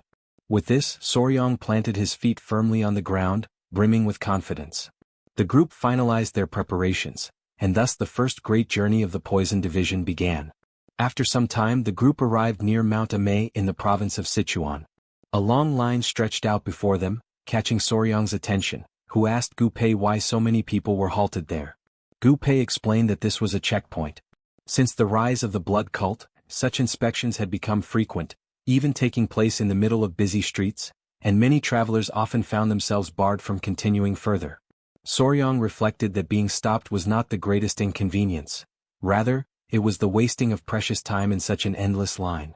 At that very moment, a woman of the guard recognized the elder Mandong Sichuan, the old patriarch. Approaching respectfully, she listened as he explained that the group was bound for Yunnan. Without hesitation, the woman granted them immediate passage. Astonished by such ease, Soryang realized just how immense the Tang clan's influence truly was. But then all of a sudden, something drew the woman's attention. Her eyes fell upon Yowa, the spider, yet she could not perceive the creature's true form. With the body rendered invisible, to her it appeared only as though Huayin, Soryang's wife, was floating gracefully in the air. Panic stirred in Soryang as he recognized the confusion. The guard, however, interpreted it differently. She believed she was witnessing a sacred technique, a divine leap into the void, mastered by Huayin herself. Startled and awestruck, she admired the supposed ability, remarking that such prowess was only to be expected from one of the three flowers of the martial world. Cutting short the misunderstanding, Huayin tugged Yowa forcefully back toward her side. And with composed courtesy, the group distanced themselves slightly, offering apologies to the guard before moving along on their way. Huayin insisted that Soryang should clear up the misunderstanding, worried that people might confuse his wife with Yowa. Soryang, however, urged her to remain calm. He reminded her that, to avoid suspicion during their journey, she had been dressed in men's clothing and her face kept veiled. In the Central Plains, superstition painted twins as ignorant beings, akin to demons, and because of that, such precautions were necessary. Amidst small incidents such as these along the road, the group eventually reached their destination in Yunnan safely. Soryang was struck with awe at the sight of the Ileo mountain. The old patriarch remarked that if they advanced a little further, they would soon reach the barrier of poison. Suddenly, Soryang glanced back, his gaze sharp, and noticed something unusual. Gu Pei, curious, asked what he was thinking, and the young man explained that the place was abnormally silent. There was no sound from the cracks of the caverns, no chirping in the trees, no trace of life anywhere. The old patriarch observed that such a feeling was not new to him, recalling the past hunt for the sovereign of the blue venom. Intrigued, Soryang asked who this sovereign was. The grandfather remembered clearly that around the den of the sovereign of the blue venom, even insects had disappeared. They had either fled or been devoured as prey. He warned that he would personally explore the area and instructed the rest of the group to retreat to the meeting point of the Yun and Amuk rivers, where birds could still be seen flying. Soon after he departed. Huayin confirmed that in the area they had crossed, there were still birds and insects present, while Gu Pei commented that it seemed as though something was dividing the territory along the river. Soryang pondered that some powerful creature must be dwelling in the Ileo mountain. Huayin approached, asking what felt so strange to him. Soryang explained that, for a beast to occupy such a vast expanse as its lair, it would have to be enormous, comparable to the sovereign of the blue venom. He reflected further, noting that the absence of all signs of life, save for the river, raised troubling questions. How could such a creature hunt in an environment seemingly incapable of sustaining enough prey? Gu Pei agreed, remarking that now that Soryang had pointed it out, the situation was indeed concerning, and he hoped fervently that the old patriarch would return with answers. Not long after, the elder did return, accompanied by 2 men from the area he had gone to investigate. The grandfather declared that the situation was truly problematic, for even at the entrance of the Ileo mountain they had found nothing at all. Soryang was shaken by this report. The patriarch continued, warning that the ravine of poison was likely in the same state. He emphasized that the sun was nearly setting, and they would do best to stop for the day and resume the search on the following morning. Inwardly, Soryang thought to himself that they could not return empty-handed. Whatever was there, they had to uncover it. As night fell, the group sat around a blazing campfire, while Soryang, positioned a little further back, tended to the beasts. Huayin arrived carrying a dish of food, insisting that he eat, and gently asked the creatures to allow their father to rest. Curious, she asked what Soryang had been working on, and he explained that he had been measuring the extent of the area, convinced that the creature's lair was likely at its center. As he spoke, a centipede settled into his hair, only to suddenly leap at a nearby beetle, catching it in its many legs. The unexpected movement startled the couple, causing Soryang to scold the centipede, complaining that it had frightened him and warning it not to repeat such behavior. Huayin wondered aloud if the centipede had been trying to catch the dragonfly that was hovering in the air, while the young master reasoned that it was likely because they were now close to the river, where dragonflies gathered in great numbers, something they had not seen before. All at once, Soryang rose to his feet, alarm flashing across his face, his thoughts racing about the dragonflies. He quickly called for the old patriarch's attention, urging that they return to the site they had examined earlier and count how many dragonflies were flying now. The patriarch appeared confused, asking what he meant by this. Soryang explained that creatures on the ground could easily hide, but dragonflies flew freely in the air. If something had threatened them, they would have fled for a time, but once the danger had passed, they would return. From this reasoning, he concluded that the reason they had not encountered any living creatures earlier was not because the territory was truly empty, but because something had already swept through the area before their arrival. The group realized the gravity of the situation and immediately broke into a run. The old patriarch emphasized that there was a dense jungle ahead and warned of the poisonous creatures that might appear, urging everyone to remain vigilant. Inwardly, Soryang reflected that, if what he suspected was truly happening, then he had to capture the creature before it moved farther and farther away. The grandfather asked whether Soryang was growing tired from all the running, but the young man denied it, insisting he was fine. Yet, in his thoughts, he admitted that under normal circumstances he would have been complaining for quite some time already. Suddenly, something drew his attention. He stopped in his tracks, his ears catching a faint sound. Gu Pei noted that the noise resembled bamboo swaying in the wind, which was strange since there were no bamboo forests in the area anymore. Swiftly, the old patriarch moved ahead and warned that a cliff lay before them, and that there was something unusual at the bottom. Soryang and Gu Pei peered down into the ravine and saw countless creatures moving across the ground. In shock, the patriarch wondered aloud if the entire surface was covered by ants. Gu Pei observed that, judging by their size, they did not appear to be ordinary insects. Intrigued, the grandfather declared that he had never seen anything like them, not even in the ancient records of the Tang Clan. He quickly asked Soryang if he recognized such creatures, and the young man admitted he had never witnessed anything so massive, but confirmed that they bore a striking resemblance to legionary ants. The mention of the name left the patriarch frozen in place, for he knew that legionary ants were a species native to Africa and the Americas, nomadic and feared for moving in overwhelming swarms. Unlike most ants that built fixed nests and led sedentary lives, these migrated when food became scarce, advancing like an organized army. Beyond that, they were naturally aggressive, and to confront them recklessly meant courting disaster. The group remained hidden among the trees, watching in silence, while Soryang urged them all to stay quiet. Then one of the Tang clan men accidentally stepped on a dry branch, producing a sharp crack that echoed through the forest. The group turned instantly, alarm flashing across their faces. And in the very next moment, the inevitable unfolded. Countless ants surged toward them, advancing with terrifying speed.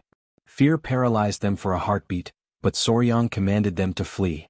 Without hesitation, everyone dashed away, desperate to escape the oncoming threat. Amid the frantic escape, an unfortunate animal lingered behind. The ants swarmed it mercilessly, tearing it apart within seconds. Witnessing the sight, Soryang realized that the creatures tracked their prey through vibrations, and if they continued moving in such a manner, they would certainly be attacked as well. The old patriarch urgently asked what they should do, since running alone was no longer enough to save them. At that moment, Soryang's mind sparked with an idea.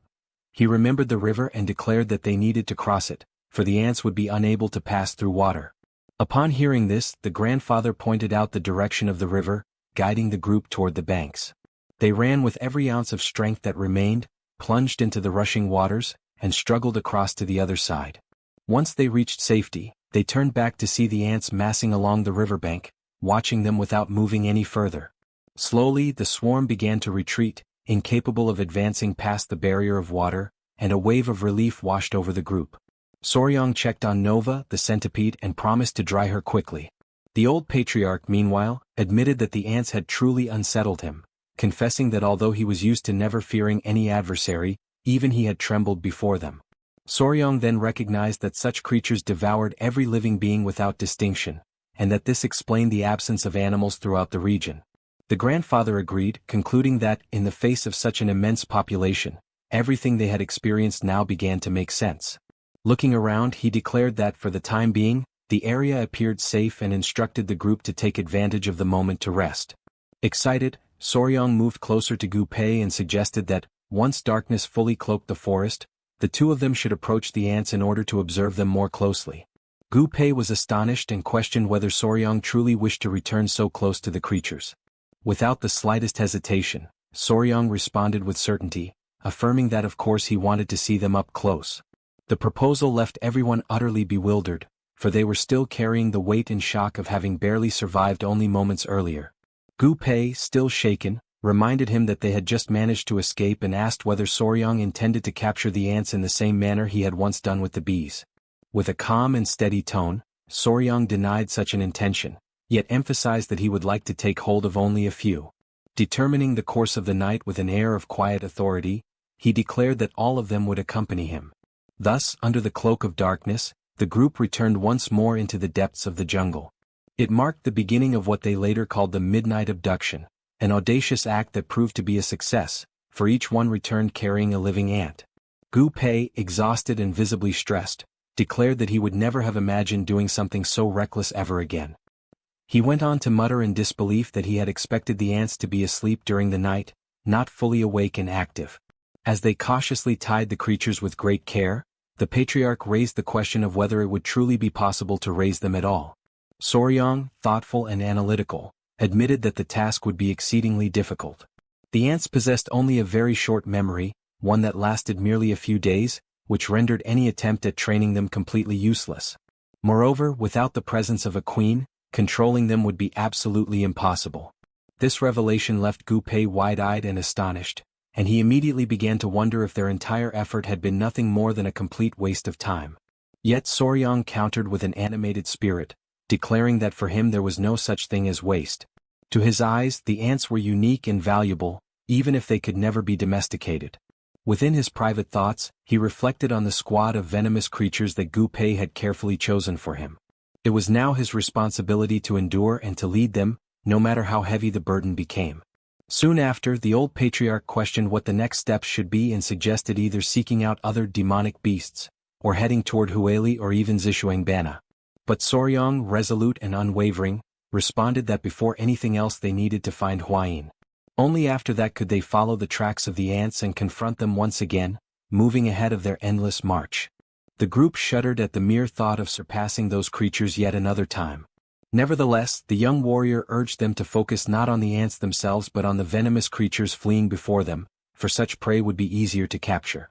He proposed that they organize themselves into a line, keeping pace with the march of the ants, and use the movement of the swarm as their own advantage. Gu Pei, though silent, reflected inwardly that it was highly unlikely they would emerge alive from such a venture. Even so, Soryang smiled with conviction and concluded with firm resolve that it did not matter whether they captured the ants or not. With this strategy, they would still be able to seize every venomous creature the jungle had to offer. Taking advantage of the moment to rest, the group lit a fire in the middle of the forest. A little farther away, Huayin remained astonished by the sight of the ants. She wondered aloud whether Soryang truly intended to run ahead of such fearsome creatures and at the same time, attempt to capture the venomous beasts that were fleeing from them. She reminded him that not long ago the group had faced the golden-haired bees, a memory still vivid in her mind. Yet Soryang recalled that, despite all the danger they had encountered back then, the results had ultimately been positive. This memory left Huayin hesitant, caught between her genuine concern and the lingering confidence inspired by their earlier success. During the days when Soryang had run ahead of the golden-haired bees, he had rapidly exhausted his strength, drawing heavily upon the energy of the blue-spotted centipedes. Now, with the centipedes having shed their skins twice and no longer needing to feed on the energy of the core, Soryang recognized the chance to absorb all the remaining power for himself. The old patriarch then questioned whether, under these circumstances, Soryang too should not run, and Huayin confirmed his thought. Since he had taken the elixir from the golden-haired bees, she explained, it was crucial that he absorb this additional energy, making the most of the opportunity that now stood before him. Soryang agreed, acknowledging without hesitation that his physical abilities were not particularly strong, and even suggested that the patriarch himself should carry her during the run. At this remark, the old man burst into laughter, recognizing the magnitude of the opportunity, while the young warrior grew visibly uneasy at his reaction. In that moment, Huayin clasped his hand gently and asked whether he would truly run with her on the following day.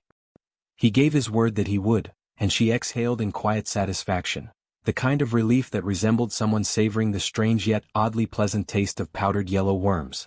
When morning arrived, the large-scale collection of venomous creatures began. The beasts scattered swiftly with the ants close behind, driving them directly toward the Tang Clan's group. In the middle of the run, Soryang warned that ahead of the legionary ants was the hunting unit, reminding everyone that they attacked anything in their path, exactly as his plan had predicted. He calculated that they were approximately 60 zhang away from the hunting unit, and he resolved to reduce this distance to less than 30 zhang during the course of the run. Whenever the venomous creatures were captured, they were quickly handed to the runners on the side and carefully placed inside cages, which were then left on the opposite bank of the river, out of the ants' reach. And thus, the deadly chase began once again. Soryang continued capturing the creatures one after another, determined not to miss a single one. The hunt dragged on for hours, and the number of venomous beasts collected steadily grew without complication. The young warrior kept passing each capture to the group, announcing them with confidence. When asked if he was still well, Soryang firmly confirmed that he was.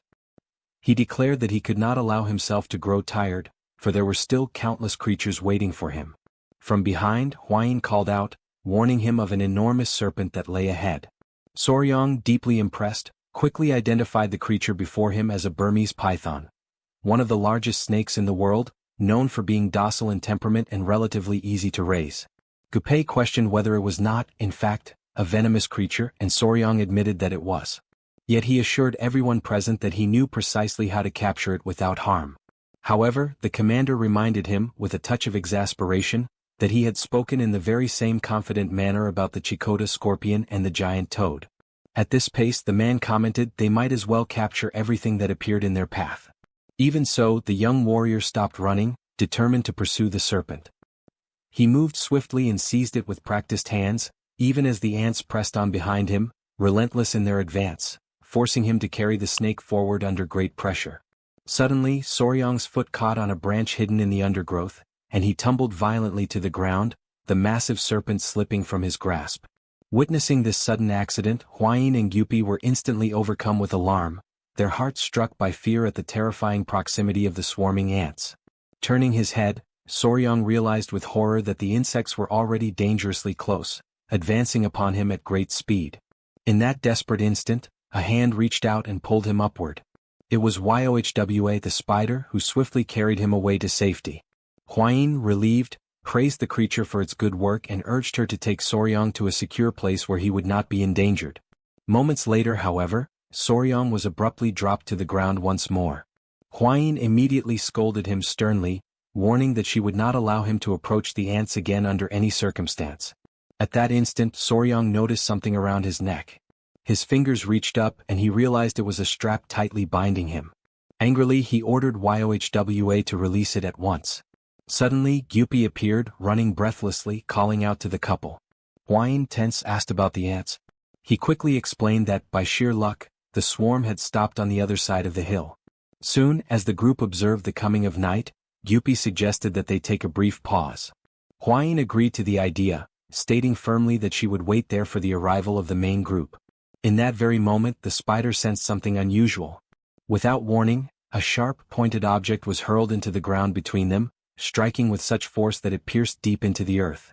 From behind, several individuals emerged, gripping blades in their hands and commanded the group not to move. They declared in cold voices that the land they stood upon belonged to the Palace of Beasts and demanded that the intruders, Soryang and the Tang Clan, reveal their identities at once. Both Gyupi and Huayin were shaken by the sudden threat. Huayin attempted to calm the tense situation by explaining that they were members of the Tang Clan from Sichuan. The strangers, however, remained doubtful.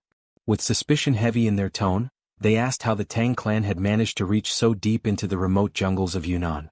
Even as the exchange unfolded, a wolf crept closer to the group, its piercing gaze fixed entirely on Soryang, who remained tied on the ground. He shouted, desperately trying to explain himself, but the man on the other side, consumed with anger, cut him off and demanded to know what business they had in the sacred land of the Palace of Beasts. He was named Hukrang, a warrior belonging to the southern barbarian Palace of Beasts, who had been patrolling the area when he heard strange noises echoing through the forest and immediately ran toward the source of the sound, where he eventually encountered the group. He explained that the land ahead belonged to the Palace of Beasts, a sacred place known as the Valley of Beasts, and therefore Soryang could not advance any further. The young man quickly understood and stated that he would withdraw. Yet, at that very moment he felt a sudden intuition and asked Hukrang to wait, for he had something urgent to share. The warrior turned to him, and Soryang requested that they climb a nearby hill together for a brief moment. A short while later both of them began ascending the slope, their steps quick but cautious. Upon reaching the top, Hukrang froze in shock, his eyes wide with disbelief at the sight that unfolded before him in the distance. Utterly confused, he demanded to know what was happening. Soryang explained that what they were seeing below was the army of demonic ants, and that the strange sounds they had heard earlier were produced by the swarm's ceaseless movement. He then added, with growing concern, that the swarm seemed to be heading straight toward the Palace of Beasts, and he expressed his fear of the danger that awaited them if they continued along the narrow valley that led to it. Realizing the seriousness of the situation, Hukrang decided to return to the Palace of Beasts immediately to inform his lord of the impending threat. He also requested that, if possible, the members of the Tang clan accompany him to provide a more precise explanation about the ants. Huayin promptly agreed, offering to join the mission without hesitation. Soryang concluded that they must depart at once, for time was of the essence, and once the sun rose, the swarm would move again. When they finally arrived at the Palace of Beasts, the group was left speechless by the majestic sight before them. Soryang pointed out that this must indeed be the legendary Palace of Beasts. He asked if it was true that the art of beast taming within the southern barbarian Palace of Beasts was unmatched in the world. Huayin confirmed that even the Central Plains could not compare. Hukrang explained that the vast circular clearing they had passed earlier served as grazing land for the palace's ferocious beasts. The entire region, he said, was surrounded by steep mountains, and with its entrance so well guarded, the palace functioned almost like a natural fortress. Soryang pondered this in silence, wondering if such isolation might also become a trap, whether blocking the entrance could turn them into mere rats caught under siege. Shortly after, the warrior introduced the group to the lord of the palace, respectfully asking that they be granted passage. They waited for permission, and once the signal was given, they entered the grand hall. Their host introduced himself as Meng Ho, the lord of the palace of beasts. Everyone bowed deeply, and Soryang formally presented himself and the others as members of the Tang clan. Meng Ho remarked that he had heard of their arrival in Yunnan to capture poisonous creatures and admitted that the Tang clan's knowledge of venom and deadly beasts far surpassed their own. He then asked Soryang to explain exactly what the demonic ants were and how such creatures had reached this land. Soryang described in detail the terrifying nature of the demonic ant army, their destructive power and the urgency with which the affected lands needed to be evacuated. However, the response from those present was not what he expected. Meng Ho questioned the idea of abandoning a homeland they had protected for over 300 years merely because of some ants. A female warrior of the palace dismissed the threat entirely, suggesting that they send 500 wolfhounds to exterminate the insects, claiming that the people of the Central Plains were prone to exaggeration. Soryang, stunned, insisted that he was not exaggerating and warned that if they sent 500 wolves, every single one of them would be devoured within moments. His words deeply offended the woman, who glared at him in fury. Huayin cautioned Soryang that he was being rude, but he paid her no mind and continued speaking, his voice firm and filled with intensity. He declared that those creatures were not mere demonic ants but beings capable of bringing utter destruction to beasts and humans alike. The woman scoffed, accusing Soryang of not understanding the love they held for their beasts, nor the respect they showed their hounds, insinuating with scorn that his people ate theirs. Her words ignited Soryang's anger. A dark and powerful aura began to rise from his body, swirling around him like a storm. With unshakable resolve, he ordered everyone to step aside as he summoned his own companions, the centipedes, the spider and the stone lizards, ready to show the might of the Tang clan's venomous beasts. The sudden appearance of the creatures startled everyone in the palace, throwing the hall into a wave of shock and fear.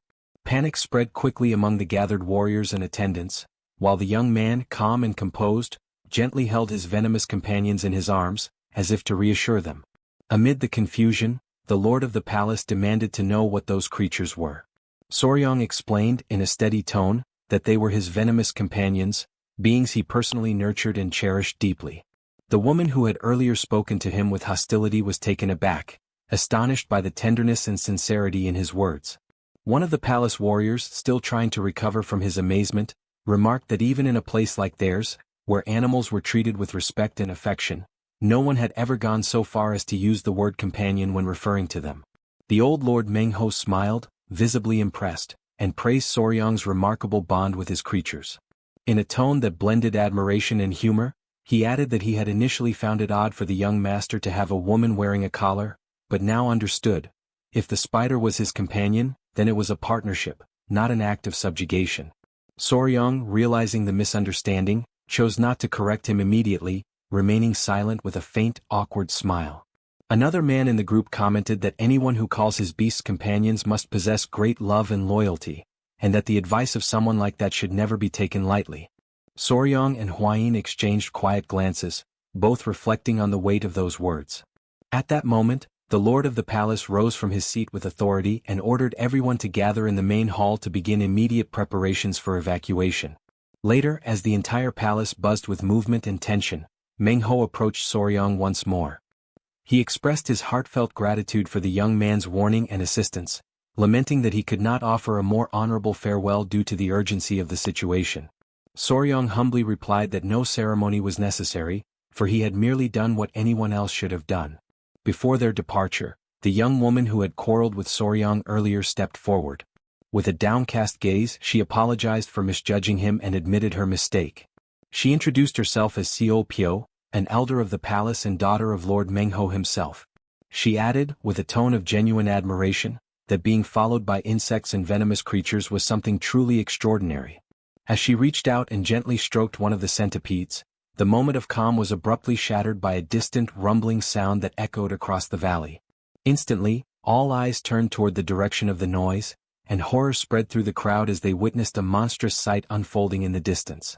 A swarm of demonic ants was devouring and overpowering a massive beast with terrifying ease. Soryang's face froze in disbelief. His eyes widened, unable to process the magnitude of what he was seeing. A man standing behind him confirmed in a tense voice that the creature was indeed being subdued effortlessly by the swarm. Realizing the dire urgency of the situation, Soryang shouted that there was no more time and demanded that everyone hurry at once.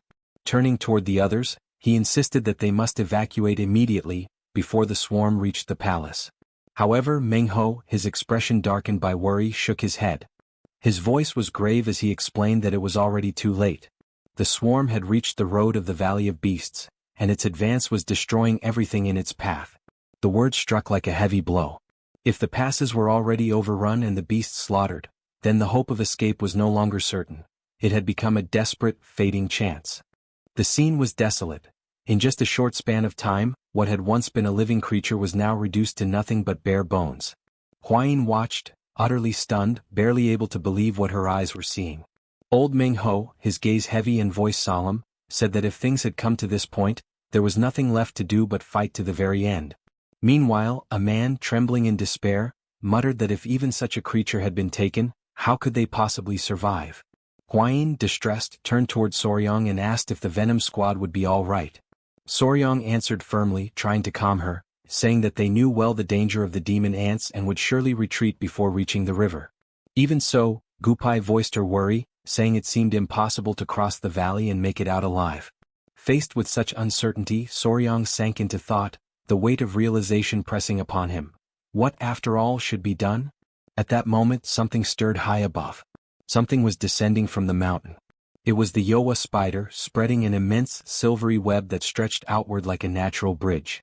Huayin, suddenly filled with hope, exclaimed that with that web they could cross the mountain. Yet Soryang hesitated. He looked around at the people of the palace and felt a pang in his chest as he realized that perhaps only he, Huayin, and Gupai would be able to escape. Lord Meng Ho intervened, saying that Soryang should not worry about them. He explained that in the world of beasts, if one cannot win, one is simply devoured. The old man's words carried both resignation and a quiet courage. Soryang, however, declared that those people loved animals as deeply as he did, and for that very reason, there must be a way to save everyone. He began to think deeply, reviewing everything he knew about the demon ants, their habits, their migration patterns, and even their hunting instincts. In silence, he organized each detail in his mind, weighing possibilities and risks. Then, suddenly, a thought struck him like a flash of light, an idea that could change the fate of them all. He turned to the lord of the palace and said that perhaps he had found a solution. Meng Ho observed him with curiosity and asked whether it was truly a good idea. The young man replied that it was, but warned that it might demand both effort and sacrifice. By the next morning, the demonic swarm had already devoured the carcass of the previous day's beast. Momentarily satiated, the ants began to reorganize, moving steadily toward the Valley of Beasts. Following Soryang's carefully laid plan, everyone had taken their positions in silence, forming a long line that stretched across the open field. Huayin, in silent prayer, hoped fervently that no one would be hurt. The lord of the palace stood tall and called out for his disciples to hold the formation and defend their homes with their lives, warning them of the danger that was approaching. The deafening roar of the swarm echoed in the distance, growing louder with every passing second. In his mind, Soryang measured the timing with precision, realizing that the critical moment to act was drawing near. When the swarm finally reached the pool of water, he gave the command. In that same instant, the warrior hurled a flaming spear. Within seconds, the fire spread, and the flames surged upward, surrounding the demonic ants. Without hesitation, everyone charged forward. The palace warriors and disciples moved with determination, their movements synchronized, each one complementing the other as they pushed ahead. Soryang led the advance, his focus unwavering. Seolpyo realized that they needed to provide cover so the young man could reach the heart of the swarm. When Soryang arrived before the main cluster of the demonic ants, he took his position. The swarm stirred violently, preparing to attack, but he held his stance, then began to run in wide circles, drawing them after him. They followed en masse, exactly as he had predicted.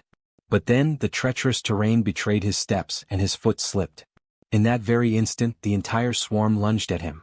A jolt of shock ran through his body, and through the hearts of all who watched in horror. Gupai and Huayin spun around abruptly, their faces overcome with fear as they took in the dreadful sight before them. Trapped beneath that suffocating living mass, Soryang summoned every ounce of strength that still remained within him and called out to Yowa. The spider reacted immediately, shooting a thick web toward the center of the swarm. With one swift, powerful pull, she tore him free, rescuing him from what would have been a fatal attack. As soon as everyone saw him safe, relief and joy flooded through the crowd. From above, the young man looked down at the swarm writhing below in the valley. His body ached all over, yet a faint smile formed on his lips. He had escaped with nothing more than a shallow scratch, all thanks to the iron chest technique. Inwardly he gave silent thanks for having mastered it in time. Though drained, he murmured softly to himself that the plan had worked precisely as he had intended. Meanwhile, one of the men observing the battlefield pointed out that the ants seemed to be spinning endlessly in the same spot. The old lord of the palace confirmed it with a serious yet satisfied expression. He explained that everything was unfolding exactly as Soryang had predicted. The ants, poor in sight, relied on the chemical trails left by the ones ahead of them to navigate. When the leading hunting squad had been destroyed, the worker ants completely lost their sense of direction. With no trail to follow, they would continue to wander in circles, attacking and biting one another until death claimed them all. Seolpyo's heart filled with relief and joy at the outcome. The spider and the other beasts too displayed clear signs of contentment. A profound sense of satisfaction spread among the entire group as they realized that the plan had succeeded. Through Soryang's courage and quick thinking, the monstrous swarm had been contained and the palace of beasts was saved, filling every soul present with immense gratitude and unrestrained joy. 3 days after the rampage of the demonic ant swarm, the surviving creatures were completely exhausted. Meng Ho observed the aftermath with a weary expression and remarked that the chaos was finally drawing to an end. Although relieved, he still hesitated to approve Soryang's request to search among the fallen creatures for the queen. Yet the young warrior insisted, determined to confirm whether the demonic ants could somehow be bred or domesticated. With precise calm, Soryang instructed Hukrang to look for an ant whose abdomen was noticeably larger than the others. The warrior advanced carefully toward the center of the swarm and soon called out, signaling that he had found something. As Soryang approached, an astonishing sight came into view. A colossal ant surrounded by dozens of corpses, devouring the bodies of its own kind. Hwayin, standing nearby, stared in horror and whispered that it must be the demonic queen. Soryang agreed, yet there was something profoundly unsettling about its behavior. He recalled that, in the earliest stages of a colony, it was normal for a queen to consume a few of her own eggs to survive until the first workers were born. However, once the colony was established, such an act was unthinkable. No queen would ever devour her own brood. Moreover, Soryang knew that the body of a dead ant took 3 full days to release oleic acid, the chemical signal that informed the others of its death. What lay before them, the queen feasting on still living offspring, defied every natural instinct. While he watched, Hwayin noticed something glimmering faintly on the creature's head. A golden light flickered amidst the remains of the swarm. Intrigued, Soryang stepped closer and discovered that it was a golden needle embedded deep within the queen's head. Ignoring the cautious warnings of those around him, he reached out and pulled the object free. Instantly, a dark, viscous fluid oozed from the creature's body. The queen convulsed violently, then collapsed lifeless to the ground. Soryang bent down to confirm. There was no doubt. The queen was dead. Hwayin, examining the needle, commented that the Tang clan also used golden needles, though never one so long. At the center of the object there seemed to be a faint residue, perhaps a poisonous substance, likely responsible for the queen's madness and unnatural behavior. Before they could analyze it further, the sound of hurried footsteps echoed in the distance. The old patriarch appeared, running toward them. Upon reaching the group, he explained that he had met a warrior from the Palace of Beasts and heard of the great swarm. Soryang assured him that he was unharmed, crediting his survival to the iron chest technique. The lord of the southern Palace of Beasts, standing nearby, recognized the elder as a senior figure of the Sichuan Tang Clan. When the old man confirmed his identity, everyone present bowed deeply in reverence, offering their gratitude for the young warrior's aid. The patriarch, slightly embarrassed, questioned the need for such ceremony. Nevertheless, he returned their respect with calm dignity, thanking Meng Ho for his hospitality as he was invited into the Palace of Beasts. Before they could proceed, Soryang suddenly stopped and addressed the patriarch. He mentioned the golden needle and asked if the elder had ever seen anything like it before. At those words the old man's face turned pale. Gripped by sudden urgency, he demanded to know where the artifact had been found. Soryang explained that the needle had been buried deep in the forehead of the demonic ant queen. Meng Ho, noting the elder's reaction, asked what could possibly cause such alarm. The patriarch's expression hardened, his voice low and grave as he replied that there were still people in the world who harbored deep hatred toward both the Sichuan Tang Clan and the Southern Palace of Beasts. Then he uttered a single name that filled the air with tension and dread, Odakman. Everyone reacted with astonishment, for that name belonged to a sect that had been exterminated 100 years ago. Soryang recalled that Odakumen had long since been destroyed, and that the old patriarch was connected to the origin of the divine technique known as Odokajaiwang, the sacred art he himself had learned in secret. Seo Pyo explained that the art of awakening the explosive beast was meant to unleash the full potential of spiritual beasts, but if used recklessly, it could just as easily destroy them. For that reason, it was a forbidden technique, reserved only for moments of absolute peril. The patriarch went on to explain that Odakumen had once used demonic creatures to create the so-called soul pills, and that the golden needle bearing the Tang clan's mark was proof of their interference. Upon hearing this, Meng Ho admitted that he had never imagined anyone from Odakumen could still be alive. The old man then stepped closer to the young warrior, his expression softening. He declared that subduing the demonic swarm and uncovering Odakumen's hidden involvement was already a remarkable achievement.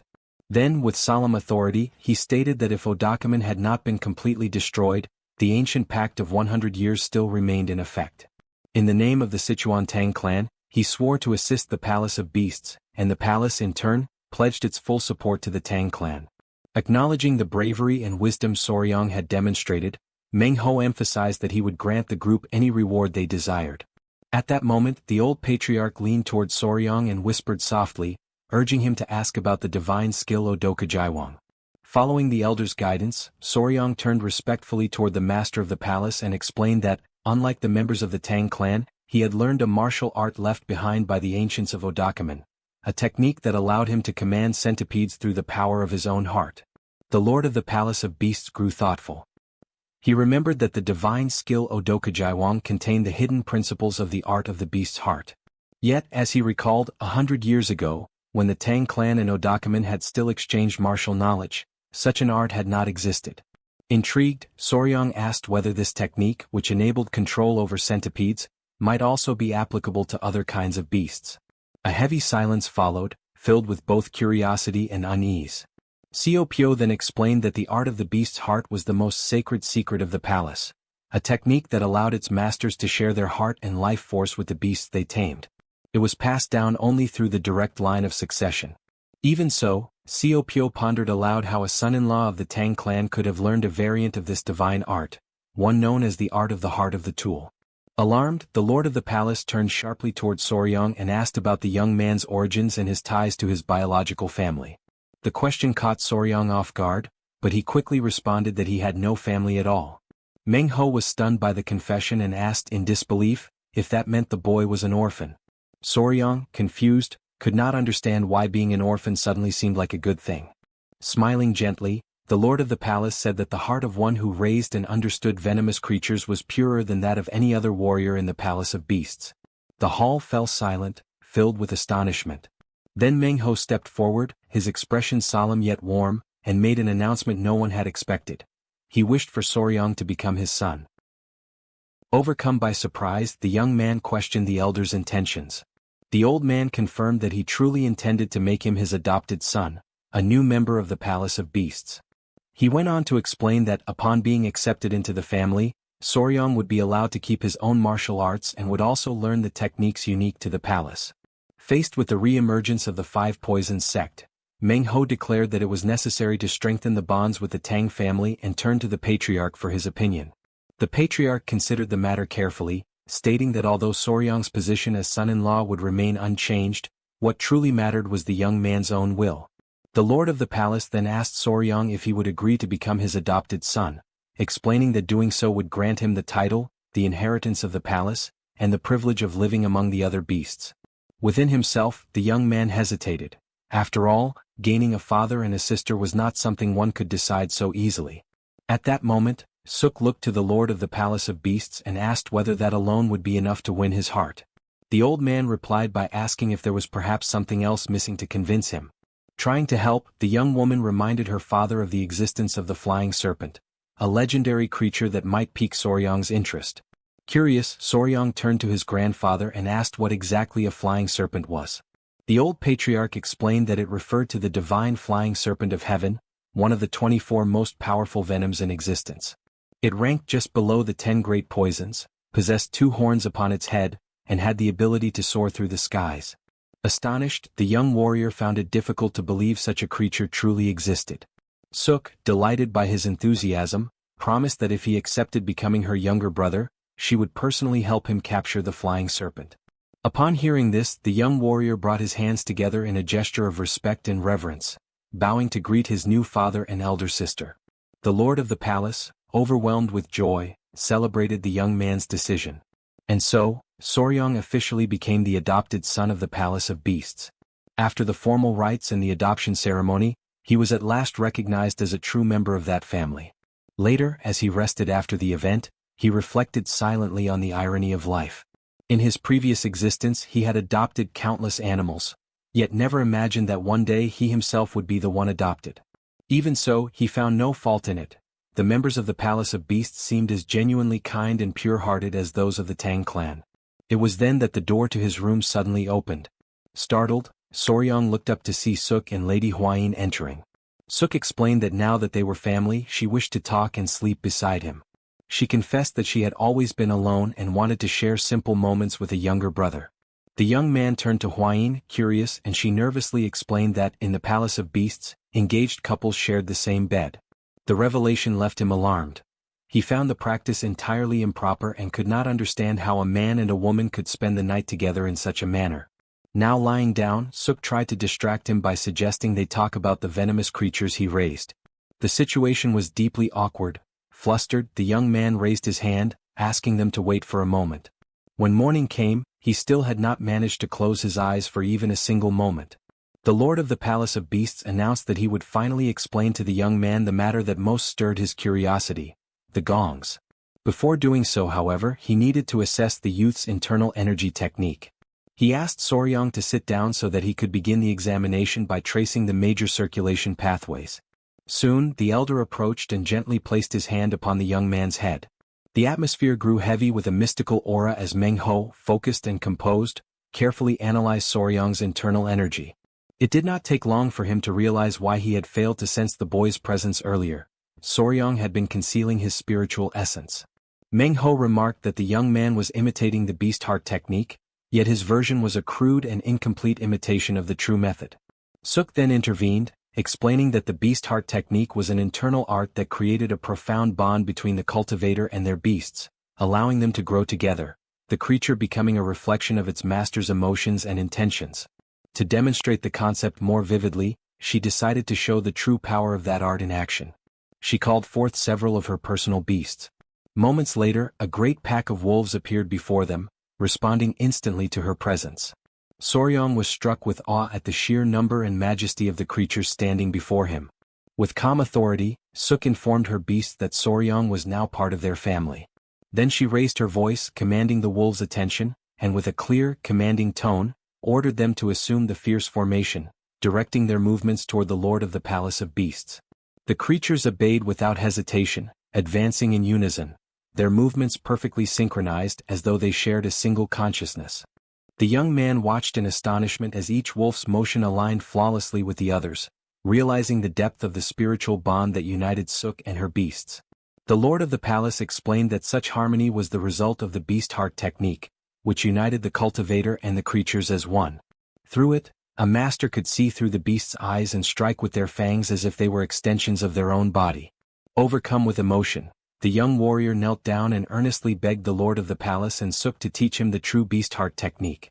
Moved by the boy's determination, Meng Ho instructed him to sit once more and placed his hands upon Soryang's back. As he began to transmit the technique, the lord of the palace subtly adjusted the flow of venom within Soryang's meridians. Although the method had originally been designed to absorb blood, he adapted it to the young man's unique constitution.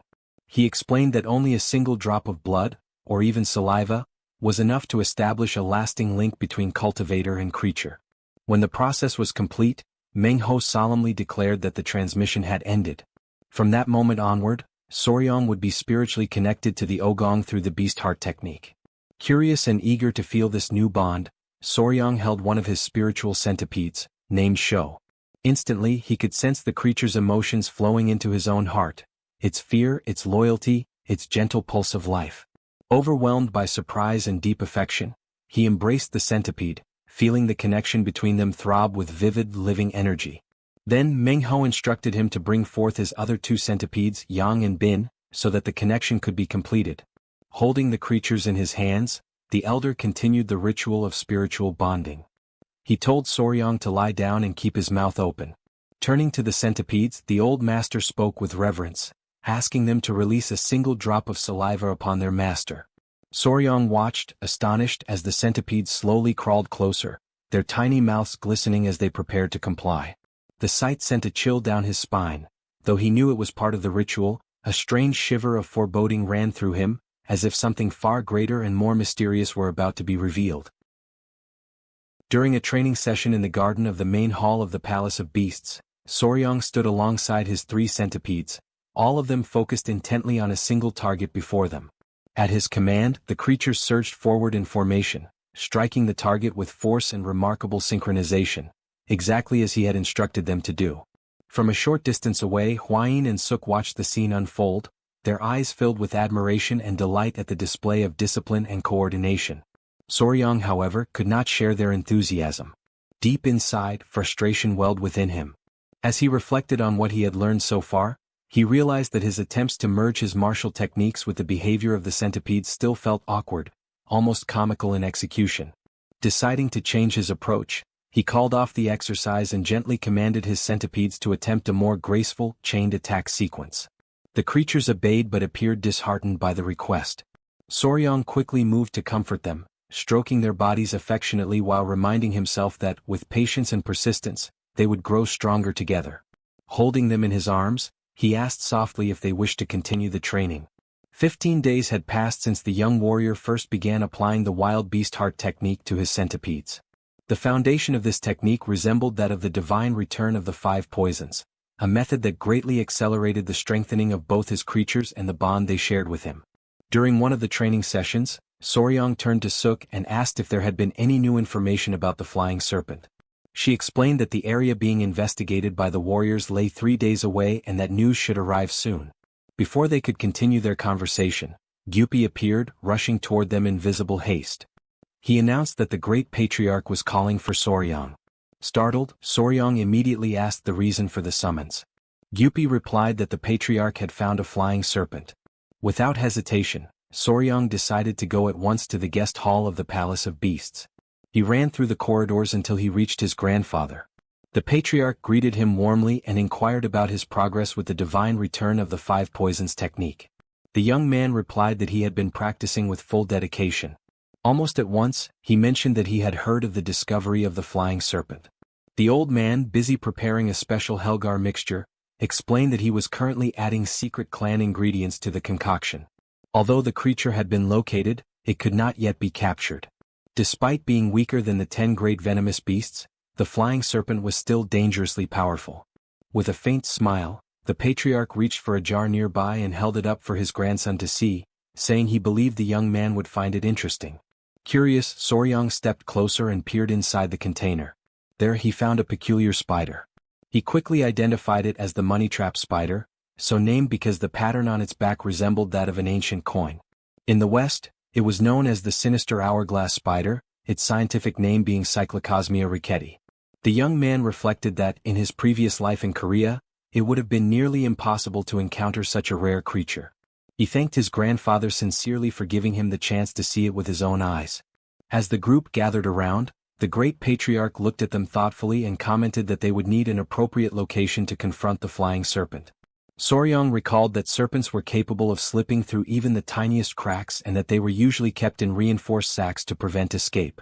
The old patriarch agreed but added that even with the strongest bags the clan possessed, none might be capable of containing such a creature. Deep in thought, Soryang tried to imagine a solution to the problem. While they pondered, one of the clan members suddenly noticed something unusual within the jar and panicked. Turning to the elder, he exclaimed that the money trap spider had vanished. Overcome with guilt, he immediately bowed his head, apologizing and explaining that he had looked away for only a single moment. The young warrior, however, remained perfectly calm. He stated that there was no reason for concern and asked Gyupi to hand him a sashi knife. As soon as he received it, he stepped closer to the jar and, with careful precision, pulled the creature out from within. Soryang explained that this particular species was known for digging burrows and creating tunnels underground, using the soil to conceal itself whenever it sensed danger. As he observed the spider once more, an idea began to form in his mind. He recalled that if such creatures could construct burrows strong enough to withstand pressure, perhaps they might also be capable of producing something similar to a containment sac. Without wasting time, he went in search of Yowa. When he found her, he asked whether she could create a sac, preferably one of considerable size. While she examined the fabric of an existing bag, the young man reflected thoughtfully on the remarkable properties of spider silk. He remembered that spider silk was known to be 20 times stronger than steel and 4 times more resilient than the fibers used in bulletproof vests. Moreover, Yowa was no ordinary creature. She was a spiritual spider, one of the 10 great venomous beasts, which made her silk even more precious and powerful. Before long, Yowa finished her work, weaving an enormous sack entirely from her own silk and presenting it to him. Gyupi, filled with curiosity, attempted to pierce the fabric but quickly discovered that it was impenetrable, remaining completely intact. The old patriarch, astonished by the result, declared with satisfaction that they would depart at dawn, for they now had everything they needed for the hunt. Upon hearing this, Soryang turned toward the spider and expressed his gratitude for her help, promising that she would soon have other small creatures to keep her company. When morning arrived, the group set out toward the valley where the mysterious creature had last been sighted. During the journey, the great patriarch reminisced about the past, recalling that he had only ever seen one of the 24 venomous creatures once in his life. Now he confessed he was eager to witness another. The young warrior listened attentively and asked what exactly the 24 venoms were. The old man explained that, just as the cycle of the day was divided into 12 hours represented by the animals of the zodiac, the clan of beasts divided their sacred cycle into 24 hours, each governed by a unique venomous creature. Their conversation was soon interrupted when one of the warriors announced that they had reached their destination. The group approached the edge of a steep cliff. There, suspended high above amidst the turbulent wind currents, floated the flying serpent. The great patriarch gazed upon the creature with reverence and began to recite an ancient record preserved within the clan. The serpent glides effortlessly, carried by the sharp winds of the ravine, its body merging seamlessly with the sky while its twin horns radiate a cutting brilliance sharp as blades. He concluded by declaring that this serpent was placed at the very pinnacle of the 24 venomous beasts, ruling over the first hour of the day, its name passed down through generations as the celestial divine flying serpent. Something that few people knew was that, in Soryang's previous life, there had also existed flying snakes. At that time, before his audience, he had presented a species known as Chrysopelia. The viewers often questioned him, asking if it wasn't simply an ordinary snake and how such a creature could possibly fly. With patience, the young man would explain that it did not truly fly in the traditional sense. It expanded its ribs, flattened its body, and glided through the air, soaring gracefully as if it had wings.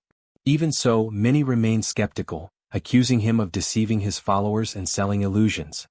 He would only laugh in response, calmly explaining that these snakes could glide for up to 250 meters, something that, by all accounts, could indeed be considered flying. He would remind them that even the moon serpent did not fly like a bird, for everything in the universe remained bound to the laws of physics. Back in the present, as the celestial divine flying serpent crossed the skies with majestic grace, Soryang felt his mind almost freeze in disbelief. Turning toward his grandfather, he asked whether it wasn't strange to see a serpent soaring through the heavens. The great patriarch replied that this was precisely the reason the creature bore such a name. Huayin soon approached, carrying a cluster of centipedes in her hands, remarking that they too would one day grow into impressive venomous beasts. At that moment, the serpent began to thrash violently in the air before swiftly fleeing into the distance. The great patriarch watched calmly, convinced that the serpent had not gone far. He decided to set up camp nearby and send scouting parties to track it down. While the warriors busied themselves erecting tents and preparing the site, Soryang stood apart, lost in thought as he analyzed possible strategies. Suk approached him quietly, catching him by surprise, and asked what he was doing there alone.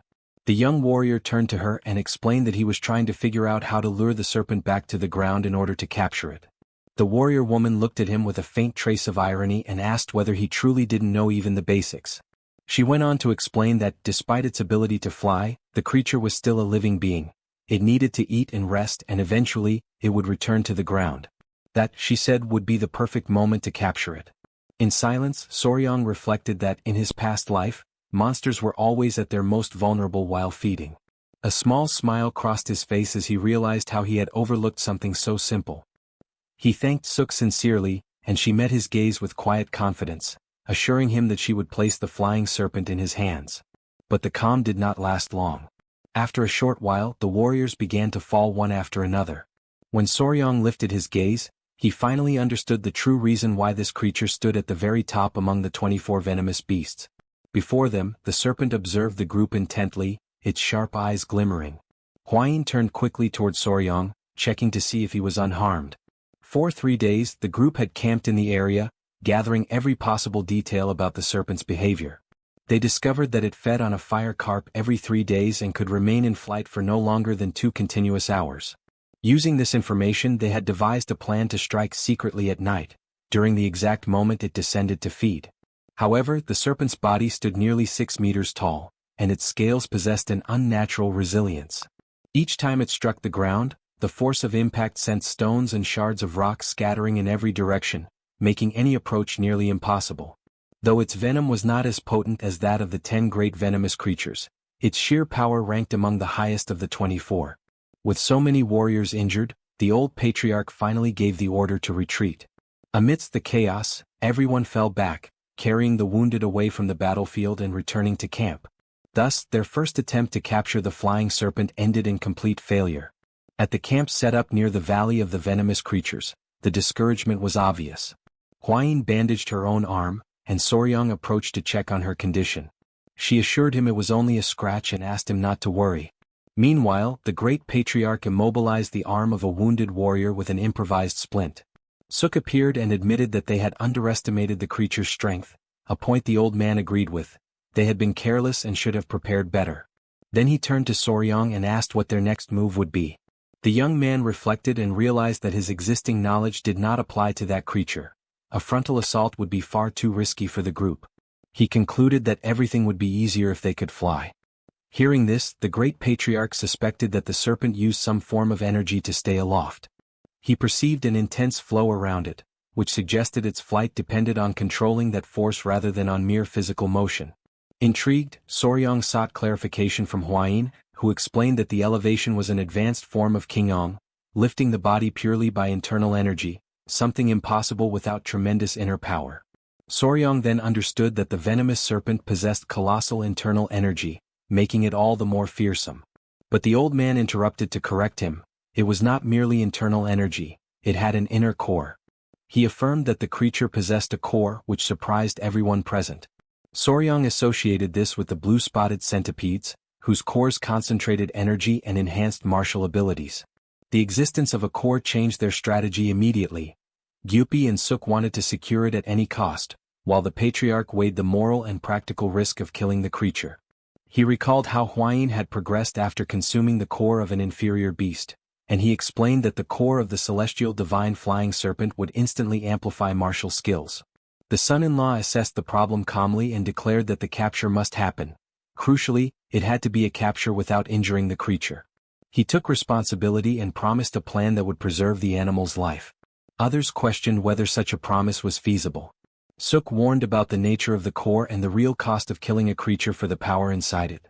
Soryang countered that internal energy could be accumulated over time, and perhaps sacrificing the serpent would not be worthwhile given the value it represented alive. The great patriarch, recognizing Soryang's determination, agreed to proceed if that was his wish. Soon after, the young warrior formulated an idea. He did not reveal all the details aloud, but in his mind he sketched strategies to lure the serpent to the ground and immobilize it without harming it. A risky plan, but one that, if successful, would secure the core while sparing the life of the majestic beast. The celestial serpent continues its life as usual, faithfully following its daily habits, while Soryang watches from a distance with a stone held firmly in his hands. He throws the stone toward the creature and immediately startles himself with the boldness of his own action. After all, a serpent has 3 primary ways of perceiving the world around it: the auditory chamber, which detects sound waves and subtle vibrations; the vomeronasal organ, which analyzes odor particles gathered by its flickering, forked tongue; and the photoreceptive organ, which uses specialized cells to detect infrared radiation and track the movement and body heat of its prey. In other words, if both heat and scent are concealed, the serpent becomes incapable of detecting their presence at all. Huayin questions the need for that strange, specialized outfit, while the old patriarch admits that he never imagined a day when he, the mighty lord of 1,000 poisons, would be forced to submit to such an indignity.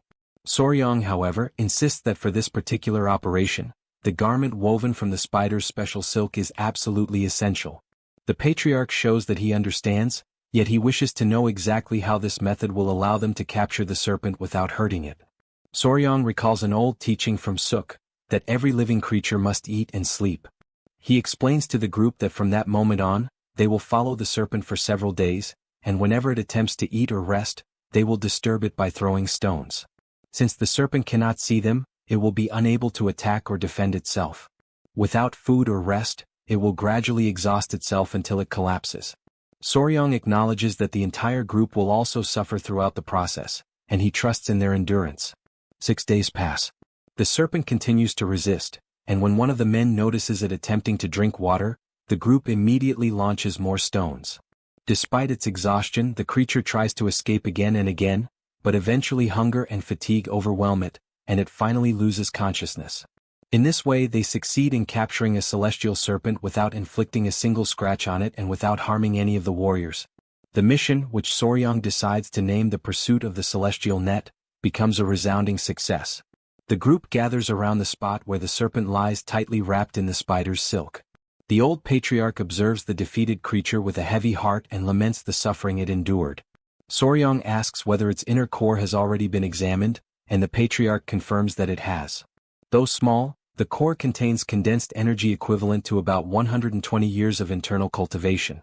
Huayin is astonished by the estimate and immediately begins to suggest that Soryang should absorb the core. Suk supports the idea, emphasizing that 120 years of energy is an extraordinarily rare opportunity. Huayin adds that with such power, Soryang could learn martial arts with ease and reshape his very body. The old patriarch agrees, stating that a core of that magnitude could elevate someone beyond the level of the 10 poisons and propel them toward the higher realm. Soryang reflects deeply on the possibility. Surpassing the 10 poisons is undeniably tempting, yet the celestial serpent is an exceedingly rare creature. Suk urges him to seize the opportunity, while Huayin asks him to make his decision quickly. Soryang requests time to think. Shortly afterward, a man from the clan spots a cart being lifted from the ground and alerts the group. Many immediately assume that the serpent has awakened. Gupai becomes irritated at the possibility that the creature still possesses enough strength to move, while another clan member is astonished by its resilience. Soryang and the rest of the group watch as the silk sack begins to move. The old patriarch observes carefully and notes that the serpent is still full of energy and does not appear to have spent days without eating. Realizing the seriousness of the moment, he concludes that now that the creature is waking, it will resist fiercely. He then states that if it continues to struggle violently, the group will be forced to kill it and extract its inner core, whether Soryang wants it or not. Inside the silk sack, the creature starts to make sounds and shift about. Everyone steps back from the cart when a glowing orb suddenly appears from within the sack. The men around it are stunned and call Soryang over to take a look. They discover that the celestial serpent has shrunk. Confused, Soryang removes the sack and finds the tiny creature staring directly at him. He kneels down, overwhelmed with despair, recognizing the once majestic serpent in its frail new form. The old patriarch examines the glowing sphere and concludes that the creature is offering its inner core, willingly surrendering it. Soryang, caught in a storm of thoughts, laments that if the serpent had waited just a little longer, he might have convinced the patriarch to spare its life. Resolute, he takes the core and tries to return it, opening the small serpent's mouth and urging it to swallow the core again. Thanks to the creature's sudden shrinking, the group ends up solving their problem at once and is able to return directly to the Beast Palace. On the following morning in the palace's main hall, Manhwa examines the inner core and is deeply impressed by the energy contained within it. He finally understands why the Lord of 1,000 Poisons claimed it held the equivalent of 120 years of internal energy. The old patriarch then reveals that the energy within the core is celestial in nature. This revelation disappoints those present, since most techniques of the Beast Palace rely on earthly energy, including the internal venom method practiced by Soryang. The patriarch continues by explaining that, due to the incompatibility between this celestial energy and Soryang's technique, he will likely be able to absorb only half of the core's power. Even so, Soryang considers that half to be a tremendous opportunity. Huayin congratulates him sincerely for obtaining such a chance. At that moment, the 3 centipedes crawl out from his clothes, visibly agitated.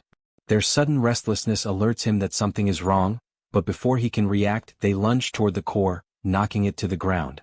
Huayin attempts to regain control of the situation, commanding the creatures to stop immediately.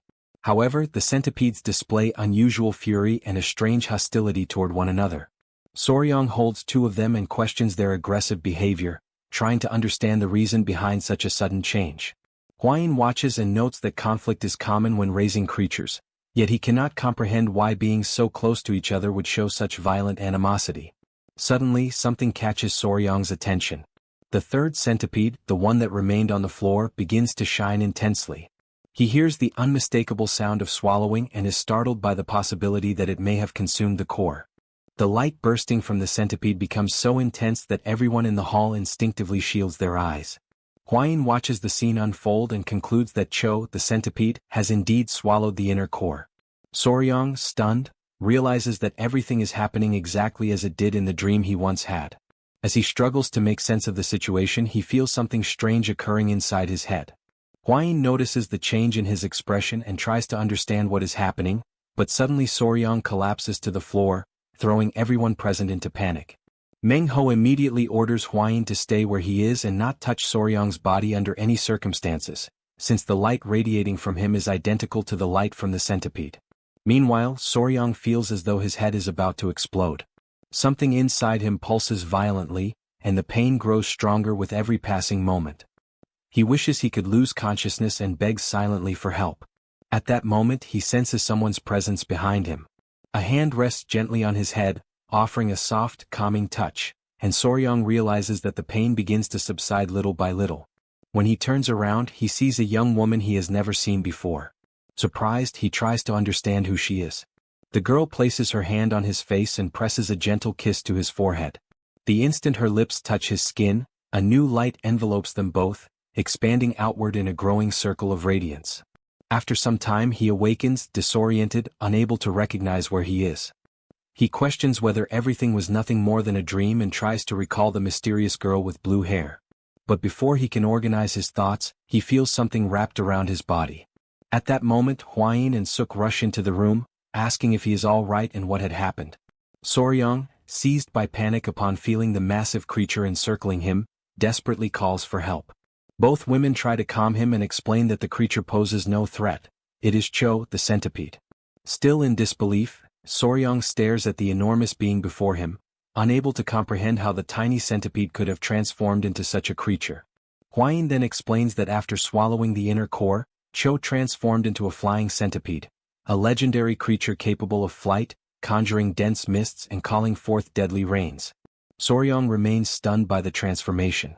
The mere thought of Cho becoming one of the 10 great poisons leaves him shaken, as it seems utterly impossible. Even so, he finds himself overcome by awe and amazement as he observes the beauty and imposing presence of her new form. Suk watches the scene with a hint of apprehension, but Huayin intervenes, explaining that such a reaction from him is completely natural. She quickly warns him, however, that she brings bad news. Soryong, still excited by the centipede's evolution, believes nothing could dampen his spirits at that moment. Yet Huayin explains that the other 2 centipedes are extremely angry with him. The memory of what happened returns quickly to Soryong's mind. He realizes that, on that day, the 3 centipedes had been competing to see which one would swallow the inner core and become the strongest among them.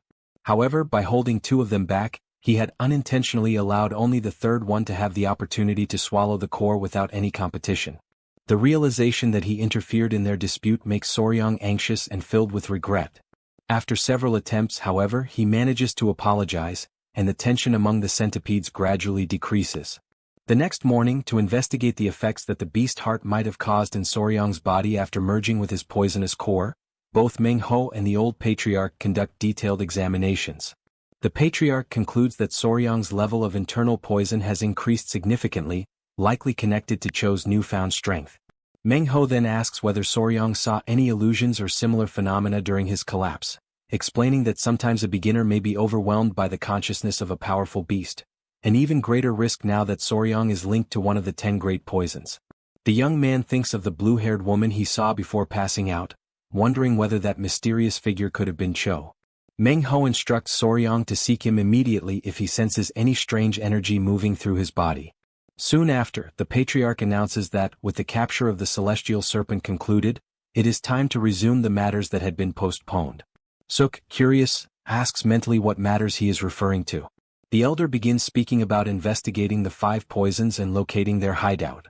The mention of the subject immediately captures Soryang's attention, and he prepares himself for what is to come.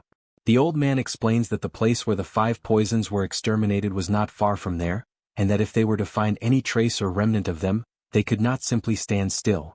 According to him, the 5 poisons were likely hiding somewhere at that very moment, breeding vast numbers of creatures, like an army of venomous ants. And if they attacked the Beast Palace, then everyone there would be the next targets. Therefore, before they were discovered, the patriarch states with determination that they must strike first. In the guest hall of the Blue Beast Palace, Gyupi approaches to confirm that this is the last crate.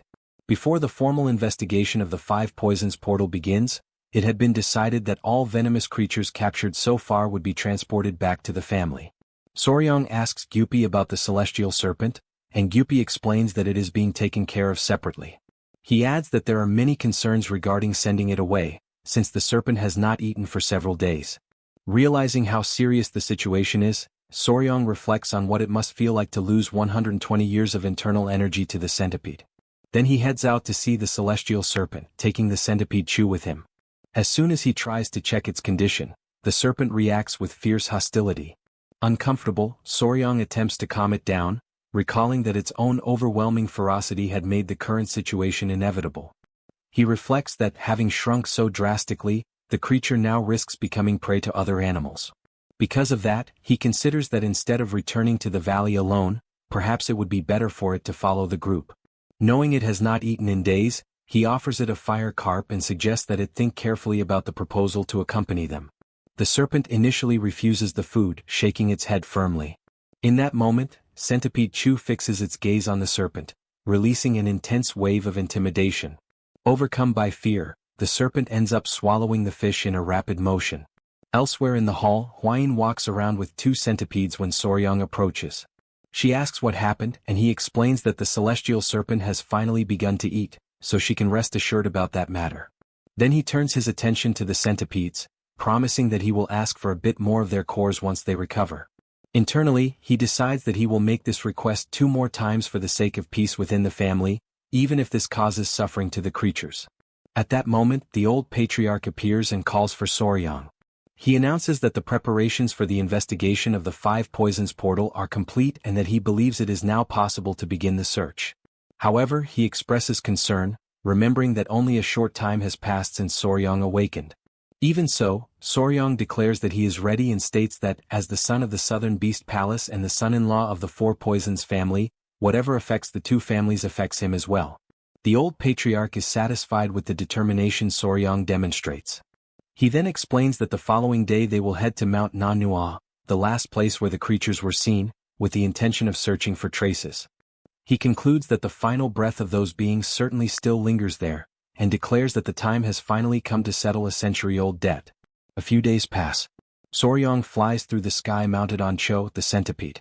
On the second day of searching, even after 100 years since the extermination, finding any trace remains extremely difficult. The records of the Beast Palace only indicate that the 5 poisons were killed somewhere on Mount Nanhua, without providing any precise location. Because of that, he traverses the entire mountain, yet nothing significant appears. At that moment, Cho senses something and abruptly halts in midair, startling Soryang. When he looks around, he notices numerous bats flying close to them. He realizes that Cho became frightened simply because it is the first time it has ever encountered bats. And since the sun is already low in the sky, Soryang decides it is better to return for the day.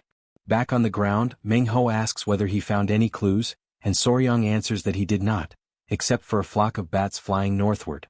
This remark surprises Meng Ho, who explains that when bats travel in large groups, they usually head toward a vast cavern, possibly the very place where the 5 poisons portal is sealed.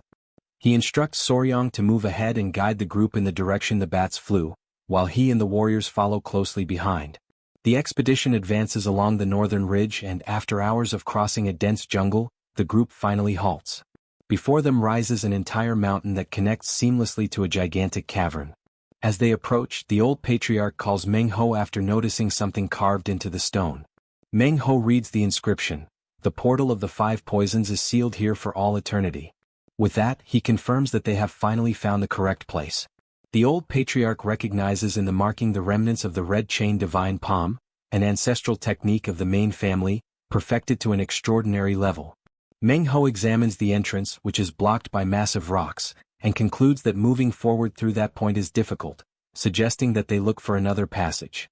In that moment, more bats burst out above the group, flying upward into the sky. Soryong notices that they follow toward a large opening at the top of the cavern. The patriarch considers that a century might have been enough time for a new entrance to form naturally. Soryong volunteers to climb up and investigate the area. He explains that Cho, the centipede, and the spider will go with him, and that with both creatures at his side, there is no reason for concern. The old patriarch instructs Soryong to take Hwayin with him as well. The young man agrees and begins the ascent up the mountain alongside the group. Their progress is slow, advancing step by careful step.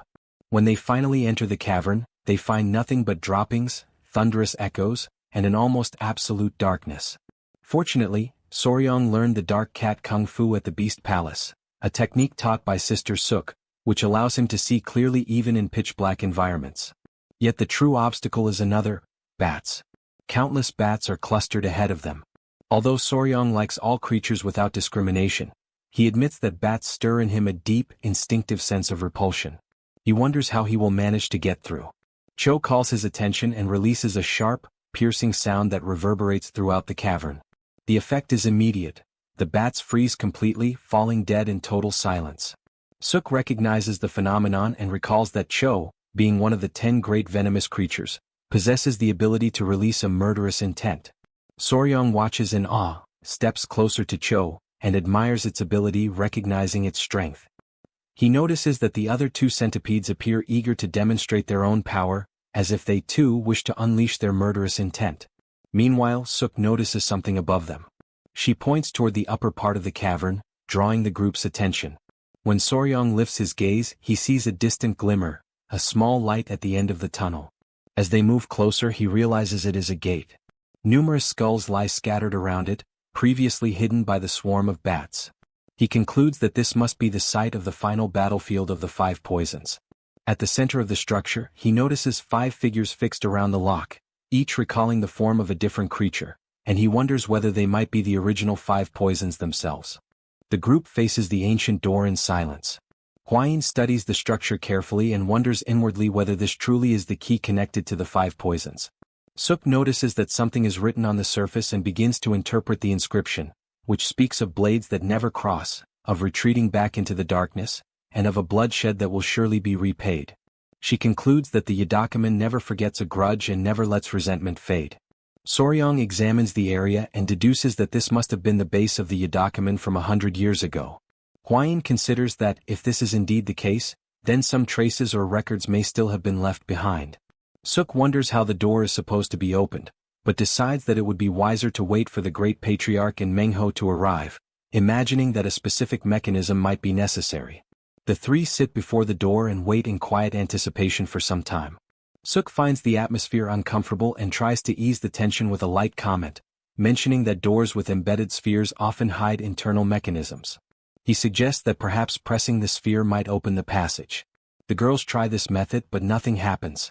Suk recalls an old escape room game from his past life that used similar mechanisms, but acknowledges that the situation here is certainly not that simple. The girls grow frustrated at their inability to open the door. Suk approaches the lock, imagining that perhaps one must recite some kind of incantation or infuse energy into the sphere. He raises his hand, touches the mechanism, and an intense light suddenly radiates from his own palm, activating the device. The door begins to open slowly, revealing a concealed passage and leaving all of them astonished at Soryong's unexpected ability to trigger the mechanism.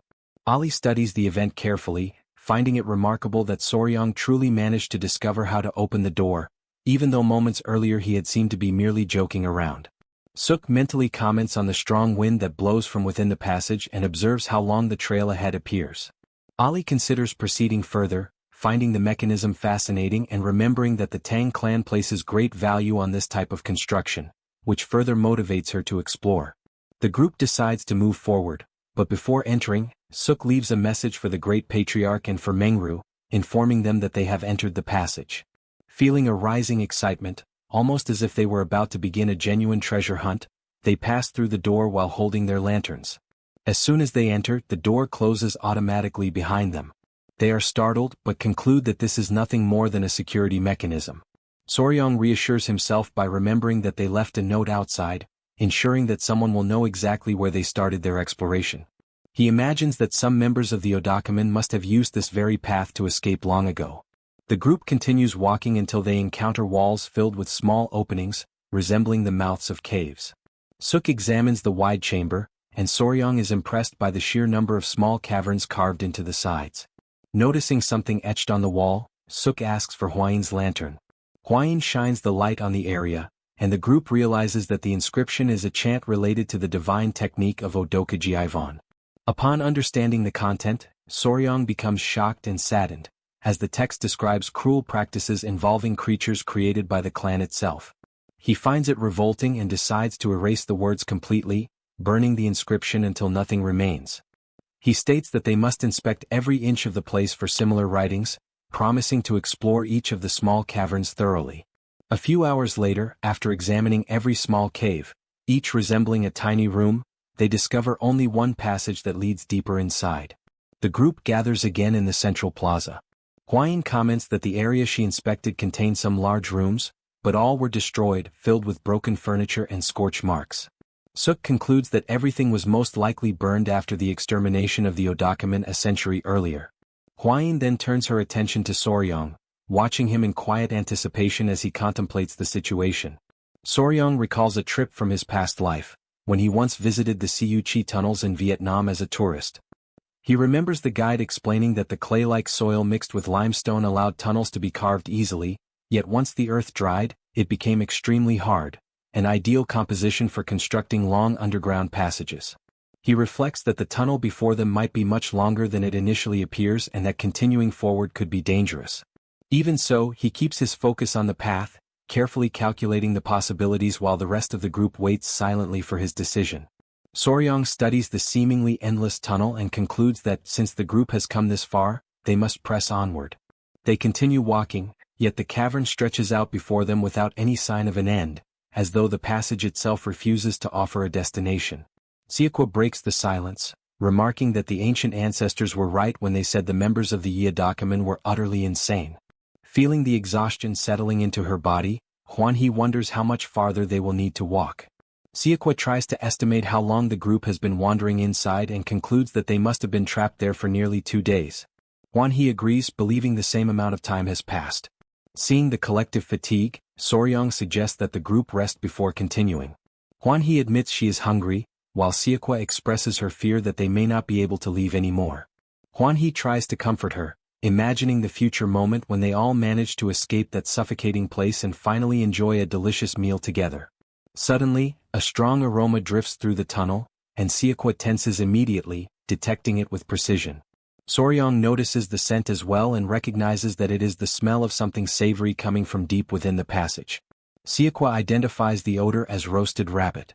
The realization makes Soryong more alert, because the origin of such a smell could indicate that members of the Yadakumin are nearby, demanding increased caution. Siakwa, however, argues that this would make things even better. If the people responsible were indeed members of the Yadakumin, then the group could defeat them and still claim the roasted meat for themselves. Excited by the idea, she tries to run ahead, determined to seize the meal. Soryong attempts to restrain her, insisting that she stay calm. Siakwa slows down but then notices something on the ground. There is a hole there, and the aroma rises directly from within it. She moves closer with eager steps, nearly trembling with anticipation at the thought of the meat she believes she will find. She announces her discovery, and internally Soryong feels a deep strangeness about the situation. Something about the presence below makes him question who exactly is inside. He considers the possibility that they might be members of the Yadakumin, yet there is something in the air, a familiar and unsettling sensation, that unsettles him. When the group inspects the opening more closely, Soryang is struck with sudden panic as he realizes the identity of the figures hidden below.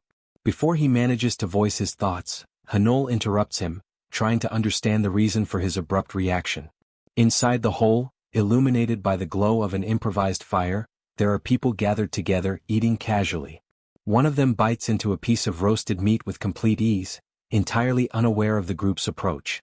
The scene reveals that the cavern, previously silent and oppressive, hides living people in its depths, and they are clearly not there by coincidence. A few days earlier, a man leads the assault and orders that no member of the blood sect be allowed to escape. In the midst of a dense forest and fungi, a base of the blood sect is discovered, and the Murim alliance enters into direct confrontation with its enemies. During the clash, a specific form of internal energy is released. Thanks to the use of a paralyzing poison by Huayin, the members of the blood sect are unable to fight at full strength. Taking advantage of this opening, the Murim alliance advances without mercy. The fierce battle drags on until the outcome becomes clear. The Murim alliance emerges victorious. After the combat, some members believe that everything has finally come to an end. However, the tranquility is short-lived. Alarming information reaches the leader of the Murim alliance. The captured members of the blood sect have vanished without leaving any trace. Shocked, the leader investigates the situation and discovers that inside a well there is a hidden cave, serving as a secret passage. Faced with this revelation, he immediately orders the formation of a pursuit group, determined not to let any enemy survive. The chase begins without delay, and what unfolds inside the cave is absolute chaos. When the pursuit finally comes to an end, the group discovers that the long cave extends beyond the border of the kingdom of Deua. On the other side lies the forest belonging to another kingdom. Exhausted by constant combat, the group led by Shanglong finds a large cave and decides to rest there temporarily. Two members show irritation at the monotony of the situation and make remarks about the leader's habits. This leaves him visibly annoyed, especially when he realizes that the others contribute little in practical terms. He states that he is responsible for hunting, washing clothes, lighting the fire, and even tracking enemies, while the others offer very little help. The young woman explains that within the Ping family she learned only martial arts, while the other recalls that at the Temple of Divination, disciples handled everything for her. Despite this, they offer the leader their moral support. At that moment, the leader raises his gaze and notices something unusual. A gigantic centipede appears before him. The sheer size of the creature shocks him and he wonders what exactly that thing is. Before he can react, a voice speaks up, asking for permission. Surprised, he recognizes the voice. As they move a little closer, Soryang and his team introduce themselves. After the introductions of the centipede and Yowa, the spider, the group spends a long time sitting around the campfire, talking. Peng recalls the recent events and comments on how everything has unfolded up to that point. The young woman beside him observes Soryang and remarks that it is an extraordinary coincidence to have encountered him in such a place. Peng, noticing that Soryang might be hungry, offers him food. Soryang politely refuses, but the man insists. Observing this behavior, Soryang reflects on Peng's attitude. Although he has met him only a few times, Peng shows an unusual level of care. Soryang understands the reason when he recalls that Peng belongs to the Peng clan and is Yang's older brother. Since learning that Soryang saved her when she was in danger, Peng has come to regard him as a younger brother. Shortly afterward, the leader turns his attention to the young man and asks whether the Lord of the Thousand Poisons and the Master of the Beast Palace will arrive soon as well. Soryang confirms this, explaining that he left a message outside and that along the way they spread Yowa's web so the others could follow the trail. However, Huayin interrupts, noting that it is strange that they still have not appeared. Soryang questions the spider, trying to determine whether anything was detected in her webs. As this possibility sinks in, the idea that they might not have even managed to enter through the main passage becomes increasingly concerning. Suk reflects that, thinking about it carefully, the main group should have caught up with them before they even reached the end of the cave. At that moment, Soryang experiences a sudden realization. He considers that the problem may lie in the door mechanism. Recalling that the door opened when he infused energy into the mechanism, he concludes that the structure only opens when someone releases energy related to the 5 poisons. Upon hearing this, Huayin states that the old patriarch has mastered the centipede poison's origin technique. However, Soryang explains that the patriarch did not build his internal energy exclusively in that manner, unlike himself. Faced with the situation, Suk wonders what the next step should be, considering whether they should return to Mount Annuo or proceed to the Beast Palace. She acknowledges, however, that there is no clear answer. Since they cannot wait indefinitely, she suggests accompanying Shanglong's group. Reflecting that, if remnants of the blood sect still exist, traveling alone would be dangerous, she reasons that following Shanglong would allow them to assist in the search while gathering clues about the Five Poisons sect. The leader of the Huayin Murim alliance agrees with the plan and states that the group also intended to head toward the meeting point where the main group should be. Pring approaches Soryong and expresses confidence, assuring him that he will do everything possible to ensure that the three of them reach the Central Plains safely. With that decided, everyone agrees to follow Shanglong's group to the meeting point. The next morning, Soryong looks up at the sky and reflects that it has been a very long time since he last saw the sun. During the journey, the leader approaches Soryong with some concern and asks whether he knows how to hunt, find water, and handle basic survival. The young man clarifies that both he and the others are proficient in such skills. Speaking in a low voice, the leader of the Huayin Murim alliance comments, with a hint of fatigue, that the two accompanying him know very little, forcing him to handle everything on his own. Soon after, the young man looks at Yowa and asks whether she can hunt some food nearby. She reacts immediately and, after a surprisingly short interval, returns with prey. Suk examines the catch and thinks that the viscera should be removed quickly. She suggests that the meat be roasted and cured so it can be carried during the journey. The leader of the Huayin Murim alliance is surprised by this knowledge. He thinks that Suk might not know how to deal directly with live animals, but clearly understands preservation techniques. Suk explains naturally that anyone who lives in the forest needs to learn such things, leaving the leader impressed. Sensing the atmosphere, Soryong feels a faint sense of pride and thinks that Suk truly stands out. A short while later, the leader of the Huayin Murim alliance observes Suk more closely and shows personal curiosity. He considers asking a more delicate question and decides to take the risk, asking whether Suk is already committed. At that instant, a strange sensation strikes him. His heart races unexpectedly, accompanied by a sudden pain in his chest. Faced with this situation, Soryong watches the scene with a mixture of alertness and disbelief, realizing that this sudden feeling may bring unforeseen complications for the group.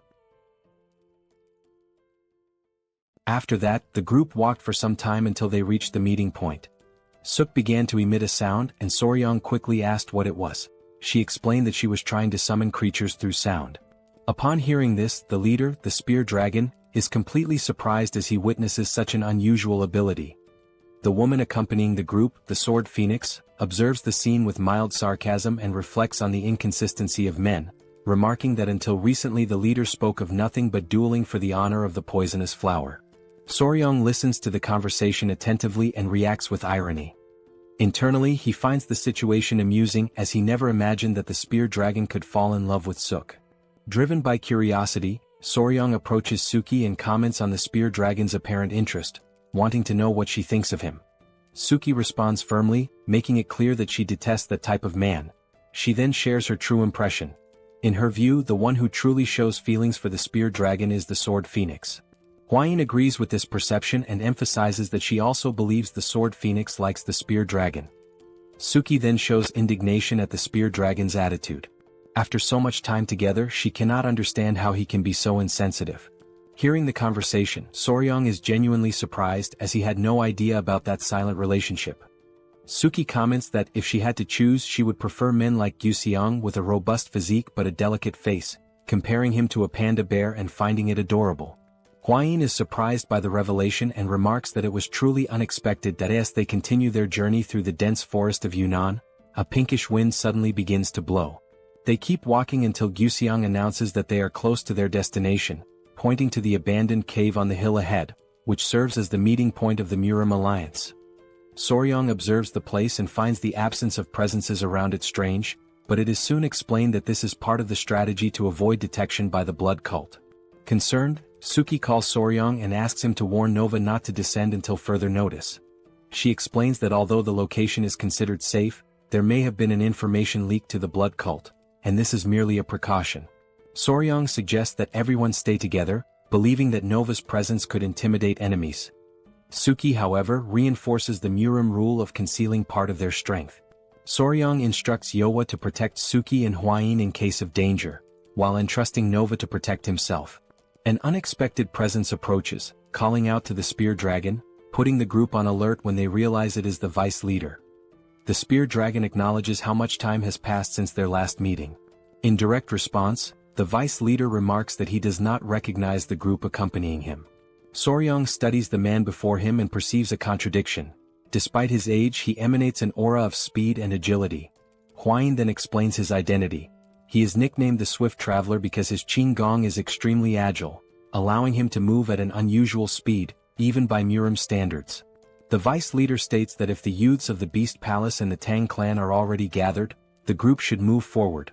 Without delay, everyone begins advancing, delving deeper along the designated route. As they walk, the Spear Dragon comments on the other groups sent by the Murim Alliance. The vice leader says there is no news and asks whether they encountered members of the blood cult. The Spear Dragon denies it, stating that there were no clashes or signs of the enemy. The vice leader finds the situation strange. The pursuit of the blood cult's remnants should not have dragged on for so long. Soryong senses the oppressive silence and concludes that the blood cult is watching them, waiting for the right moment. In the next instant, the vice leader reacts abruptly. His body adopts both a defensive and offensive stance at the same time.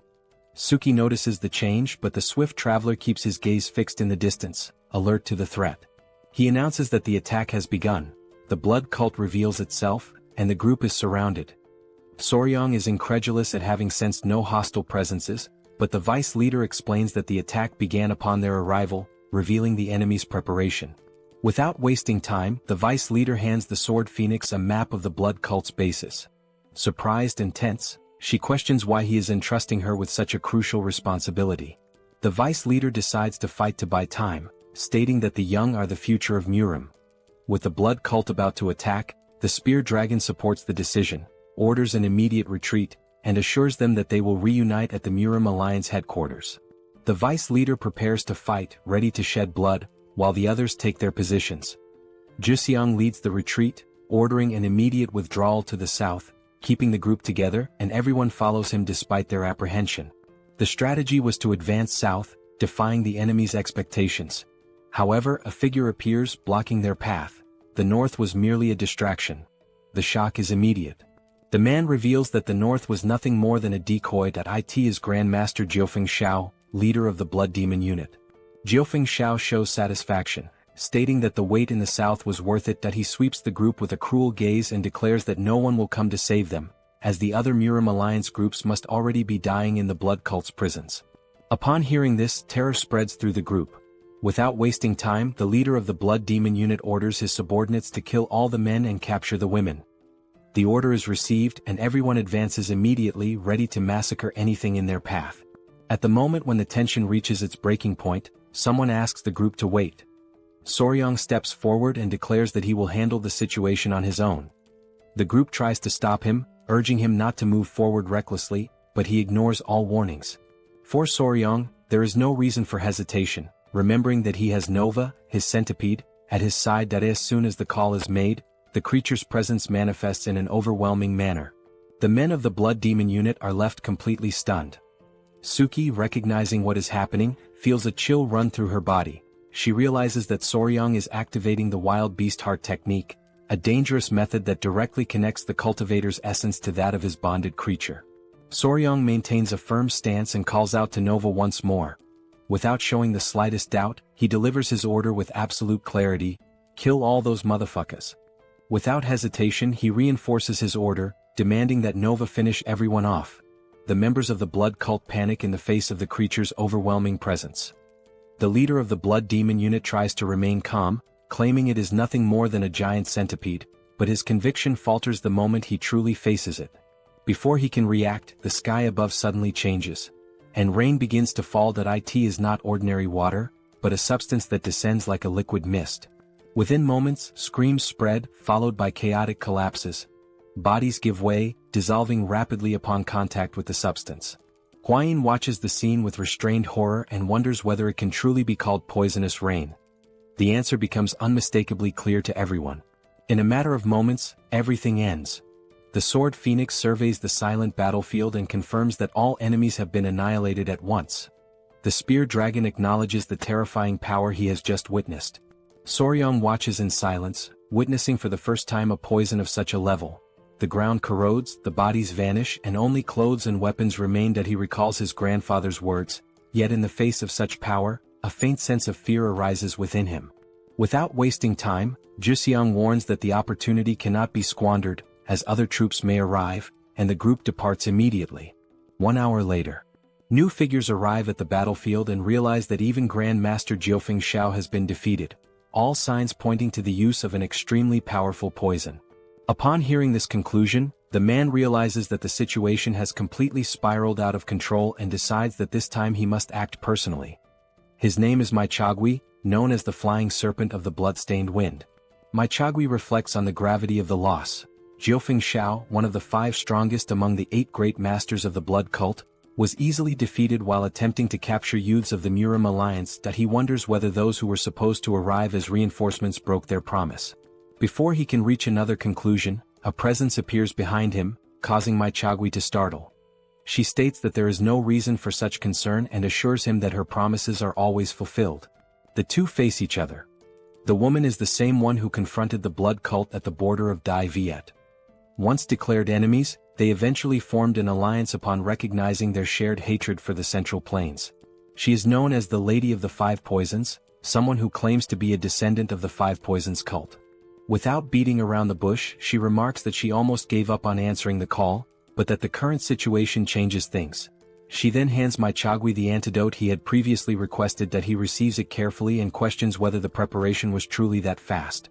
The Lady of the 5 Poisons replies that the analyzed poison was that of the tiger snake. She reminds him that this had already been stated before and points out that his martial arts are riddled with weaknesses. Next, Maichagui turns to the Lady of the 5 Poisons and asks what kind of poison it is that still permeates the land. She approaches one of the bodies and brings a small amount to her tongue.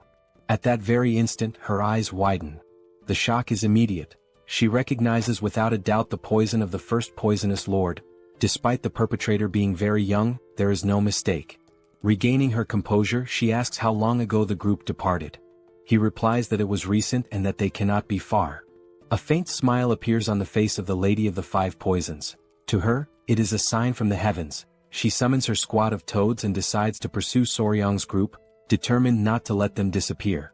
Meanwhile, the group continues its flight, and Soryang assures Guxiang that he is fine. Despite the extreme exhaustion, the situation is more bearable than he had imagined. After Nova's evolution, his internal energy increased, allowing him to better withstand the fatigue. Guxiang comments that once they cross the Lansang River, they will finally reach the Central Plains. The spear dragon notices that the terrain ahead is flat and open and decides to cross everything in one go. The order is to cross the river quickly, before dawn. At that moment, a chill runs through Soryang's body that he raises his gaze and notices a red light emerging in the sky. From that light, a figure slowly descends and materializes before the group. It is Maichagui. His eyes radiate a desire to kill, and without any warning, in a single strike he hits Guxiang with brutal force. Shock grips everyone. Maichagui recalls that he had promised the Lady of the 5 Poisons to bring them all back alive, but makes it clear that he has no intention of honoring that promise. That he then introduces himself as the Flying Serpent of the Bloodstained Wind, Maichagui, and declares that he will personally deal with Soryang's group. Maichagui prepares himself with complete concentration for the next attack. Before him, the spear dragon questions whether that man, Soryang, is an elder of the blood cult, while Soryang himself remains shaken by Juxiang's death. Maichagui remarks that leaving Gu Pengso in such a state is impressive, but asserts that the group's escape ends there. Immediately afterward, he charges straight at the spear dragon, who braces himself to defend. Soryang calls out to Cho and asks whether she can repeat the feat, but she lowers her head, exhausted, making it clear that she has depleted all her energy after the poisonous rain. Faced with this, Suk states that there is no choice but to confront the enemy head-on. Huayan then steps forward and assures everyone that the group will find a way to deal with Maichagui, instructing Soryang to take care of Juxiang. The team prepares itself and, without hesitation, launches into a direct confrontation. Everyone attacks Maichagui at the same time, without mercy and with total focus. Maichagui considers it foolishness and releases a power that spreads through the ground in invisible branches, destabilizing his opponents and leaving everyone momentarily disoriented. Even so, Huayin declares that it is useless and hurls a dagger that pierces Maichagui's chest. He recognizes the poison flower and realizes that she is the one who attacked him.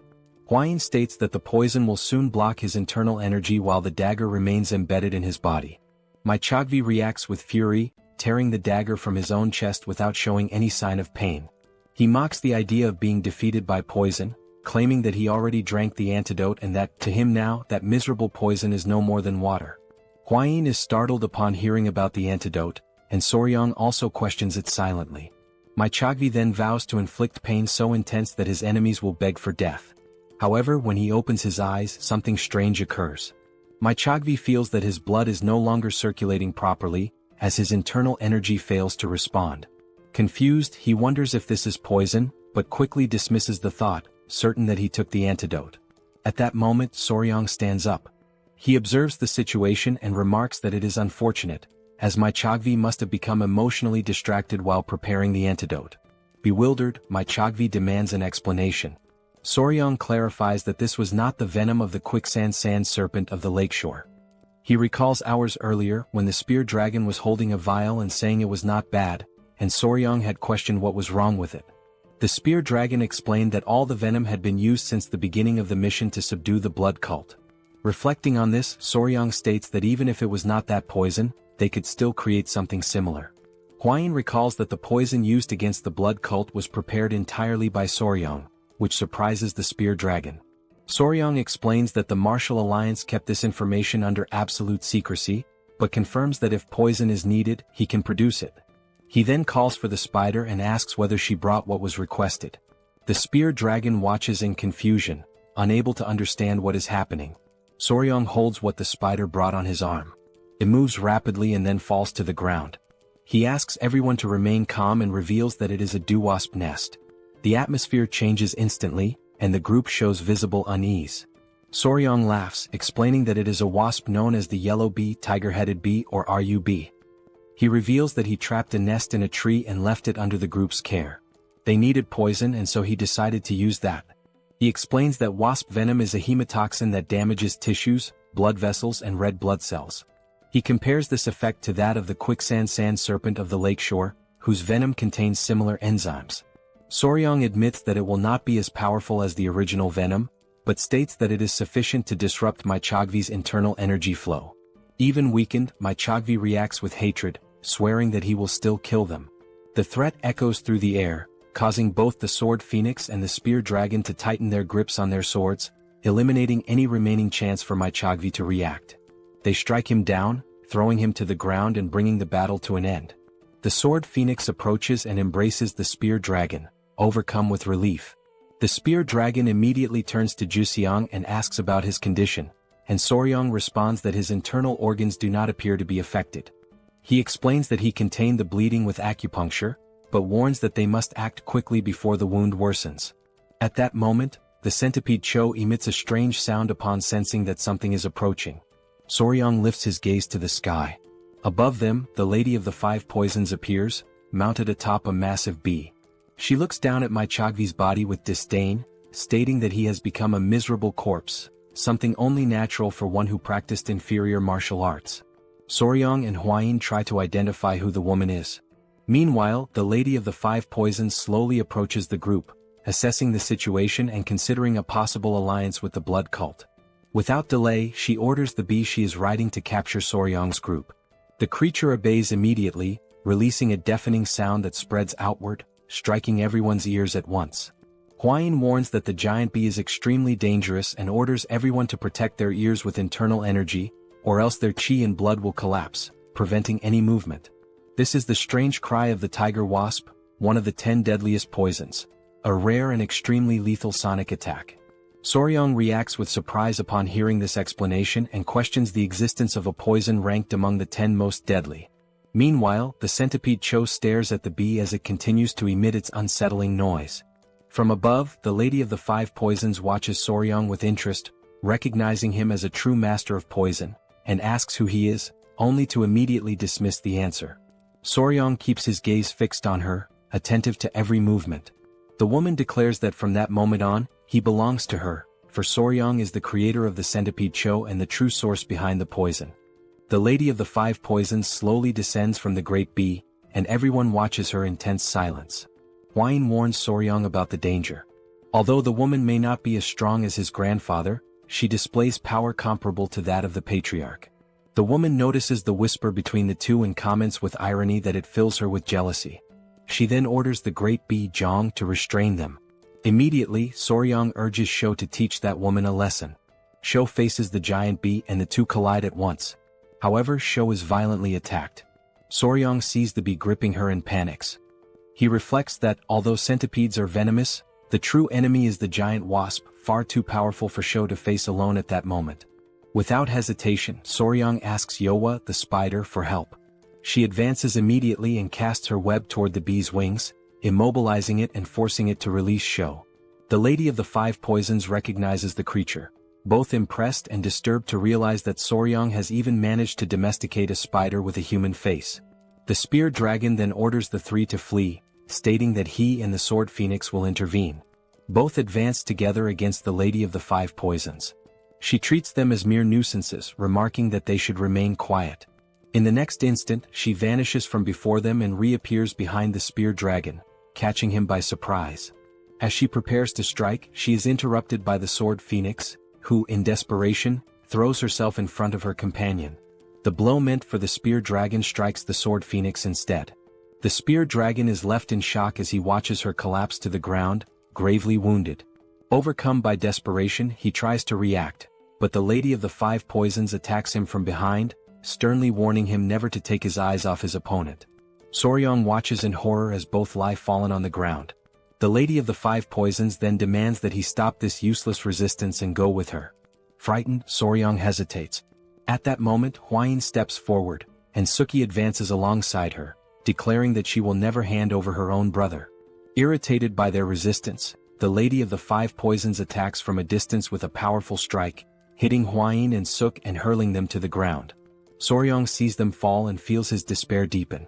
Huayin, still on the ground, reacts in shock to the mention of an engagement. The Lady of the Five Poisons mocks her, stating that the fiancé is about to disappear. When she attempts to attack Huayin, the lizards intervene, protecting her and blocking the strike. The woman recognizes the presence of the four Lords of Poison. Soryang stands and notices that the Lady of the Five Poisons, now visibly intrigued, begins listing everything he has already faced. She names them all: the first Lord of Poisons, the spider with a human face, and now the four Lords of Poison, demanding to know who Soryang truly is. Soryang answers firmly, declaring himself the son of the Beast Palace and the sole son-in-law of the Tang Clan. He remains face to face with the Lady of the Five Poisons. She reacts with disdain, questioning the value of that title and what it truly means for him to be the son of the Beast Palace and the son-in-law of the Tang Clan. She suggests that Soryang intends to repeat the events of 100 years ago. In response, Soryang reflects silently and realizes that this woman is a remnant of the Five Poisons sect. Driven by a twisted interest, the woman decides to take him for herself, believing she will rescue him from the Beast Palace and the Tang Clan, while Soryang reacts inwardly with indignation. At that moment, the two lizards charge together toward the woman. Before they can reach her, the attack is interrupted in a strange manner. They pass straight through her body as if it were an illusion and are thrown violently to the ground moments later.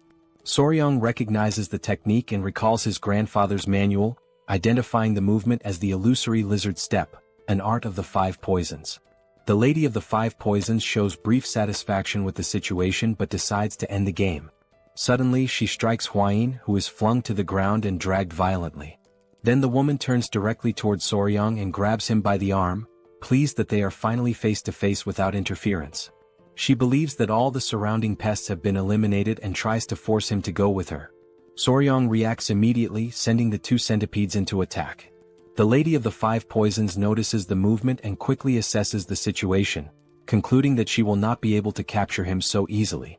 The two smaller centipedes attempt to act, releasing their power, forcing the woman to retreat from Soryang. He realizes that the attack lacks true killing intent and feels frustrated by the hesitation of his creatures. The Lady of the Five Poisons withdraws even further, confused by what is unfolding. At that moment, someone urgently calls Soryang's name. He instantly recognizes the voice emerging from within the light. Faced with that presence, the Lady of the Five Poisons coldly reflects as she identifies the roar of the Lion of the Beast Palace. From the light, the old patriarch emerges and Manhwa appears beside him. Both step forward ready to act. Sensing the imminent danger, the Lady of the Five Poisons also assumes an attacking stance, gathering her strength. Soryang feels relief upon seeing them, the tension giving way to restrained security, while Mengho and the old patriarch react with fury at the sight of his condition. The Lady of the Five Poisons recognizes the master of the Beast Palace and Patriarch Mengho, realizing that the situation mirrors what occurred 100 years ago, making the atmosphere even heavier. Then the two veterans signal for Soryang to retreat. A powerful aura envelopes them both, intertwining as a sign of an inevitable confrontation, in which the ancient feud finally reaches its decisive moment. The Lady of the Five Venoms remains staring at the men before her. Something seems out of place to her, as the Shangshi unit should have been stationed in that area. Meng Ho reacts upon hearing this, recalling that the unit in question has already been massacred, while the old patriarch treats the incident with disdain, considering those enemies nothing more than small snacks. The woman laughs in front of them and calls them monsters. Even so, she acknowledges that facing both of them at the same time would be imprudent, even for someone like her. She then calls going her B, deciding that it is time to retreat, assuring them that this is not a final farewell and that she will return in the future. Meng Ho reacts aggressively, attempting to stop her from leaving, but the old patriarch intervenes, prioritizing the wounded. The Lady of the Five Venoms mounts her B and before departing, makes sure to etch her name into their memories. Chengyu, she departs through the sky, declaring with conviction that one day she will ensure that Soryang belongs to her. Soryang watches in silence, repeating her name mentally, trying to absorb it. Shortly afterward, the old patriarch issues quick and firm orders, demanding that the wounded be taken immediately to the holiday palace. Meanwhile, Soryang continues to gaze at the sky, following the Lady of the Five Venoms as she retreats. It is at that moment that he notices something strange. A golden needle embedded in the bee's head and another in the woman's own neck. The realization shocks him deeply. This is, without a doubt, his first encounter with Chengyu. With the help of Meng Ho and the old patriarch, the group is safely rescued and taken to the holiday palace. However, the Sword Phoenix's condition is critical, and Guxiang is also suffering from a severe wound that pierced through his body. Suk and Huayin suffer from contusions and internal injuries. Everyone except Soryang is confined to bed and begins receiving constant treatment. Despite the pain of seeing the group in such a state, something draws Soryang's attention even more. Point 2 of Cho's legs, the centipedes, fell off after the battle against the strange cry of the tiger wasp. He approaches her, observing her condition. Soryang reflects that as a centipede, Cho is capable of regenerating her legs after molting. Even so, he hates the feeling of simply waiting to speed up the molting process. He knows that he must feed her something truly nutritious. At that moment, the small divine serpent makes a sound, drawing his attention. Soryang looks at it, confused by its behavior. The creature extends its tongue and, upon it, offers a remaining inner core. Soryang immediately recognizes what it is. The flying divine serpent is spitting out its own inner core for Cho's sake. He quickly offers the core to Cho, hoping that it will aid her recovery. As soon as she consumes it, his expectation is confirmed. Cho immediately begins the molting process. Soryang watches closely, aware that a centipede's carapace becomes extremely soft right after molting. Any pressure could permanently deform it. For that reason, he decides to remain by her side, ensuring that the process proceeds without any issues. As Cho momentarily leaves his thoughts, his concern turns to Hyang and Bin. He reflects on what happened during the fight. Even though he directed all of his killing intent at that woman, they realized they had been deceived, as Chengyu did not even move. Upon realizing this, they panicked and fled in tears to the old patriarch. At that moment, Soryang opens the door and encounters Huayin and Suk, asking how they are doing. They explain that they are fine, though still a bit dizzy. Huayin then shows concern and asks about Cho's condition, the centipedes. Soryang clarifies that he has just visited her and that she is in the process of regenerating, explaining that the flying divine serpent even helped her trigger another molt. Huayin feels relieved upon hearing this and thinks that being a mother means suffering more from a child's pain than from any wound on one's own body. Soon after, sadness turns into anger and determination. She reproaches herself and vows to become stronger, as failing to protect her own children feels unforgivable to her. Soryang responds to her words in a gentler tone, advising her not to be so harsh on herself. He then shifts the focus of concern and admits that he is uneasy about the other two centipedes, who are deeply upset. Not knowing how to make it up to them, he asks Suk for a suggestion. She replies simply that good meat usually solves almost everything. At that moment, someone appears at the door and politely announces that there is a visitor waiting. Shortly afterward, a figure approaches. It is the spear dragon, still visibly weakened as he enters the room. Huayin immediately scolds him and makes it clear that even if he has feelings for Suk, he must respect her. Barging into her quarters is unacceptable. He tries to explain himself, but the confusion is quickly cleared when he states that he is looking for Soryang. Before he can say anything else, the spear dragon drops to his knees before him. The scene leaves Soryang unsettled, prompting him to ask the man to stand up as he is still injured. The spear dragon then mentions the sword phoenix. Soryang asks what happened to her, believing that she is fine. However, the spear dragon, completely beside himself, remains kneeling and reveals that the sword phoenix confessed her feelings for him. The spear dragon becomes completely disoriented by the situation, while Suk, Soryang and Huayin remain frozen, unable to react for a few moments. Even so, the spear dragon admits that he does not know what to do in the face of this situation and begs for help. Faced with this, everyone remains motionless, trying to process the absurdity of the scene and reflecting on what, after all, could be done with that desperate man. Elsewhere, the sword phoenix rests. She sighs irritably, consumed by anger as she thinks about that embarrassing situation and the complete idiot involved in it. The spear dragon begins to recount what happened and he recalls the immediate relief he felt upon hearing that her life was no longer in danger, admitting that he had been deeply worried about the possibility that something terrible might have occurred. Curious, he questions the reason why she intervened and took that blow in his place. The sword phoenix remains silent for a few moments, visibly hesitant. When she finally responds, she returns the question, wanting to know what he believes the reason to be. The spear dragon, insecure, suggests that perhaps it is because they are friends. The response triggers an immediate reaction. A wooden pillow strikes him on the head, drawing a cry of pain from him.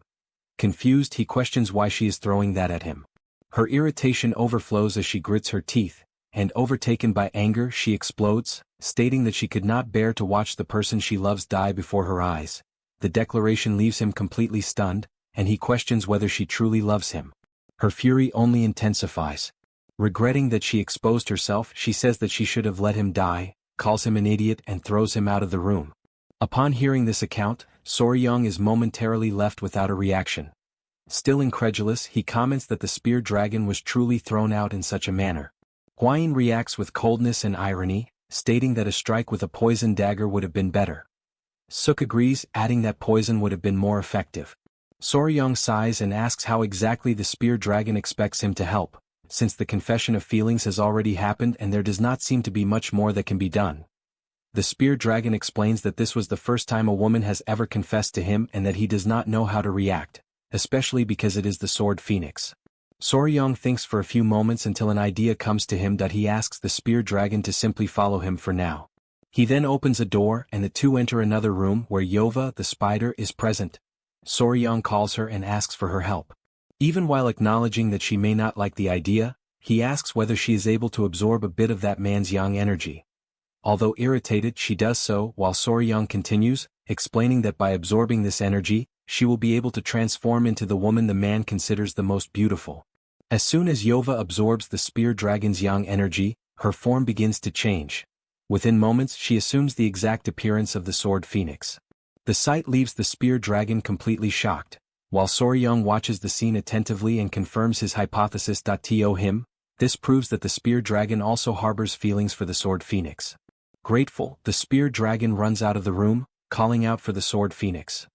Soryang watches the scene and comments with a certain pride that he can now begin to be called a cupid.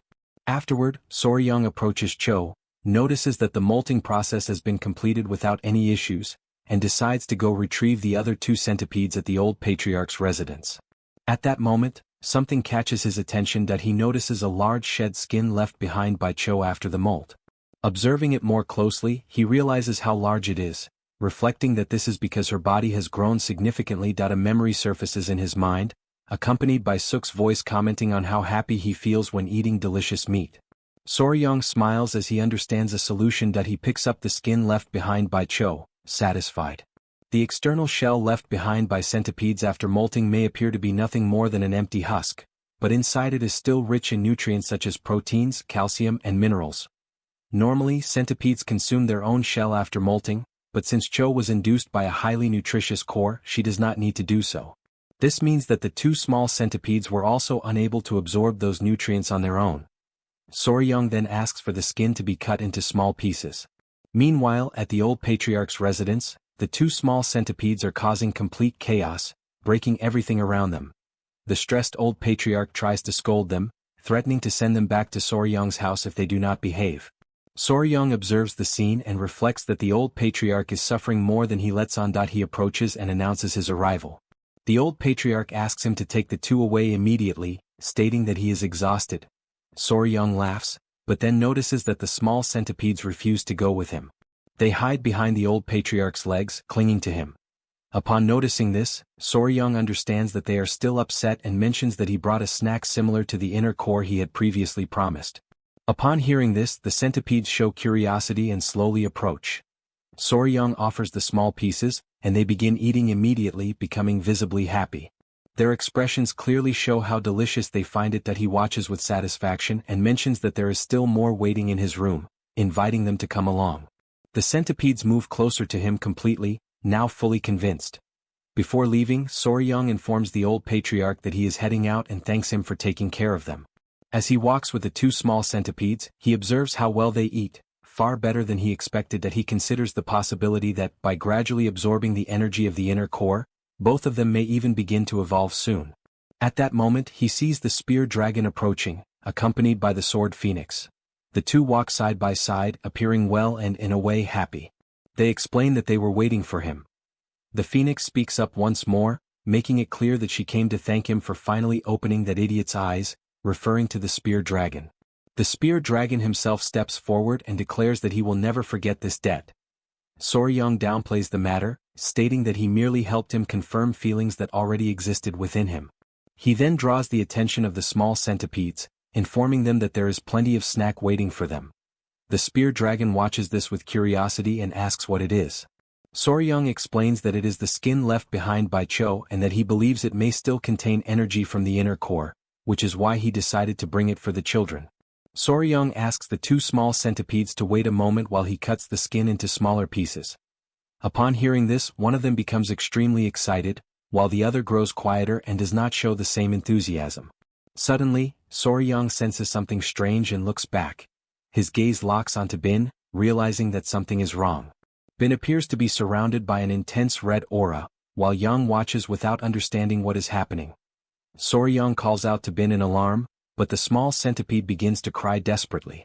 The intensity of the emotion surprises Soryong, and faced with the scene he questions, filled with concern, why Bin is in such a state.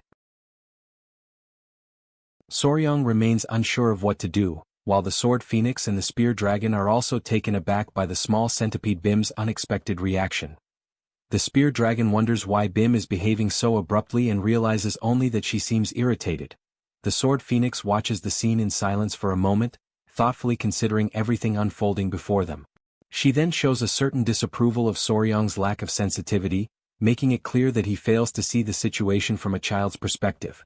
She explains that even if the object itself has no value, Bim is a girl and may feel as though she is receiving hand-me-down clothes from an older sister, something that naturally causes frustration. As she says this, the sword phoenix recalls her own past, when she grew up surrounded by older sisters and often inherited clothes that had already been worn. That experience always frustrated her, as she too longed to wear something new at least once. Because of this, she concludes that Bim likely believes Soryong only shows affection and interest toward the older sister, Chu. Soryong has difficulty accepting this interpretation and tries to rationalize what he has just heard. The sword phoenix, however, observes that, judging by Hyang's expression, she appears to have a calmer personality and therefore simply lets the situation pass. Faced with this, Soryong reflects to himself that raising a daughter is far more difficult than he had imagined. He crouches down in front of Bim and tries to explain that the object is something valuable, filled with internal energy. Even so, Bim remains upset, her face heavy with irritation. Soryong attempts to encourage her to say something, reminding her that she had commented earlier, but his words only intensify the little one's distress. Overcome by emotion, Bim quickly moves away from the room, fleeing in tears. Soryong stands stunned as he watches her leave like that, unsure of what to do as she continues to run farther away. After some time, Hwayin picks her up in her arms, unable to understand the reason for her emotional state. She wonders why Bim had appeared running in that manner. The spear dragon explains that he remained frozen for a while, As if in deep shock. In response, Huayin decides to stay with Bim and try to comfort her, believing that this is not a problem Soryang can resolve at that moment. Meanwhile, in another room, Soryang kneels on the floor, consumed by despair. In an awkward impulse, he asks the fierce celestial serpent whether by any chance she possesses an internal core. The question provokes the celestial serpent, who becomes intensely enraged, releasing a terrifying pressure that makes Soryang tremble. Frightened, he hastily apologizes and states that he takes back everything he said. He begins to reflect in silence. To him, that creature has already had her internal core torn out twice, and yet she does not display a hatred comparable to that of the small centipede. This leads him to conclude that the celestial serpent may be more sensitive than she appears. Soryang then approaches more cautiously and asks whether she has already decided to live with them. He admits that, although their first encounter was far from pleasant, he intends to treat her well from now on and invites her to become part of the family.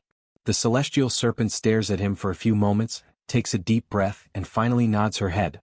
Convinced, he decides that he cannot keep her restrained like that and removes her from the container in which she was confined, carefully holding the celestial serpent in his arms. He states that from that moment on, she is under their care. Soon after, he realizes that he needs to give her a name, as he cannot continue calling her merely the celestial serpent. Observing the creature attentively, Soryang comments that, since she is connected to the 24 celestial poisons, her name should reflect that. He tries to decide whether the name should be masculine, but when he lifts the serpent's tail to check, he ends up provoking her fury. The serpent reacts violently, striking him with her tail and throwing him to the ground. Flames spread around her, leaving everyone frightened, especially Soryang. Confused and dazed, Soryang concludes that she is female. He hurriedly apologizes, but the celestial serpent seems even more irritated. With no alternative, he decides that he will need to choose a more delicate name. As he observes her emerald-colored mane, he considers calling her Yundu. The celestial serpent responds by nodding her head, showing her approval. Soryang rejoices at this and declares that from that moment on, that is her name. Yundu shows a slight embarrassment, but does not reject the choice. Soon after, Soryang realizes that he forgot to include the term that signifies heaven in the name. He reflects a little more and, remembering that strange names are often associated with long lives, decides on the full name Yundu Cheon. The next day at the Palace of Beasts, the spear dragon reports that this was the mission assigned to them and apologizes for burdening the place with so many responsibilities. He explains that, since Soryang's group was unable to leave the palace for a time due to the intense training they received, it fell to them to pass along the information left by the Divine Wanderer. In addition, it was necessary to inform the Wulin Alliance about the alliance between the Blood Sect and the Five Venoms Sect, as well as about the creation of an antidote. In light of this, it becomes evident that the forces they must face are growing stronger. For this reason, they decide to take the opportunity for the Palace of Beasts to officially join the Wulin Alliance. Suk also decides to accompany them on this journey, marking the beginning of a new stage. Soryang's group bids farewell. They leave the Palace of Beasts and resume their journey, now with the objective of preparing the Blood Sect and developing a new poison. To that end, they decide to begin with the Tang Clan. Upon reaching their destination, Soryang confirms that they have finally arrived at the clan. Suk reacts with surprise and admiration upon realizing that this is the legendary Tang Clan.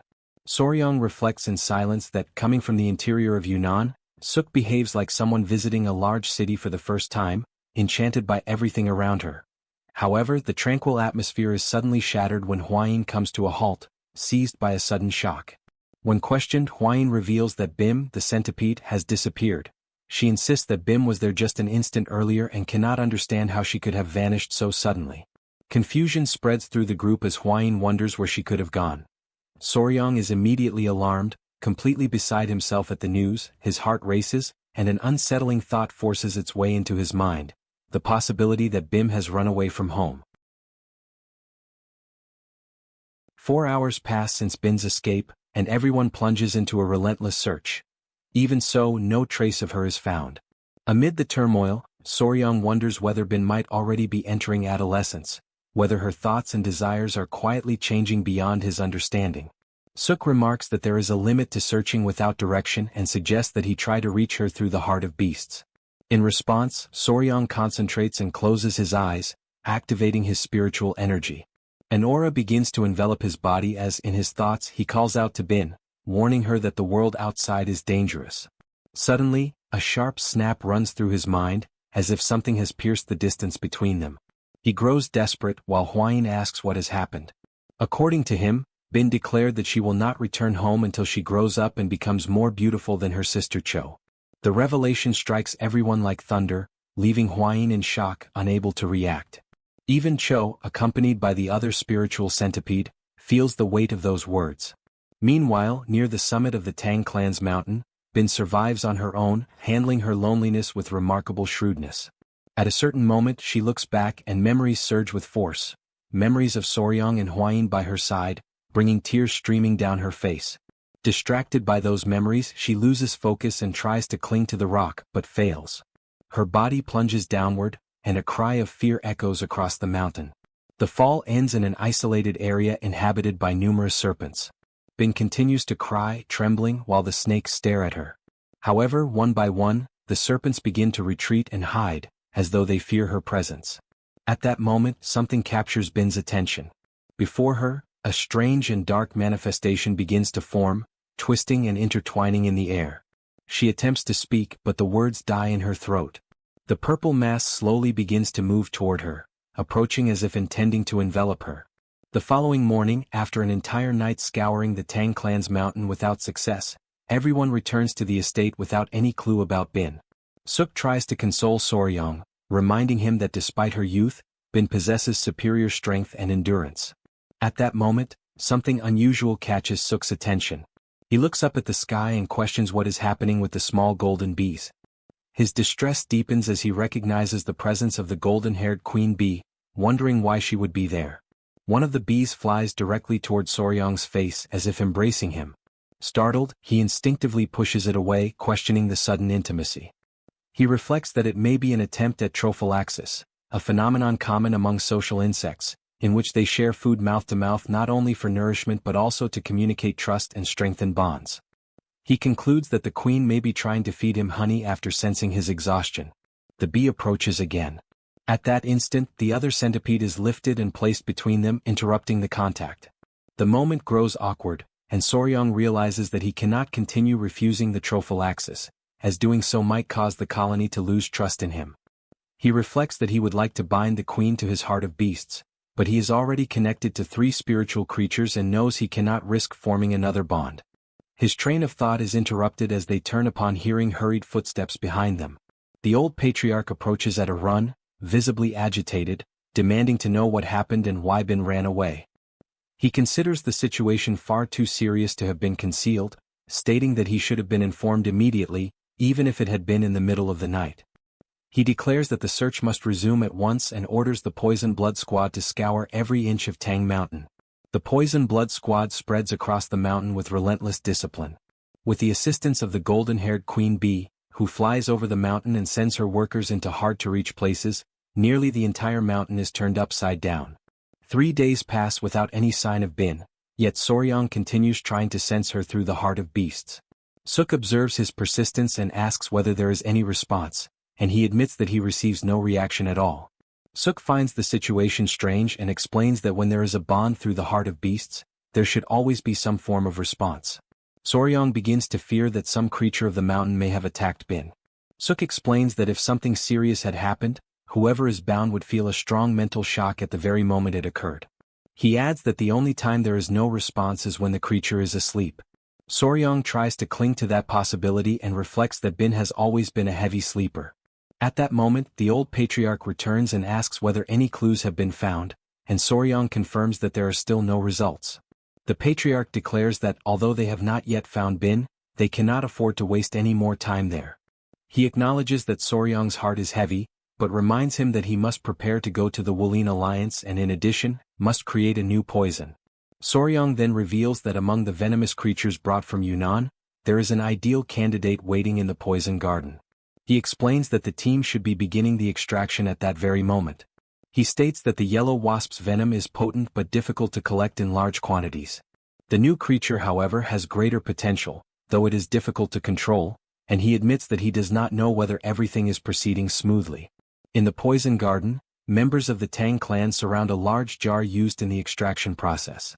From the container, a thick smoke emerges, rising slowly and taking on a shape that seems almost to possess a will of its own.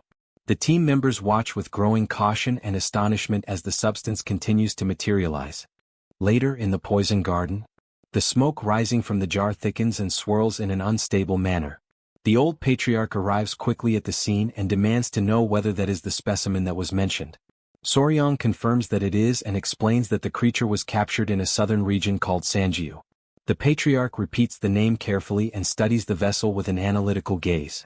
The creature before them is a Russell's viper, one of the most lethal serpents in existence. It is notoriously responsible for a high percentage of snakebite deaths in Southeast Asia. An aggressive and unpredictable snake, it is capable of striking without warning, which compels even experienced specialists to exercise extreme caution. Before Soryang can finish his explanation, he is interrupted. Gupai approaches carrying the chicken blood that had been requested earlier. Under Soryang's guidance, a single drop of the viper's venom is placed into the bowl containing the blood. The effect is immediate. The blood coagulates in an instant, forming a thick clot before the astonished eyes of those present. Soryang then explains that if Rabinusa's venom acts as a hemorrhagic toxin, thinning the blood and dispersing qi by interfering with the blood vessels, the viper's venom functions in the opposite manner. It solidifies the blood, blocks the vessels and prevents the proper circulation of internal energy. He adds that because the Russell's viper gives birth to live young rather than laying eggs, its reproduction is more efficient, making it easier to increase the number of specimens. The patriarch decides that warriors must be sent to Yunnan once again to capture as many of these serpents as possible. For a brief moment, Soryang recalls his adversaries, and those memories motivate him to press forward. At that moment, Huayin rushes into the area, visibly alarmed. She reports that something terrible has happened. One lizard is attacking the other, and at that rate, serious damage could occur. Without wasting time, Soryang and Huayin run toward the site of the confrontation. As he runs, Soryang asks how the fight began. Huayin explains that she had gathered the young ones in the pavilion and was speaking with them. At first, she believed they were merely playing, but suddenly Bing began biting Seol, especially at the nape of the neck. The mention of the nape immediately sparks a thought in Soryang's mind. When they arrive, he and Huayin are momentarily stunned by the scene. Bing is mounted over Seol's body. After a few seconds of careful observation, Soryang understands the situation. He reassures Huayin, explaining that it is not a fight, but part of the natural mating process. When two adult lizards meet, it does not begin with gentle courtship, but with the male physically dominating the female. Surprised, Huayin begins to imagine the possibility of becoming a grandmother. Soryang reinforces that although it appears violent, it is a common event in nature and even indicates that the two are adapting well to one another. However, after reflecting for a few moments, he realizes that this creates a new complication. Huayin asks what the problem might be, and Soryang concludes that under these circumstances, he will not be able to depart for the Wulin alliance. Shortly afterward, at the patriarch's residence, the news provokes indignation. The old patriarch reacts with restrained fury, questioning why Soryang will not fulfill his departure to the Wulin alliance. He reminds him that he has already ordered the clan's warriors to continue the search for Bin and makes it clear that, in his view, nothing prevents the mission from proceeding. Soryang takes a deep breath before explaining. He reveals that Seol and Bing united and mated for the first time that day. He calculates that the eggs will be laid in 2 weeks at the earliest, or in 1 month at the latest. He explains that if the lizards accompany them and lay the eggs along the way, there is a risk that they may rot. Therefore, he believes it is better for him to remain in the clan to supervise. Soon, Soryang begins to doubt his own decision and reflects on whether he has been too bold in refusing such an important mission. The patriarch finally asks whether this is truly the case.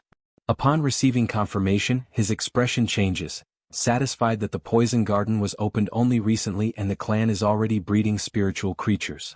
Soryang realizes that this reaction is not what he expected. Suk, excited, approaches and expresses her desire to receive one of the hatchlings when they are born, almost as if requesting a rare gift. Suddenly, a sharp sound cuts through the air, a flying arrow. It strikes forcefully into the table before Soryang. The blade vibrates slightly as it embeds itself in the wood, startling everyone with the sudden movement. The patriarch reacts immediately, demanding to know who dares to fire upon the gate of the Tang clan. Soryang notices that a letter is tied to the shaft of the arrow. Suk opens it and as she reads the contents, her expression changes. She announces that the message declares the arrival of someone intending to capture Soryang. The revelation falls like a shock. Meanwhile, elsewhere, far from there, a girl stands holding a bow. Her eyes burn with the color of fire, revealing that far greater forces are moving in the shadows. Some time ago, in an alley of Xinhuan, the leader of the Murim alliance is found. Together with the young man leading the efforts, he observes the problem of the celestial silkworm larvae, which refuse to feed and gradually wither away. The young man explains that he gathered every renowned silk artisan he could find in the Central Plains and kept them confined for months in an abandoned temple. He succeeded in making the celestial silkworm eggs hatch, but the newly born larvae rejected every leaf offered to them and ultimately starved to death. Convinced that he has made a mistake, he admits his failure, yet insists that the issue is not technical, but rather a lack of knowledge regarding the insect's habits. For that reason, he says they need a specialist. The leader of the Murim alliance recalls Sichuan, known for his unparalleled expertise in this field, but hesitates to mention the name. In his mind lingers the discomfort of allowing a thief to approach someone he truly respects. The young man notices his elder brother's hesitation and impatiently urges him to say what is on his mind. At that moment, something draws both of their attention, and they turn their heads, momentarily interrupting the tension. The conversation shifts direction, and the leader of the Murim alliance expresses curiosity about the silkworm technique, deducing that the young man's disciple is no ordinary individual. The young man confirms that it is Yong Ryun and explains that at first, he had been concerned because she was a woman. However, he soon recognized her flexibility, agility, and exceptional talent. He states that in time she will surpass him by far and that, as the future successor to the title of goddess thief, she shows no sign of difficulty whatsoever. Convinced of her ability, the leader of the Murim alliance plans to assign the young woman the mission of bringing the insect specialist, Soryang. He questions whether, even if the specialist belongs to one of the 9 great sects or the 7 great families, Yong Ryun will be capable of completing the mission. Upon understanding the reason for his elder brother's hesitation, the young man is surprised, yet he downplays the danger and considers the task of valuable experience. The leader recalls the severe punishments imposed on those caught stealing from the great sects or families. Even so, the young man remains confident that, as a disciple of the god thief, Yong Hyun will not be captured.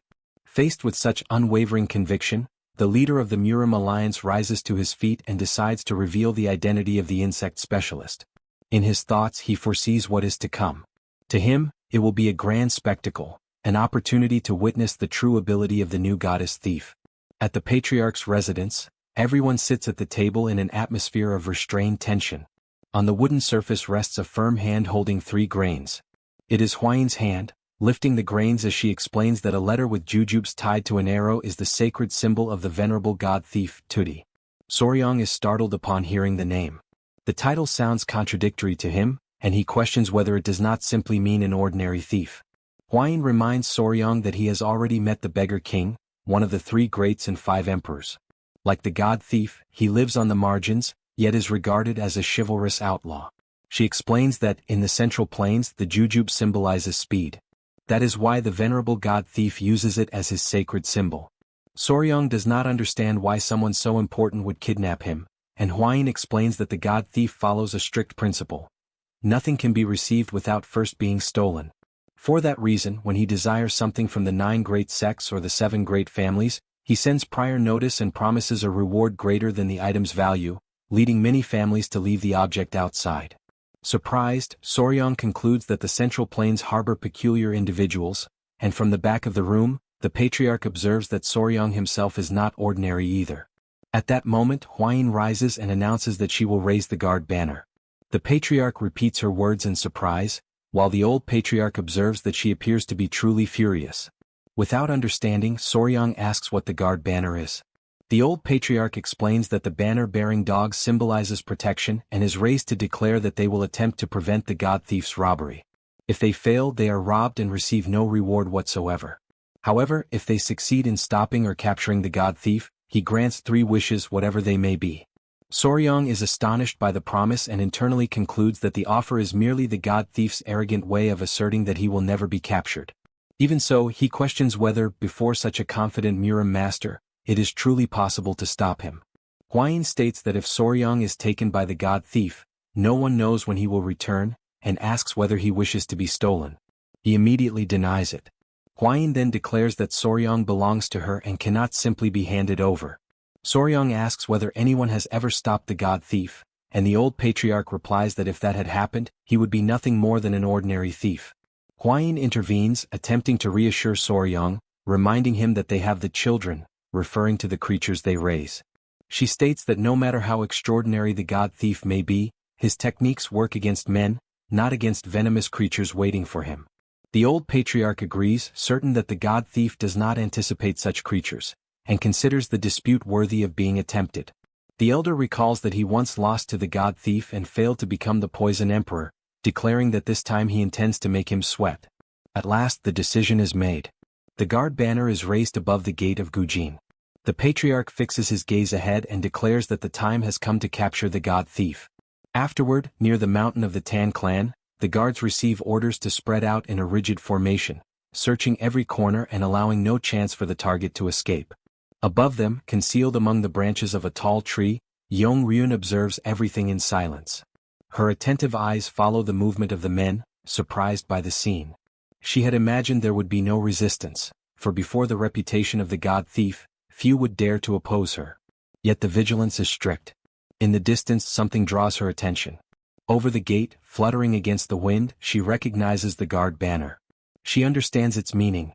It is a direct challenge, a test to prove whether she is worthy of the title of goddess thief. Without hesitation, Yong-ryun leaps from the tree and begins to evade the patrols with astonishing agility. As she runs, she understands that her master sent her alone to test the results of her training and to see how far she can go. With swift movements, she reaches the rooftop, while the night envelopes her like a protective cloak. Confident, she fixes her gaze upon the Tang Clan residence and decides that, on that night, she will begin the legend of the new goddess thief. But in the next instant, she suddenly senses something that disrupts her focus. Something strange binds her feet. She looks down and sees thin, nearly invisible threads wrapping around her ankles. A web. Slowly, Yong-ryun lifts her gaze.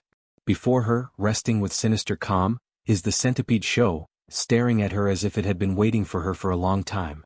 Shock overwhelms her, and she calls out for her master, for no such creature had been mentioned in the mission's information.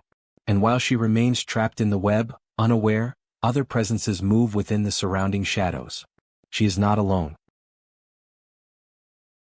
Immediately, Yong-ryun runs desperately through the forest. Behind her, the members of the Tang Clan team pursue her relentlessly. Their voices echo among the trees as they make it clear that, under no circumstances, can they allow the girl to escape. Even with the danger drawing closer every moment, Yong-ryun keeps running. As she runs, her thoughts churn, for she had never been informed that the Tang Clan possessed spiritual creatures. In her mind arises the certainty that if she had left even a second later, she would certainly have been captured. That realization leads her to understand why the Tang Clan had raised the guard banner with such confidence. Now everything makes sense. Spiritual creatures are scattered everywhere. Without stopping, Yong-ryun continues advancing through the forest while the creatures remain behind her, gradually closing the distance. She tries to shake off the pursuit and begins performing light, high leaps, using the body technique known as light step. Her agile movements confuse the spiritual creatures chasing her, causing several spiritual bees to collide with one another. Even while running, she reflects that she did not expect the situation to unfold in that way. A faint smile appears on her face as she thinks of her true objective, capturing Soryong. Silently, she promises herself that she will certainly kidnap him. Meanwhile, at the residence of the golden-haired queen bee, located in the training grounds of the Sichuan Tang Clan, Soryong suddenly feels a sharp jolt pass through his mind, and he realizes that something is wrong. The intruder has escaped. In front of him, Hua-yin is surprised that the creatures were lost so quickly. Soryong explains that, according to Cho, it seems she noticed the spider's silk and through that understood that the spiritual creatures were standing guard. Hua-yin remarks that she does not seem like the type to give up easily and will probably wait for another opportunity to attack Soryong. Because of that, she suggests that he hide inside the hive. Soryong agrees with the idea and addresses the bees with gentle courtesy, apologizing for having to trouble them a little longer because of that unwelcome guest. He then enters the bees' residence and recalls the saying that a thief usually withdraws at dawn. In silence, he wonders how much time remains until daybreak. With all the poisonous creatures and the members of the Tang Clan fighting with such determination, he believes it would be very difficult for the thief to take him away so easily. As he remains inside, the bees begin to approach him as if forming a small guard around him. Feeling the warmth of the tiny creatures, He realizes that they are warmer than he had imagined, and the sensation turns out to be surprisingly comfortable. However, suddenly, one of the bees changes its behavior. Without realizing it, Soryang ends up falling asleep. For his still young body, resisting the wave of drowsiness is not easy. He sleeps deeply, even drooling slightly while the creatures remain nearby. Some time later he suddenly wakes up, startled. Quickly he tells himself that he is not sleepy. At that moment, someone appears at the entrance of the bees' residence and calls his name. Upon hearing the voice, the bees immediately turn their attention toward the door, irritated and vigilant in the face of the unexpected presence. The one standing there is Suk, who remarks that she has finally found him. Soryang then tries to calm the bees, explaining that she is his sister, and then asks what brings her there at that moment. Suk tells him not to be frightened and reveals that the god of thieves has been captured. Surprised and pleased, Soryang asks if that is true. She confirms it and explains that they are taking the thief to the patriarch's headquarters at that very moment. Without wasting time, the two begin to run, while Soryang is surprised that the thief was captured before dawn and remembers that even a master can fall when facing many opponents. Suddenly, Suk stops, points to the path ahead and says they must go that way. Soryang comments that he wants to see the famous thief. However, in the very next instant, the person he trusted attacks him from behind. Soryang falls to the ground without understanding what happened. The figure he believed to be his sister then reveals her true identity. In reality, it is Yanggi Rian who had assumed Suk's appearance. Calmly, she explains that she pressed one of his pressure points, causing a temporary paralysis. Soryang immediately realizes that the person before him is not his sister, but the god of thieves himself. Without wasting time, the thief confirms her identity and acknowledges that he is the young Soryang. Paralyzed, Soryang can only think desperately that he needs help so that he will not be kidnapped at that very moment. Suddenly, something begins to move inside his clothes. The celestial serpent emerges from within his garments and attacks the thief's hand. The strike is sudden and precise, causing intense pain in Yanggi Rian's finger. Soon after, a strange sensation begins to spread throughout her body, as the creature's venom has already begun to take effect. Strength quickly leaves her body, and unable to support herself, she loses her balance and falls. Her body collapses directly on top of Soryang. He notices that the thief remains motionless over him and concludes that the celestial serpent's venom is only a weak paralytic, and that she probably only fainted for a moment. In his thoughts, he decides that later he will need to teach the little creature not to bite people without thinking. Despite everything, he concludes that, somehow, they managed to capture the god of thieves, even if not exactly in the way that had been planned. As he organizes his thoughts, Soryang remembers a martial art capable of changing both voice and appearance. Even so, he never imagined that the thief would disguise herself as Suk. At that moment, a soft aroma reaches his nose. He notices a pleasant scent coming from somewhere nearby and imagines that perhaps the thief used some kind of perfume. As he observes the unconscious figure, the celestial serpent moves and pulls at a hidden piece of cloth, which comes loose like a mask. Soryang is immediately alarmed. Before his eyes, the disguise disappears as he realizes that the person lying on top of him is not a man, and that the famous god of thieves is, in fact, a woman. After some time in the guest pavilion of the Tang Clan of Sichuan, Yong Ryun lay on a bed, unconscious after having been captured. Soryang looked at the young woman and wondered if she really was the divine thief, as she appeared to be just an ordinary girl. Hwayin also agreed that she didn't seem particularly extraordinary. The old patriarch explained that the former thief god had likely passed the title to a disciple and that, according to rumors, that young woman was now the current divine thief. He pointed to the girl's wrist, where the celestial spider web, a sacred artifact of thieves, confirmed her identity. Upon hearing this, Suk grew irritated, complaining that the thief had attacked her vital points and even stolen her clothes. Her indignation had an extra reason. The divine thief had taken her clothes while she was unconscious, but the remaining pieces left behind didn't fit properly. Hwayin then changed the subject, commenting with curiosity on why the new divine thief would have specifically stolen Suk's clothes. At that moment, Commander Gupei opened the door and informed them that the young master needed to leave immediately.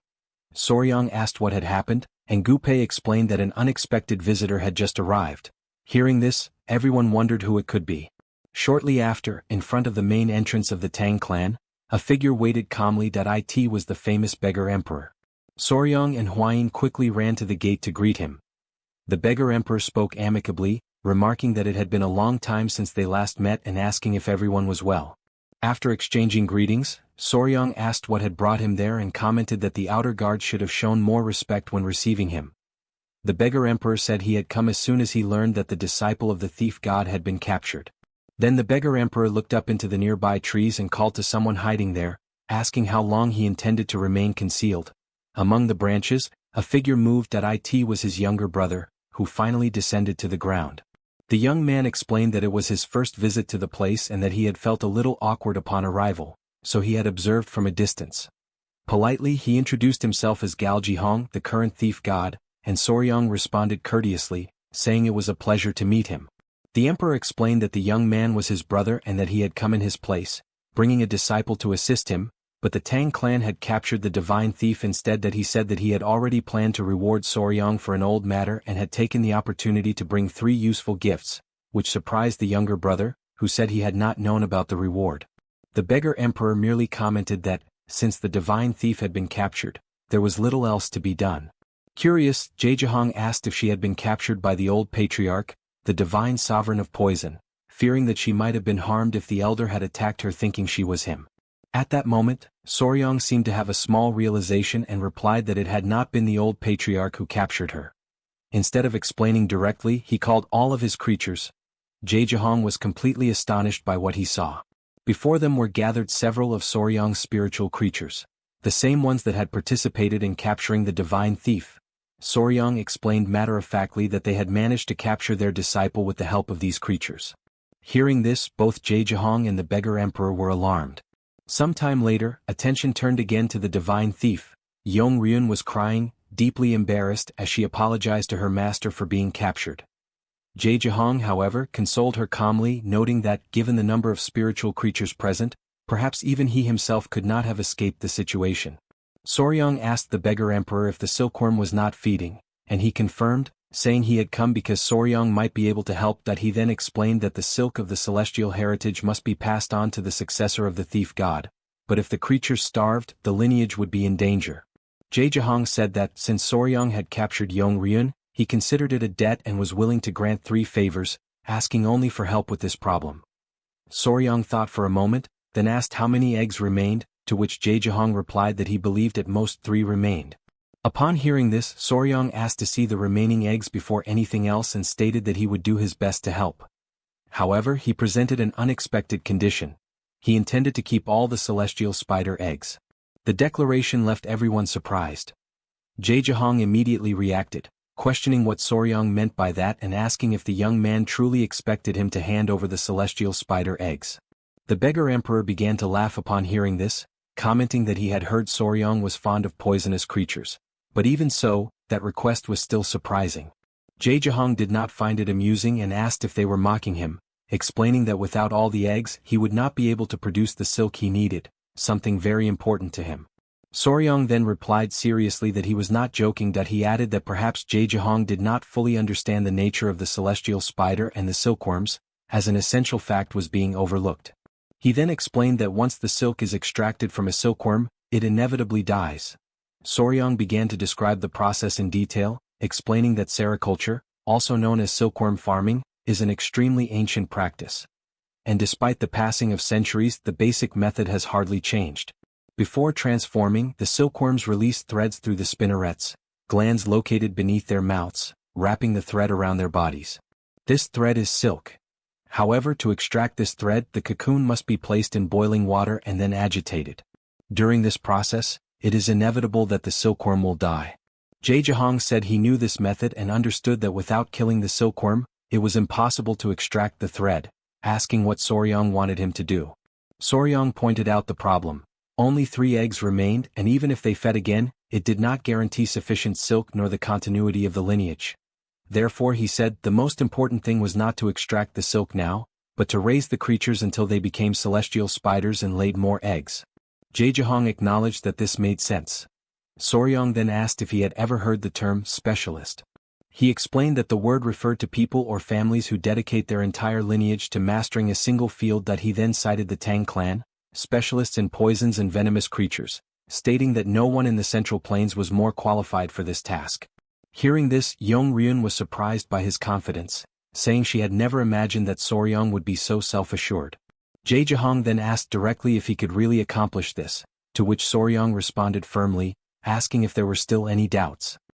He then joined his hands in a gesture of respect and made a clear promise that he asked that they leave the matter in his hands. In the patriarch's office, Jehong handed over a small box and announced that inside were the eggs of the celestial silkworm. Soryong was surprised by the size of the eggs, much larger than he had imagined. Jehong confirmed that he was placing complete trust in him and that the future of the divine thief's lineage now essentially rested in Soryong's hands. Soryong then asked if he could also receive the carcass of the celestial silkworm that had died, as it would be useful to better assess the type of creature he was dealing with. Soryong opened the bag and carefully examined its contents. While inspecting the carcass, he noticed a curious structure and began to wonder if it might be an osmeterium. This organ is known to appear in some butterfly larvae, a structure that protrudes outward and releases a foul odor when the creature is touched. As Soryong analyzed the material, the old patriarch intervened, saying that he needed the divine thief for certain tasks and would not be able to assist at that moment. The grandfather said they needed to go to the Murim alliance and that, since the delay had been the thief's fault, she must take responsibility. Jehong then asked if Soryong had discovered anything about the eggs. Soryong said he still needed to investigate and might not be able to help immediately, which irritated Jehong, who complained that he had delivered the celestial silkworm eggs only to receive an uncertain answer. Soryong explained that he had been delayed for a very important appointment because of the letter they had sent. That he then briefly recounted what had happened in Yunnan. Upon hearing the explanation, the beggar emperor expressed surprise, as he had not known that something of that magnitude had occurred. Soryong confirmed that, because of this, they were about to depart for Wuhan, where the Murim alliance headquarters was located. The beggar emperor said there was no time to waste and that they should depart immediately. That he reminded Jehong that the delay had been their fault, so he must take them to Wuhan. Jehong sighed resignedly and agreed, saying he would take them to Wuhan in 3 days and asked them not to worry. Soryong added that he would not be traveling alone. His sisters Suk and Ain would accompany him. Upon hearing this, Jehong was completely astonished. That he protested that 3 people were impossible, as carrying 2 women exceeded his limits and his disciple was still unable to run while carrying 2 people. Suk reacted immediately, declaring that she had no intention of being carried by that woman and that she could walk on her own. The discussion began to heat up, while Jehong remarked that if there were another method of transport, they could resolve the problem. Hearing this, Soryong seemed to have an idea. That he asked the thief god if he knew how to fly a kite. After a while, Jehong appeared holding a rope. In the sky, a curious scene unfolded. Cho was in the air holding Suk. Soryong explained matter-of-factly that he intended to tie Suk with a rope, like a human kite, calling the technique the giant centipede kite.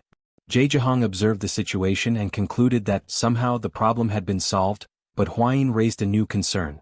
She asked if everything would be fine with the creatures, and Soryong assured her that it would, as they would travel quickly and return before the creatures laid eggs. As for the celestial serpent, it did not seem to react much, perhaps because it had not yet developed a strong attachment. The real problem, however, was another. The Iova spider was clearly distressed, showing great discontent at not being able to accompany them. Soryong approached and tried to console it, promising that his older brother would return before it even realized. Observing the scene, Jehong noted that this was beginning to look like a major problem. The divine thief approached Soryong and asked him to give her a small piece of the line he had used to seal her mouth. Then she requested that he and the spider extend their arms for a moment. Both complied with her request. Soryong watched curiously and asked what she was doing. Hwayin explained that it was the thread of fate, a legend about 2 people connected by an invisible thread who are never separated. She added that, since she had tied the threads to their wrists, it acted as a promise that Soryong would certainly return. The spider seemed a little enchanted by the situation and after a moment yielded. Soryong and Hwayin exchanged a strange glance, as the situation seemed somewhat odd. Soryong told the spider that he loved poisonous creatures, but that this might be going too far, and asked for permission to depart. The spider finally agreed. With that, everyone left the place, leaving the spider behind. 3 days later, the group arrived at the Murim alliance. Upon arrival, they reported everything that had happened and delivered the letter entrusted by Lord Peng to the Emperor of Fists. Seated at the table, he listened to the report and concluded that all involved had died, except for a few who would need about 3 months to recover fully. A man admitted that he should have mobilized more masters for that mission and said that was his mistake. But the leader interrupted, stating that it was not the time to seek blame, that he reminded everyone that the Tang clan's new poison had worked and that the Beast Palace had managed to recover. Therefore the situation also brought good news. He said that the most important thing was to prevent the enemy's blood path from awakening, and thanked Soryang that he suggested that the duo must be tired from the journey and recommended that they eat something first. Soryang and Hwayin stood and left the hall. That moment, someone called out to her, leaving her slightly surprised. It was Jiryang. He greeted her, remarking that it had been a long time since they last met. She explained to Soryang that Jihyang was the Earth Dragon, one of the legendary 5 dragons and 3 phoenixes of Murim. She then introduced Soryang as a member of the Beast Palace and her fiancé. Hwayin asked the reason for the visit, and Jihyang explained that he had come out of curiosity, wanting to know if everyone was well after she brought news of her companions. Hwayin replied that she could not reveal details but assured him that they were safe and asked him not to worry. Jihyang understood the situation and decided to leave.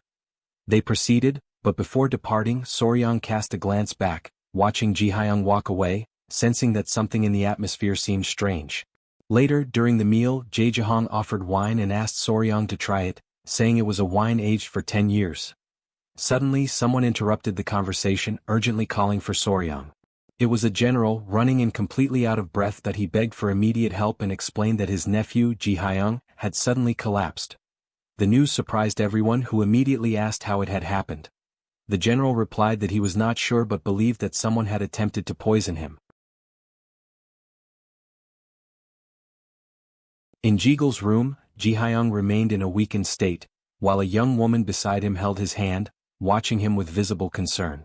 At that moment, the door opened and Soryang's group entered the room. The sudden arrival caught the young woman's attention. She turned toward them and in desperation, pleaded for Soryang's help. Remaining calm, he immediately recognized the severity of the situation. Hwayin explained that the young woman Yuanbang was a member of the 3 dragons and 3 phoenixes and Jihyang's lover. In response to her plea, Hwayin stated that she would conduct a preliminary examination with Soryang's assistance, acknowledging his extensive knowledge of poisons. As they prepared to examine Jihyang, a man explained that at first they had believed it to be a common illness, but a specialist had raised the suspicion of poisoning. Shortly afterward, he introduced himself as Wangyu and recalled that he had once served as a physician for the main family, having been sent to the Murim lineage. He stated that, as a member of the Tang clan, his examination indicated poisoning. He further explained that before Jihyang's pressure points had been sealed, he had exhibited disordered speech and convulsions, yet the exact poison could not be identified. Faced with this, Hwayin took the lead in the examination. Holding Gao Jinhong's hand, she focused her energy and confirmed the presence of poison. As she deepened her analysis, Hwayin identified the possible agent as Hong. Soryang associated the term with mercury poisoning and suggested that Jihyang might have ingested it through medicines or elixirs, but Yuanbang denied any knowledge of such a possibility. The situation grew even more unusual, as all signs indicated that the poison had been accumulating in the victim's body over a long period. Soryang recalled his studies in the Tang clan and remembered that Hong originated from the burning of Jussa, which was also used in the Namgung clan to create chastity marks with geckos. This sudden connection triggered a realization in his mind. As the idea of something that turns red echoed repeatedly in his thoughts, he formulated a new hypothesis. Turning to Hwayin, Soryang asked whether Jussa caused mercury poisoning, and she confirmed that it did. With that, he believed he had found a clue regarding both the cause and the culprit, prompting the counselor to demand that he immediately reveal who was responsible. Before answering, Soryang requested that the counselor clear the room, leaving only himself, Yuanbang, and his companions. The request caused unease, and the counselor, suspicious, suggested that it involved someone of high status, reminding him that, as a member of the Tang clan, he had nothing to fear. Even so, Soryang maintained his stance, stating that it was not about honor, but about how the truth should be revealed. He then turned to Yuanbang, mentioning her purple lipstick case and asking if she had it with her. Confused, she handed it over, and Soryang asked Hwayin to analyze the amount of Jussa within it, increasing the tension among those present. As Hwayin held the object and began her evaluation, the atmosphere grew tense, and those present began to suspect what it might imply. Soryang then explained that everything had occurred due to a shared mistake between Yuanbang and Jihyang. The mention of both their names caused surprise, and the counselor demanded an explanation, while Yuanbang, shaken, denied having harmed the one she loved. Soryang clarified that it had not been intentional, and the general, confused, asked him to elaborate. Calmly, Soryang explained that Hong, produced from the burning of Jusa, generated a toxic smoke, but that poisoning could also occur through the continuous ingestion of the substance. He added that many lipsticks were made using Jusa and, although less toxic than Hong, prolonged use could lead to mercury accumulation in the body. The counselor questioned how Ji Hyang could have ingested the substance so frequently, and Soryang revealed that the poisoning had occurred through intimate contact with Yuem Bong, shocking everyone present. Immediately afterward, Huayin confirmed that the Jusa analyzed matched the poison, acknowledging the accuracy of Soryang's deduction. She then added that she had already noticed the closeness between Yuem Bong and Yuri Yong, reinforcing the idea of continuous exposure to Jusa. In silence, Soryang reflected and realized that Huayin's cold demeanor had a reason. She had noticed something the others had not. Still confused, the counselor questioned how something only mildly toxic could cause such severe poisoning. Embarrassed, Yuem Bong admitted that the contact had been frequent, every morning and night, but Huayin pointed out that this alone might not explain everything. Under pressure, she revealed that it had happened even more often, causing the atmosphere to become increasingly awkward. In response, the counselor suggested an immediate marriage, and Yuem Bong tried to defend herself, saying that they had gone no further than kisses, which only created more confusion. Realizing the misunderstanding, Yuem Bong denied everything and, embarrassed, struck Ji Hyang as he lay in bed. Soryang reflected on the irony of the situation. While one was being saved, the other was in danger. In the end, the case was treated as an accident caused by excessive intimacy, resulting in an immediate marriage. A few days later, with the help of the legendary thief god, who brought along Soryang's grandfather, Ji Hyang was able to fully recover. At the same time, Lady Yuem Bong was also treated, successfully eliminating any remaining traces of the poison from her body. After his recovery, Soryang asked Ji Hyang how he felt, and now much better, he expressed his gratitude for having his life saved and for Yuem Bong being protected. Soon after, someone opened the door to the room. 3 young men entered, Quan Riyong, Jianbong and Gungbong, clearly showing concern. Quan Hyang greeted Soryang with respect, and during their conversation, a nickname was suggested for Ji Hyang, marking the recent incident. Then suddenly Yuem Bong began to play her flute, letting a melody echo through the room. 2 of those present immediately collapsed, overcome by an intense sensation that directly affected their minds. Surprised, Soryang asked what was happening, and Yuem Bong explained that it was her martial art, a melody that used qi to paralyze and induce sleep as a form of punishment. Upon analyzing it, Soryang realized it was an advanced technique, superior to the resonant tiger insect. After ending the demonstration, Yuem Bong commented that she might no longer be able to use that cosmetic, and Ji Hyang assured her that he would find an alternative. At that moment, Soryang intervened, gently holding Yuem Bong's hand and asking for a future favor, saying that he would need her martial arts. This displeased Ji Hyang. Unshaken, Soryang then offered to create a special case that would allow the couple to be close without risk, leaving both of them embarrassed yet interested. Later, Huayin approaches Soryang while he organizes some preparations and, out of curiosity, asks whether he truly intends to create a cosmetic that would allow the couple to kiss without restrictions. Soryang confirms that he made a promise, but explains that it depends on Yuem Bong's help in a future task, capturing the resonant tiger insect. He adds that it is not just an ordinary lipstick, but a new compound free from toxins such as the mercury found in cinnabar, which benefits the skin, almost like a preventive measure though not exactly a medicine. Even so, Huayin shows concern, reminding him that they are in the Murim alliance and questioning how he intends to produce such a substance there. Soryang calmly replies that, with the necessary materials, it is possible, and adds that the counselor has authorized the use of the infirmary.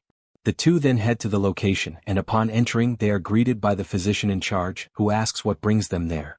Soryang explains that he intends to prepare a remedy for Ji Hyang, and the physician offers to gather the ingredients. Soryang lists what he needs: pearls, earthworms, dragons of the earth, as well as honey, cinnamon, and a mortar. The physician, surprised, agrees and goes to retrieve them. While they wait, Huayin comments that the materials are unusual, and Soryang explains that pearls provide shine, while the extract from earthworms has moisturizing properties. Confused, Huayin makes a curious remark about using them on Ji Hyang, which leads Soryang to notice with amusement the irony of the situation. Soon, the physician returns with the items and Soryang thanks him. Holding the container, he states that one final component is still missing, and Huayin becomes curious. Soryong reveals that it is responsible for the red coloration. Huayin remarks that red materials are rare and dismisses the use of cinnabar. Soryong then says he will use cochineal and explains, naturally, that it is part of his expertise with insects. The next morning in the courtyard of the Murim estate, Soryong and Huayin set out in search of the raw material. Huayin still doubts that such an insect exists there, but Soryong insists that it may be known by other names. While searching, Soryong finds something on a tree trunk and asks Huayin to observe a whitish area. She approaches and sees small organisms clustered together like white dust. Soryong explains that it is cochineal, whose female contains the acid responsible for an intense red coloration, used since ancient times. He adds that they live in groups on tree trunks and in some regions are called blood clots. Surprised, Huayin questions whether he truly intends to use that in a cosmetic. Soryong confirms without hesitation and reflects that, although it may seem repulsive, the insect is already used even in food and is safe, far better than mercury or cinnabar. Huayin agrees, though still reluctant. With everything gathered, Soryong decides to return and prepare the product for the couple. The following day in Jihyung's room, Soryong presents the result, a new lipstick. Yuanbong receives it with curiosity. As Soryong explains that she can use it without concern, even when kissing, as it is non-toxic and even sweet, the young woman opens the container and applies it to her lips while the others watch. After testing it, she asks for their opinion. Soryong states that the shade suits her perfectly, and the others agree, praising her appearance. He also remarks, with admiration, how a natural ingredient can create such a radiant effect. While everyone reacts positively, Huayin remains silent, observing. Uncomfortable, she changes the subject and mentions the divine thief, saying that it is already time for them to return to the Tang clan. She bids them a polite farewell and begins to leave with the group. Soryong notices the shift and finds Huayin's mood unusual. Suddenly he hears his name and is startled. Huayin then asks, unexpectedly, whether he could make those cosmetics for her as well, leaving him completely surprised. Quickly, she clarifies that she does not want to be misunderstood, saying she simply wishes to take better care of her lips. Even so, Soryong becomes extremely embarrassed, his heart racing, but manages to say that they can talk about it later. A few days later, as they leave the Murim alliance and return to the Tang clan, the group is greeted by familiar faces. Among them, Yova runs toward Soryong, unable to contain her longing. She wraps him in a tight, almost desperate embrace, as if she had been waiting for a long time. Her energy seems unstable, on the verge of breaking, and Soryong tries to calm her. He explains that he was delayed while saving someone and asks for her understanding. In the background, Gupai approaches, relieved to see him. Soryong then asks about the disappearance of Bin. Gupai replies that they have searched the entire Tang clan area but have found no trace. Upon hearing this, Soryong falls into thought, believing that the creature is merely dormant somewhere as before, but he cannot understand where. While he reflects, Gupai notices something strange. A liquid begins to run from Soryong's nose. Everyone becomes alarmed and asks if he is all right, suggesting calling a physician. However, as Soryong feels the change, he tries to understand what is happening and gradually the sensation becomes familiar, as if it were connected to something. After a brief moment, he reaches a disturbing conclusion. It is, without a doubt, the activation of the beast heart technique.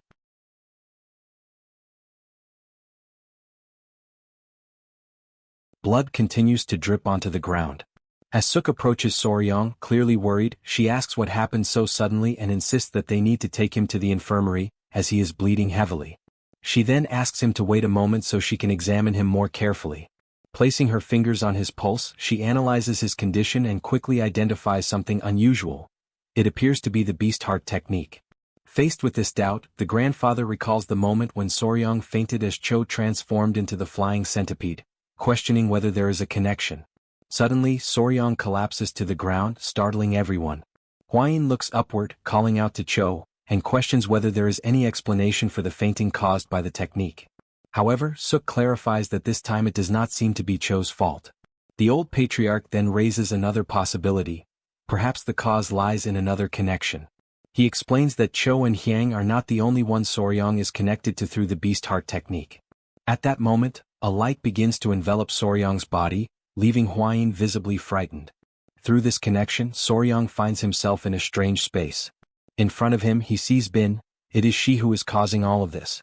Confused, he tries to understand where he is and realizes that the environment feels familiar, similar to the snake den he once fell into. He reflects that his consciousness was pulled in the same way when Cho and the beast heart technique intertwine, but he notices that the atmosphere now feels different. He recalls what he learned. When connecting with a powerful spiritual creature like Cho, there is a risk of having one's mind consumed. Suddenly, something appears before him. Soryong senses a presence and tries to identify who is there. As he approaches, he sees a girl standing in front of him and wonders if it might be something malicious. Without warning, the girl opens her arms and embraces him. In that instant he realizes, it is Bin. While all of this is happening within his mind, in the real world Soryong remains unconscious, surrounded by the group. Then he finally wakes up, and Hwain explains that he needs to rest, as he lost consciousness for a moment due to the beast heart technique. Suddenly, Soryong has a realization and clearly remembers what happened, stating that he encountered Bin within his mind, within his mental image. Right after that, he warns that something is heading toward the Gujin gate. At that very moment, Bin appears, bursting through the gate with force and destroying everything in her path. Soryong is overjoyed to see her in front of him, under the sunlight. Bin also shows happiness as she approaches him. He gently strokes her, moved by her return, while the others however watch with suspicion, questioning whether that truly is Bin. The old patriarch, cautious, raises the hypothesis that this form might be Ian and orders all the warriors to step back so he can examine it more carefully. Soryong, confused, does not fully understand what is happening and says that he needs to retrieve something. A short while later he returns carrying a book and hands it to Soryong. He explains that it is the secret record of the Tang Clan, a document containing information about all the venomous creatures of the heavens. Opening the book, he points to a specific passage, the Hwon of the 24 venomous branches, known as the Black Phantom Centipede. It is an extremely powerful creature, ranked among the most dangerous, capable of hearing the voices of all things on earth with precision and even breaking through solid rock. Upon hearing the explanation, Soryong realizes that Bin has evolved into this legendary form. Impressed, he praises her, saying she has returned even more incredible and beautiful, even comparing her to her older sister, Cho. Upon hearing this, Cho approaches, clearly displeased. Soryong tries to ease the situation, suggesting that Cho is also happy about Bin's return. At that moment he notices something surprising. He can hear Bin's thoughts and in his mind she boasts, saying she is more beautiful since father said so. Surprised, Soryong reflects that he can not only feel, but also hear the two communicating with each other, and realizes that this ability has also evolved along with the technique. Then both of them turn toward him and ask the inevitable question, which one of them is more beautiful? Faced with this, Soryong is completely at a loss for what to answer. The next day he finds himself in an isolated forest. They head toward the abandoned Taoist temple, the former home of the Silk Masters, in order to finally complete the divine thief's request. As they walk, Soryong remains deep in thought, recalling the strange structure attached to the carcass of the celestial silk he had seen earlier. That is an osmeterium, a defensive organ exclusive to swallowtail butterfly larvae, non-existent in ordinary silkworms. The divine thief notices his expression and asks what he is thinking about, but Soryong brushes it off, saying it is nothing. The thief comments that it is natural to have concerns. After all, this is a problem that even the most renowned silk masters of the Central Hills have been unable to solve. He places his trust in Soryong, takes on the worries himself, and asks him to follow what he believes. In silence, Soryong gathers his thoughts and decides to face the problem step by step. The divine thief stops and points to the location, stating that they have arrived at their destination. Soryong looks at the temple before him and decides that it is time to begin, and in a low voice, he recites the words of the path of the Poison Master. Without hesitation he opens the door, ready to move forward. It is worth recalling that recently in the abandoned Taoist temple of the Divine Thief, he witnessed yet another failure before his eyes. Because of this, he concludes that the situation cannot continue as it is and decides to go to the Tang clan to bring the young warrior mentioned by the beggar sovereign. Before departing, he orders the others to remain at the temple and continue the investigations. As the failures accumulate, the artisans, who have dedicated decades to silk production, stop treating it as a simple request and begin to see it as a challenge. Sometime later, when Soryong opens the door of the abandoned Taoist temple, he finds only the hollow shells of the artisans, completely consumed by extreme effort.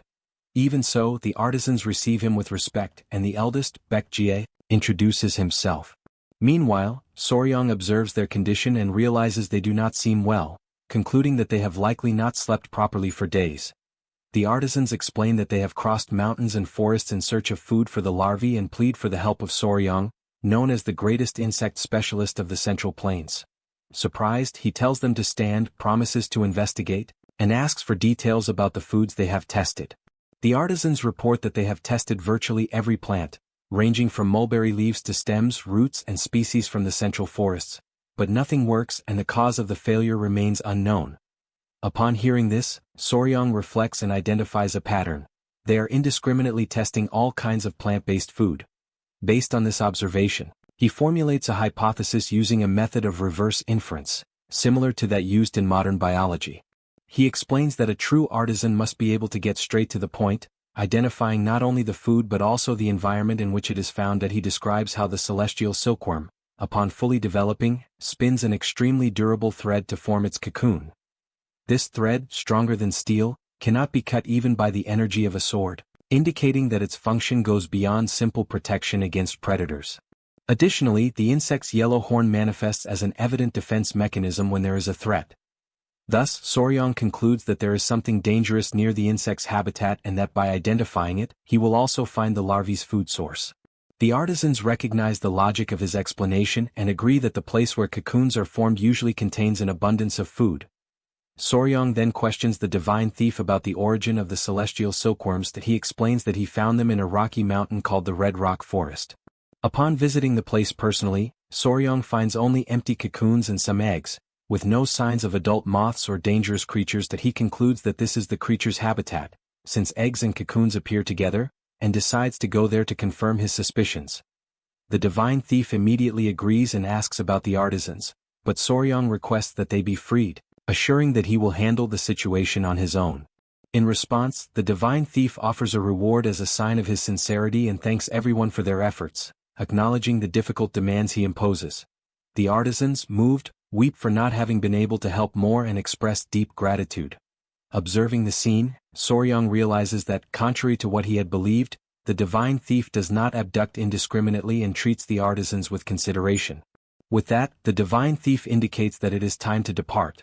However, before leaving, Soryang recalls that the Red Rock Forest is very far away. That he worries about the journey, fearing that due to the distance he may not be able to return easily, especially because of the limitations of the spider accompanying him.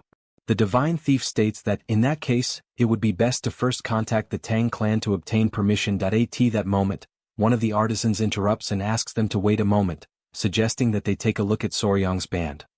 When questioned, Soryang presents the object, arousing the fascination of those present. They analyze the material, amazed by its lightness, strength, and elasticity, remarking that they have never seen such a fiber in their entire lives. Intrigued, they ask what kind of silk was used, but Soryang hesitates as it is difficult to explain that it comes from venomous creatures. Even so, upon touching the thread, the artisans are moved and beg to use it to craft a piece of satin. They even go so far as to offer the divine thief's payment, for after decades devoted to silk, they cannot bear to miss such an opportunity. Soryang perceives the intensity of these men's passion for their craft. And although he feels uneasy, he accepts the proposal on the condition that they produce the most beautiful and magnificent satin in the world. Thus, everyone returns to the Tang clan accompanied by the three artisans. Upon arrival, they find the patriarch and the others gathered, while the spider Yova waits for Soryang. As he approaches, the patriarch questions why he has brought silk artisans, and Soryang explains that they wish to weave a satin using Yova's silk. The patriarch's wife observes that it is difficult to find skilled artisans and praises Soryang's ability, both in capturing venomous creatures and in bringing together the right people. However, upon noticing that Yova possesses human-like features, the artisans become frightened and call her a monster. Soryang corrects this impression, explaining that Yova is a special spider with a human face, capable of understanding human language and producing silk as requested. Despite this, Yova refuses immediately, and Soryang realizes that the situation is slipping out of his control in the face of the spider's clear resistance. He insists that she accept at least this once, but she reacts with irritation. Faced with this, he reflects that convincing her will be more difficult than he had imagined. Thus, he proposes an agreement. If Yova provides her silk, he will take her along on the next journey.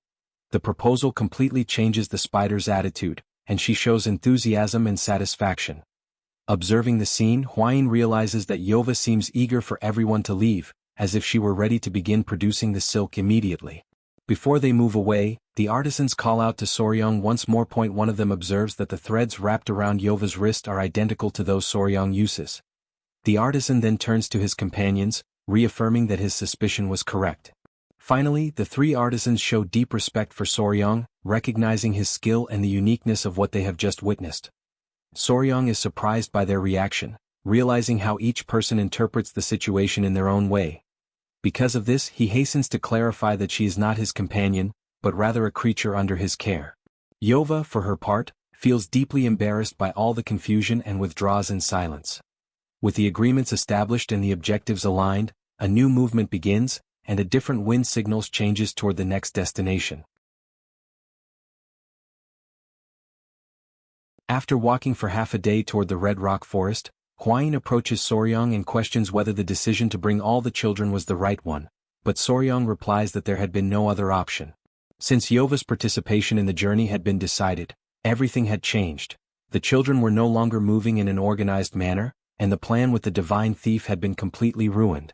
Even so, since the forest was not far away and there was a risk that the celestial silkworm might have natural enemies, Soryong judged that accompanying them would be the best choice. Shortly afterward, the divine thief announces that they had reached their destination. Soryong observes the place in surprise, his mouth slightly open. Before them stretched the long-awaited Red Rock Forest, drawing the entire group closer, captivated by the striking landscape.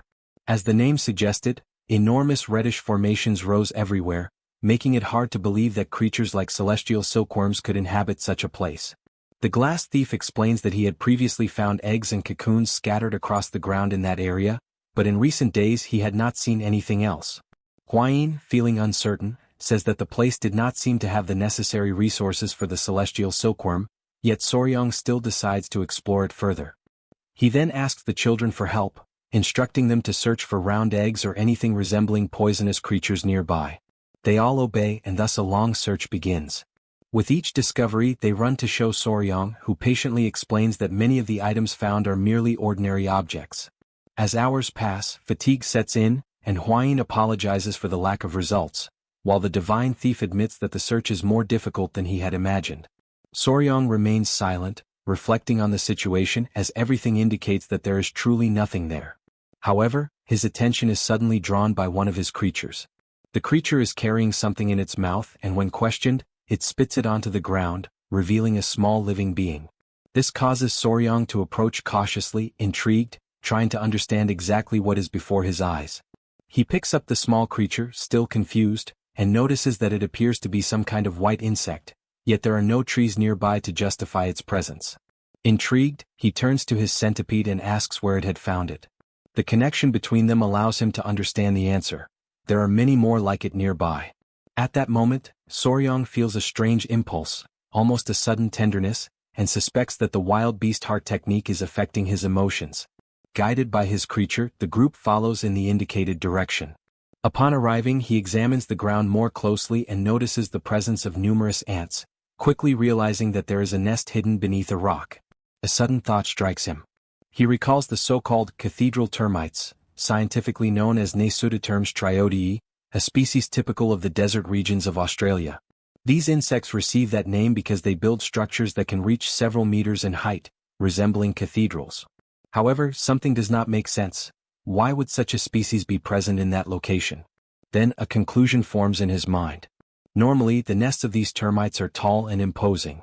But as he observes the surrounding forest, he realizes that the reddish rock formations scattered throughout the area are not natural formations. They are, in fact, nests. Huayin notices the change in Soryong's expression and asks if he has discovered something. Soryong hesitates for a moment, trying to find a way to explain something so unusual. In the end, he decides to simplify. Those creatures are known as pagoda termites, so called because they build structures resembling pagodas to protect themselves. The revelation causes widespread astonishment, as they realize that every peak in that forest is actually part of an enormous nesting system built by those creatures. The divine thief then raises a hypothesis. Could these be the natural enemies of the celestial silkworm? Soryong responds that this still needs to be confirmed. Determined to test the theory, Soryang asks Hwayin to infuse a bit of internal energy into a celestial silkworm egg. Hwayin concentrates her energy into the egg, and soon a crack appears on its surface. Shortly after, it breaks, revealing a small larva. As soon as it is placed on the ground, the creature begins to emit signals that attract the termites. In a short time, they begin to approach, as if instinctively responding to the larva's presence. Soryang carefully observes the scene, analyzing every detail, and confirms what he had already suspected. His hypothesis is correct. He concludes that celestial silkworms seem to share the same ecology as the double-tailed butterfly. He then explains that the species maintains a symbiotic relationship with ants. It lays its eggs near tunnels, the larvae are taken into the nest after hatching, and they begin to produce a sweet substance, causing the ants to raise and protect them in exchange for this food. Based on this, Soryang deduces that the celestial silkworm has developed resistance to withstand the termites and live within the nest, and he suspects that the eggs and cocoons found by the divine thief came from a collapsed nest. With this in mind, he concludes that the next step is to investigate the interior of one of these nests. Despite the discovery, a problem arises. How can they access such a solid, stone-like structure? The divine thief admits that he does not possess impact techniques for that. Soryang reflects that all the clues have finally come together, but a method to proceed is still missing. Just as uncertainty begins to settle in, one of his creatures suddenly acts. The centipede strikes the ground with force, causing an intense vibration. Within seconds, the ground begins to crack, opening a wide and deep fissure. Hwayin draws Soryang's attention to the newly formed opening. Both observe the centipede with admiration, recalling stories that such creatures are capable of breaking even rocks. Understanding what has just happened, the divine thief evaluates the opening and concludes that the space is sufficient for exploration. Without wasting time, the group decides to enter. As they descend through the tunnel, they encounter an unexpected environment. The interior of the nest is illuminated by bioluminescent fungi scattered everywhere, creating an almost surreal landscape. Upon observing the fungi, the group understands that they likely serve as food for the termites, showing that not all of them feed solely on wood. While analyzing the environment, something catches Soryang's attention as he notices clustered structures. Moving further ahead and approaching, he confirms his suspicion. Before them lie numerous celestial silkworm cocoons, spread in large quantities. The divine thief immediately recognizes what they are, and excitement spreads through the group as they realize they have found dozens of them. The discovery brings relief and enthusiasm. With so many cocoons available, the search finally seems worthwhile. Still cautious, Soryang crouches down, examines the cocoons, and concludes that there must be a place with larvae, deciding to analyze further before collecting everything. However, at the exact moment he finishes speaking, something unusual catches his attention. A different light emanates from a specific point within the nest. Among the ordinary cocoons, he finds one that stands out from all the others. Its surface has a silvery, almost metallic glow. He carefully picks it up, and silence falls over the group. Everyone wonders whether that is still just a cocoon, or something entirely different about to be born.